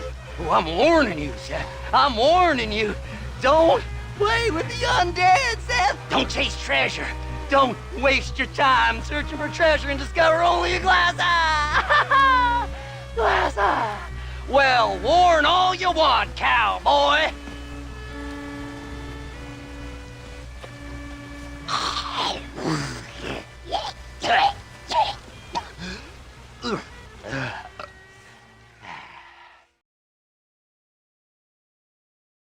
Whatever happened to Javier Escuella after the events of Red Dead Redemption 2? Following the disbandment of the infamous Van der Linde gang, where did Javier go? What was he up to? How had the gang, or Dutch on a personal level, affect his mentality, forever altering the trajectory his life was headed in? With the exception of Bill Williamson and Dutch Van der Linde, Javier is the only major enforcer from the previous Van der Linde gang that continues his life of robbing and killing, at least to our knowledge. And Javier specifically is one that seemingly ended up just as bad, if not worse, than Dutch's own decline, leading to John being forced to hunt him down and apprehend him, just as he does Bill and Dutch in the first game. Javier's name ending up on his list at the behest of Agent Ross and Archer is quite interesting, because Javier, even though he was wanted out in his country of origin for killing a powerful man in the military over a woman he loved, leading him to originally escaping to the United States, there isn't much known of Javier's crimes in the United States prior to meeting Dutch Van der Linde. It's claimed that when he first met Dutch, Javier barely spoke English, and the two of them actually met when they were both attempting to steal some chickens. It was through this mutual chance robbery where Dutch took pity on a malnourished and starving Javier Escuella. Dutch clothed him, fed him, and indoctrinated him into his teachings. Not too different than what he did with John Marston and Arthur Morgan when they were just children. So although he was an adult when he came across Dutch, he was in an equally vulnerable position. Here he was in a foreign land, barely able to speak the natural language, malnourished, and yet Dutch took him in. Dutch gave him a place within this gang, a gang Javier was quick to accept as his new family, a family he was willing to do any and everything for, most of all Dutch, whom Javier was actually able to resonate and connect with on a level so deep he began to idolize the man. Dutch's ideals and Robin Hood-esque philosophy resonated with Javier. Javier found something and someone to believe in. You see, what isn't immediately apparent to us, and is especially lacking for those that haven't played the original Red Dead Redemption game, is that Javier, before coming to the United States in the province that he was from, Nuevo Paraíso, was known as a revolutionary, a rebel. He was praised for fighting against the local government, a system that was corrupt and rotten from the inside out, from the top down, corruption that Javier witnessed firsthand. It's said that what pushed Javier into being this revolutionary, the head of a movement, was watching his uncle and some local peasants being castrated and fed to pigs at the hands of a relative to a wealthy and powerful governor, Colonel Allende, who we actually meet in the first game. Dámelo! Besito! Besita! Don't be so conventional! Look at that ass, huh? Magnificent! I'll save her for later. Or I'll kill her and all her family. They're probably rebels anyway, huh? We'll come back to Allende a little later, but it was a vicious and horrible death, a penalty for simply asking for a higher wage for the hard work they were doing on the colonel's uncle's land. So originally, Javier was a rebel, and he saw a revolutionary in Dutch and in Dutch's teachings. Dutch was no different than he was, after all, fighting a broken system where the rich and powerful could take from and punish whoever they so pleased without the faintest worry of retaliation or punishment themselves. It's an origin story that I wish was given even more substance by at least seeing Javier be a little more active during the events of Red Dead Redemption 2, to be more in Dutch's ear, question him and what the objective really is. I get it, it may be too much between Micah and Arthur already pretty much having that battle over Dutch's attention per se, and sure, you can make the argument that Javier's present enough with him saving John and Sean, as well as take part in major events from Saint Denis bank robbery, the burning of Braithwaite Manor, the con on the ferry in the harbor of Saint Denis, the entire chapter of Guarma, which is almost entirely centered around saving him, and then of course him being present when John was shot off the train, an event that John refers to multiple times in the first game. I left the gang after the gang left me. Left me to die after I'd been shot. What you and Dutch did was wrong, and the way you left me was wrong. Of course. Of course. I surrendered, John. You're the master now. I've been my master since you left me to die. But for the most part, he isn't really explored like that. Not enough to properly develop his character or his relationship at large to everyone else within the gang. Was there time to properly allocate to him and the development of his character? In the grand scheme of things, probably not. There's already enough going on with the gang's decline, Dutch's decline, and Arthur getting sick. Not to mention developing John as the primary protagonist and trying to properly bridge the first game to the second game without investing way too much time, resources, energy. So the decision ultimately makes sense. But I wanted to explain the origin between Javier and Dutch because with that foundation, that knowledge of how the two of them met, that similar cause, a cause that Javier already learned in the harshest manner possible, it touched him personally. Now to move into a different country and possibly for the first time, the first person that takes any kind of pity on him has the same mentality, has the same uphill battle, has a similar plight. Dutch and what he offers is nothing foreign to Javier. This is not a lifestyle. This is nothing brand new to him. The only difference is out in Mexico when he's fighting the government, he was already branded as an outlaw, an enemy of the state. Here in the United States, with the same philosophy, with the same cause to get behind, you naturally fall into the same category. Albeit the system that you're fighting is nowhere near as oppressive or as aggressive, but it's a transition that's natural. So in a way, his admiration and love for Dutch is multi-layered. Dutch saved him as he did Arthur and John, but he also reinforced that rebellious mindset Javier had. We are fighting and living for the people. If that's what's ultimately the most important thing, does it really matter or make a difference as to what country's running the opposing side? Dutch had the benefit of latching onto a belief that Javier had as a young man, a belief that actually worked and made sense in Mexico. Javier's actions were literally praised by the locals. A vast majority of people that were repressed by the military, by the government. In Red Dead Redemption, John witnesses himself the military getting involved in human trafficking, burning down villages, getting ready to arrest and kill people on trumped up charges just because they can. Anything and everything is happening in order for the people that are in power to consolidate and keep that power that they have protected. I heard the little horse crying in that house over there. Remember, nobody takes them before Allende. We did all this just to get women for a linde? No, that's just a bonus. This village is riddled with rebels. Make sure they don't have homes to come back to. There are fire bottles over there. Use them to burn down some of these houses. And what makes you think I'd do that? You want to find Javier Escuella, don't you? John, you're helping Mexico. Vámonos, muchachos. Buen trabajo. So Javier's mentality and everything he stood and fought for genuinely made sense because that's what he directly witnessed. Everything Dutch was spewing reinforced what Javier seen in a different country. And that is an element that is important to Javier's own decline and why he changes. Because John himself in the first game says, Javier went crazy because of Dutch. He idolized him, and he was everything Javier believed. So when he fell apart, everything Javier believed in was suddenly all fake. Escuella was always a torn man, a cynic who desperately wanted to be a romantic.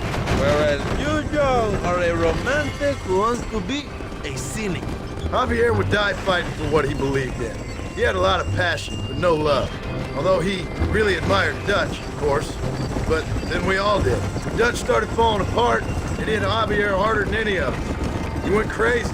It was like the one thing he'd ever believed in turned out to be a fraud. And that is what most people forget. Leaving Mexico, coming into contact with Dutch, and then returning to Mexico later on, Javier is a completely different person. And it's all due to Dutch. Now, if we were to fast forward to the epilogue of Red Dead Redemption 2, the moment where the gang definitively splinters, with Arthur and John on one side, Dutch, Javier, Bill, Micah, Cleet, and Joe on the other, this is where things get a little straight. Because in this cutscene, Javier doesn't actually aim his weapon at anybody. There's still a level of uncertainty to him. There's a blind loyalty that drives him to Dutch. At the end of the day, Dutch never really has betrayed Javier, giving him a reason to not side with him. Sure, out in Blackwater, he killed a girl in a bad way that Javier witnessed. And sure, things have been going downhill over the past months or the entire duration of Red Dead Redemption 2's story, but it was still Dutch that saved Javier and Warma. It is still Dutch that, at least in Javier's eyes, is fighting to the death for a philosophy,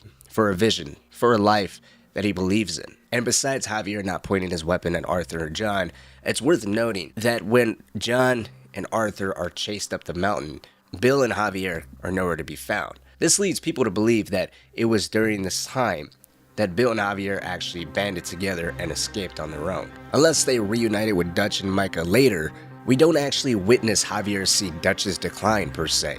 Unless there's something that happens during Beaver Hollow where Javier watched Dutch commit a killing or do something contradictory to what he's been saying and preaching all along, or even it's possible that some point after Red Dead Redemption 2's story, Javier looked around and saw the people that rallied behind Dutch and fought for a just and noble cause are no longer here. Nothing but killers and enforcers. No more women, or even the joy of Jack's childish spirit to bring hope back to the camp. Everyone's gone, and Dutch could have put in his head that, in the end, no matter what you do, no matter how noble your intentions are or the cause you fight for, everyone will leave you. They will all betray you. So even if Javier chose to leave and do his own thing, his perception and belief would be altered. Now, the main story of Red Dead Redemption 2 takes place in the year of 1899. The epilogue of that game is set a few years later in 1907, and the main events of Red Dead Redemption take place in the year of 1911. By 1911, Javier's already back in Mexico, working out in the province of Nuevo Paraíso, the region that he's from, the region that he was even wanted in. Now, there's not much known about what much of anyone from the Vanderlyn gang is up to during the years of 1900 onwards. Some of the questions are filled in with some characters such as Pearson, Charles, Sadie, Tilly, and Mary Beth, but even then, there are gaps in the precise details of what happened before we see them in the epilogue. How did they get to the position that they're in now? Or what they end up doing after the epilogue. Charles and Sadie, for instance, say they're going to Canada and South America, respectively. But that's it. We don't really hear or see much of them after that. Bill and Javier aren't given as much of a spotlight, but we do know, just based off of the events of the first game, that by 1911, Javier's back in Mexico, and Bill is set up in New Austin, leading his own gang and operating out of Fort Mercer, terrorizing the area of New Austin. Well, things are different now, John. Now I'm in charge! No more Dutch! And no more you! As far as Javier goes, as early as 1907, the year the epilogue of Red Dead Redemption 2 takes place in, it's rumored Javier is hiding out in the mountains of Mexico. It genuinely sucks to not know if Micah played a role in Javier and Bill deciding to just go and leave Dutch's side, or if it was just time to try their own thing, with seemingly every attempt to do or find something better falling apart, and every failure being placed on Dutch, or if they just got tired of it all, moving from area to area, robbing and killing whoever they could, all the while desperately trying to keep Dutch's own psyche together. But what is certain is at some point in time, Javier, with an altered mentality after watching the gang he rode with for years fall apart alongside the man who he idolized most, returned to the land he was once loved in by the people, a revolutionary before his time, possibly with still an ongoing bounty on his head for the murder all those years ago. Now, ended up fighting for the opposite side, becoming a feared and vengeful bounty hunter for the very person who he would have stood boldly against before leaving Mexico, Colonel Allende. According to some dialogue in Red Dead Redemption, Javier's fall from grace was thanks to his time spent in the United States. We was friends once, long time ago. Not anymore. Old friends make their worst enemies. You're telling me? Escuella is known in this province. He was a revolutionary once, but then he went to your country. Now they say he kills for anybody who would pay. That sounds about right. Which John provides a little bit of insight to, blaming his switch in mentality on that of Dutch's own mental decline. If Javier did really return to Mexico in the year of 1907, then that means in the 4 years time span between 1907, when it's rumored to him first appear back in Mexico, to the events of the first Red Dead Redemption where John is hunting him out in Mexico, Javier re-established a reputation for himself in the country, probably beginning to actively deal with whatever bounties were still on his head as a rebel, as a traitor, as someone working against the government that was currently in power. Perhaps he paid the bounty himself, or he did a favor for Allende or another local politician, pardoning his name as an outlaw, and then turning around and offering his services. Hey, for this set price, I'll take out any rivals you might have. Working as a fearful bounty hunter and progressing to be Colonel Allende's personal hitman. At least that's what seems to be the most likely. There's nothing set in stone saying what the exact relationship is between Allende or Javier, but just going based off the events of the first game, Colonel Allende does protect Javier from John, and by extension, he He even harbors Bill from John. All the rebels and everyone within this province are well aware of who Javier Escuella is. At some point in time, they've all heard his name, and considering the mission where you go out to hunt him down, it's not a gang protecting him, similar to what Bill had at Fort Mercer. Or it's not even Native Americans or a handful of other outlaws and outcasts, as we see with the Indians fighting alongside Dutch, but rather it's the Mexican army protecting Javier. So it would actually make sense for him to come to this land, do a 180, and spit on the reputation he founded so many years ago, and now be someone that's actively repressing the locals, the peasants, the people that have already been stomped on by the government that didn't think twice about spilling Javier's own bloodline in the soil. At least that's what I believe happened in the events of Red Dead Redemption 2 to Red Dead Redemption 1. You got any friends as bounty hunters? None that spring to mind. Black Belle, wanted outlaw, hiding out in Canebrake Manor. Black Belle's an intriguing figure in Red Dead Redemption. If we were to go off the Red Dead Redemption wiki, it's claimed she's amassed a bounty on her head higher than that of famous gunslinger Landon Ricketts. While we can't confirm or concretely deny this, what is certain is she's laying low, trying to find a small moments of relief. That is until Arthur brings a group of bounty hunters straight to her. You got any friends as bounty hunters? None that spring to mind. Well, then you done led them boys here and you none the wiser. You want that Wild West story, don't you?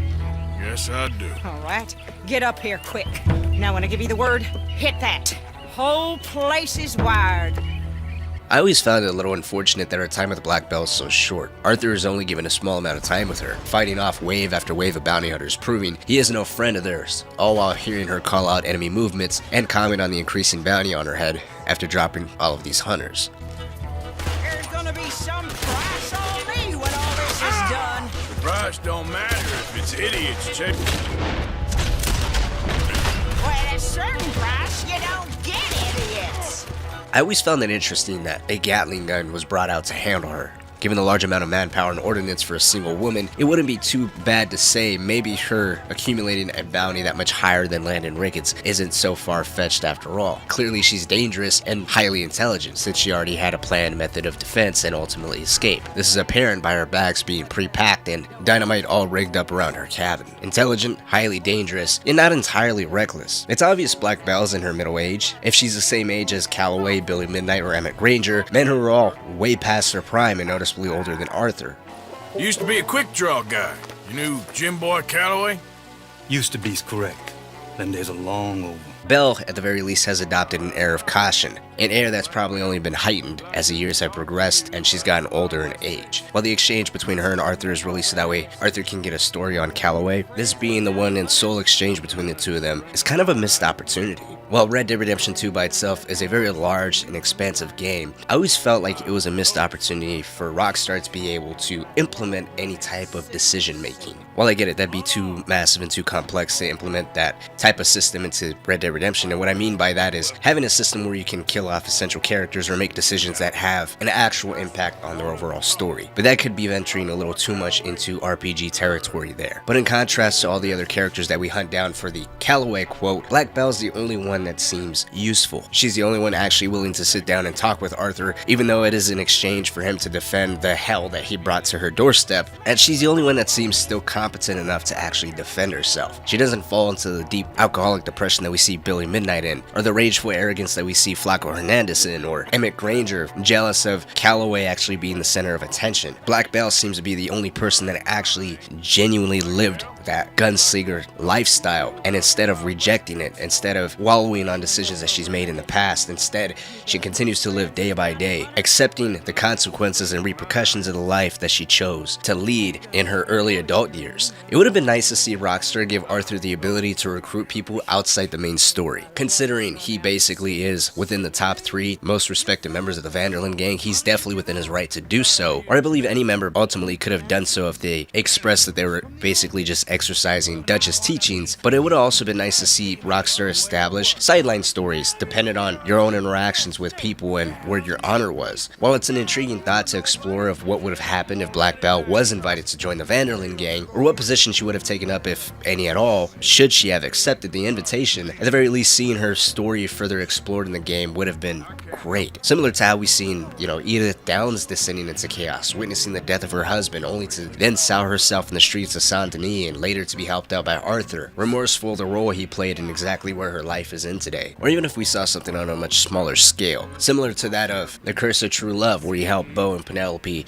escape the town of Rhodes. They could have easily had it where somewhere down the road, later on in the story, we accidentally run into Black Belle when she's being chased by bounty hunters and you can help her one last time. Just any other extra interaction with her. Because the short amount of time that we had with her was very reminiscent of anything you would have with Micah or even Sadie, where you would just know anything involving this character, there's going to be a bloodbath. You're going to have a stockpile of ammunition. All your weapons need to be cleaned, greased up, and ready to go, because this is not going to be easy. Of all the storylines, particularly when tied to Jim Boy Calloway, Black Belle is the one that has always stood out because it's frankly the most interesting to me. All the other ones you basically kill has been quote-unquote gunslingers, whether if that was the reality or not. Black Belle is a real representation of what you would believe to be a gunslinger in the Middle Age living a life on the run. We don't duel her, we don't kill her, yet the interaction with her and the exchange between her and Arthur was always one that stuck with me. And it's just unfortunate that she didn't pop up at least one more time in the game, even in the epilogue as John, or John commenting on what happened to her through a story given through Jack.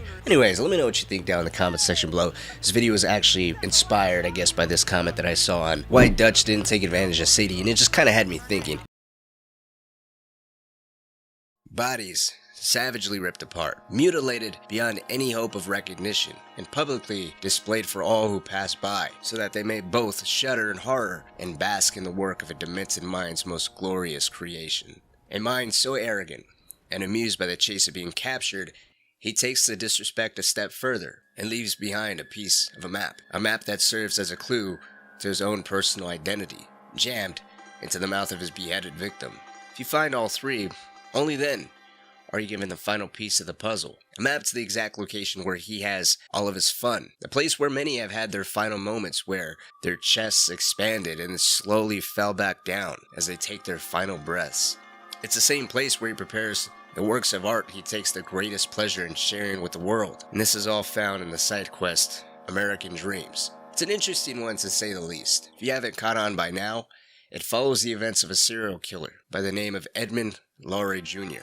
He's been active in the fictional states of Lemoyne, the Heartlands, and New Austin. Unfortunately, there is no exact details saying what years he is or was assumed to be active. We don't know who the first victim was, or really to what extent his crimes went. But upon finding the basement that he's hiding in, we're given an idea.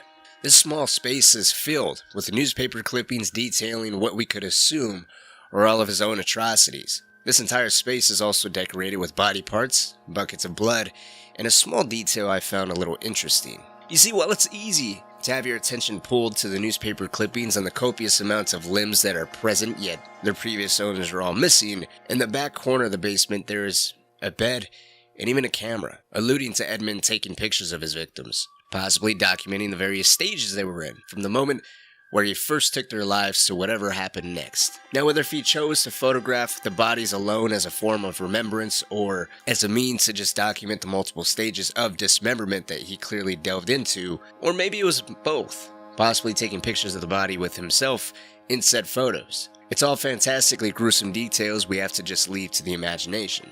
But what caught my eye was the birds nailed on the wall. You see, with Rockstar, the devil is in the details. The birds nailed to the wall at first glance is just a small addition to the cruelty of this man and the horror of his own, let's just call it, infatuation with taking a life. But if you're someone who understands how many serial killers in general start out, as it's believed the making of a serial killer begins with animals, and a lot of it in early childhood.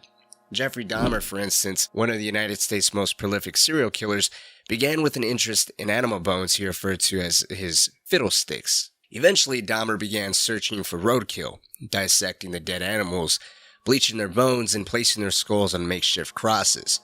Edmund Kemper, another one of America's most prolific serial killers, is said at the age of 10 he buried a cat alive. Later, he dug it up, decapitated it, and placed its head on a pike. Jim Jones, although not exactly to the same caliber of the other two, if you know who he is, you know what I mean, he held rituals and sermons for roadkill he found, and when he couldn't find any, it's reported on at least one occasion he killed a cat with a knife, so he had a sermon to perform. There's plenty of other examples, but you get the point. With this being the 1800s, it wouldn't be difficult to believe from an early age Lowry Jr. was starting to harbor some dark fantasies. Fantasies he may have found easier to disguise as just having to go out and hunt for food. The cutscene we get with him confronting Arthur, or even John, depending on who you are, does tell us he enjoys what he does.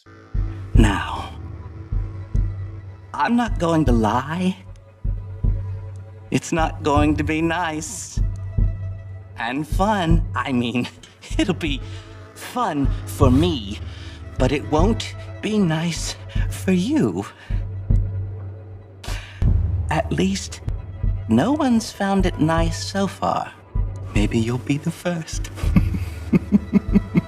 Other peeks into his mind and possible inspirations behind him could be Jack the Ripper. How the bodies are displayed and mauled beyond any hope of identification is similar to Jack's work. However, Jack only targeted women, specifically women of the night. Lowry, on the other hand, holds no discrimination. If you investigate more inside the basement, you'll find 2 letters. One of them is from Lowry's mother. It's one that gives a little bit of details on their relationship. They appear to be close, which makes me curious as to what his relationship with his father's like, because a lot of serial killers come from abusive or neglectful households. The letter is considered to be inspiration behind Ed Gein and his relationship with his mother. And for some added insight, considering this channel is mainly tied to video games, and I want to keep this as lighthearted as possible, Gein is the real-life inspiration behind the Texas Chainsaw Massacre movies, as his obsession with his mother led to him literally trying to become his mom by making a suit out of human skin. Gein's mother was also extremely abusive, so even though he loved his mom, he was attached to the person that caused him the most pain.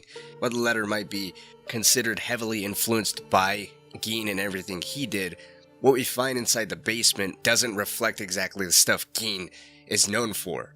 Again, I'm going to try to keep it a little lighthearted, but Gein's house was decorated with things that were made out of body parts, such as lamps, chairs, curtains, and various other items, such as human skulls used as bowls, and I'll just leave it at that. Lowry doesn't have any of that. I mean, of course, his basement's decorated with bodies and limbs and body parts, but you don't see chairs or curtains or anything that creative or passionate. The other letter is intended to be sent to a local editor, which could be inspired by various serial killers. BTK sent in letters to the police, essentially telling them that he needs to get front page publication for his crimes, otherwise he's going to go out and continuing doing what he was doing. I'm pretty sure the Zodiac Killer also sent in clues to the police mocking him. Jack the Ripper even has multiple letters, although out of everything that the police got, one of them is considered to be an official one, because with that letter came a half-eaten human kidney, leading to many people believing that Jack the Ripper even committed some cannibalism. But Lowry, again, there's no official signs to that. The inspirations are notable. Even Lowry's appearance is assumed to be based on real historical serial killers. From H.H. Holmes, who's considered to be the United States' first modern serial killer, to other people I personally have never heard of. And there's other indicators that are quite interesting about Lowry himself. If we take a look at this letter, it's obvious that it was drawn up via a typewriter. Lowry's attire, how his mother writes back to him, and the fact that his letter was written by a typewriter, which, by the way, at the time, they were not cheap. They were believed to go anywhere in price from $60 well into the hundreds, which if you adjust according to modern day currency, $60 would equate to around $2,300, and $200 back then will be in the ballpark of $7,600 nowadays, based on the brand, the build, and if it was a hand-me-down or not. And that's why, to me, it's so interesting to know what Lowry's background was like. How was he able to find a typewriter? Was it through his job? Did his mom buy it for him? Was it in his apartment or his house that he lived at? Clearly, he didn't live here because his mother reports that his neighbor told her that he's got coming and goings well throughout the night. And like I said at the beginning of the video, Rockstar gives so much information but so little at the same time that in a historical sense, it's still somewhat believable. We don't know every single thing about every single serial killer at this point in time, let alone every single person at this point in time. Documentation, paperwork, even stuff on outlaws weren't properly kept track of. People went missing all the time. You just gotta go based off of what you think you know, and how crimes that are reported, that are publicly or even privately known to law enforcement, just have to be used as references. Were these killings the same as the killings that are tied to this person? If so, then yes, he's to blame for these deaths. And it's that very topic I want to wrap this up on. The world of Red Dead Redemption 2 has many mysteries and many deaths, some of which may all very well be tied to Lowry Jr. himself. For instance, the chilling grave of the Blackwater Athletics team that can be found in the region of Tall Trees for a long time was thought to be at the hands of Skinner brothers. John has a run-in with the Skinner brothers during the missions The Toolbox and Uncle's Bad Day and the Epilogue, missions where we see the brutality of this gang firsthand. They lodged a dagger in the eye socket of one of John's hired gunmen. Now where's Mr. All right.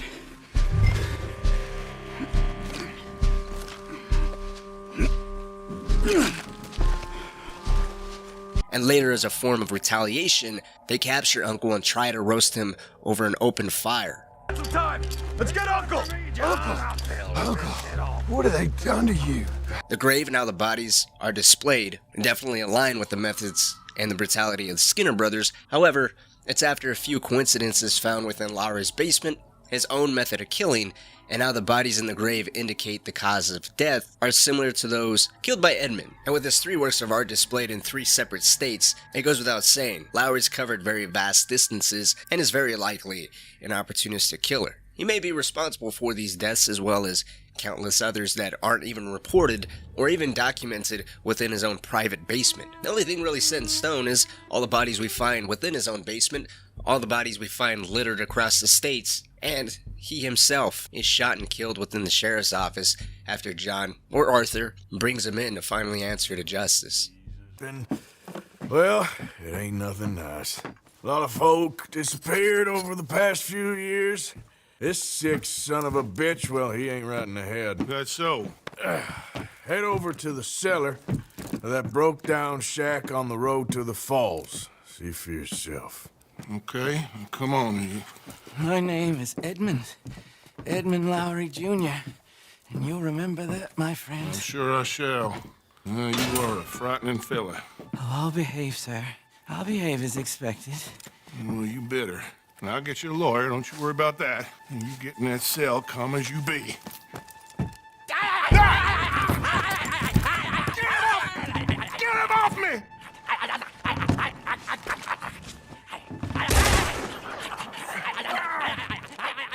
That's gonna do it for Edmund Lowry Jr., the Butcher of New Hanover. A little bit of a different video covering an NPC this time around rather than someone from the Vanderlyn gang, but I've always liked this side quest. I've always found an infatuation with it, and a lot of little things about it have always excited me. And I've never seen anyone really touch on those specific details about it, so I wanted to just shed a little bit more light on it. Thank you guys so much for watching, especially sticking all the way to the end of the video. And hey, if you want to see more Red Dead Redemption content, 1 or 2, maybe click on one of the videos that are popping up on your screen now. Or if I haven't covered anything yet, feel free to share some recommendations down in the comments section. I have a long list that I'm slowly getting to, but I'll get there, I promise. Red Dead Redemption 2 is filled with all kinds of Easter eggs, side characters, and complex concepts. So much, in fact, that the relationship between Arthur and someone as seemingly insignificant as 2 escaped criminals you appear to accidentally run into, and then periodically help in subsequent side missions, can really have an hour-long video dedicated to that entire situation because it's complex. Why is it so complex? Well, for a few reasons. Arthur runs into these 2 escaped criminals right in the middle of the game's story where the gang has opted to keep a low profile. They're trying to not cause any trouble, and because of the fact they're actually deputized in the nearby town of Rhodes, it's obviously an immediate conflict of interest. Then think of Arthur's own background. No, not just his career as a criminal, but what appears to be a pattern of not willing to help anyone else out, and now he chooses to do just that for 2 grown men he doesn't know. What you fools up to? It's Mr. Black's fault. His fault, the darky white. Well, I don't know why they call him that. Look at him! Don't you start now. I'll knock the color clean off you. Come on! And I'll tell you, you lily livered. Enough! Which, one of them being African American in the South at the turn of the 19th century, there has to be some racial element that plays into account there, but you see what I mean? It can get quite complex very quickly. Not just for the situation of Samson Black and Wendell White, the two escaped criminals in question, but deep for the sake of the Vandal and gang situation, and Arthur's own interest and character development. Maybe we can revisit these two and this topic another time. Let me know if you'd like to, but today I wanted to discuss another character. Another side story, and their plight that has left a very long impact on me because she, along with the German family, Mrs. Londonderry, and even the Downs family, are all people that not only would not have survived if it wasn't for Arthur's intervention. I've already discussed Edith and Arthur's situation at length in another video if you want to check that out. Mrs. Londonderry as well. It goes without saying, Arthur wasn't exactly a direct cause to her situation specifically, but he did help her at least by giving her some money to ensure she was able to keep her house and her son wouldn't end up homeless. Despite her losing her husband to loan sharks and enforcers like Leopold Strauss and Arthur Morgan, Arthur definitely took a lot of pity, but I'm sure he was ashamed and embarrassed about his actions, resulting in these unfortunate situations that so many people found themselves in because of him and Strauss's work. And then we have the German family. I've always wondered if Arthur would have ever helped them at all if it wasn't for Charles. Arthur told this woman and her two kids to leave. He was more concerned with the land they were occupying and had no interest in rescuing their father and husband, who has been taken for ransom. As events play out, we know the father is saved by both Charles and Arthur, and he promptly pays Arthur upon his safe return to his family. Come on, now get out of here. This place ain't safe. Get out of here! Ja, alles klar. Vamos! Ich hab was für Sie. Einen Moment. Dankeschön. Thank you. Vielen Dank, herzlichen Dank. Guess it was a pleasure. As life, or rather I guess I should say as the crazy events of this game plays out, later on while Arthur succumbs to a coughing fit, he passes out, only to wake up in the custody of the German family he was more than willing to forsake so long ago. They found him nearly suffocating during his own coughing fit and decided to take him in, nurse him back to health, which he promptly denied when he came to. Please, drink this.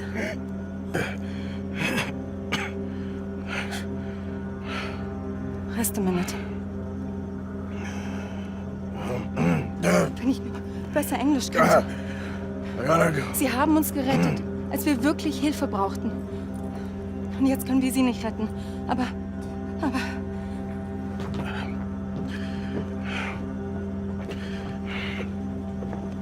This is yet another mystery. I don't know if Arthur's aware of how exactly tuberculosis works out, because the fact that he denies it, I've always took as he just didn't want the help. You know, these are good people. He's a bad man. Throughout the entire game, Arthur always refers to himself as a bad person. Even when he's doing good or trying to do good, it's conditional, or at least in his mind, it's conditional. And then when he's appraised for doing good or for seeing the good in a person and trying to help them, he plays it off. He says he has that person fooled and they don't know him that well. This is just the one time where he's acting out of character. But from his perspective, he isn't worthy of any kind of help. Whether if it's justified or not, he clearly has a negative perception of himself that is quite clear. And I want to clarify that I just said about him not knowing how tuberculosis works. I think it's clear he knows how he contracted it and how it can spread with any kind of coughing or sneezing to someone in close contact. And seeing how the children are right beside his bed with their parents, it could have also just been that he knew he can't and shouldn't be around them as he doesn't want to infect any of them. But I do like thinking about it as there's still so much good in this world, so many kind people more than willing to help those in need, and no matter how badly he may need the help right now, it's rejected because in his mind he isn't worthy of it. All these situations and people I've mentioned have some type of asterisk next to them. From the story, we have seen these types of people affected by Arthur's actions, directly or indirectly, by the way he conducted himself before his health began to decline. But what about Charlotte? Charlotte is a widow that Arthur runs into out in the mountains. Arthur finds her stricken with grief and on the brink of starvation, unkempt hair, and very dirty. She sits by a graveside weeping, and it appears even yelling at her now deceased husband. This was supposed to be our little adventure. You all right there? Who are you? Oh, it's okay, ma'am. I don't mean you no harm. Well, it makes no difference now. If an outlaw or a wild animal doesn't get me, starvation will. When I first saw this interaction, I honestly thought Arthur was just going to move on, which he does at first. He tells her he'll leave her to it, and he's about to go about his way. This is even after she's told him that she can't give up now, despite her mentioning she's from the city. Her tone of self-defeat and realizing the position she is in all betrays she's in over her head. She also denies being taken to a train station or a town to help her out, an invitation she promptly declines and returns her attention to the grave, saying she's going to do this for you, Cal, of course referring to her husband. And then Charlotte also explains that she can't give up now, her husband wouldn't want that, and she also tells Arthur she has no knowledge in terms of hunting or fending for herself, or any means of protection really. She's out here stranded all alone, forced to rely on her wits and her very limited, if any, knowledge in terms of hunting, fishing, or living out in the wilderness in general. In this first meeting, Arthur takes it upon himself to train her how to skin and how to hunt. I've always loved this first interaction because it's different for so many different ways. Not only is it at a very critical moment where Arthur's having not so much a crisis within his own personal identity, but he's now seeing his health decline, his family start to rip apart and fracture, and he's starting to project or do more good in the world, at least obviously if you're doing the more honorable ending, and that is what Arthur's doing. But not only that, the whole hunting section was almost a full circle of sorts. Throughout the beginning of the game, Arthur isn't really seen as a gifted or very talented hunter. Dutch, Hosea have joked how Arthur has practically obliterated rabbits and everything else that he's come across with shotguns. He doesn't have that delicate touch of hunting with a bow. It's not until Charles teaches him, and Charles explains to him the whole purpose of being up and downwind, so that way animals don't catch your scent, and that you move a certain way and you learn how to track and how to pick up certain clues within the environment to really hone in the prey that you're hunting. So he was never really seen as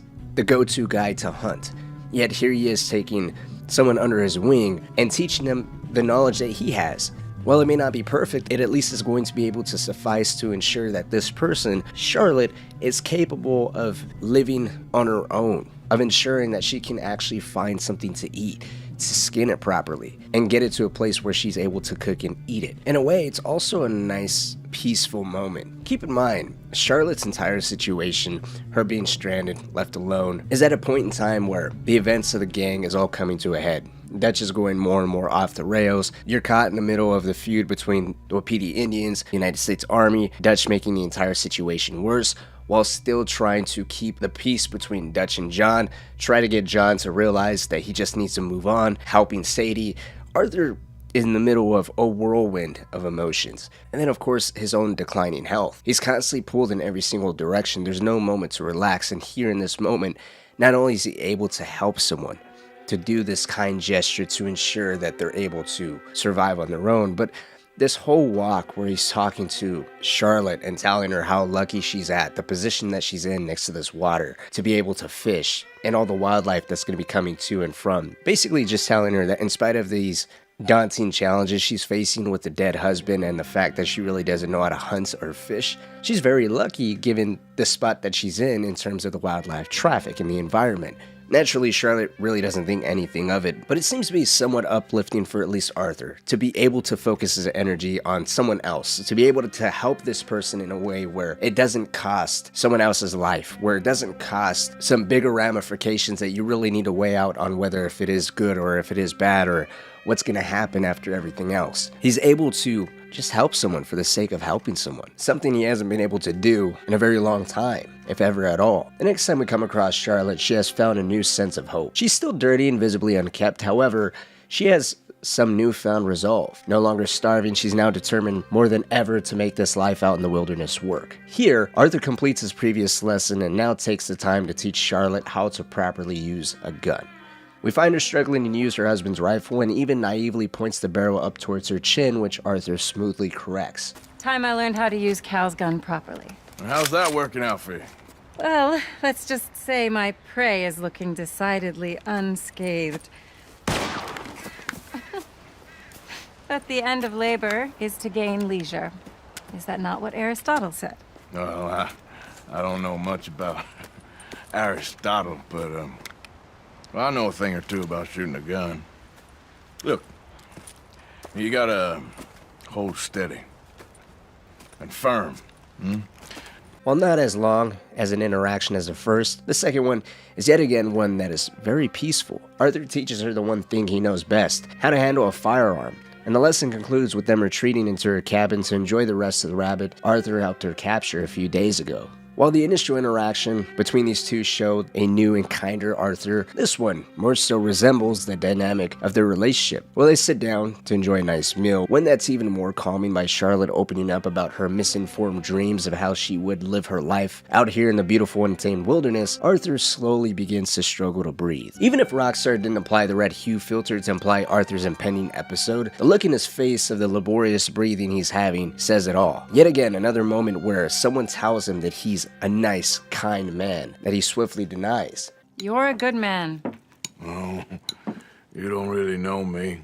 His very punishment and reminder of everything that he's done throughout his life, thus reinforcing that negative perception of himself that no, he's not a kind or good man. Arthur goes to excuse himself, but he blacks out, succumbs to yet another coughing fit.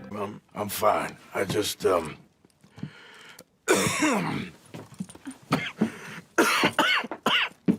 thank you for this. I think it's best if I make... Stay right there. It's gonna be okay. No matter how much he does, or how hard he tries to save others, he can't save himself. These relaxing moments of just sitting and eating dinner peacefully, a simple pleasure for most, is now a luxury that he won't really ever be able to experience again. Arthur later comes to inside of Charlotte's home. There's a note from her beside him, expressing her gratitude and for all that he's done, and with it, some cash as a small thank you. In the letter, Charlotte also mentions that she's gone to go hunting. She not only has the tools and knowledge required to survive, but thanks to Arthur, she also has the confidence to do it too. A job well done. There's one final time we meet Charlotte, and in this final interaction, Arthur is decidedly looking a whole lot worse. What's intriguing is, besides just how he looks, his voice says it all. Yes, his voice was already raspy, gritty, a little harsh, but over the interactions from the first to the second to the third, his voice gets a lot more coarser, much harsher. It's clear his tuberculosis has taken a toll on his body, yet here Charlotte's looking the exact opposite. She looks happy, she looks healthy, she's clean again. It's the first time we see her in such a pristine state, and Arthur even mentions it. My. I was wondering when I was gonna see you again. You look different. Well, the rigors of simplicity take their toll on a woman. Oh, no, I didn't mean No, it. I know. Things are going well. I couldn't have done it without you. Oh, you did it all yourself. So how are you holding up? I'm still standing, which is an improvement on the last time you saw me. I wish that there was something else that I could do. Ma'am, you have done more than enough. Please, call me Charlotte. Arthur Morgan. Well, you take care of yourself, Arthur. After all this time, they finally exchange names. It's clear to everyone, Charlotte was only able to survive thanks to Arthur's help. It's so clear in fact that if you don't stay and help during the first interaction, later if you return to Charlotte's cabin, you can find her corpse. So yes, she was going to die without Arthur's help, but in terms of strictly looking at it from Arthur's perspective and everything going on around him, his time spent with Charlotte is a way to show us how there is sadly no way of saving Arthur. He can change now and help as many people out as much as he'd like, regardless if he knew their names or not and decided to take pity on them or not or whatever. His time here is nigh on done. This peace he finds with Charlotte, who he clearly holds in high regard and has, if not a soft spot for her, then he clearly has a high level of respect for her. But the peace that you're able to find in showing her how to hunt, how to shoot, how to be self-sufficient, hits twice as hard in the gut when he has these coughing episodes, when you see his health go down, and even someone like Charlotte, who doesn't know him personally, but is so grateful and has so much to owe because of his help, can't even help him. He's long gone. It's not so much Charlotte herself, but it's the time Arthur spends with her, going through the things that he's learned throughout his years, from the hunting, the skinning of animals, learning how to fire a weapon, passing that knowledge on to someone else, while we're reminded constantly that he doesn't have much time left, is the very reason why these small series of side stories or side quests have always stuck with me, and have been honestly the more memorable ones when it came to some of the side characters throughout the entire story of Red Dead Redemption 2. One of the more intriguing concepts of Red Dead Redemption is how this game deals with the overarching theme of death. How a person comes to grips with their fate, knowing their life is on a timer and there's so much they have to do. So much reassurance in not only themselves doing any and everything they can so they can ensure they pass on to the next life as content as they possibly can. Their lives may not be perfect, but at least they can somewhat rest easy knowing they did all they can to improve all the relationships that were important to them, either throughout their life or towards the conclusion of it, to rectify damaged relationships or get something off of their chest that has been on their mind for quite some time. I feel like you should take your woman and child and get lost. Do you? You could give something to Jack. It's that or... Well, I don't see no way out of this. But do it, for me. It would make me feel good, if that makes any sense. A little, but... Listen to me. When the time comes, you gotta run and don't look back. This is over. Similar to how we get a boost of energy when we're in danger, we got the perspective of what it's like to panic, grasp at everything you can to save any and everyone you can, doing your very best to get them to listen, flip their situation around before it's too late, before circumstances get worse on them or they don't have your guidance anymore due to your own unfortunate fate. It's an objective that in and of itself is relatable. Who here hasn't tried to help someone out before? However, given Arthur's underlying fear of the unknown and his rapidly deteriorating health, we're provided a unique advanced perspective on a state of mind that we will possibly never be put into ourselves. We get to witness Arthur's fear firsthand of what's going to be awaiting him following the moments of choking down his last breath. And it's a fear that's augmented even more due to everyone he still cares about aren't willing or even in the state of mind themselves to help out their own situation. Charles, for the most part, I think is the best one in the best situation, considering he moves on with the Opidi Indians up to a different country, up north into Canada. John is still somewhat in the state of mind where he doesn't exactly know what he wants to do. Arthur has to tell him and promise him that, hey, take this moment and get the hell out of here. None of this matters anymore. It would mean a lot to me.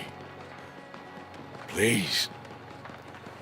There ain't no more time for talk. Go. Arthur. Go to your family. Arthur! Get the hell out of here and be a goddamn man. And then, of course, there's Sadie that's still hell-bent on not only revenge for the rest of the O'Driscolls, but she's completely devoted the rest of her life to this new lifestyle. She's gone. She's not willing to be domesticated anymore. And despite of everything else going on, Arthur still cares very deeply for Dutch, at least in terms of the good ending. He still pleads with Dutch to look at what he's doing, where he's going, how this is turning out for the entire gang. What's going on with him? I think it's apparent he still quite cares for Dutch in the end, but Arthur is certainly not the only death witnessed throughout the entire game. There's plenty of it, with characters both close to him and those who are on the opposing side of his good graces, but with Arthur being the main protagonist and of course the perspective we are given throughout our journey, the main story's narrative, naturally Arthur's death hits the hardest and is the most intimate. I don't think there was a single dry eye when he crawled over to the ledge and we saw him starting to struggle more and more with his breathing as he stared out to the sunrise.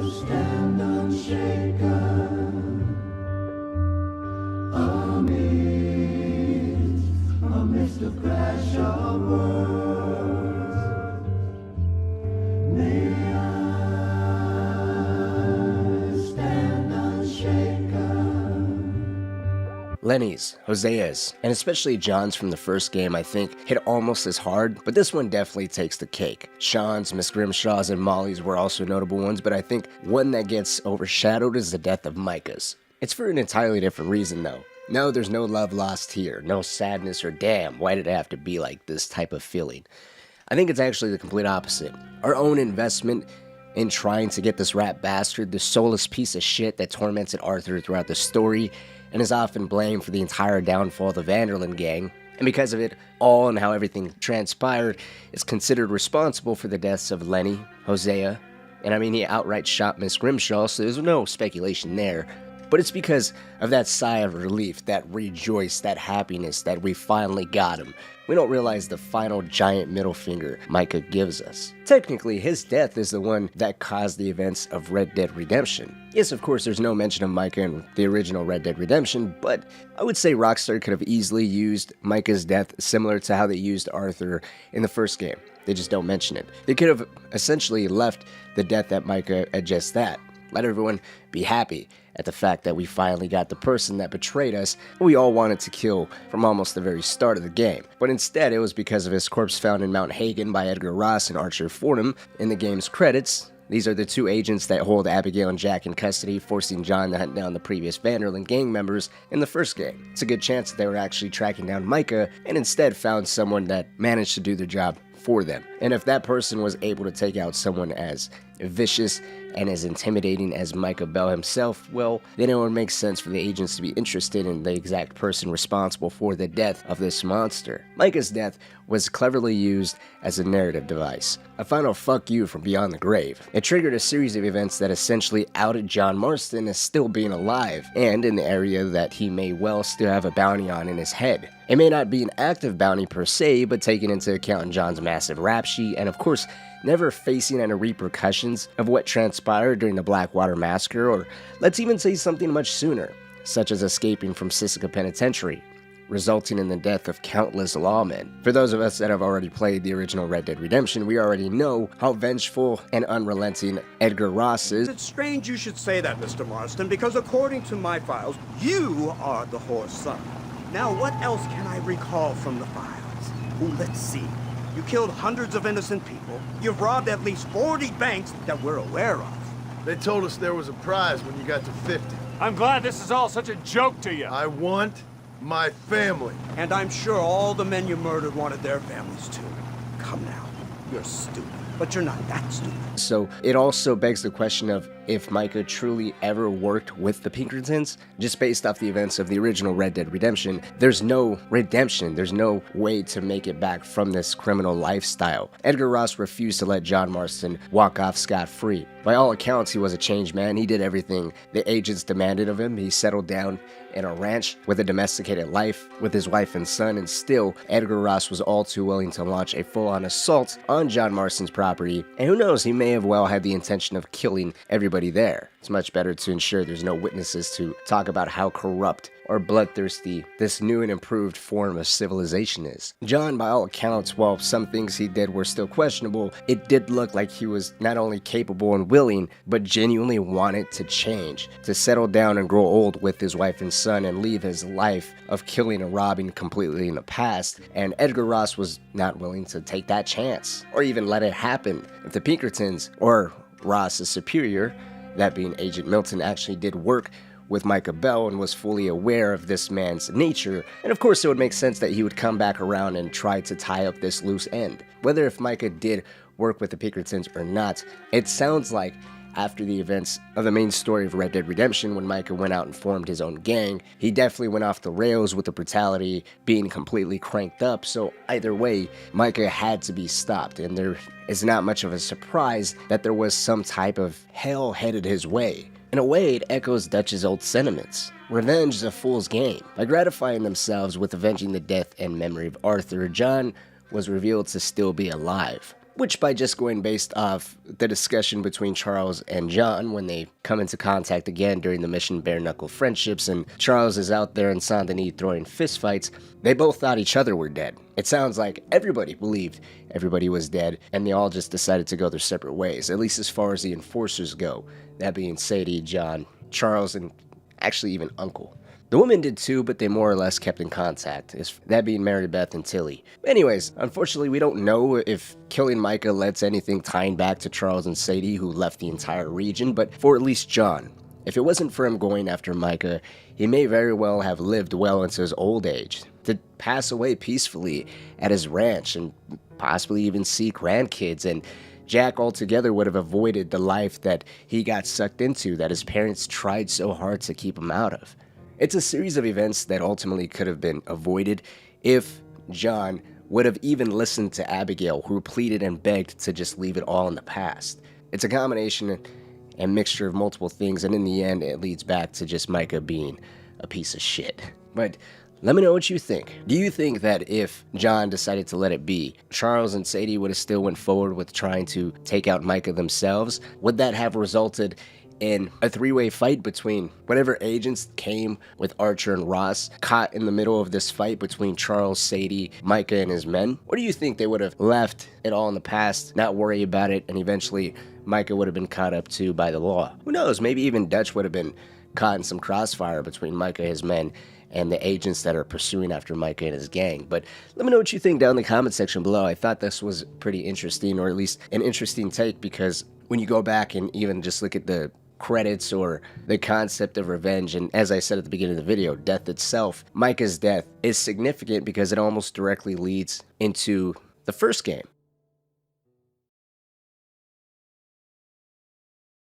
What are we doing here? Go home. Is this thing over? Was there ever a real possibility of a long-lasting truce taking place between Colm and the Vanderlyn gang?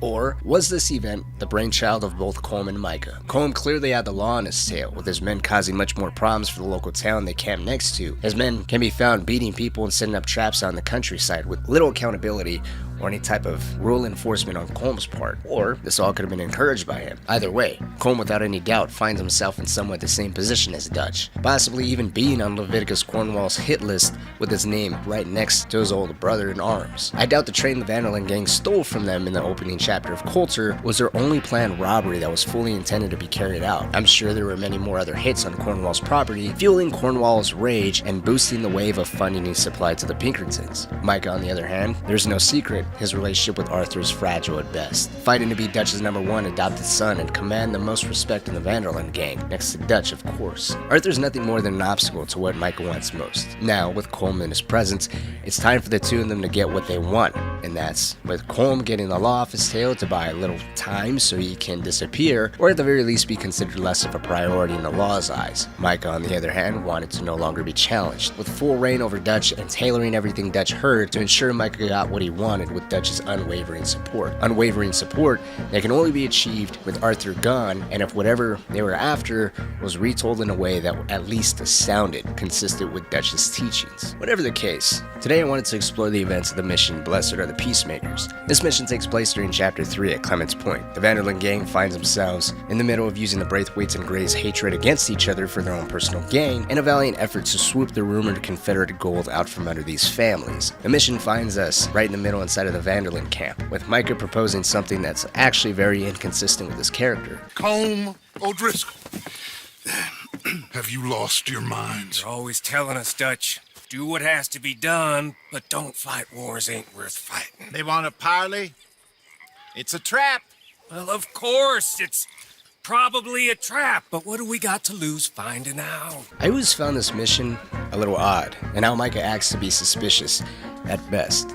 Never mind the meetup with Colm was only handled with Micah, Dutch, and Arthur standing over watching at distance, with no contingency plan made to involve any other gang members whatsoever should anything go wrong, but we'll dismiss this and chalk it up to Dutch swiftly making that decision on his own. Perhaps it was in a fit of agitation and doubt that he decided to involve as few people as possible that felt like a personal matter between two bitter enemies, completely disregarding all the bloodshed that did involve every gang's members over the years. But Micah is strangely optimistic about this. The man who, back in Strawberry Strawberry killed O'Driscoll's in a drunken haze, or out of pure rage, or did it to just ingratiate himself more with Dutch for taking out members of his mortal enemy's gang? We'll never know the true reason behind all this, but it's hard to believe that the man who preaches cutting the weaker, lesser members loose from the gang and sees any kind of mercy as weakness is now begging Dutch to turn a blind eye and try to forgive a man for something he would never even consider doing.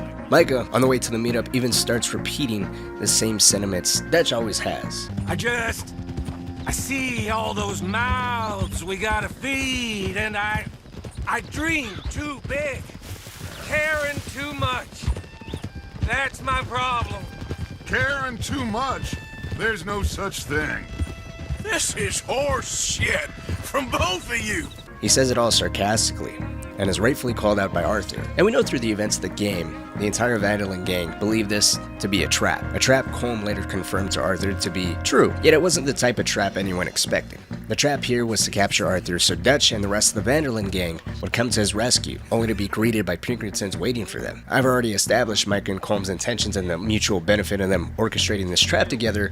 However, there's one glaring issue here. It's not Micah that had originally presented the peace offering to Dutch, but Pearson. Pearson claims he followed some O'Driscolls into town, and it almost erupted into a fight until they started talking, and a possible peace was pitched. Unless these O'Driscoll members, for some odd reason, found it in the kindness of their hearts to not attack on sight, as they normally would if they were aware that this was a member of Dutch's gang they were dealing with, or maybe they took pity on Pearson or found him more amusing than threatening, and maybe they were smarter than the average O'Driscoll, it's really possible that there was a lot done within this actual interaction between Pearson and these O'Driscolls, or even through these members by chance hearing of Colm trying to plan something out, and these members, in an attempt to get in Colm's good graces, preemptively established this meeting through making contact with Pearson. While all of that is definitely possible, I think it's less likely, given how Mike is acting specifically. What I believe to be the case is, even this chance meetup between Pearson and the O'Driscolls was staged. In a previous video, I talked about how Micah is unaccounted for during most of the chapters of 2 and 3.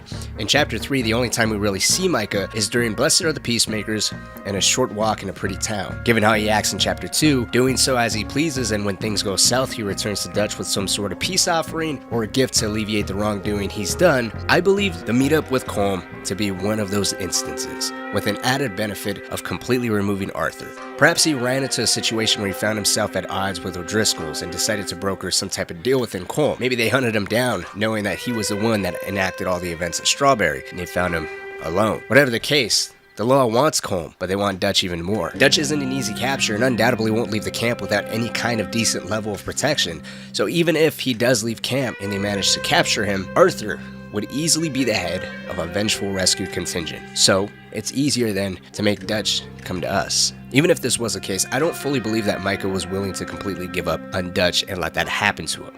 If we look at the events of the end of Blessed Are the Peacemakers, when Arthur makes his way back into the Vanderlyn camp, there's almost no sort of action that's being taken by anybody within the camp. Even though Arthur himself said that if anything goes south or whenever this meeting ends, we will meet at the fork in the road. Micah and Dutch had to have known that Arthur obviously didn't make it. And we're not deep enough into the story to see any type of falling out between Dutch and Arthur, or see any reason for Dutch to give up on Arthur as he does in the later stages of the game. Besides, Hosea is still alive. I'd imagine Hosea and John would have definitely acknowledged that Arthur's been missing for a couple of days and riled up the rest of the camp into trying to look for him. So I don't actually believe that Dutch willingly ignored this. I think if any concerns or any problems came up to his mind, either Micah completely put them at ease, or Dutch was so involved and agitated from the events of the meeting with Colm that he just couldn't be bothered or preoccupied with what happened to Arthur, not really thinking anything more of it, and perhaps, he'll just see them later at the camp. But either way, I've always believed that this is the way that's how the meeting went. I think Colm fully intended to capture Dutch, give him to the Pinkertons, so that way he can escape and get some of the heat off him. I really think the way that he planned on doing that was using Arthur as bait. However, I don't believe Micah would have ever allowed Dutch to get himself captured. I think Micah would have let it be until Dutch became aware of the situation, and I think at that point Micah would have either convinced him that it wasn't worth it, or again, because Hosea and John are alive, with them very much advocating to rescue Arthur, I believe that Micah would have put himself at the front of a rescue mission and would have done pretty much exactly what he did with John at the end of the game. During the We Are Best Selves mission, when John is on the train and he gets shot, Micah claims that there was nothing he can do, that John died. And I think that Micah would have done the exact same thing here with Arthur. I think he would have done the absolute bare minimum, absolutely no attempt, and just let whatever Colm wanted to do with him completely happen. You'll be dead, sure, but I'm gonna be just fine. We offered you a deal, Mr. Morgan. You should have taken it. I'm a fool, Mr. Milton. Not all you boys have quite so many scruples. Old Micah Belle. Micah? You mean Molly? Molly O'Shea? Sweated her a couple of times, never talked a word, had to let her go. Micah Belle. We picked him up when you boys came back from the Caribbean, and he's been a good boy ever since. Did Agent Milton lie to Arthur about Micah working with the Pinkertons? And if so, why? So this is something that has always been a question of mine. And it's not because I like Micah or anything of the sort. If you look at my videos, I try to actually look at all the characters we see in the game and analyze their actions, personality, and pretty much everything else that we tend to evaluate in order to judge the merits of a person's character. And I try to do that in as much of an unbiased or prejudiced way as possible. And honestly, no matter how you slice it, at the end of the day, Micah is still a horrible person. He receives a letter from his brother basically telling him if he ever sees him again, he will kill Micah. Just because the moment he became a father, he vowed to protect his kids from any kind of evil in this world. An evil that he says Micah specifically embodies. That should be enough to tell you how bad of a person Micah is, but it's not. Rockstar gives us plenty of other examples, such as watching him kick the camp dog. Get out of here, you damn parasite! I was told you can even find him pushing Jack occasionally around camp. To be honest with you, I tried finding some footage, but I can't find anything that doesn't show Jack being abused by some character that's modded, basically. So whether if you can actually find Micah pushing Jack or not, I've never witnessed it myself, and I've never found pure footage of that. But if it does happen, please let me know where and how you can get that to basically happen. And if you don't mind, maybe consider hitting the subscribe button if you like what you see. But moving on, that is just scratching the surface of Micah. Throughout Beaver Hollow, we see Micah poking fun of Arthur for being sick countless of times, and how Micah enjoys finally being Dutch's lapdog, all too happy to push John and Arthur to the wayside. And cowpoke, take it easy. You could do with a vacation, hmm? Again, not a good person. His likability and morality, though, are not the same as his weapon skill or how deadly of a person Micah is. All BS aside, Micah is objectively a very valuable asset. Provided he listens and doesn't go off doing what he does best, tormenting innocent people, he is a skilled gunslinger. And provided if events were different, circumstances were different, I think the duo or even trio between Arthur and Micah, or Arthur, Micah, and John would have been an insane group of men to cross. In a way, an argument can also be made that although Micah liked to, in his own words, annoy Arthur, there isn't any concrete malice from him towards Arthur, at least not at the start of the game. Not to the point where anyone can really definitively say Micah does not like him. Does he see Arthur as a threat at the start? 100%. Does he test the water and continuously back down in the beginning? Not willing to experience firsthand what Arthur's capable of doing? Without a doubt. But the thing is, when it comes to the writing and all the characters presented within this game, just enough is left open to interpretation that some characters, some relationships, some instances can be given the benefit of the doubt or even looked at entirely differently. There's so much ambiguity at times that there's enough credence to theories some people would never expect, other rats beyond just Micah. Some people say, could have been John, could have been Abigail, could have been Pearson, Treylawny. I even heard someone say one time Arthur might have been a snitch himself and went down a rabbit hole. But the point is, there's enough to open where you can give the benefit of the doubt in certain instances. And Micah is a very complex character. He's not exactly one-dimensional. He was portrayed so well that a lot of people hate him. It's not unjustified, but it's hard to say for sure if he genuinely respected and liked Arthur at the start of the game. And because of Arthur getting sick and his mentality changing, and him going from doing any and everything that it took to please Dutch and satisfy the gang, to now doing anything and everything he can to save as many lives as he could, in a mind such as Micah, that could be seen as weakness. And just how we can be disappointed in family members, brothers, friends, fathers, cousins, uncles, and we start treating them differently, or we start poking fun at what we perceive as weakness, or if they betrayed us and we're upset about it. Some people like to agitate and lash out. Doing just this fits Micah's personality to a T. In a weird way, if Rockstar chose to expand more on the dynamic and relationship between Micah and Arthur, it may well have been more interesting than the relationship between Arthur and John. Because even Arthur's ruthlessly pragmatic at times.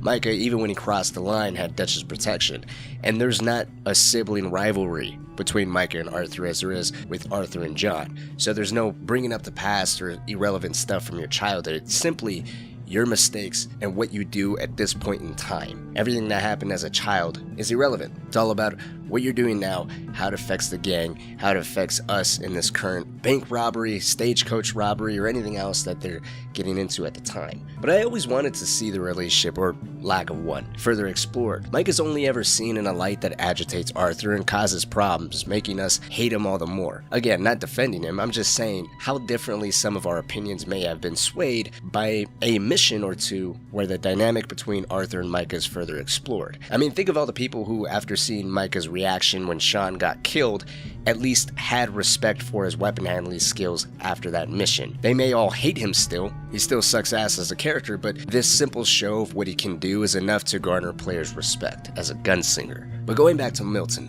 why do I think he would even lie about Micah? Well, let's consider the history and what Milton knows about the gang. Let's do it working backwards. In the final exchange between Milton and Arthur, Milton claims Micah's been the rat the entire time. Arthur, surprised, responds with no. Doesn't he mean Molly? We offered you a deal, Mr. Morgan. Should have taken it. I'm a fool, Mr. Milton. Not all you boys have quite so many scruples. Old Micah Belle? Micah? You mean Molly? Molly O'Shea? Sweated her a couple of times, never talked a word, had to let her go.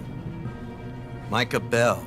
We picked him up when you boys came back from the Caribbean, and he's been a good boy ever since.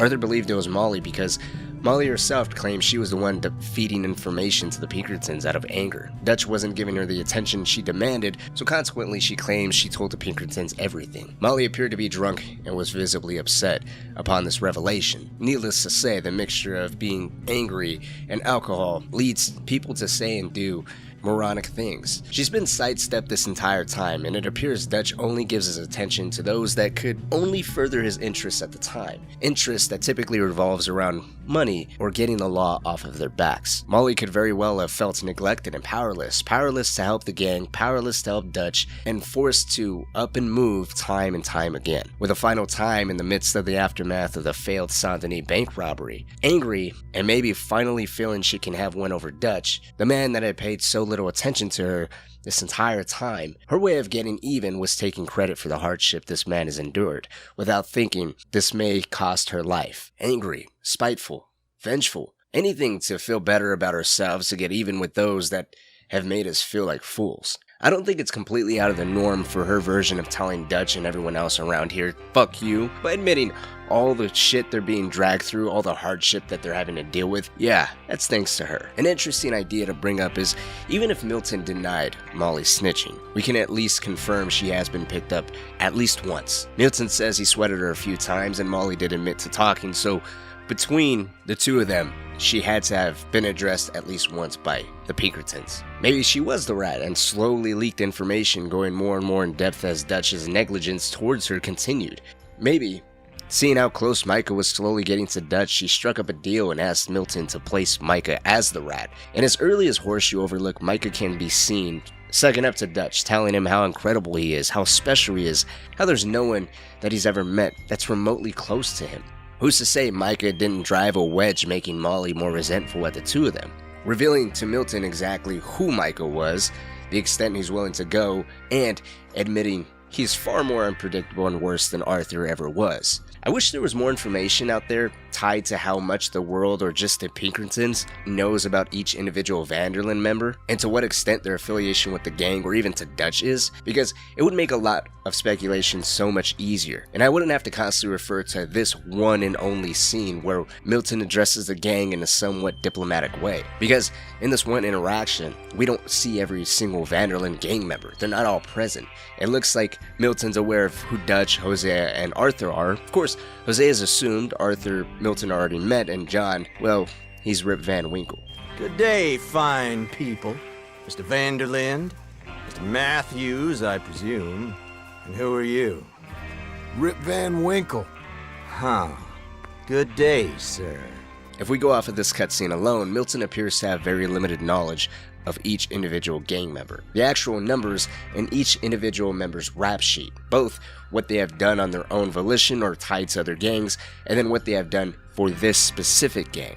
And as I said a moment ago, Micah unfortunately is not in this cutscene, which does give credence to Micah working with the Pinkertons sooner rather than later. That is not the timeline Milton gives us though. On the one hand, Micah isn't always present. If Milton said he was working with him all along, long before the Saint-Denis bank robbery went downhill, or during the middle of the gang getting involved in the rivalry between the Greys and the Braithwaites, that would have been much more believable because we can't account for what Micah's up to during that time. It's not until Beaver Hollow where we see the most of him, and during the events of Clements Point, Mike is possibly even working with the O'Driscolls, or at least actively looking for a way to get rid of Arthur, as seen with his lack of enthusiasm upon Arthur's return to camp. Something you would think he would look at as a blessing. Dutch constantly shows an eagerness to deal with Colm any chance he gets. Would this not be the prime opportunity for Micah to come up to Dutch and propose a plan to get rid of his rival once and for all? His rival who crossed the line by kidnapping Arthur, playing them all for a bunch of fools. This gives even more suspicion that he plays a hand in Arthur's kidnapping at the hands of Colm's men from the very start. But let's not get distracted.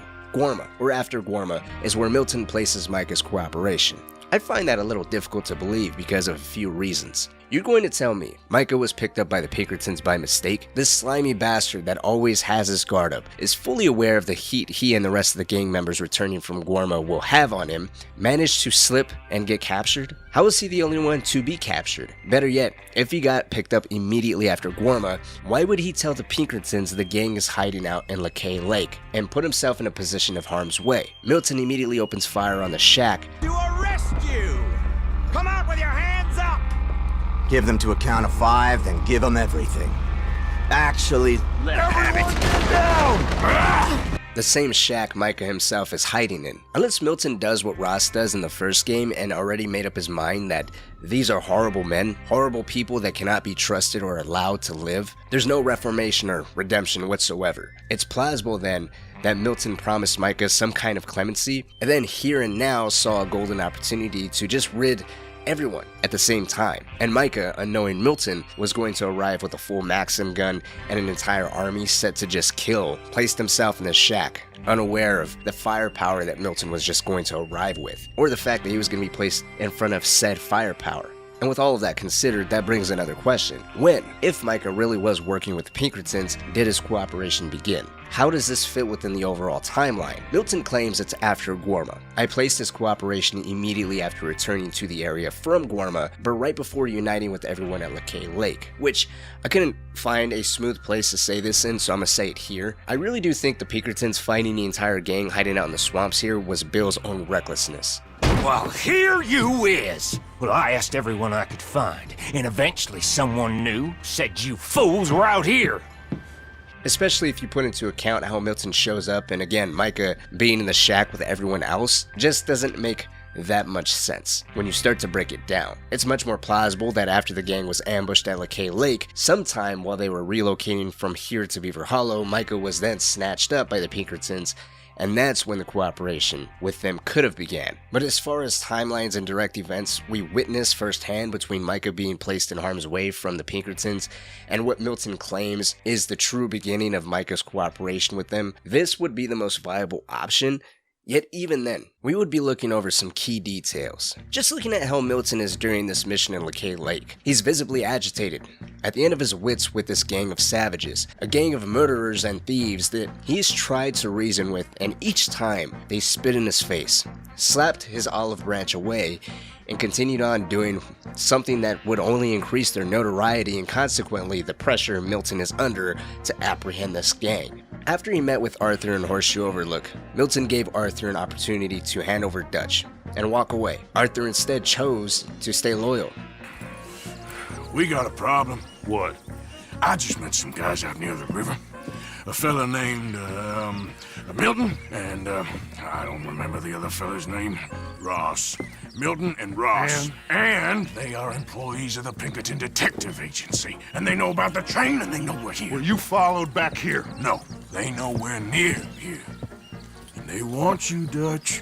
And the gang went on to rob a train, shoot up Valentine, go back later, and rob the Bank of Valentine, get involved with the rivalry between the Greys and Braithwaites, destroying the history of the local area by shooting up the town of Rhodes and burning down Braithwaite Manor. Events that probably came to Milton's attention after he approached the entire gang at Clemens Point, attempting to reason with them again, asking for just Dutch, and in exchange they will be given 3 days to leave, disappear, and live decent lives somewhere else. He says, in 3 days' time I'll be back with 50 men. Who's to say when he returns? At this point in time, now he finds out Braithwaite Manor was burned down, Rhodes was shot up, and the gang is no longer in the area. Of course, they resettle over in Shady Belle, where they shoot up Shady Belle, take it over from the Lemoyne Raiders, and then get involved with the politics of Saint-Denis, eventually killing Angelo Bronte, attempting to rob the trolley station, accused of stealing from the mayor of Saint-Denis, and even robbed the ferry in the harbor of Saint-Denis,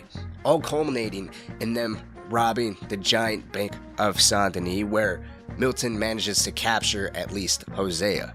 In the previous interactions, Milton may have talked down to these criminals, but at least he tried to reason with them. Now in the middle of Saint-Denis, his tactics and feelings are very different. As he says, he's given them their chances, they made their decisions, now it's death. It's over! No more bargains, no more deals. Mr. Milton, this is America. You can always cut a deal. I've given you enough chances. Come on!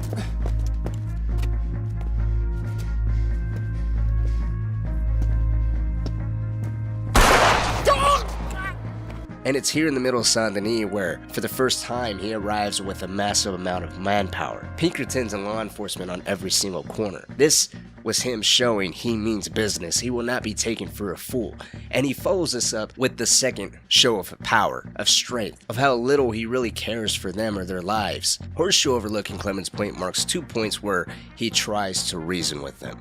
And the gang is really in a position where they still have members that may not be considered that deadly. They're not entirely all gunslingers, murderers. They may be considered thieves, but they're not to the same caliber as Arthur, Micah, or even Bill or Javier. They're not all enforcers. Going from Clemens Point to Saint-Denis, we see Milton be much more aggressive. He ramps it up because time and again, they spit in his face. This time, while there may be civilians and chances for innocent people to be killed, for the most part, he can take out all the enforcers, all the gunslingers, all the specific murders within the gang here. And yet, they managed to escape. The next time we see him is in Lequay Lake. Everybody in the Vanderlyn gang is huddled into a small, decrepit shack. He has every single one of them right where he wants them, and they're not gonna escape. He even starts off with a countdown, and then he says, forget it, and he gives permission to open fire. Yet again, the Vanderlyn gang manages to escape with no casualties. The next time we see him, although it's very brief, is when he was just dismissed from having a meeting with Leviticus Cornwall in Annisburg. If the gang is going to be bold enough to venture into town and shoot the man that is actually directly funding Milton and the Pinkertons to apprehend them, on top of 2 previous instances where they pulled off this miraculous escape, where there was hundreds of men firing upon them and they somehow still managed to outgun these lawmen, these Pinkertons, at least enough to be able to pull together some type of escape. It has to have hammered home to Milton that at the end of the day, these men are incredibly skilled. They are crafty, they are clever. The final moment where Arthur has to go and save Abigail and Sadie. Yes, he provided some covering fire, from a distance for Sadie, but even then, when Sadie disappears into the building, Arthur has to clear waves of men in order to make his way to the building that Sadie disappeared into, which would then mean that even if Arthur is sick, he's not weak. He still has a lot of fight left in him. So even if Arthur's on his dying bed, like so many people are quick to point out, that is true. However, we can't invalidate all the times Arthur is shown to Milton directly. His loyalty lies with Dutch. His loyalty lies to this gang. A gang that's arguably much worse and a bigger threat now than it was before. In Horseshoe Overlook, there was Hosea, there was women, there was children. Beaver Hollow, the gang is a shell of its former self. We're just looking at people like Micah, Javier, Bill, Arthur, John. Sure, Abigail and Jack is still around, but at the end of the day, there's less collateral for the gang as a whole. We just have the enforcers practically remaining, and the enforcers are blowing bridges, pushing the Wapiti Indians into increased aggression towards the United States Army, and Dutch and his goals and intentions are becoming more sporadic by the day. Milton, I believe, would have lied to Arthur in this moment because Arthur still has that fight. Yes, he might be sick, but we don't know when exactly he's going to die. He's loyal to Dutch, but maybe Milton was aware of how much he disliked Micah, and Micah was putting that wedge between Dutch and Arthur. So if Arthur was to escape this room and was to rendezvous with Dutch and the rest of whatever remained of the Vanderland gang, that seed of distrust, that seed of betrayal, that seed of disloyalty was starting to be planted. Micah is a skilled gunslinger. Arthur is a skilled gunslinger. This gang, or at least Arthur, believes in loyalty above everything else. It's unfortunate that we really don't know how much Milton knows about each individual gang member, but what he does know is how much Arthur values that relationship, that long-lasting time that he spent with Miss Grimshaw, with Hosea, with Dutch, with John. People that he spent a significant amount of time with. People that he holds near and dear. If Milton's made so many attempts to break the gang by reason or to demolish them through sheer manpower and firepower, and each and every single time he failed, maybe a final attempt was to rot the system from the inside out. Why keep fighting, Arthur? Why not play ball like Micah? Wouldn't that make sense, to sow a little bit of dissension?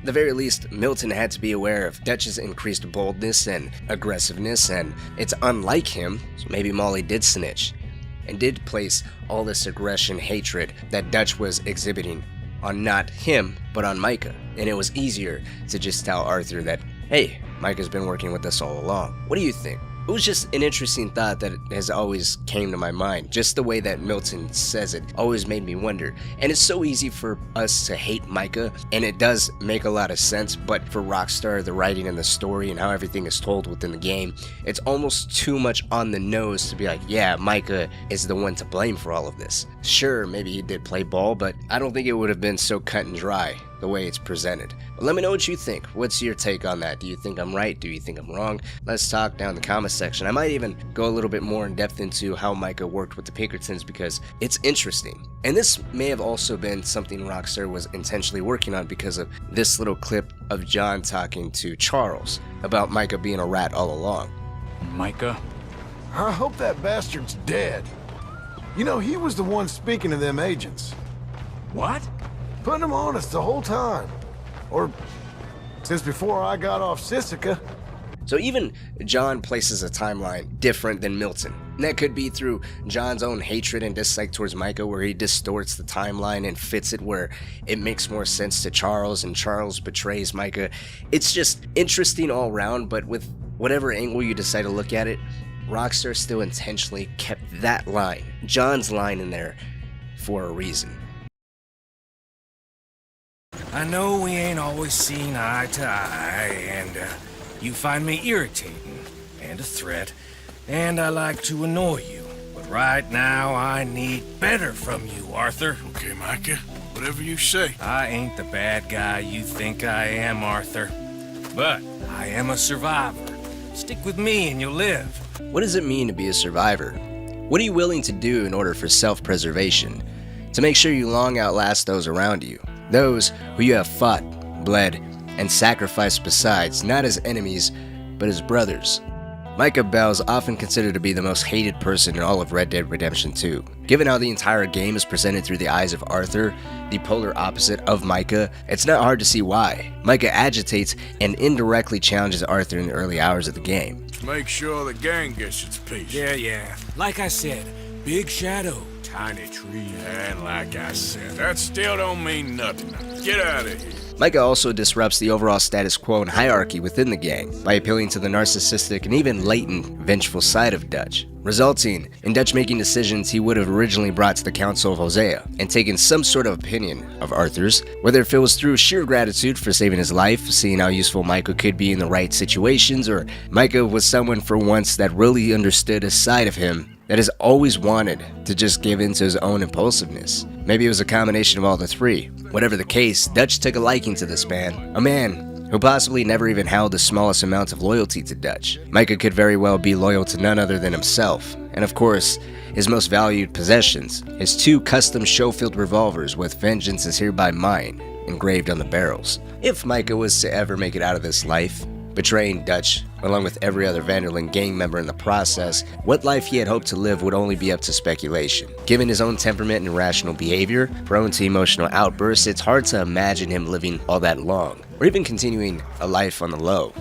A life of peaceful domestication isn't exactly something that seems would suit him all that well. And seeing how John has to put down scores of Micah's own men during the epilogue, I think it's safe to say Micah would possibly never give living a normal life a fair shot. Either being jailed and hanged, as was his fate in Strawberry, or really dying in a hail of bullets is what seems to always be waiting for him. Or even potentially hunted down like an animal by Pinkertons, realizing just how much of a problem he really is. It's doubtful Micah could ever live a normal life. While that may be an interesting topic to explore in the future, today I want to talk about Micah's allegiance, or lack thereof, to Dutch. I don't exactly want to challenge the notions of Micah already being a traitor or a rat. I think that is something entirely different.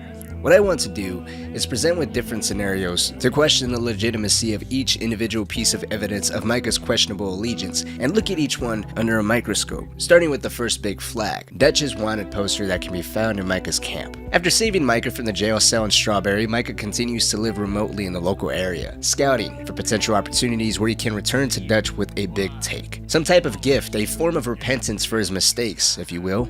And so, Micah places his sights on a local banking coach set to travel by soon. Here, the events of the mission and American pastoral scene begin to unfold. Once the mission is complete, it has come to people's attention that if you return to where Micah was camped out at, there's a wanted poster with none other than Mr. Dutch Vanderlyn as the bounty. For some, a telltale sign of Micah's intentions to give this man up since the very beginning. However, maybe that isn't entirely true. Micah is said to have stepped in and saved Dutch's life when they first met each other up in the Grizzlies. And after reading this poster, the first opportunity to betray Dutch would have been right there in that bar in the initial encounter. There was no need to save Dutch, who was already about to be killed. Micah could have very well let that happen, and then kill Dutch's assailants and take the bounty for himself, possibly the best route to take, as it would end up as the least path of resistance and a healthy payday. The great Dutch Vanderlyn's corpse can be turned in, and Micah can ride off, saddlebags loaded with cash with only a few bullets spent. Micah does the opposite, though, and decides to save this silver-tongued fox. Why?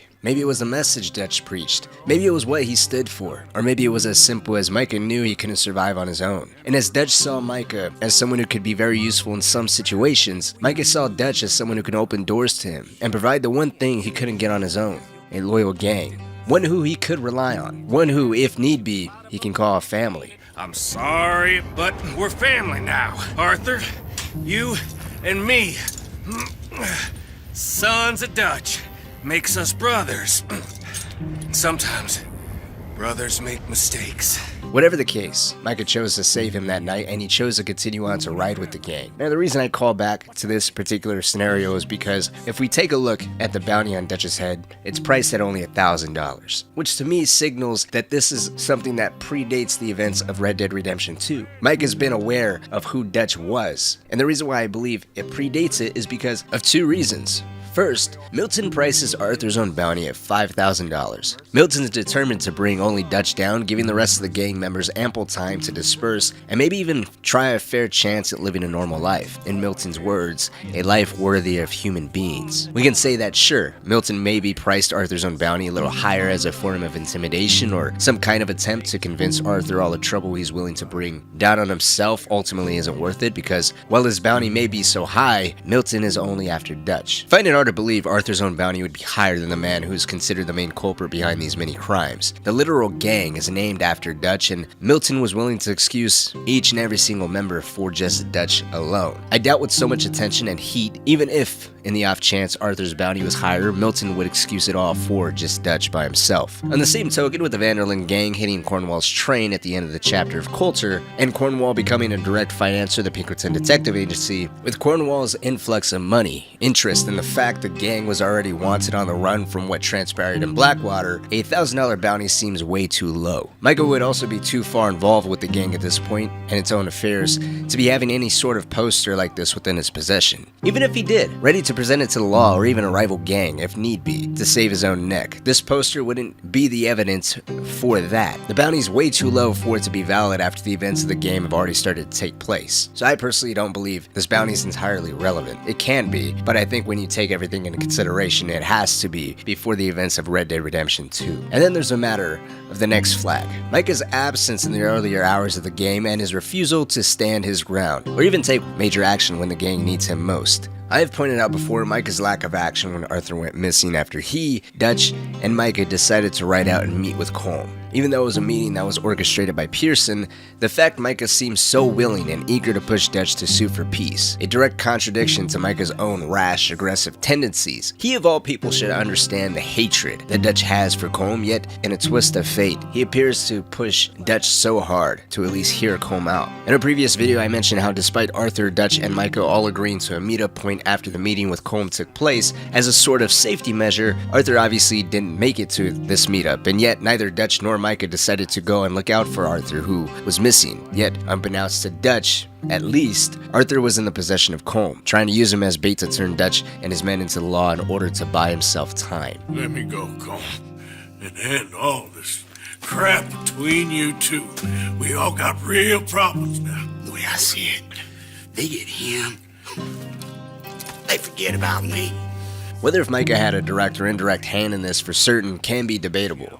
At least that was a stance some people had before. But what can't be argued is Micah's lack of initiative to mount a rescue mission for who he claimed was his quote-unquote brother. It's also quite apparent at Arthur's return to camp, Micah can be seen in the background, completely unbothered by Arthur's return. Sure, it could be viewed as Micah's attempt to get rid of Arthur. By doing nothing or refusing to get up or rile Dutch up to go and look out for Arthur was potentially his way of trying to push Arthur's absence under the rug. With Arthur gone, after all, Micah would have unrivaled access to Dutch, and with that, the ear of the will of the Van der Linde gang. On the one hand, this was a move to show to Arthur just how much Micah truly cared for him. Arthur saved his skin back in Strawberry, although at the behest of Dutch. Now, even though he is technically indebted to Arthur, here he is, refusing to do the same. It's one thing to quietly trying to get rid of an obstacle like Arthur, however, it's a completely different thing when you refuse to back up the other members as he does later on. This is actually a moment that has passed over my head countless times, and it wasn't until recently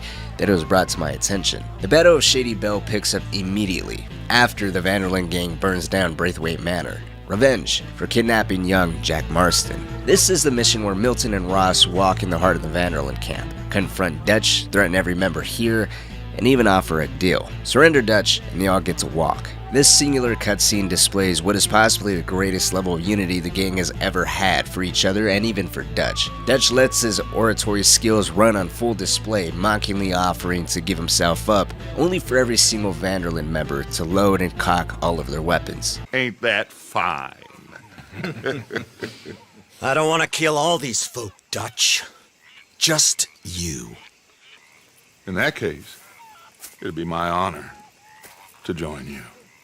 Excuse me, friends. I have an appointment to keep with Dutch may be a wanted man. Their homes may have been discovered, and they will be damned. These men of the law foolishly believed Dutch would be given up without a fight.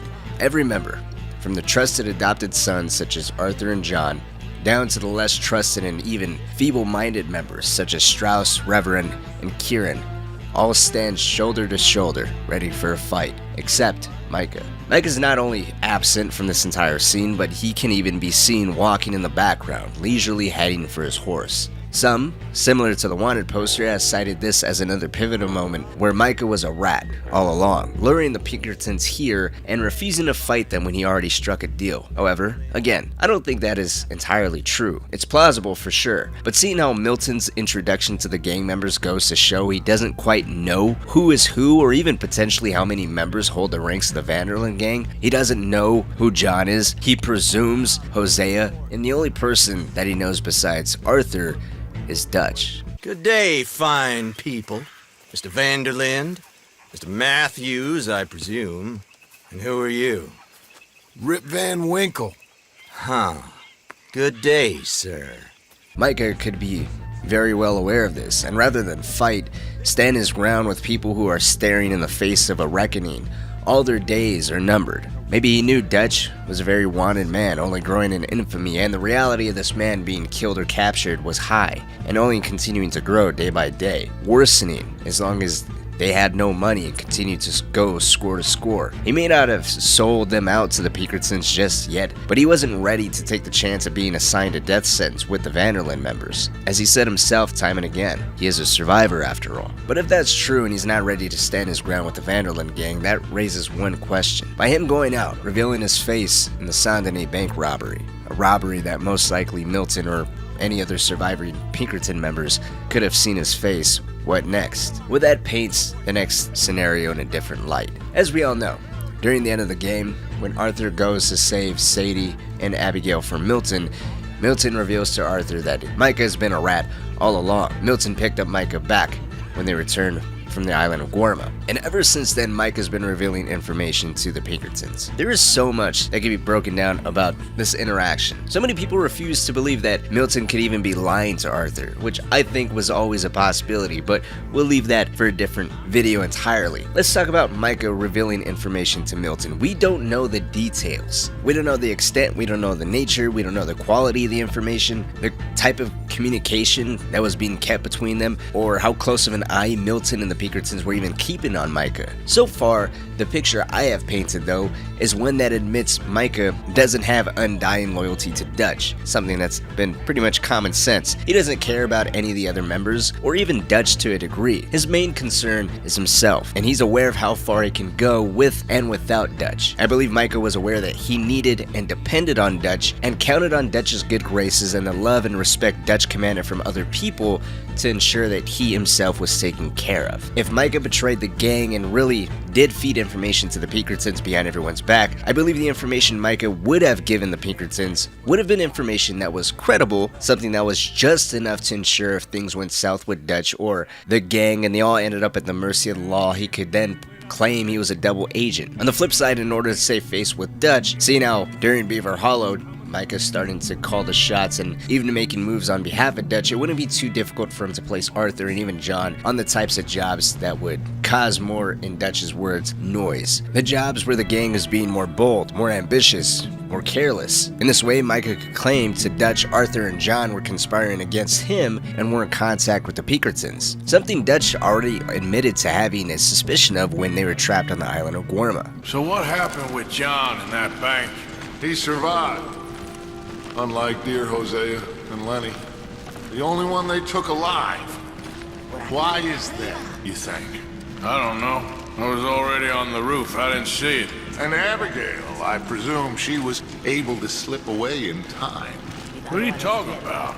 You know, when I look back at all the chaos of the past few weeks, the apparent superficial chaos, I begin to wonder, maybe, for somebody, this is all going exactly to plan. Later on, during just a social call, Micah continues to plant the idea that there is a rat. Micah reckons there's a rat. Oh, does he? On what evidence? He's only back a minute. Pinkertons show up. We've been on the run since you two fools went crazy in Blackwater. At this point in time, Dutch has already shown a growing coldness towards Abigail and John. It was just a bigger hurdle to convince Dutch Arthur was in the same camp as well, something Arthur gradually was put in by just being placed on the same jobs as John and even in Dutch's eyes continuing to side with John. such as saving him from Sisika Penitentiary, and even insisting that Dutch should let the Marstons go. Micah this way was put in a uniquely blessed position. Anything went wrong in Dutch's eyes can be placed on the Marstons and Arthur. Anything went wrong in the Pinkertons' eyes, Micah could play the role of an insignificant gunman that knew nothing of Dutch's grander ideas and fed as much information as he possibly could to them. After all, from our perspectives, there's no evidence saying concretely that the Pinkertons were aware of who Micah was or his affiliation with the Vanderlyn gang, or even a personal tie to Dutch. At the end of the day, Micah being a rat wasn't to serve the Pinkertons, it wasn't to serve Dutch, or really destroy the Vanderlyn gang. I believe with Micah's own philosophy, he was willing to do any and everything to ensure that he survived, that he made it through the day, and that meant being all too willing to play both sides. Micah's selfish, Micah's hot-headed, he's temperamental, but he's not an idiot. And I'm going to present this to you. What do you think about all this? What do you think the position Micah was in, and how do you perceive the wanted poster, Micah's lack of action when it came to Arthur being taken for a hostage, the Pinkertons showing up in the heart of the Clemens Point camp, or even the validity of Milton claiming that Micah was a rat, and even if that is true and Micah was indeed the rat, what do you think the information was? What do you think the role Micah played as a rat? Do you agree with the perspective I have? I feel like you should take your woman and child and get lost. Do you? You could give something to Jack. It's that or... Well, I don't see no way out of this. What about loyalty? Be loyal to what matters. What are you gonna do? I'll be okay, but do it for me. It would make me feel good, if that makes any sense. A little, but... Listen to me. When the time comes, you gotta run and don't look back. This is over. Many things have fallen to scrutiny and reevaluation after Arthur's tuberculosis diagnosis was revealed to him. Arthur made many mistakes in his life, a life that he wasn't even entirely sure he spent doing what was right. No matter how much he believed in his cause towards the gang, towards Dutch, towards his family, a firm belief in something doesn't invalidate the questionable morality of your actions. Ethics that have been all too easy for him to cast aside. We may not know how exactly Arthur was in his youth or what his greatest misdeeds in the years before the events of Red Dead Redemption 2 were, but we definitely get a good glimpse of how far he was all too willing to go. How Arthur treats the poor souls who have unwillingly agreed to Leopold Strauss's loan terms is a good indication. Thomas Downs and Mr. Roble, I think, are the biggest victims. Roble doesn't even speak English. The Kaiserreich. I don't speak German neither. I'm here for money. Money. And presumably has little to nothing just based on his decision to accept money from Strauss. A contract with terms that are always in the most unfavorable conditions for the people who decide to take it. And we know they're so unfavorable because there's a couple different sources, one of which was Winston Holmes, who even told Strauss giving him money is a risk since he has no means of getting any money for himself, let alone paying the gang what he owes them. Hey, you knew it was a risk. I didn't know nothing. Your name's all I knew. Well, the German-speaking fella then, Mr. Strauss, he knew my work situation was precarious, that this whole thing was a risky venture. Sir, I'm merely stating, a man without a job, with limited prospects, at those rates, repayment was by no means guaranteed. I said I'd do my best, and I did. Gwen Hughes straight up resorts to grave robbing just to pay his debt once Arthur pays him a visit. Point is, Arthur, through just the various money-lending missions, proves time and again that he is Dutch's greatest enforcer. Strong, loyal gunman, with little room for sympathy or understanding for regular people. And if your name is in the gang's ledger, or is even on the bad side of his leader, Dutch Vanderlyn, there's no hope of a pass, no hope for forgiveness, no hope at mercy. That is, of course, until Arthur gets sick. Arthur's rapidly declining health, compounded with Dutch's continuous poor and reckless decision-making, along with the deep emotions tied to dwelling on the absence of Hosea, his other adopted father's life being lost, and the price of Sean, Lenny, and countless others being killed, all for nothing. Arthur's priorities were beginning to be replaced, and along with it, his mentality. Gone were the days of blind obedience to the gang, to Dutch and his vision of a dream for a world that was rapidly fading away. Now was the time to do as much good, and save as many people as he could before his time was gone. Arthur began to question Dutch's leadership, where the gang has currently found themselves in, and many situations leading up to the events of Beaver Hollow. Everything in Arthur's life became scrutinized and doubtful. Without Dutch's vision, without Dutch's blessing, without the comfort of at least having some kind of belief, Arthur had all the time in the world with no set death date. A death date that was given with the contraction of tuberculosis. Arthur began to question who he really was. What had he really stood for this entire time? What was truly for the gang and what was really just Dutch being self-centered, focused on what he wanted, achieving his own will and using the members of the gang driven by the unanimous love for Dutch and the cause of living wild and free, with Dutch being the only one that can make that dream a reality. Arthur begins to have regrets and sympathy. This is apparent through in-game dialogue with strangers found in the world, characters in the main story, and even in Arthur's own personal journal. A vital piece of insight into the mind of our otherwise blockheaded protagonist. And just like his various actions throughout his life, his mentality and opposition towards those who were seen as nothing more than obstacles in his way, obstacles that wanted nothing but the worst for him, Dutch, and the overall gang's well-being. One such person who was placed inside this camp was Colm O'Driscoll, and possibly was even seen as the biggest supporter for the gang's downfall. Unfortunately, as far as direct one-to-one interactions between Colm and Arthur goes, there's really only one in the game, that being the time Arthur was captured by Colm's men, in an attempt to use Arthur as bait for the real prize, Dutch. Colm's plan was to capture Arthur, keep him prisoner inside his own camp, waiting for the moment Dutch realized what had happened to him, expecting Dutch to then understand the meetup was nothing more than a trap he walked into, giving Colm exactly what he wanted. Being played for a fool by Colm would undoubtedly be something Dutch would not take lightly. Something Colm was counting on. With Dutch and most likely Dutch's most wanted gunmen by his side on a rescue mission, the law would be waiting for all of them, giving Colm a pardon for his own crimes. Whether if it was as simple as being at the mercy of Colm, Arthur was strung up, had a gunshot wound to his shoulder, was completely disarmed, damn near stripped naked, and held in the center of a heavily armed camp after all, with no foreseeable chance to escape. Or maybe it was because Arthur decided to have a moment of clarity, grasping the concept long ago that the time of outlaws and lawless lands are long gone, and the feud between Colm and Dutch should just be dropped because they got bigger problems. Perhaps it could have been a mixture of the two. Either way, Arthur chose to reason with Colm instead, telling him even if he does decide to lead Dutch into a trap, handing his longtime rival over to the law would not excuse him in the long run, in their eyes. It may buy him some time, but they'll soon be out on his own tail. Let me go, Colm, and end all this crap between you two. We all got real problems now. The way I see it, they get him, they forget about me. They ain't the forgetting sort. It's a moment of reason. There's no emotional outburst from Arthur, no hate, no real mocking or attempt to rile up Colm. Arthur does play dumb about the killings at 6 Point Cabin, but he still doesn't argue or try to shove Dutch's philosophy down Colm's throat. There's almost no real animosity towards Colm either, and with this being the sole direct interaction between the two of them, it's hard to accurately say what Arthur's position towards Colm really is. And hear me out on that. The reason why this is even brought up is because Arthur dwells on his own position towards Colm. This is said directly from his own journal. The mission Goodbye Dear Friend is all about the execution of Colm and Saint Denis. Arthur, Dutch, and Sadie attend the execution to not only watch but ensure the execution is a success. This event is reflected on in Arthur's own journal, and the entire entry has some interesting things to talk about.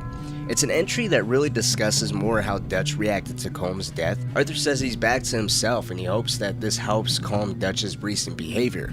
Hopefully it'll help bring him back to how he used to be, but at the very least, for the time being, he can be normal, even for a little while. Arthur then continues by saying he, unlike Dutch, doesn't feel anything. He feels the same. The exact passage reads, "I guess I felt the same. He weren't ever exactly my fight, really, and now my fight is real different, with a different enemy, one I cannot see, nor put a bullet into. Him and his boys was our fault, alright, but did we ever exist, or were we just a group of individuals, each just falling for Dutch's dumb bluster? Feel like I don't know nothing no more. That whole life of certainty is over. My code that I lived and killed by, was it true? Or was there a bigger truth I was too dumb to ever see?" With just a small piece of his own deepest thoughts and the sole interaction between him and Colm to concretely go off of, it makes it appear Arthur never had any real issues with Colm himself. When you add in every moment Colm is brought up from Dutch's own mouth, Arthur tells him it's a fool's errand. Dutch told Arthur directly, after all, that revenge is a luxury we cannot afford, and Arthur never hesitates to let Dutch know revenge is what it looks like whenever he speaks of Colm. And the last thing we need is to get bushwhacked by Colm O'Driscoll. Let's go. I know you hate him, Dutch. He's here for us. I doubt that. No, you're just doubting me. I would never doubt you, Dutch. You always said revenge is a luxury we can't afford. Through the game, Arthur shows a deep level of hate towards Colm's men, but he never talks down about Colm directly. Well, you could say the hate that he shows towards his men is just an extension of what he is supposed to feel towards Colm as a man who is the bitter enemy of his leader and adopted father, or it could be just through actual run-ins with Colm's men out in the open world, and just slowly over time it solidifies the narrative that Dutch was putting in his own head about Colm. It's difficult to say, considering the feud between the two of them has been going on for years, and we're really catching the entire thing towards the tail end of it. But I do want to remind everyone that most people naturally take the sides of those they love, those who they know and trust. Dutch definitely has, or at least had, Arthur's love and unwavering trust for a long period of time. Plus, he has the gratitude of everything Dutch taught him. How to live, how to have some kind of code to operate by to separate himself from the rest of the world's bloodthirsty outlaws. And Dutch, of course, taught Arthur how to read and write. No matter how questionable of a character Dutch had, or how true his intentions ever were, we can't just forget the unbelievable amount of patience, understanding, and compassion anyone would need to have to teach someone all of that. Especially taking the time on an unruly deviant as Arthur was described to be. Arthur isn't just siding with a loved one here, he's siding with someone who he owes everything to. A man who never steered him wrong. His journal passage just reveals Colm's death was one that didn't really satisfy him personally. Dutch was the one who was finally happy to see him gone. Revealing to Arthur the pointless feud may have always been one filtered heavily through Dutch's own hate, his own hurt, anger, his refusal to let go and move on. With Arthur wrapping up this entry with talking about his own personal battle with the sickness, struggling to come to grips with the severity of it, the fragility of his own mortality, and accepting he may have been led down the wrong path most of his life. I take this as just him reflecting on yet another major part of his life tied to Dutch's own vision. This feud, this hate towards Colm was never important. Or at least, if it ever was, it isn't now. How could it be? Even if Arthur had a personal vendetta against Colm, let's just say for capturing Arthur and having Arthur suffer a gunshot wound inflicted by Colm's men, it still was pointless. How could you celebrate in the death of a man that may be as horrible as the bandit Colm O'Driscoll when you know you will be soon following him to the grave? What kind of victory is that in such a short amount of time, especially when there's so much left to do, so much left to try to do right or set relationships straight that may have been fractured due to other things incorrectly being a higher priority? Was Colm ever Arthur's fight? In some ways, yes, because it was Dutch's. It may only have been due to Arthur's diagnosis and failing health that helped him question the depths of his own personal opposition towards Colm, but sickness or not, there would never be a halfway with Colm. That is just a symptom of the circumstances they all find themselves in. Arthur loved and respected Dutch, valuing loyalty above everything else. The smallest parley would be a betrayal. It may be a small one, but it's still one all the same. The best they could ever hope for is Arthur just leaving this life, moving on and dropping the rivalry altogether, letting the two of them sort it out amongst themselves.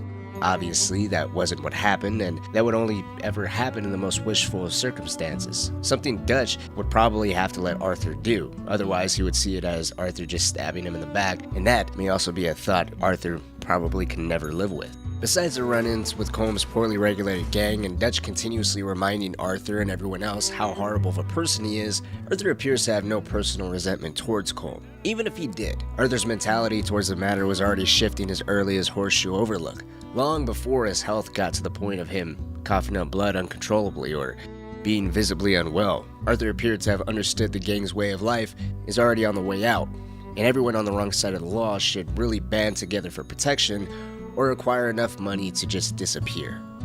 Dutch says that Dutch says a lot. That's his gift.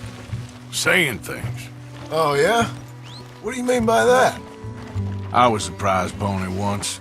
Now I'm a workhorse. Listen, Dutch is...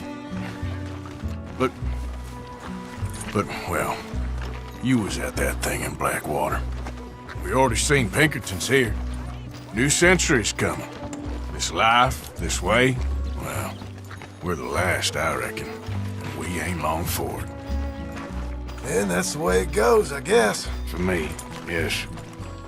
Later on in the game, it just becomes a trivial matter of how important Colm's demise really was. Arthur's mentality is way too preoccupied with other things. He does question how much of it was really his or the fight of others, but the real question we should ask ourselves is how much of it was personal, or how big of a priority was the death or some type of justice equal to that of his crimes. Considering Arthur felt nothing in the end, I'd say it was a low one. A low one that unfortunately Arthur had to spend the rest of his life reflecting on how much of his time, how much of his resentment or any type of detest of anyone that rode with Colm was genuine, or how much of it was planted by Dutch, the man Arthur gave his entire life to. Like usual, I want to hear what you think down below.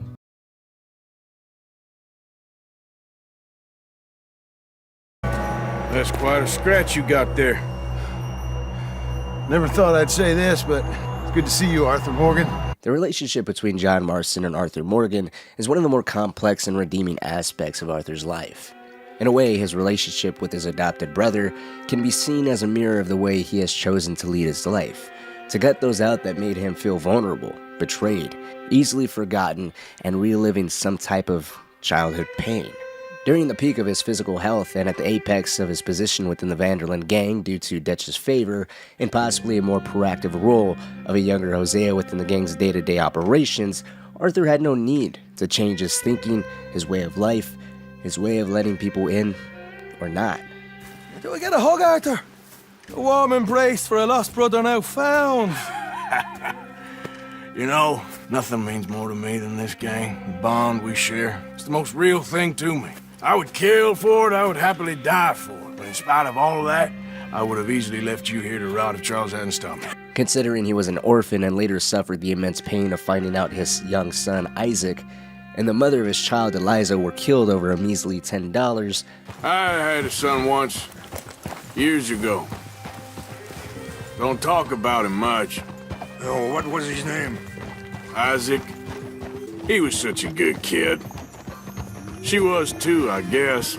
Just a kid, 19. What happened? I got there one day and saw 2 crosses outside. I knew right away. Turned out some bastards had come through. Robbed him. Shot him dead. And offered $10. Hardened me. Feeling that kind of pain. Wait, stop here. He learned time and again this world is especially cruel and ruthless, and he wouldn't be faulted for retreating inward quite a bit. Due to personal pain and trauma along with the gang's very high standard of loyalty, there's no question why he felt the way he did towards John at the beginning of the game. Hostile, sarcastic, and dismissive. It's little John. He's got himself caught into a scrape again. He ain't been seen in two days. Your John will be fine. I mean, he may be as dumb as rocks and as dull as rusted iron, but that ain't changing because he got caught in some snowstorm. It takes some time for it to be revealed to us, with Hosea and Charles slowly making progress, asking particular questions, and of course some direct conversations with John for us to get the full picture. On the surface, Arthur masks the aggression towards John as simply breaking a code the gang and every one of its members are expected to adhere to. You put in your share, you help the gang stay afloat, and most of all, you stay loyal. Loyal to the cause, loyal to Dutch, loyal to each other. From that perspective, John was arguably the biggest failure. He denied Jack as a son, went back and forth on if he was going to look after him or not, or even if he was going to make a full commitment to Abigail, questioning his priorities and personal commitment to this young boy and his mother, while expected to continue to put in enough work to ensure the gang was okay. John collapsed. He decided it was best to just leave, disappearing without a word for over a year, the source of Arthur's hostility towards him. It's unfortunate we never get to really hear what John was up to within the time he was away. If he managed to do enough soul-searching to make sure he was able to return to Dutch's presence with a new sense of clarity and understanding of himself and what family really meant to him. John had experienced the hardships of being an orphan himself after all. Maybe he wanted to spare Jack from a life of wondering about his father. Whatever the reason, John does decide to return, and in time, seemingly everyone forgave him for his disappearance. Everyone except Arthur, pushing him to just leave again. Why return? Why come back if there's just going to be so much arguing and fighting between him and Abigail? Why is he so defensive when Arthur's asked and obliges to take Jack out on a fishing trip to help him experience something beyond just being stuck in camp all day long? If John claims Jack isn't his, what's the difference? Why does he care? Why does it matter? Why is he here? With Arthur being the only one seemingly giving John so much grief, and with him even saying they were a family and he really hasn't forgiven him for just up and leaving for over a year, this was Arthur's frustration, pain, and emotions slowly bubbling to the surface. It seemed as if this was the first time he finally got an opportunity to face John. Keep in mind, we don't know exactly what the Vanderlyn gang was getting up to at the exact point in time when John joins back. If Arthur's journal is any indication of their doings, they sound as if they were constantly moving, trying to scrape up enough cash to leave or settle somewhere else. Really no different than the events of the story of Red Dead Redemption 2 itself. Just during the game, the stakes are a lot higher and the gang is under much more pressure thanks to what transpired in Blackwater and an intense interest in apprehending Dutch thanks to the Pinkertons receiving direct financial support from Leviticus Cornwall. Right before Coulter, when the Vanderlyn gang was staged up in Blackwater looking for potential opportunities within the small city, Arthur was heavily invested in a job with Hosea, Dutch was heavily invested with his own doings with Micah, and Arthur pointed out John and Abigail were fighting to the point of exhaustion. With Dutch, Hosea, Arthur, and the rest of the gang's enforcers, since the ferry job was going to require some amount of firepower, all focusing on the bigger picture and their collective future, breaking off the diligence and making sure the job with Hosea was going to go smoothly, or if Dutch would require some more assistance in an effort to handle a personal slight felt towards his brother, it just doesn't sound like the time or place. But here with John feeling better and making attempts to help the gang out, while still appearing to be a little unsure of his position with Abigail and Jack, now was his time to speak up, well, as much as he could, as Arthur isn't really the emotional type. I guess you could also say John's continued inconsistency with Jack at this time could be a reason why Arthur may still see him as unreliable and possibly leaving again. It's not a particularly long exchange or one filled with many words between the two of them, but during the mission The Sheep and the Goats, Arthur can be seen having little patience for how short John is on details about a job he's got going on. When asked why John is being so short, he simply responds with, he's not the one taking Jack out on fishing trips. Why are you being so cagey about all this? Always playing some goddamn game. Me? I ain't the one taking Jack on fishing trips. No, you ain't. If you say the boy ain't yours, what's the difference? You probably only run off again. Why are you so interested in my life? Ain't you got one of your own? Just do one thing or another, not be two people at once, that's all I'm saying. It ain't that simple. You know that as well as anyone. Same as with you and that girl, what was her name, Mary?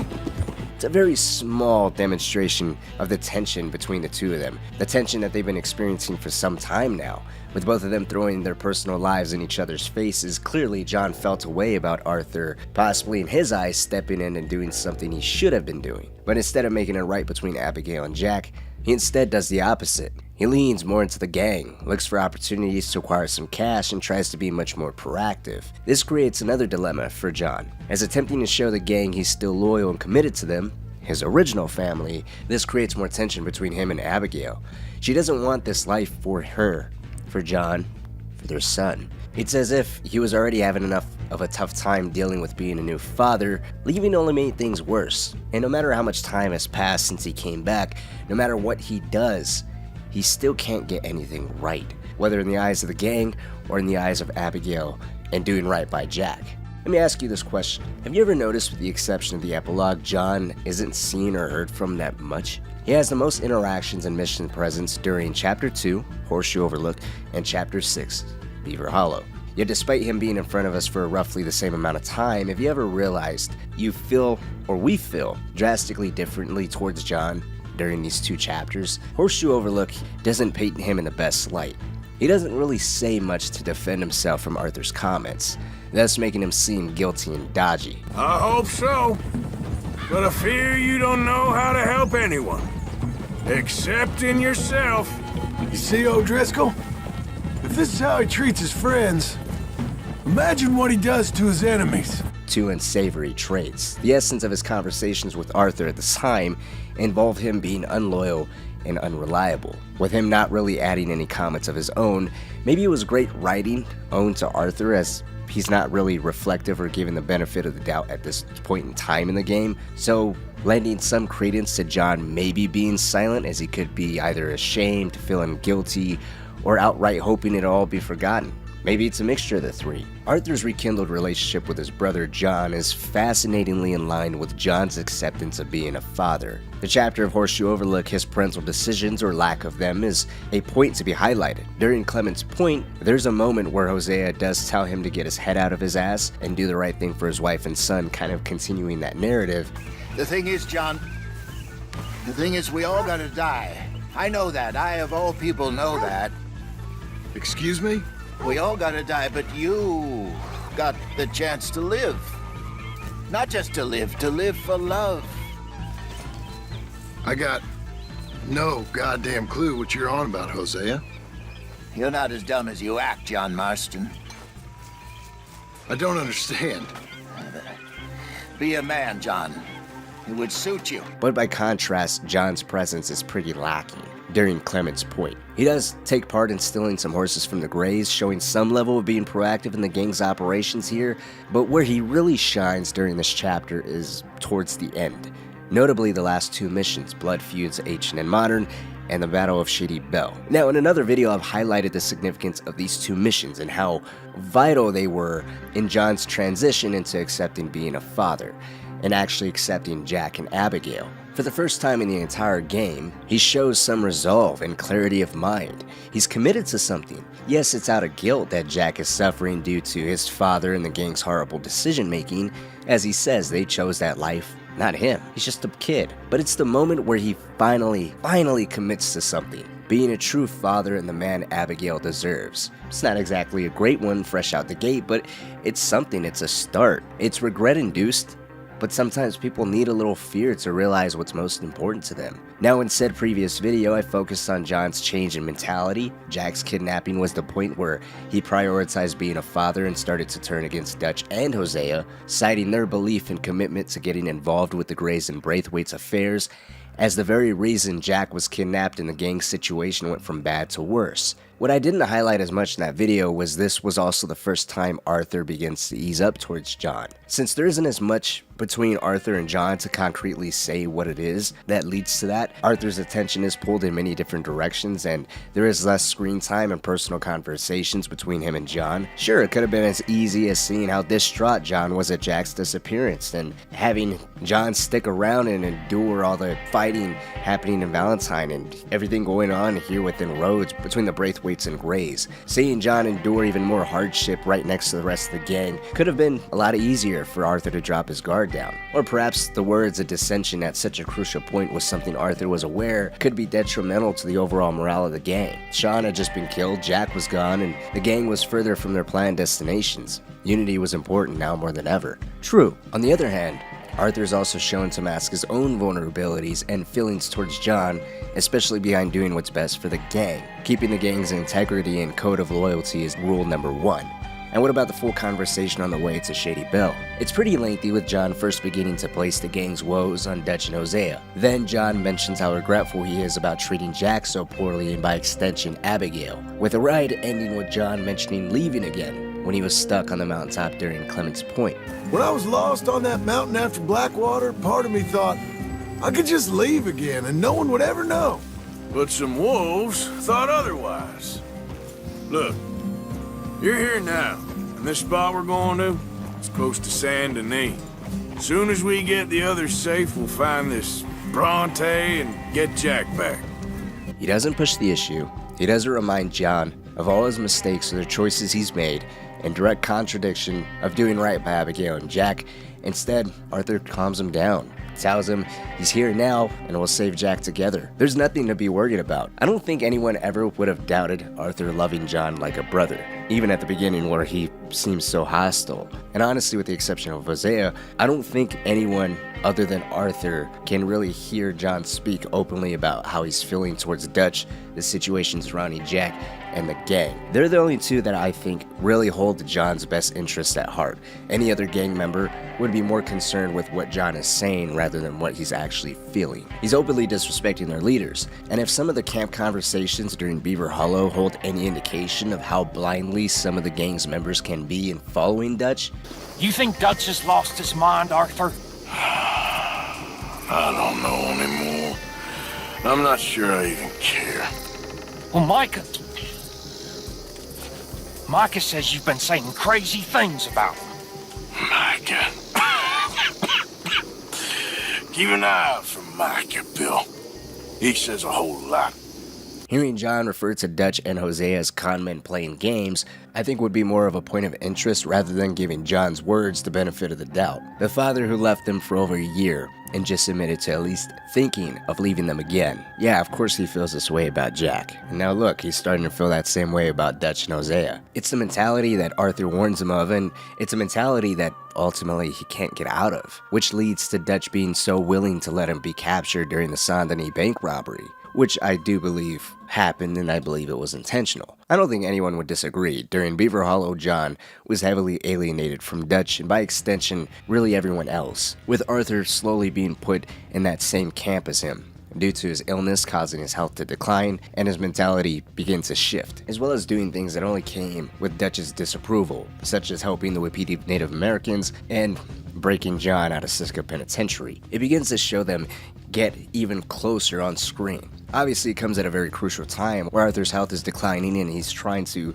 not only make amends with as many people as he can, but he's trying to show everyone that he cares for the most, that he's willing to spend his last days, his final dying breath, ensuring all of them are in a better place. Most of all, John, and him acquiring a second chance to do right for himself and his family. And if you take a step back and really look at Arthur's gradual feelings and reactions towards John, it was kind of always there. It wasn't just a manifestation of pain and disappointment, being abandoned and easily forgotten, which I do think is true. I mean, he even admits it himself, but also Arthur just looking out for him. Don't be two people at once, accept responsibility, and do the right thing. His hostility at the start could have easily been perceived as him pushing John in order for him to do the right thing. It's much easier to just up and leave. He's getting shit from Abigail for not doing the right thing by Jack. He left. They're constantly arguing and fighting. On the flip side, he's possibly feeling alienated to some degree because deep down he is aware that he basically abandoned everyone here, which could have led to feelings of just not belonging anymore. And his closest brother, he basically just burned that relationship down, and he's constantly just giving him grief left and right. If he can weather everything thrown at him during Horseshoe Overlook, betray a heavy sense of remorse and investment towards what happened to Jack, and then make a commitment to Abigail. So, I was thinking, maybe it would be a little easier for me to keep an eye on him if we all stayed together. You know, in my room. You mean like a normal family? Look around you. Ain't nothing normal about any of this. His brother was finally on the right track, a right track that was continued into Shady Belle. Sure, he still isn't the picture-perfect best husband or father, but at least he doesn't have any more uncertainty towards what he needs to do, what he wants to do. Something Hosea told him sometime before. He has a chance to live and to love. Arthur repeats that sentiment. I feel like you should take your woman and child and get lost. Do you? You could give something to Jack. It's that or... Well, I don't see no way out of this. What about loyalty? Be loyal to what matters. There's so much said about the brotherhood and relationship of these two in such a small amount of time on screen. Rockstar shows in a very unique way two personalities that in some ways are complete opposites. They come together and they do complete 180s, not only personally but together. At the start of the game, Arthur has resolution and a firm belief in himself and the gang, only for it all to crumble when Arthur experiences his own sense of being lost. What's there to believe in? What's there to fight for? He doesn't have much time left to live, so you can't really make the argument of what's there to live for, but why not spend the remaining days you have living for those you care about the most? By contrast, at the beginning of the game, John almost doesn't have any commitment towards anyone. He appears to be completely lost and almost entirely alone. I know it's hard to feel for him or see it that way, but think of everything he's dealing with. It's kind of hard to not see it any other way when you look at the big picture and the situation he's in. Maybe he had no choice and being there was the best thing for him. Maybe he felt a sense of duty to everyone he left and was compelled to return, feeling a strong sense of remorse and guilt. Whatever the case, at the end during Beaver Hollow, he says he has a family to get to. Him thanking Arthur for saving Abigail felt so personal. as if no one would have been willing to do that for just John, even if it was the right thing to do. Even if the gang wasn't falling apart, Abigail was still a member of said gang, and yet John thanked him as a personal favor, not out of a sense of duty that didn't exist anymore. Abigail's safe. So's Jack. Where are they? It was Sadie at Copperhead Landing. Thank you, brother. Whether if John wasted the second chance at a better life for himself, son, and his wife, I'll leave up to you. But at least Arthur was able to rest knowing he did all he could to make sure John got that second chance to finally do right. And the nice little touch of John not only keeping Arthur's stuff, but continuing to write in his journal, writing down points of interest and even day-to-day goings and drawings, was quite endearing. Showing that love and appreciation really did go both ways.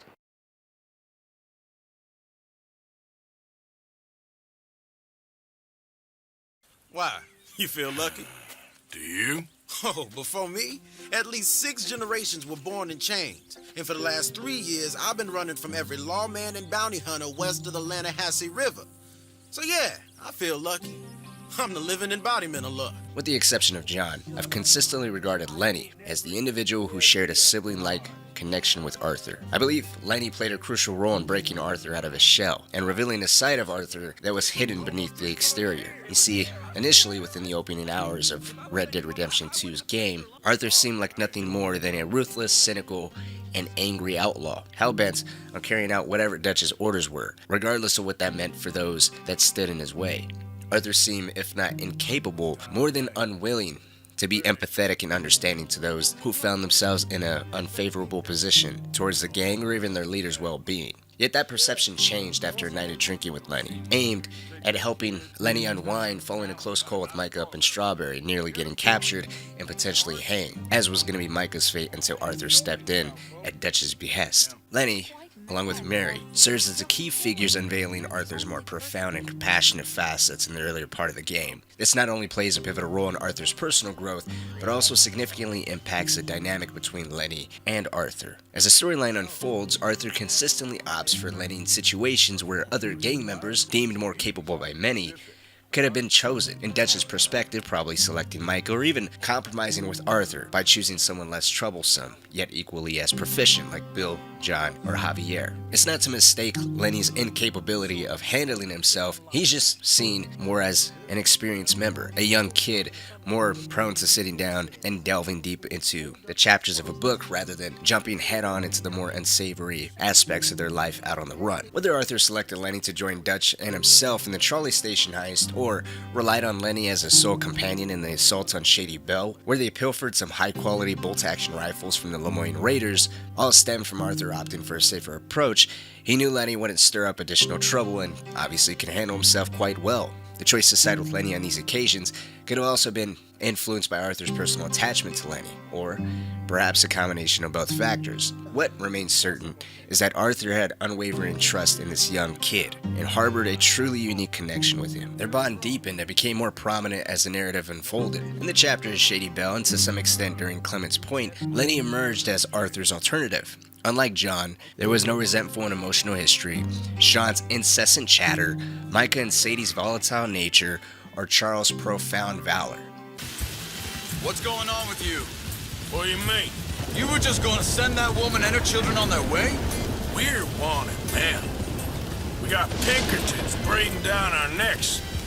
We should be moving camp, not running off on some wild goose chase. Lenny brought a no-nonsense, straight-to-the-point approach, and when guidance was needed, Lenny consistently turned to Arthur. His lack of experience and possibly even a drive to prove himself ensured there would be no mistakes. No irrational killing or moves done by Lenny without the approval of whom brought him along. A mentality that was undoubtedly desperately needed during the unfolding of the Vanderlyn gang towards the end of the game. It's interesting to think though, if you really look at it, Lenny's only the main focus of 2 missions. While he is in a handful of others to some degree, it is these 2 missions that leave a lasting impact. Not just on us as players, but possibly even Arthur. A Quiet Time has some real intimate moments between Arthur and Lenny, where Arthur actually opens up. Arthur even walks in on Lenny having sex with Lenny. Lenny?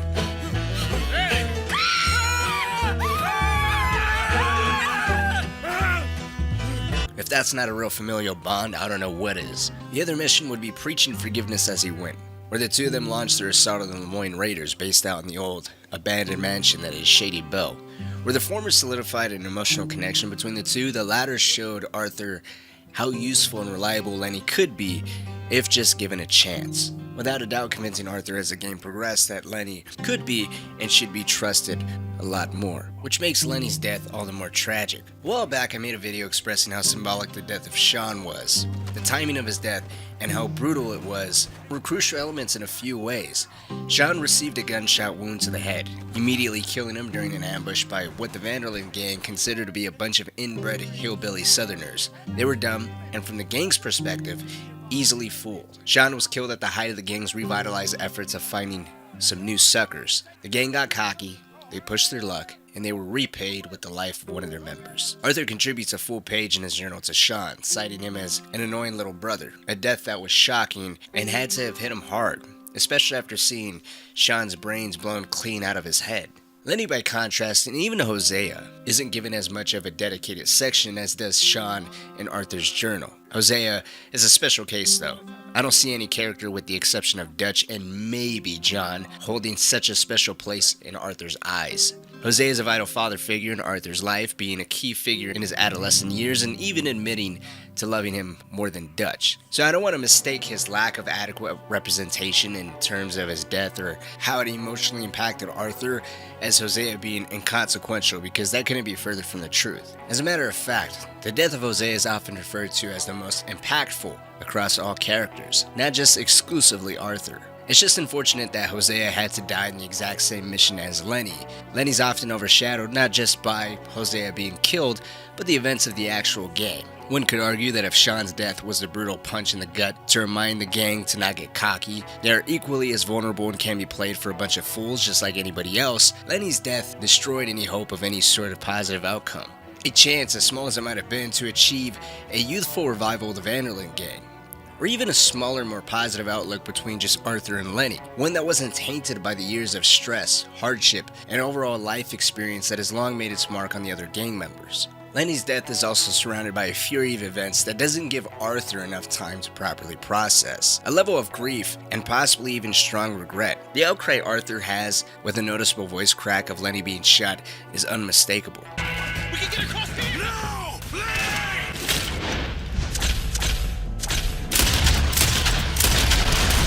Lenny, he's dead. Oh, God, no! Sadness that had to have been accompanied by a silent yet overbearing level of remorse for this young kid. A kid who still possibly had a chance to make it out of this life. Or even if that wasn't for him, Lenny never had a chance to properly live and experience love for himself. The type of love Arthur had hoped for with Mary. Yes, he might have been denied it, no matter how painful it was for him. At least it was an opportunity that Lenny never had, a kid that in the end Arthur wasn't able to fully protect. While it may be possible due to almost drowning at sea, getting stranded on the island of Gorma, then having to fight a revolutionary war, and realizing how sick he was immediately when he got back from Gorma, only to then push his own emotions and realization of his own mortality aside to focus on rescuing John from being hanged, all on top of the instability Dutch is starting to exhibit, thinking of Hosea and Lenny, the fact both of them lost their lives and Arthur soon joining them, and how pretty much all three of their deaths would ultimately be for nothing. Possibly could only be a thought that crept in here and there. Every time Dutch got irrational or did something Arthur didn't agree with, it'd bring back the thought of Hosea, pushing Lenny more and more to the wayside, or perhaps Lenny was just such a damn shame. It was a death Arthur didn't ever really want to properly face. Arthur basically became Lenny's mentor, assuming a role that kept both of them balanced in some way.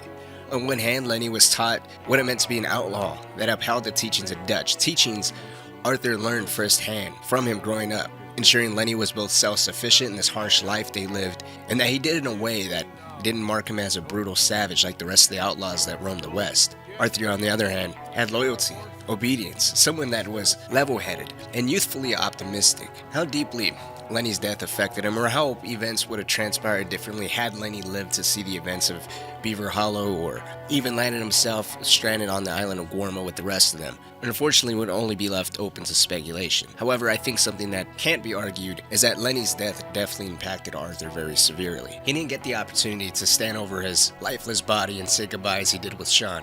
He didn't have those abundant memories that he did with Hosea. As a matter of fact, in the short amount of time that he did have with Lenny, it seemed like the perspective that he had for him changed so drastically. Even in the first mission, when they were stuck in Coulter and Pearson asked Arthur to go out into the mountains hunting, saying that he sent Bill and Lenny before but they didn't capture anything. Arthur directly says that Lenny's more into book reading. I sent Lenny and Bill hunting and they found nothing. Well, Lenny's more into book learning than hunting. Bill's a fool. Unless those mountains are full of game that want to read, ain't no wonder they found enough of this. Well, they could have been a specific jab at just hunting. That might have been the overall perception. Even when it came to robbing, Lenny was better on the defensive. Better to keep him behind and protect the women and children. Yet when they were stuck at Shady Belle, it seemed like Arthur would rather have nobody else by his side. I always wished there was more said in Arthur's journal when it came to Lenny's death. I always wished it was a little bit more scripted and there was more of a cutscene similar to what we had with Sean and Hosea. But maybe it's all for the better. Maybe it's all meant for emotional interpretation.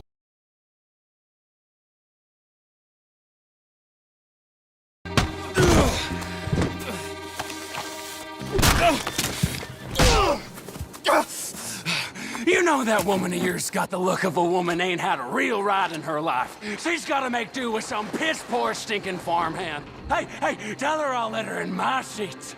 Long as she bathes first in sheep dip, get the stink of you off of her, farmhand! Not too long ago, I put out a video on why John is more brutal than Arthur. And if there's anything we can learn from that video, it's no one can agree on anything, which is great. I think both Arthur and John are written in a way that is kind of debatable as to who is more brutal or relentless between the two of them. And that's because it's ultimately tied to our own interpretation of their actions and why they do what they do, how they impact others or the position that they're in that compels them to conduct questionable acts of brutality. And that is based off our own individual morals and values. One thing I will say though is this: while it is true we do control the character of both Arthur and John, what we are allowed to do when we control them is still technically within the realm of something they would reasonably do. An example of what I mean here is, it's not out of their character to say hello to anyone and then casually go about their day. Just as it's not completely out of their character to randomly decide to hogtie someone, empty their pockets, and put a bullet in the back of their head. They're both capable of doing some horrible things. If they weren't, either we wouldn't be allowed to do these things or there would be some type of system in place that would actually punish us for acting in a way that's not consistent with John and Arthur and how they're meant to be presented. I think the whole desynchronization in the Assassin's Creed series, or downright being unable to kill civilians in LA Noire or even drive over a crime scene as you're greeted with an immediate game over screen, are good representations of what I mean. I say that because I don't want to see another, you control the buttons you press comment. Yes, I know, but if they weren't willing or capable of doing it, I wouldn't even be allowed to perform that action to begin with, and that's my point. Anyways, as requested by many of you, here's the alternative as to why John is more brutal than Arthur. This time we're presenting a case of why Arthur is more brutal than John. You're my favorite parasite. No, ringworm's my favorite parasite. You're my second favorite parasite. Very funny. One of the things I love when it comes to Arthur is just his mentality and how he says certain things. I know we're meant to take a look at his actions and use those as indications of his brutality and ruthlessness, but a factor that I think is often overlooked when it comes to Arthur is his own personality and sense of humor. Even how he speaks to other gang members. During Coulter, he isn't particularly receptive to going out looking for John, who's been missing for 2 days, and he finds it appropriate to refer to John as not being that smart, and even if that's the case, that shouldn't be a reason as to why they should all fear the worst of his disappearance, and he should be just fine. It's little John. He's got himself caught into a scrape again. He ain't been seen in two days. Your John will be fine. I mean, he may be as dumb as rocks and as dull as rusted iron, but that ain't changing because he got caught in some snowstorm. Or my personal favorite from Coulter is his interactions with Pearson and Uncle. The way he casually says, even though the gang is low on food, worst case scenario, they can always eat Pearson since he's the fattest. We'll survive. We always have. And if needs be, we can eat you. You're the fattest. or referring to Uncle as the camp rat and how he tries his best to just avoid him. What a surprise to find a camp rat loitering around in the kitchen. Is that any way to greet an old friend? I feel like we haven't spoken for days. I do my utmost to avoid you. Why, he loves me, really. It's his sad way of showing affection.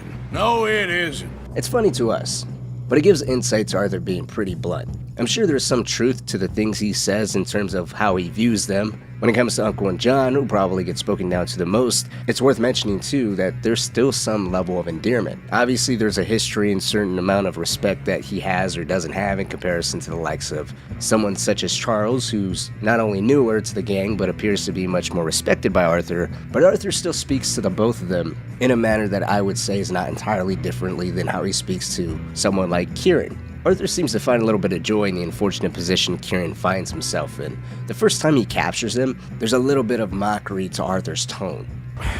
I ain't gonna lie to you. This is a real bad day for you, Kieran Duffy. Where are you taking me? Somewhere you ain't gonna like. Why? What are you gonna do to me? Something you ain't gonna like. So I'd advise you to save your breath for screaming. No, please! It's not as annoying or rage-inducing as Micah's way of mocking or finding joy in the misfortunes of others, but it's still there. Does that make Arthur any more or less brutal? In my opinion, no. I think it makes him a little more flexible in going one way or the other, and it definitely contributes to him as coming off as a possible one-dimensional rough outlaw that's quickly proven to not be the case as the game progresses, and more of Arthur's personality is shared with us. But what about his actions? Well, considering we get almost two completely different Arthur Morgans from start to finish, I'm going to be focusing on Arthur from Coulter to Clemens Point, mainly because I don't want to spoil the end for those that have not played the entirety of Red Dead Redemption 2. Apparently there's still a good chunk of people who haven't, and they do watch the channel, so I'm going to keep that for another video, so keep an eye out on that. We'll go more in depth in Arthur's character and his actions and redemption, but for this video, Arthur's most messed up things are at the start of the game. Sell your place. We already owe more than it's worth. Then sell your wife, or your family, or something. We ain't your idea of charity. Is that clear? And it's only fitting to begin with what is the most glaring instance of brutality by Arthur. And that is everything tied to the money-lending missions, with the worst case of them all being that of the Downs family's overall situation. Now, I've covered this in depth in multiple videos already, but what I always glossed over was Arthur's lack of reluctance to suggest to Thomas to sell his wife to pay the gang back. Sell your place. We already owe more than it's worth. Then sell your wife. It's one thing to point out Thomas is sick and very clearly on his way out soon. To disregard that and then decide to beat him or at least just shout in his face as he does is one thing. But to then tell him to give his wife up for a little bit of cash is a whole other level of fucked up. Another element that is not really considered is the time period. We even see during Clemens Point that women aren't allowed to vote. They don't have the freedom allotted to them now. And with Edith being married to her husband, in some ways, she is his property. That is how women were seen at the time. So her getting into that line of work later on could very well have been at the urging of Thomas before he passed away. It's up to speculation, of course, and we don't know that for sure, but you can't deny Arthur saying that isn't ethically or morally sound. And then if we take into account him, again my version, beating and robbing Roble, who doesn't even speak English, then goes on to take Chick Matthews, hogtie him, bring him to the tree he hid the money in so he can witness his stash being taken, then thrown into a bush and stabbed to death. Again, not out of character, but all jokes aside, the money-lending missions are the perfect example of Arthur doing the worst out of whatever the gang needs. There's no emotions tied to it. He's very pragmatic and matter of fact. This is what I want, this is what I need. Do whatever you need, or I'm gonna do whatever I need to get it. You got some money for me, boy? I've seen your name in our ledger. Just based off the comment section from older videos, when it comes to the money-lending missions, it's debatable as to whose fault it really is. Some people blame it on Strauss, but Arthur's still willing to do it. Even then, you can't put the train robbery during pouring forth the oil on Strauss. You see, during this mission, this was John's job. He set up everything ultimately. It was his plan to rob the train. During the mission, Arthur goes down the aisle accepting donations from all the passengers on the train. Sure, John, Charles, and Sean are equally a part of it, and with it being John's job, you can say this is just another thing to add to John's rap sheet. However, the only person to go down the aisle and physically hit the civilians is Arthur. And I don't think you can bypass this prompt to strike someone with your rifle. I think this is required for you to do, so similar to how Arthur acts in cutscenes, this is another instance where the developers intentionally try to get you to understand just how callous Arthur can be, how much of a threat, and how terrifying he can be to come across. Money, valuables, now! Don't do this! Oh my God damn it! Quick, come on! With the debtors, he's also incredibly aggressive towards people that technically did it to themselves. They wronged the gang, and Arthur's the hell that they have to pay. With the civilians here on the train, they haven't done anything wrong. Sure, they might be a little reluctant to empty their pockets, but to just immediately be responded with a rifle butt to the face is crazy to think. Or how about sending women and children off to potentially die? This is during the mission A Strange Kindness, which I love this mission because you get more insight of the relationship and dynamic between Charles and Arthur, but it's during this mission where the gang have to up and leave from Horseshoe Overlook. Dutch, John, Arthur shout up the town of Valentine. The area has become too hot, they'll have to get up and move, and it's Charles and Arthur that have been tasked with finding a new location to relocate to. So they'll go out and head to a location known as Dewberry Creek. They find a dead body, and nearby there's a camp that's been ransacked, everything has been flipped over, and it looks like the people that were living there have just up and left. That's not the case, however, as there's still some survivors hanging by. There's a woman and two small children hiding underneath a wagon. Their father has been taken by a group of bandits, held for ransom. Now go on, get out of here. Go, we need the land, go. Get the hell out of They here. took our father. Who did? Men, last night. Where did they take him? Ain't no business of ours. I don't even speak their language. So here you have three vulnerable and scared people. A woman and her two children that are not only in a foreign land where they cannot speak the mother tongue of the country, but are possibly already targeted by local bandits, who have already taken the initiative by kidnapping their father. I mean, the entire situation would have been very bad for all of them if Charles hadn't stepped in. In the cutscene, Arthur coldly says he doesn't speak their language, which adds to him just callously dismissing them for an irrelevant reason. But then he quickly rectifies it by excusing himself with the bare truth. They are wanted with the law on their backs. They don't have time to be saving people when they can't even save themselves. What's going on with you? What do you mean? You were just going to send that woman and her children on their way? We're wanted, man. We got Pinkertons breathing down our necks. We should be moving camp, not running off on some wild goose chase. Come on, Arthur. That's not how you are. Well, maybe you don't know me as well as you think you do. Whether if that was the genuine thought in the back of his head the whole time, or if he came up with it to save face a minute later, is up for interpretation. Personally, I like to think it was to save face and he was just gonna let them go, which sounds even more messed up, but thinking about it that way makes Arthur's transformation at the end of the game that much more dramatic, which is why I like to look at it that way. It's a complete 180. But if we were to compare directly to John here, John would have definitely sympathized a lot more with that small family's plight, especially towards the end of the game, and how John is in the first game towards Abigail and Jack. They're both his priorities. He will do any and everything to protect them. And with him being a family man, if something was to happen to him or his wife and son was left in some type of vulnerable position, I'm sure he would want someone to look out for them and try to save them in some way if they could, and not just send them on their way how Arthur did. I think John would have shown more sympathy with the family and much more aggression towards the father's kidnappers if it was him in the position and not Arthur. Arthur's a little bit more nonchalant about it, or less emotionally invested, I should say. Arthur at the beginning of the game is the epitome of not thinking and doing whatever he's told, and then just trying to achieve it as efficiently as he possibly can, and by that it just means as cold, aggressive, emotionally detached as he possibly can. When it comes to Arthur being so cold-blooded, everyone cites the Downs family, and that's true. I think that's a good example, but for me it was always this one right here. It's a different element to it. With Thomas Downs, he was a debtor. He did it to himself, ultimately. And Arthur doesn't like that line of work, which could be him projecting a little more into why he's so aggressive towards Thomas. But at least in this case, it's just people that are completely vulnerable. And then Arthur basically says, hey, I know this is your hiding spot, but we need the hiding spot, so good luck finding somewhere else to hide. And I'm sorry about the whole bandit situation, but that's not really our problem. But let me know what you think. What is your favorite, or I should say most memorable, brutal moments from Arthur? Is there anything I missed? Is there a greater example that comes to mind? Let me know down in the comments section below. And like usual, when it comes to videos, well, in general, not even just like this, I'm always taking suggestions, recommendations, and the like, so feel free to comment. You know, I say it all the time, this is more of a community channel rather than just my channel specifically, so let's talk down below. Like always, thank you so much for watching, and I'll see you all later.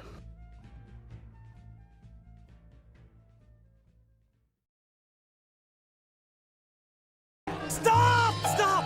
Please! Please! I beg you, stop! Come, sir. You won the fight already. Surely that's enough. What business is it of yours? No business. No business, sir, but please, I beg you.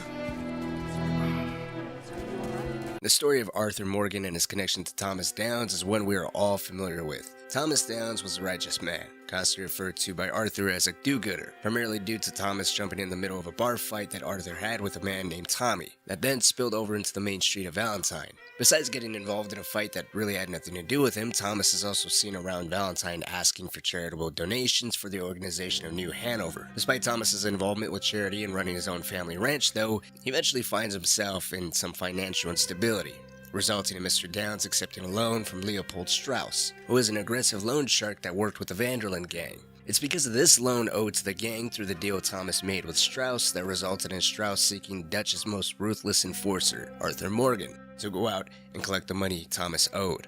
Funny how far a man's debts will follow him. You got some money for me, boy? I seen your name in our ledger. Strauss gave Mr. Morgan clear instructions. If Thomas didn't have the money, beat him. Pleasure you're after, there is one other. This farmer preacher fellow I met in Valentine, Mr. Downes. The opinionated little do-gooder? Yeah, I know the one. I certainly know the type. Thank you, Herr Morgan. There's no need to thank me. Like you said, it's pleasure I'm after. He's more slippery than he seems. I've tried being polite. Don't take any nonsense. Nonsense? Me? If he doesn't have the money, beat him. Well, I usually do. I know. I know. Something Arthur was all too happy to enact upon. This is the exact moment Arthur contracts tuberculosis, sealing his fate with Thomas Downes. It's a turning point that undoubtedly saw the end of his life, turning out in a way that would have been dramatically different otherwise. As much as I love talking about Arthur and Thomas, or even how Arthur reflected and dwelled on this decision specifically tied to how he handled Thomas in such a ruthless manner, or all the questionable decisions he's made throughout his life, and how it's all weighing heavy on his conscience now that his deathbed is fast approaching, an angle of the same story that isn't given as much light is what happens to Thomas's wife Edith and their son Archie. Thomas! What are you looking at? Thomas! I said, what you looking at, woman? My husband isn't well. If we could just have more... Like I said, we ain't nobody's idea of charity. Get us the money. There's a few times beyond the main story where we can actually see what happens to both of them and how they end up in a position that is kind of tough to say if it really is Arthur's fault exactly. And what I mean by that is, Edith and even Archie constantly places blame on Arthur's assault on Thomas for the real reason behind Thomas dying. Even if he was deathly sick with tuberculosis, which clearly he was, through later game interactions between the two of them, Archie makes it known that he killed his father. Why don't you shut up? Who's this, your daddy? My daddy died.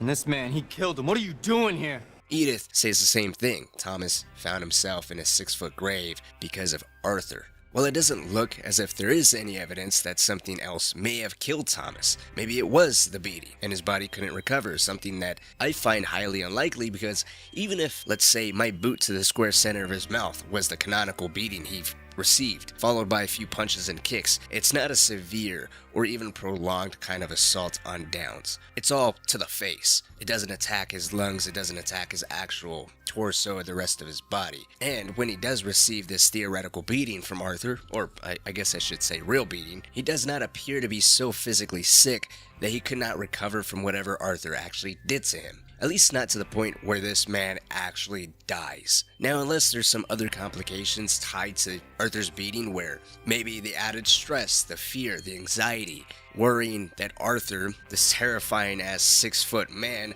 is gonna come back and beat his ass one more time, or who knows what he's gonna do to his wife, his son, the ranch. We do know the O'Driscolls are hanging around Valentine. Maybe that inspires some more worry, and because of this added stress and pressure, he succumbs to it. I suppose that is a possibility, and while his death ultimately is guaranteed because he does have tuberculosis, we can't say if that was precipitated because of Arthur's ass whooping. Nonetheless, Edith and Archie place his passing on Arthur, a conviction that only hardens with the passing of time and the worsening conditions the two find themselves in. Aside from the primary interaction where Arthur visits Thomas at his ranch, where Edith is begging for mercy on his behalf, with the camera then cutting over to her and Archie tending to Thomas on the ground, the only other main mission we see the two of them in is at the end of Sodom Back to Gomorrah. Arthur, after being approached by Strauss once more, informs Arthur that Thomas has died, and it's now Edith who accepts the responsibility of paying the gang back the rest of the money Thomas owed them. Mr. Morgan! Herr Strauss? That man, the debtor, Thomas Downs, apparently he's dead. Dead? Huh. Well, he didn't seem very well. His wife. I believe he has a wife and child. She will assume the debt, of course. Of course. Then you can head up there and collect. We lent them a lot of money. Okay. Gentlemen? I also didn't really have a good spot to smoothly add this in, so I'll just add it in here quickly, because it shows how Rockstar's writing is able to balance out whether if you do get to see some things in the game or not. But there's an interaction back in the camp of Horseshoe Overlook where Edith can actually be seen paying Strauss some of the money back, not too long after Thomas passes away. He's dead. Combination of beatings and sickness did for him. My deepest condolences, madam. And mine to you. For all your wretched lives. It's interesting to think how much time passes between her showing up in Horseshoe Overlook and paying whatever amount of money this is to some point in the middle of the next chapter, where Strauss tells Arthur to go collect the remaining amount from her, because it doesn't seem like in that amount of time Strauss is really in a hurry to collect that money. And there's not enough time in terms of that interaction for them to balance out some type of agreement of, hey, give me some amount of time to bury Thomas, and then I can come up with this money for you. Strauss also says Thomas apparently has died, which no matter what, Thomas's death is an event that happens off screen. But the wording here makes it where if you do see the Horseshoe Overlook interaction, it just appears Strauss either did not believe her or is just being cynical about the whole situation. If you did not see the interaction, the wording still works, because without you witnessing it, it just comes off as, oh, yeah, him. I forgot about him. Cool, I'll get right on that. But the next time we see Edith and Archie, and really for the final time as far as the main story is concerned, they're packing their bags, preparing to leave the family ranch as they can no longer afford it. The Downs' financial situation has worsened, and they have no choice but to leave. Whether if Thomas's death actually caused us all to spiral out of control faster than the Downs' family predicted, or was even able to ensure some type of safety net was set up, such as at least keeping the family ranch so his wife and son aren't homeless, or perhaps it was just inevitable, with their bills piling up and Thomas's health dwindling, reducing how helpful he can be in saving them from this worsening situation. Arthur in some ways could have been what they needed, a scapegoat to place all their misfortune on. After all, it's much easier to condemn a bad man such as Arthur than to curse the dead and tarnish the reputation of their father and husband who they loved dearly. It's also better than to curse the gods and forsake their religion. We do know they are religious after all, just based off Edith's talk with Arthur here. There wasn't no choice in that. And you've as good as killed him yourself, and don't kid yourself. You had a choice. You speak as if killing was something I cared about. You ever wonder about eternity? You should. I hope it's hot and terrible, Mrs. Downs. Otherwise, I'll feel I've been sold a false bill of goods. Now, please, give me that money. But it's better to have a face and name to what took Thomas from them than constantly question why. And a lot was taken from them. While we don't see or hear much of the Downs' family after the interaction in Clement's Point, their story is far from over. Rockstar allows us to follow what happens to them in a few side missions, picking up about halfway through the chapter as Shady Belle. While the dealings of the Vanderlyn gang ramp up in the town of Rhodes, with them trying to play two local families in hopes of stealing the rumored gold one of, or both of them, were sitting on, it appears in the background that Edith and Archie moved out to the jewel of the state of Lemoyne, otherwise known as the city of Saint-Denis, a far cry from the peaceful isolation of their ranch. Saint-Denis is largely industrialized with large factories, towering chimneys, and paved streets. Unfortunately, there is no information on how expensive or cheap it is to live in the city of Saint-Denis, and how that may have compared to the expenses of living out in the countryside, or even what Edith and Archie got up to during this time. What we do know is, Once the gang starts to focus on the city of Saint Denis, setting their sights on the local crime boss named Angelo Bronte, as well as other prospective ventures such as robbing a local trolley station and hitting the Bank of Saint Denis, Edith found herself at possibly the lowest point in her life. I'm assuming she couldn't make ends meet any other way, so she resorted to something Arthur suggested to Thomas a long time ago, selling his wife. Now, we don't know the specifics or how long exactly she's been doing this, and we only get a small glimpse into this lifestyle. Hey, you want some company, mister? No. You sure? Hey. What? I don't know you. This is Downs? Oh, no. Not you. Get away. Hi, Now. I mean, hey, Help. Help. Hold on. This man is bothering Now. me. Someone help me. Officer, help. Even though she's fallen into this line of work, there isn't any anger or resentment from her during this interaction. She's very skittish, understandably so, as this strange man who she hasn't even recognized yet knows who she is, which results in her panicking and running to a nearby officer. Unfortunately, this is all we know about her time in Saint Denis, and we don't know where Archie is or what exactly he's up to. This is just the smallest peek into the life at least Edith has resorted to in order to make ends meet. By contrast to her later appearance and demeanor, I'm just going to go out on a limb here and say this was possibly the beginning of her stepping into this line of work, as it appears she's ashamed by what she's doing. This is notable through her body language and possibly contributing a little more to why she's so uneasy at Arthur's acknowledgement of knowing exactly who she is. This, I would say, is another pivotal moment in Arthur's life. Arthur at this point in time is still unaware of his contraction of tuberculosis, and ironically, while helping some local clergymen, he runs into a widow of a man he ruthlessly beat.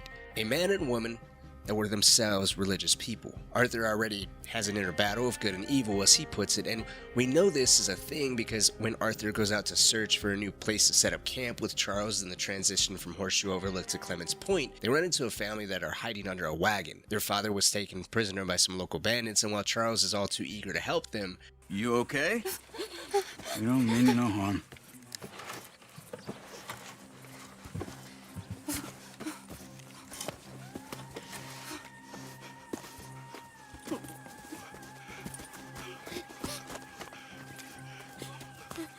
He said, are you okay? Sprechen Sie Deutsch? German? No. Now go on, get out of here. Go, we need the land, go. Get the hell out of They here. took our father. Who did? Men, last night. Where? Where did they take him? Ain't no business of ours. I don't even speak their language. You ain't as tough and dense as all that. Arthur just sends them on their way. Arthur later reflects on this in his journal, admiring Charles for how easy it is for him to do good, something Arthur has to just think about rather than immediately react to. Even in the immediate subsequent interaction between him and the clergyman, he tells them they may have him mistaken, to not praise him for he's not a good man. It's small, but the seeds for his own personal reflection is already sown. If people don't pick it up through this cutscene, then they can definitely find it within the passages of his personal journal. If we were to also include what he hears Edith say while Arthur processes his diagnosis, Thomas, and maybe even what happens to his family, has been weighing on his mind for quite some time. An event that may have been all that more significant after his run-in with Edith in Saint Denis. It's small, but it's quite a fall from where they were. This is really the last time we see or hear the Downs family again until the final chapter of Beaver Hollow. After clearing out the cave of the Murphy brood, Charles and Arthur stumble upon a girl that was being held captive by them. Arthur decides to take this girl back to her family, who lives in the nearby mining town of Annisburgs. On his way back to camp, Arthur runs into Mrs. Downs yet again, this time with a client.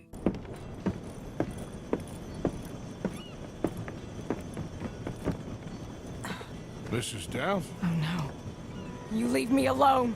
You just leave me alone. Thanks, buddy.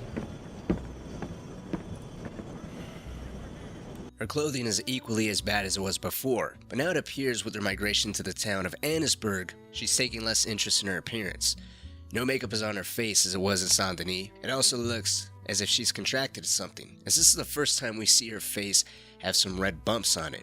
It's presumed she's contracted the wonderful gift of syphilis, and that's exactly what we see on her face. But this is where the small side story of the Downs' family redemption can start. Later in the game, Edith is seen by the railroad tracks offering some miners company, similar to what she did back with Arthur and Saint Denis. This is the very first time they actually have a conversation since all the way back during Clements Point, where Arthur was taking the last bit of money they had while they packed their bags ready to leave the family ranch. Here, we see an entirely different Arthur, pale, sick, remorseful, and carrying the same cough her husband did.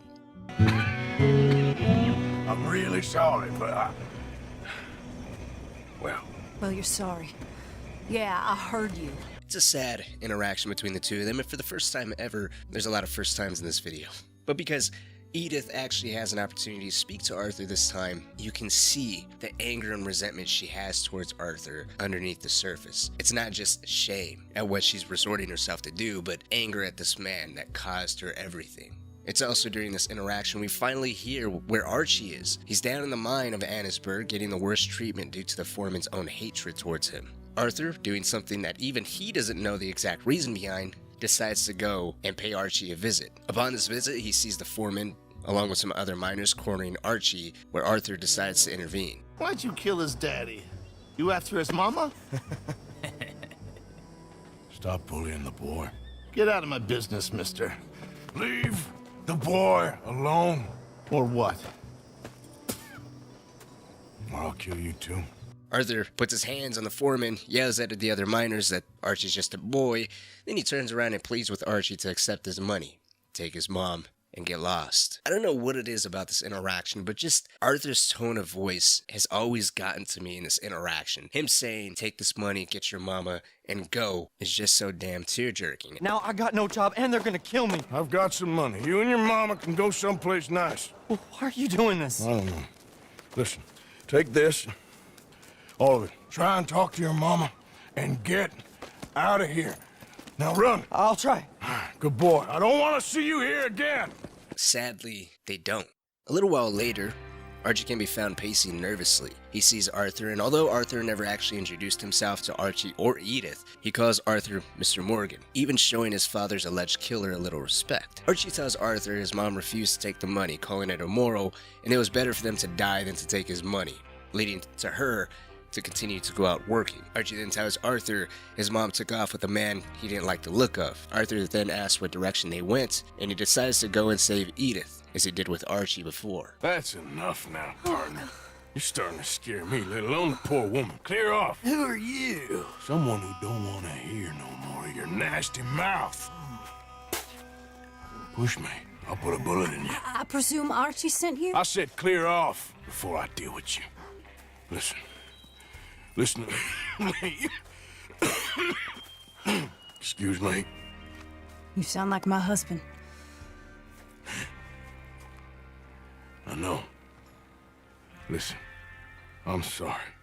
Edith acknowledges Arthur's cough that has clearly progressed, saying he sounds just like Thomas did. It's a moment of remorse for Arthur and a small reflection by Edith that is quickly cut short by Edith admitting to the shame she feels. Arthur, in an attempt to reason with her, manages to get her to stop dwelling on her recent decisions. They are decisions she made out of love, desperation, and a willingness to take care of herself and her son, and there's no guilt or shame to be found in that. Arthur offers to take her back to Archie. She agrees, but doesn't hesitate to remind Arthur that just because he's sick now and chooses to do good doesn't mean he can find any redemption, at least not with her and her son. Arthur is the one to blame for Thomas's death.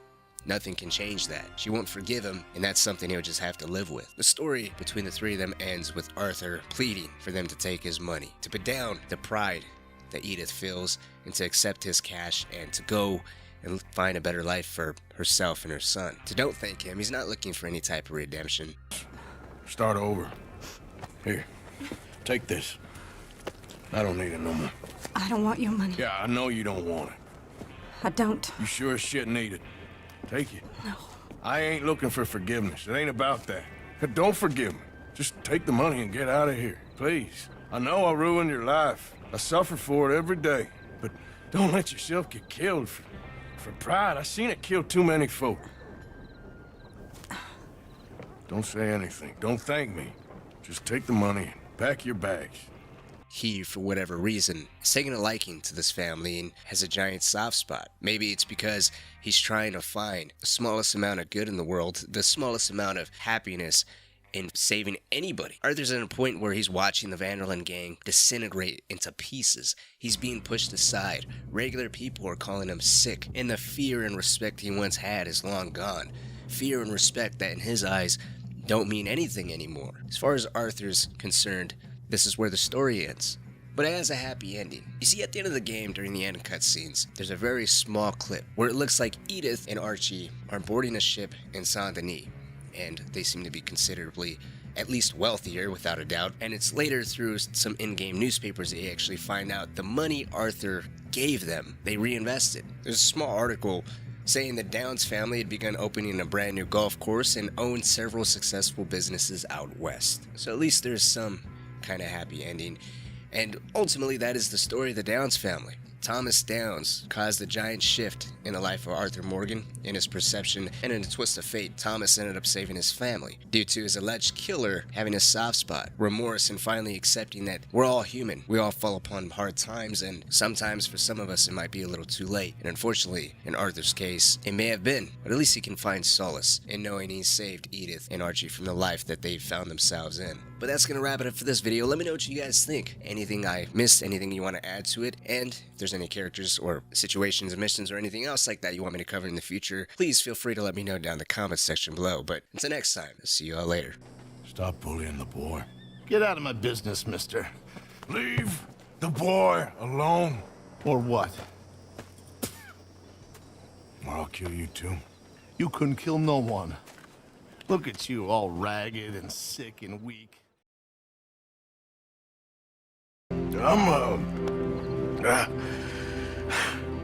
I'm dying, sister. Okay. Yeah, I got TB. I got it. Beating a man to death for a few bucks. What if Arthur never got sick? I think this is one of the more interesting questions to pose when it comes to the events of Red Dead Redemption 2 and how the gang ultimately fell apart. There is no greater fall from grace as that between Arthur and Dutch, or even Arthur's position in the entire gang. From the very beginning, we can see the power and respect his presence alone commands. Sadly, by the time the chapter of Beaver Hollow rolls around, his body's exhausted. The sickness that plagues him now has a name, and it even has a face. It can be seen particularly in Arthur's face, with his skin pale, eyes bloodshot, and the bags around his eyes carrying the weight of death around the corner. The gang, particularly Micah and even to some degree Dutch, start to make fun of his failing health and his inability to be considered of any real use. Well, Arthur needs to rest. I will.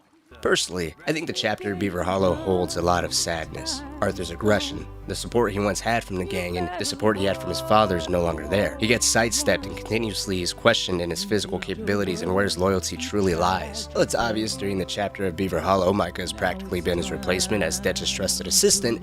You can't help but wonder if this was always destined to be, or if this was really a result of Dutch viewing Arthur as being sick, and because of his sickness, he's considered delusional, weak, and too afraid to do what has to be done, whether if that necessity is true or not. Now let's first go back and ask ourselves if this would ever happen if Arthur didn't get sick. What would Arthur's position in the gang have been had he never gotten sick, or had such a shaky position in the gang towards the end of the game? Would the gang have fallen apart the way that it did? Would Arthur still have been replaced by Micah? There's still a few ways that we can actually tackle this concept, but I want to start this off with the relationship between Micah and Arthur. All throughout the chapter of 1 and 2, during the events of Coulter and Horseshoe Overlook, there are moments where the two of them collide. Hello, old friend. Had a good time, did you? You going to get me out of here? I ain't decided yet. Real funny. Oh, I ain't joking, cowpoke. I heard so much bluster out of your mouth these last 6 months. And now, I got an opportunity to watch you be silenced. Well, you gotta do something. Why? I always looked up to you, Arthur. Well, that's your first mistake. It's quite clear that Rockstar made their clashes to show us the opposing mentalities the two of them have. Where Arthur can be cold-blooded, hot-headed, and not think twice about killing people, he still refuses to kill innocent people. He upholds the teaching of Dutch and refuses to kill or rob out of anything other than pure necessity. Micah, on the other hand, purely serves just himself, quick to end anyone that disrespects him. He even tries his best to convince Dutch and the rest of the gang to, at the very least, acknowledge the weaker members for not holding their own and carrying their own weight. From Micah's point of view, it's not fair that he and the rest of them are doing all this hard work and the women and children aren't doing anything at all, so it's just best to cut them loose. It goes without saying Micah and Arthur have two very different mentalities, but if we're going to be looking at this theory through the relationship of Arthur, Micah, and Dutch and their standing in the gang, let's first assume everything else happens as it does in the gang, with the exception of Arthur getting sick. The chapter of Coulter and Horseshoe Overlook shows Micah in a very submissive position to Arthur. He may hold the selfish bloodlust temper already expressed he has, yet he takes great care in neither offending Arthur nor blatantly causing any kind of wedge between him and Dutch. It may be possible that while not afraid or intimidated by Arthur, Micah's fully aware of Arthur's closeness to Dutch and Dutch's reliance on him. He could also be aware of Dutch's reliance on Hosea's judgment, a judgment that I think is safe to say is not in Micah's favor at all, with Hosea and Arthur both blaming the events of the failed Blackwater heist on Micah, getting in Dutch's ear, and undermining Arthur and Hosea's safer venture. Now, if you go back and revisit the first two chapters, it's interesting to see that during Horseshoe Overlook and even Clement's Point, Micah's not really that involved in too many missions. In chapter 2, he's saved by Arthur during the Blessed Are the Meek mission, where he's in the jail of Strawberry ready to be hanged for starting a fight that results in the death of 2 men. It's here where we also get to see more of the dynamic between Micah and Arthur. Yet what's worth really noting is how the mission ends. Micah leaves Arthur and shares he's not going back to camp without a peace offering to Dutch. He intentionally avoids Strawberry in light of shooting up the town with Arthur, yet he stays out in the wilderness keeping a close eye on a potential score he can lift off the O'Driscolls. While it's evident to some degree that Dutch clearly likes Micah and is looking out for him, this is obvious by Dutch sending Arthur to go save his ass for Strawberry. It makes the move of Micah having to acquire some type of peace offering from Dutch almost redundant, completely unnecessary, but it's important because it provides some insight to how Micah and Dutch really get along. As I said before, during the chapter of Coulter, Micah expresses his reluctance to look out for weaker gang members. Clement's Point and Horseshoe Overlook, to a lesser degree, almost entirely revolves around the gang's members and their attempts at consolidating the position they believe was an advantage between the Braithwaites and the Greys. During the chapter of Clement's Point, Micah only has 2 appearances. The first is during Blessed Are the Peacemakers, where he attempts to broker a truce between Colm and Dutch. Arthur's capture was a real goal of this brokered peace, and taking into account Micah's own dislike of Arthur, I always considered this to be a setup by Micah and Colm. Perhaps we'll talk about that more in a later video, but besides this false olive branch offering, the only other mission we see Micah in during Clement's Point is a short walk in a pretty town, a mission that results in Bill, Micah, and Arthur damn near slaughtering every resident after the assassination of Sean. The reason why I bring this up is because Micah's strangely absent during this entire chapter. Something I find incredibly odd for a man that does nothing but appease Dutch any chance he gets. You would think he'd be pretty abundant here. And this leads me to believe he isn't absent at all from this chapter, at least not absent from Dutch's perspective. If we use the events of Strawberry, Micah's own mentality of reluctantly helping the rest of the gang, it would make sense then that Micah went about his own dealings during the chapter of Clement's Point, moving from town to town, leaving behind a trail of chaos and bloodshed that he was fully aware would put him more and more in a bad light, giving more ammunition to Hosea, Arthur, and anyone else who particularly doesn't like him or his way of handling things. It's also a blatant lack of respect for Dutch's teachings. It would make sense to believe that Micah went about his own business pretending he was onto some financial leads or some type of gain to benefit Dutch and the gang at large, when in reality, he was doing whatever the hell he wanted, and whenever anything got out of hand, there was too much blood being shed, or he attracted too much of attention, he would acquire some type of peace offering and come secretly to Dutch. It would then make sense to believe Micah would explode in a fit of rage and, fully aware of the outcome from his outburst, would only return to Dutch with something of value, hiding it behind the claim of him doing it in the name of the gang.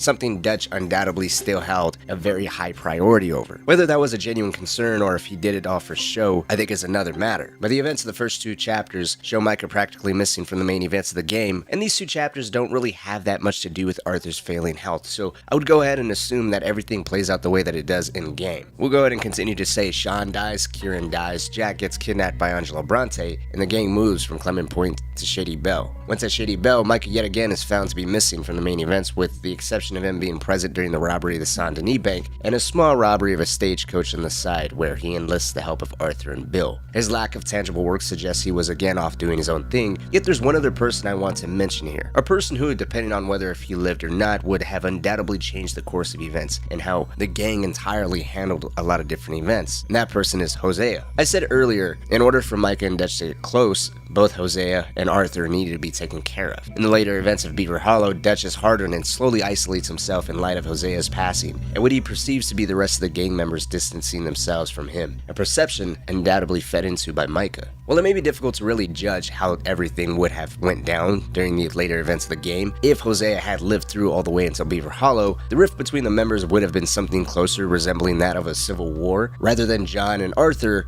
being turned on and treated as traitors or outcasts. Based on the opposing mentalities and shifting priorities between Dutch and Hosea, it wouldn't be too far-fetched to see Hosea to take up the role of holding the gang together the way we see Arthur do, which then would have allowed Arthur to not have his attention pulled in so many different directions and give him the space and time to be able to focus on one glaring issue at a time, with the guidance and support of Hosea. A guidance and strong support system he severely lacked towards the end of the game with Hosea's death. Now, I'll go into further detail in a later video as to how his death could very well have been something orchestrated by Micah, but for now, again, assuming that he did die, the Sadie bank robbery as well as the events of Gorma did happen, everything would have taken its toll on Dutch's slipping mentality as it clearly does within the game. I believe we would still see him kill in cold blood and mask it behind necessity to protect themselves and to stay ahead of the law, a mentality similar obviously to Micah's. Sadly though, I believe the rift between Dutch and Arthur is inevitable, should everything play out the way that it does, regardless if Arthur is sick or not. I believe based off Dutch's own actions and how different and boldly Micah acts from the beginning of the game to the end, Dutch wouldn't change on his own. Everything he does and says would continue the way it does. Whether if Arthur does become sick or not, I think isn't all that important. What is important is how we see Micah act. Because it's fairly apparent both Micah and Dutch start having volatile mental states that bounce and grow off of each other. So far as Micah's continually to boldly place that wedge between Dutch and Arthur, arguably with Arthur being the only one who can actually get through to Dutch besides Micah now, none of the events will really change. Let's consider the events of Beaver Hollow for a moment. Micah starts to openly insult Arthur,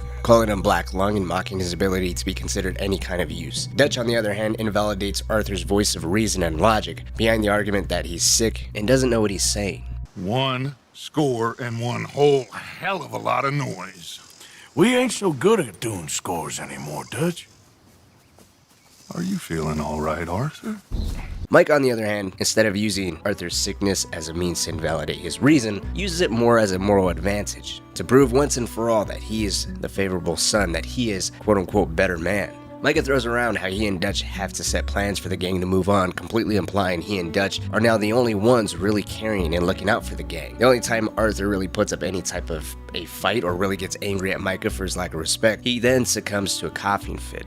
If Micah truly was ever intimidated by Arthur, or he held resentment at the status and respect Arthur commanded during the early chapters of the game from the entire gang, a level of respect he would never have and so compensated by sucking up to Dutch, now, with Arthur sick, his resentment was starting to show. Perhaps in the early stages of the game, he knew physically he could never take Arthur on in a fair fight, nor could he challenge the position that Arthur held between Dutch, Hosea, and the rest of the gang members. But now that he's sick, Hosea is dead, and Dutch paranoid, the table is turned. Arthur's physical health was rapidly deteriorating, and the family he loved so dearly started to fall apart. Now was the time for Micah to not only replace Arthur, but mock him for the position he was now in. If Arthur never got sick, I believe his position mentally would have definitely been different. Because of his sickness, he was much more passive and frankly remorseful of the life he led and the path that led everyone else down. If it wasn't for this sickness, if it wasn't for this borrowed time that he felt like he was living on, I believe he would have had the same exact mentality and the same exact way of handling situations during the events of Beaver Hollow, the same way he handled them during the events of Coulter and Horseshoe Overlook, by brute forcing his way through it.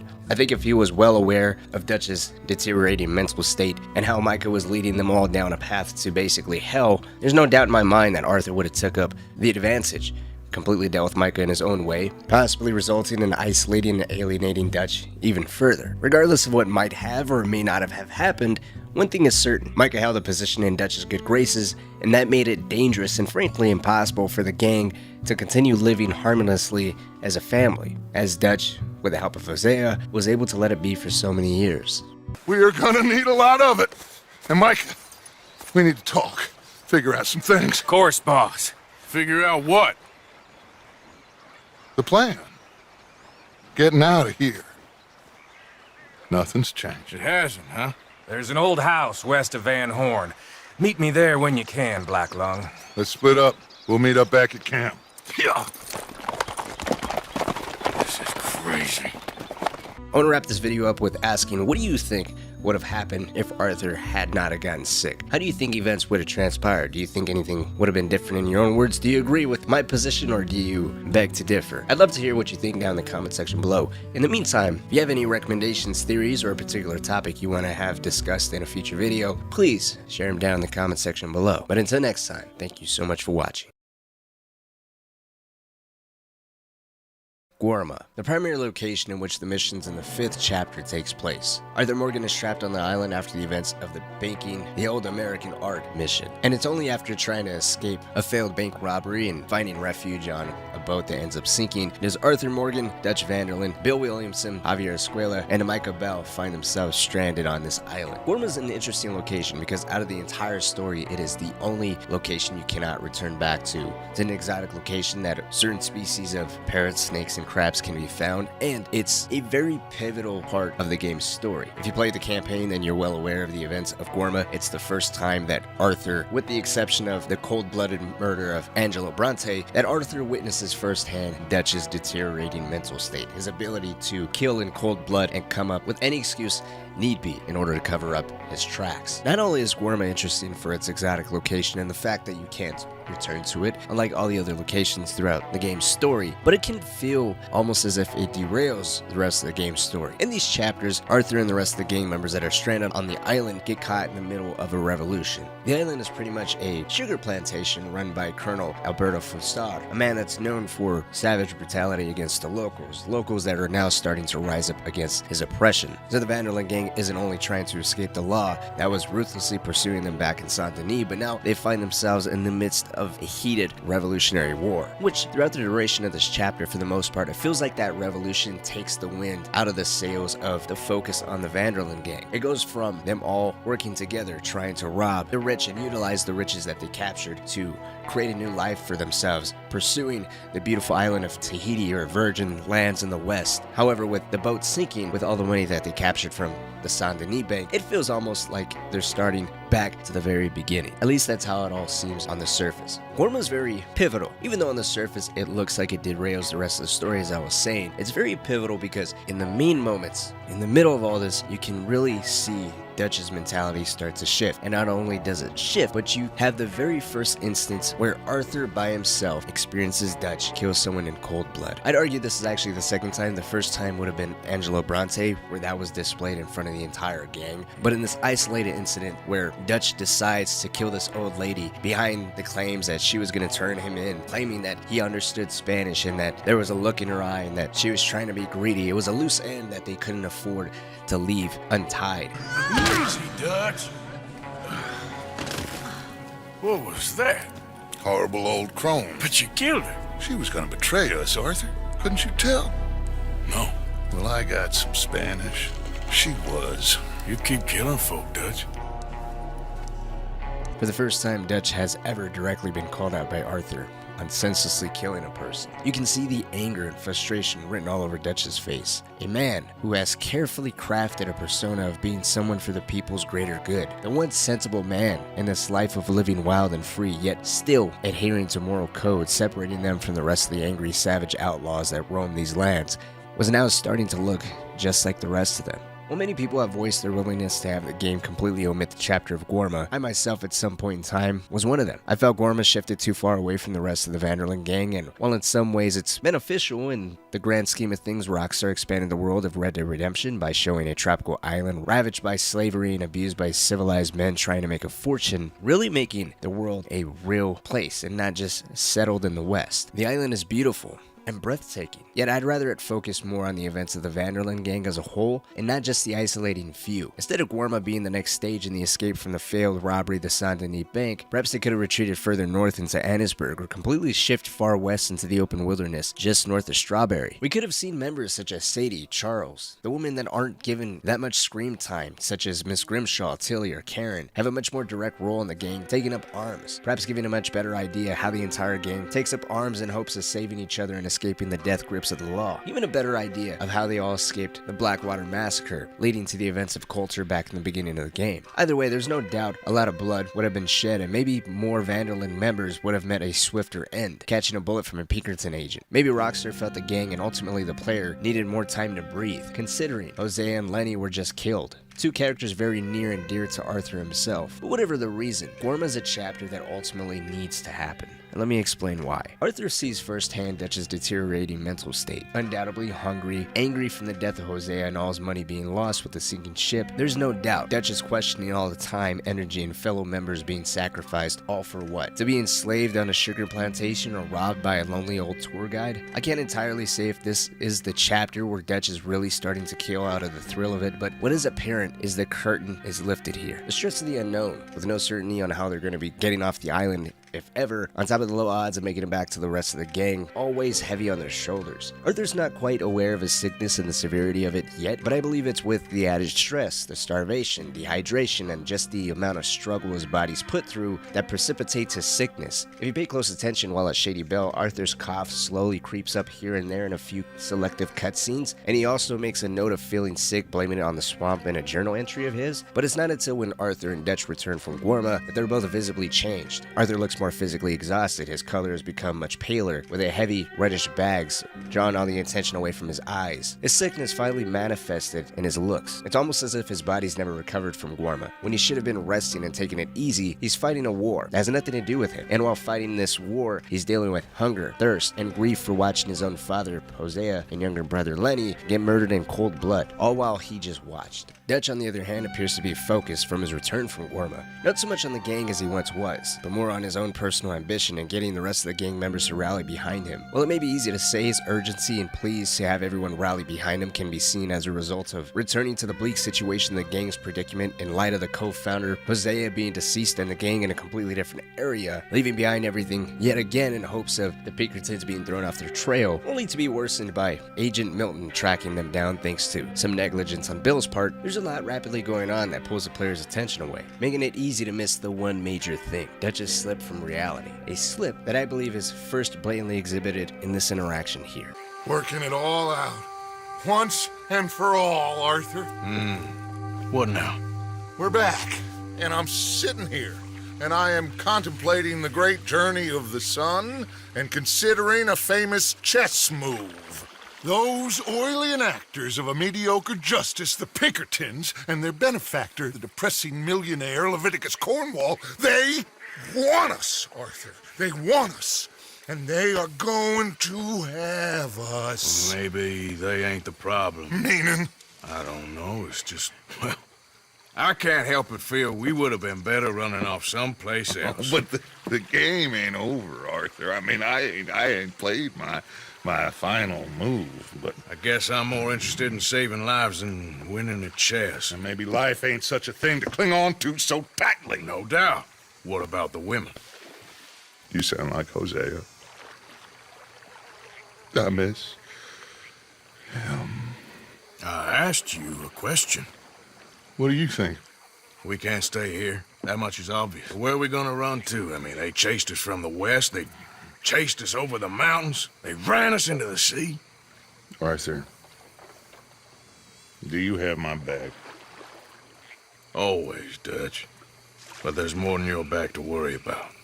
We need more money. We've been on the run for months now, and I seen you killing folk in cold blood like you always told me not to. And I'm sorry, but I can't help but think that if we There is country in Roanoke Ridge past Butcher Creek I believe we could hold. Okay. You and Charles, you could take folks up that way. Micah and I need to do some reconnaissance. I ain't got a final plan yet. Arthur, I ain't got it. I just need time. I need time and no traitors. Arthur catches Dutch contemplating on the current situation, angrily claiming the Pinkertons and Leviticus Cornwall want them. He talks of a glorious final chess move. Arthur then rebuttals, claiming it's better to count their losses, think of the women, and just move on. Dutch is visibly upset by this and likens Arthur's sentiment to Hosea. Then he dismisses Arthur, who for the second time directly calls Dutch out and killing in cold blood. Dutch wants nothing more of the truth and ends it by sending Arthur and Charles to clear out some land, claiming they can hold out there. Arthur and Charles are sent away. What Dutch says he and Micah are going to be conducting conducting reconnaissance. Dutch, this entire conversation echoes the mindset of Micah: angry, selfish, vengeful. In hindsight, it appears Dutch purposely sent Arthur and Charles away so he and Micah can work on the quote-unquote future together, with both of them feeding into the greedy, vengeful mentality that the both of them have adopted. Now it's clear as to why he sent Arthur away. Clearly, he was one of the few people that was blatantly calling Dutch out on his wrongdoings, but also it's important to note that besides Dutch, Arthur is the next figure to have the greatest amount of respect among all the Van der Linde members, with Arthur having any kind of opposition towards Dutch in his decision making, or calling out Dutch for adopting a mentality similar to Micah, or Micah poisoning the mind of Dutch. This would undoubtedly cause a civil war among the gang, with many of the members being split, and Arthur not quite yet sick, so the sentiment towards him has not yet changed. He still has a very high level of respect from many of the gang members. So with him saying that Dutch is killing in cold blood, he's exhibiting the mentality of Micah, who is very well known to be argumentative and hot-headed and have an affinity for shooting first, not even caring of asking questions at all. The gang would have definitely fallen apart. Now, as far as Charles goes, with the exception of Arthur, I believe Charles would be the next person to hold any type of resistance. I think he was also set because he would keep Arthur in check. Charles has a lot of respect in Arthur's eyes, and Charles exhibits a similar mentality to that of Arthur, really taking Dutch's earlier motto and philosophy of looking out for other people and not killing in cold blood and only fighting when you absolutely have to heart. And we see that with Charles during the later events of Beaver Hollow, when he becomes an unofficial ambassador between the Van der Linde gang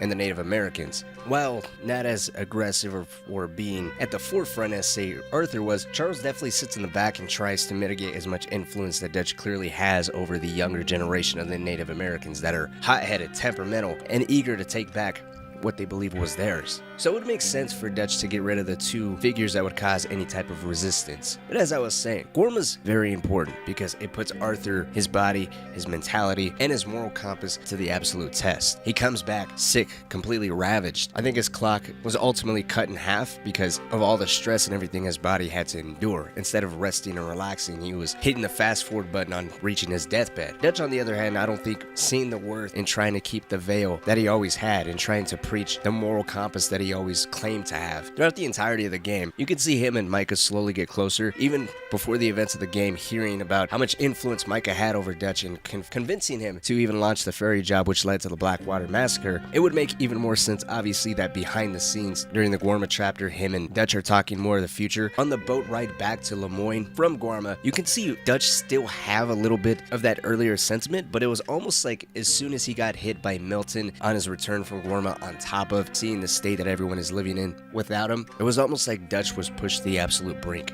I think if there was never a Guarma chapter, to oversimplify the way Rockstar could have went, they could have went one of three ways. One of it was, instead of having Guarma, they could have had any other instance, whether long or a short period of time, that would have put Arthur's body through the same ordeal to precipitate ultimately his death. I think that'd be the best way if they wanted to continue with having Arthur die on screen. The next one would be, instead of having Arthur die in this game at all, is to completely omit Guarma, and assuming they keep the same ending where Dutch sticks with Micah and John escapes or goes his own way, so to speak, they could add it where Arthur went along with John, essentially protecting Abigail and Jack as being their protector or guardian of some sorts, not exactly living with them, but keeping a very close eye on them. Or they could add it where Arthur completely went his opposite way and stuck to himself. That wouldn't have been too foreign, considering we see Sadie and Charles do the same thing. Sadie becomes a bounty hunter at the end of the game. Charles is basically doing side hustles in Saint Denis. Or a more interesting take would have been initiating that civil war among the Van der Linde gang, so to speak, where Arthur, not quite yet on his deathbed, as we see once he returns from Guarma, puts his foot down, or maybe even doesn't put his foot down. Instead, he decides to confront Micah or confront Dutch and take matters into his own hands and stop the downward spiral a little prematurely. I think that would have been a little interesting because that would have completely altered the subsequent chapters, primarily Beaver Hollow, where we see Arthur, Sadie, John, and Charles all kind of get a little bit closer, where they start distancing themselves a little bit from Dutch. So completely omitting that chapter, everyone's alliances or positions within the gang would have been completely different. But I'm gonna pass the question on to you. Primarily, do you agree with me? Do you think that that was the main importance or significance of Guarma? If not, what's your position on Guarma? What do you think its main purpose was, if any? And do you think if there wasn't a Guarma, Arthur would have survived to at least the entirety of the gang, to at least the entirety of the game, where there wouldn't have been an epilogue where we played as John? I want to hear from you.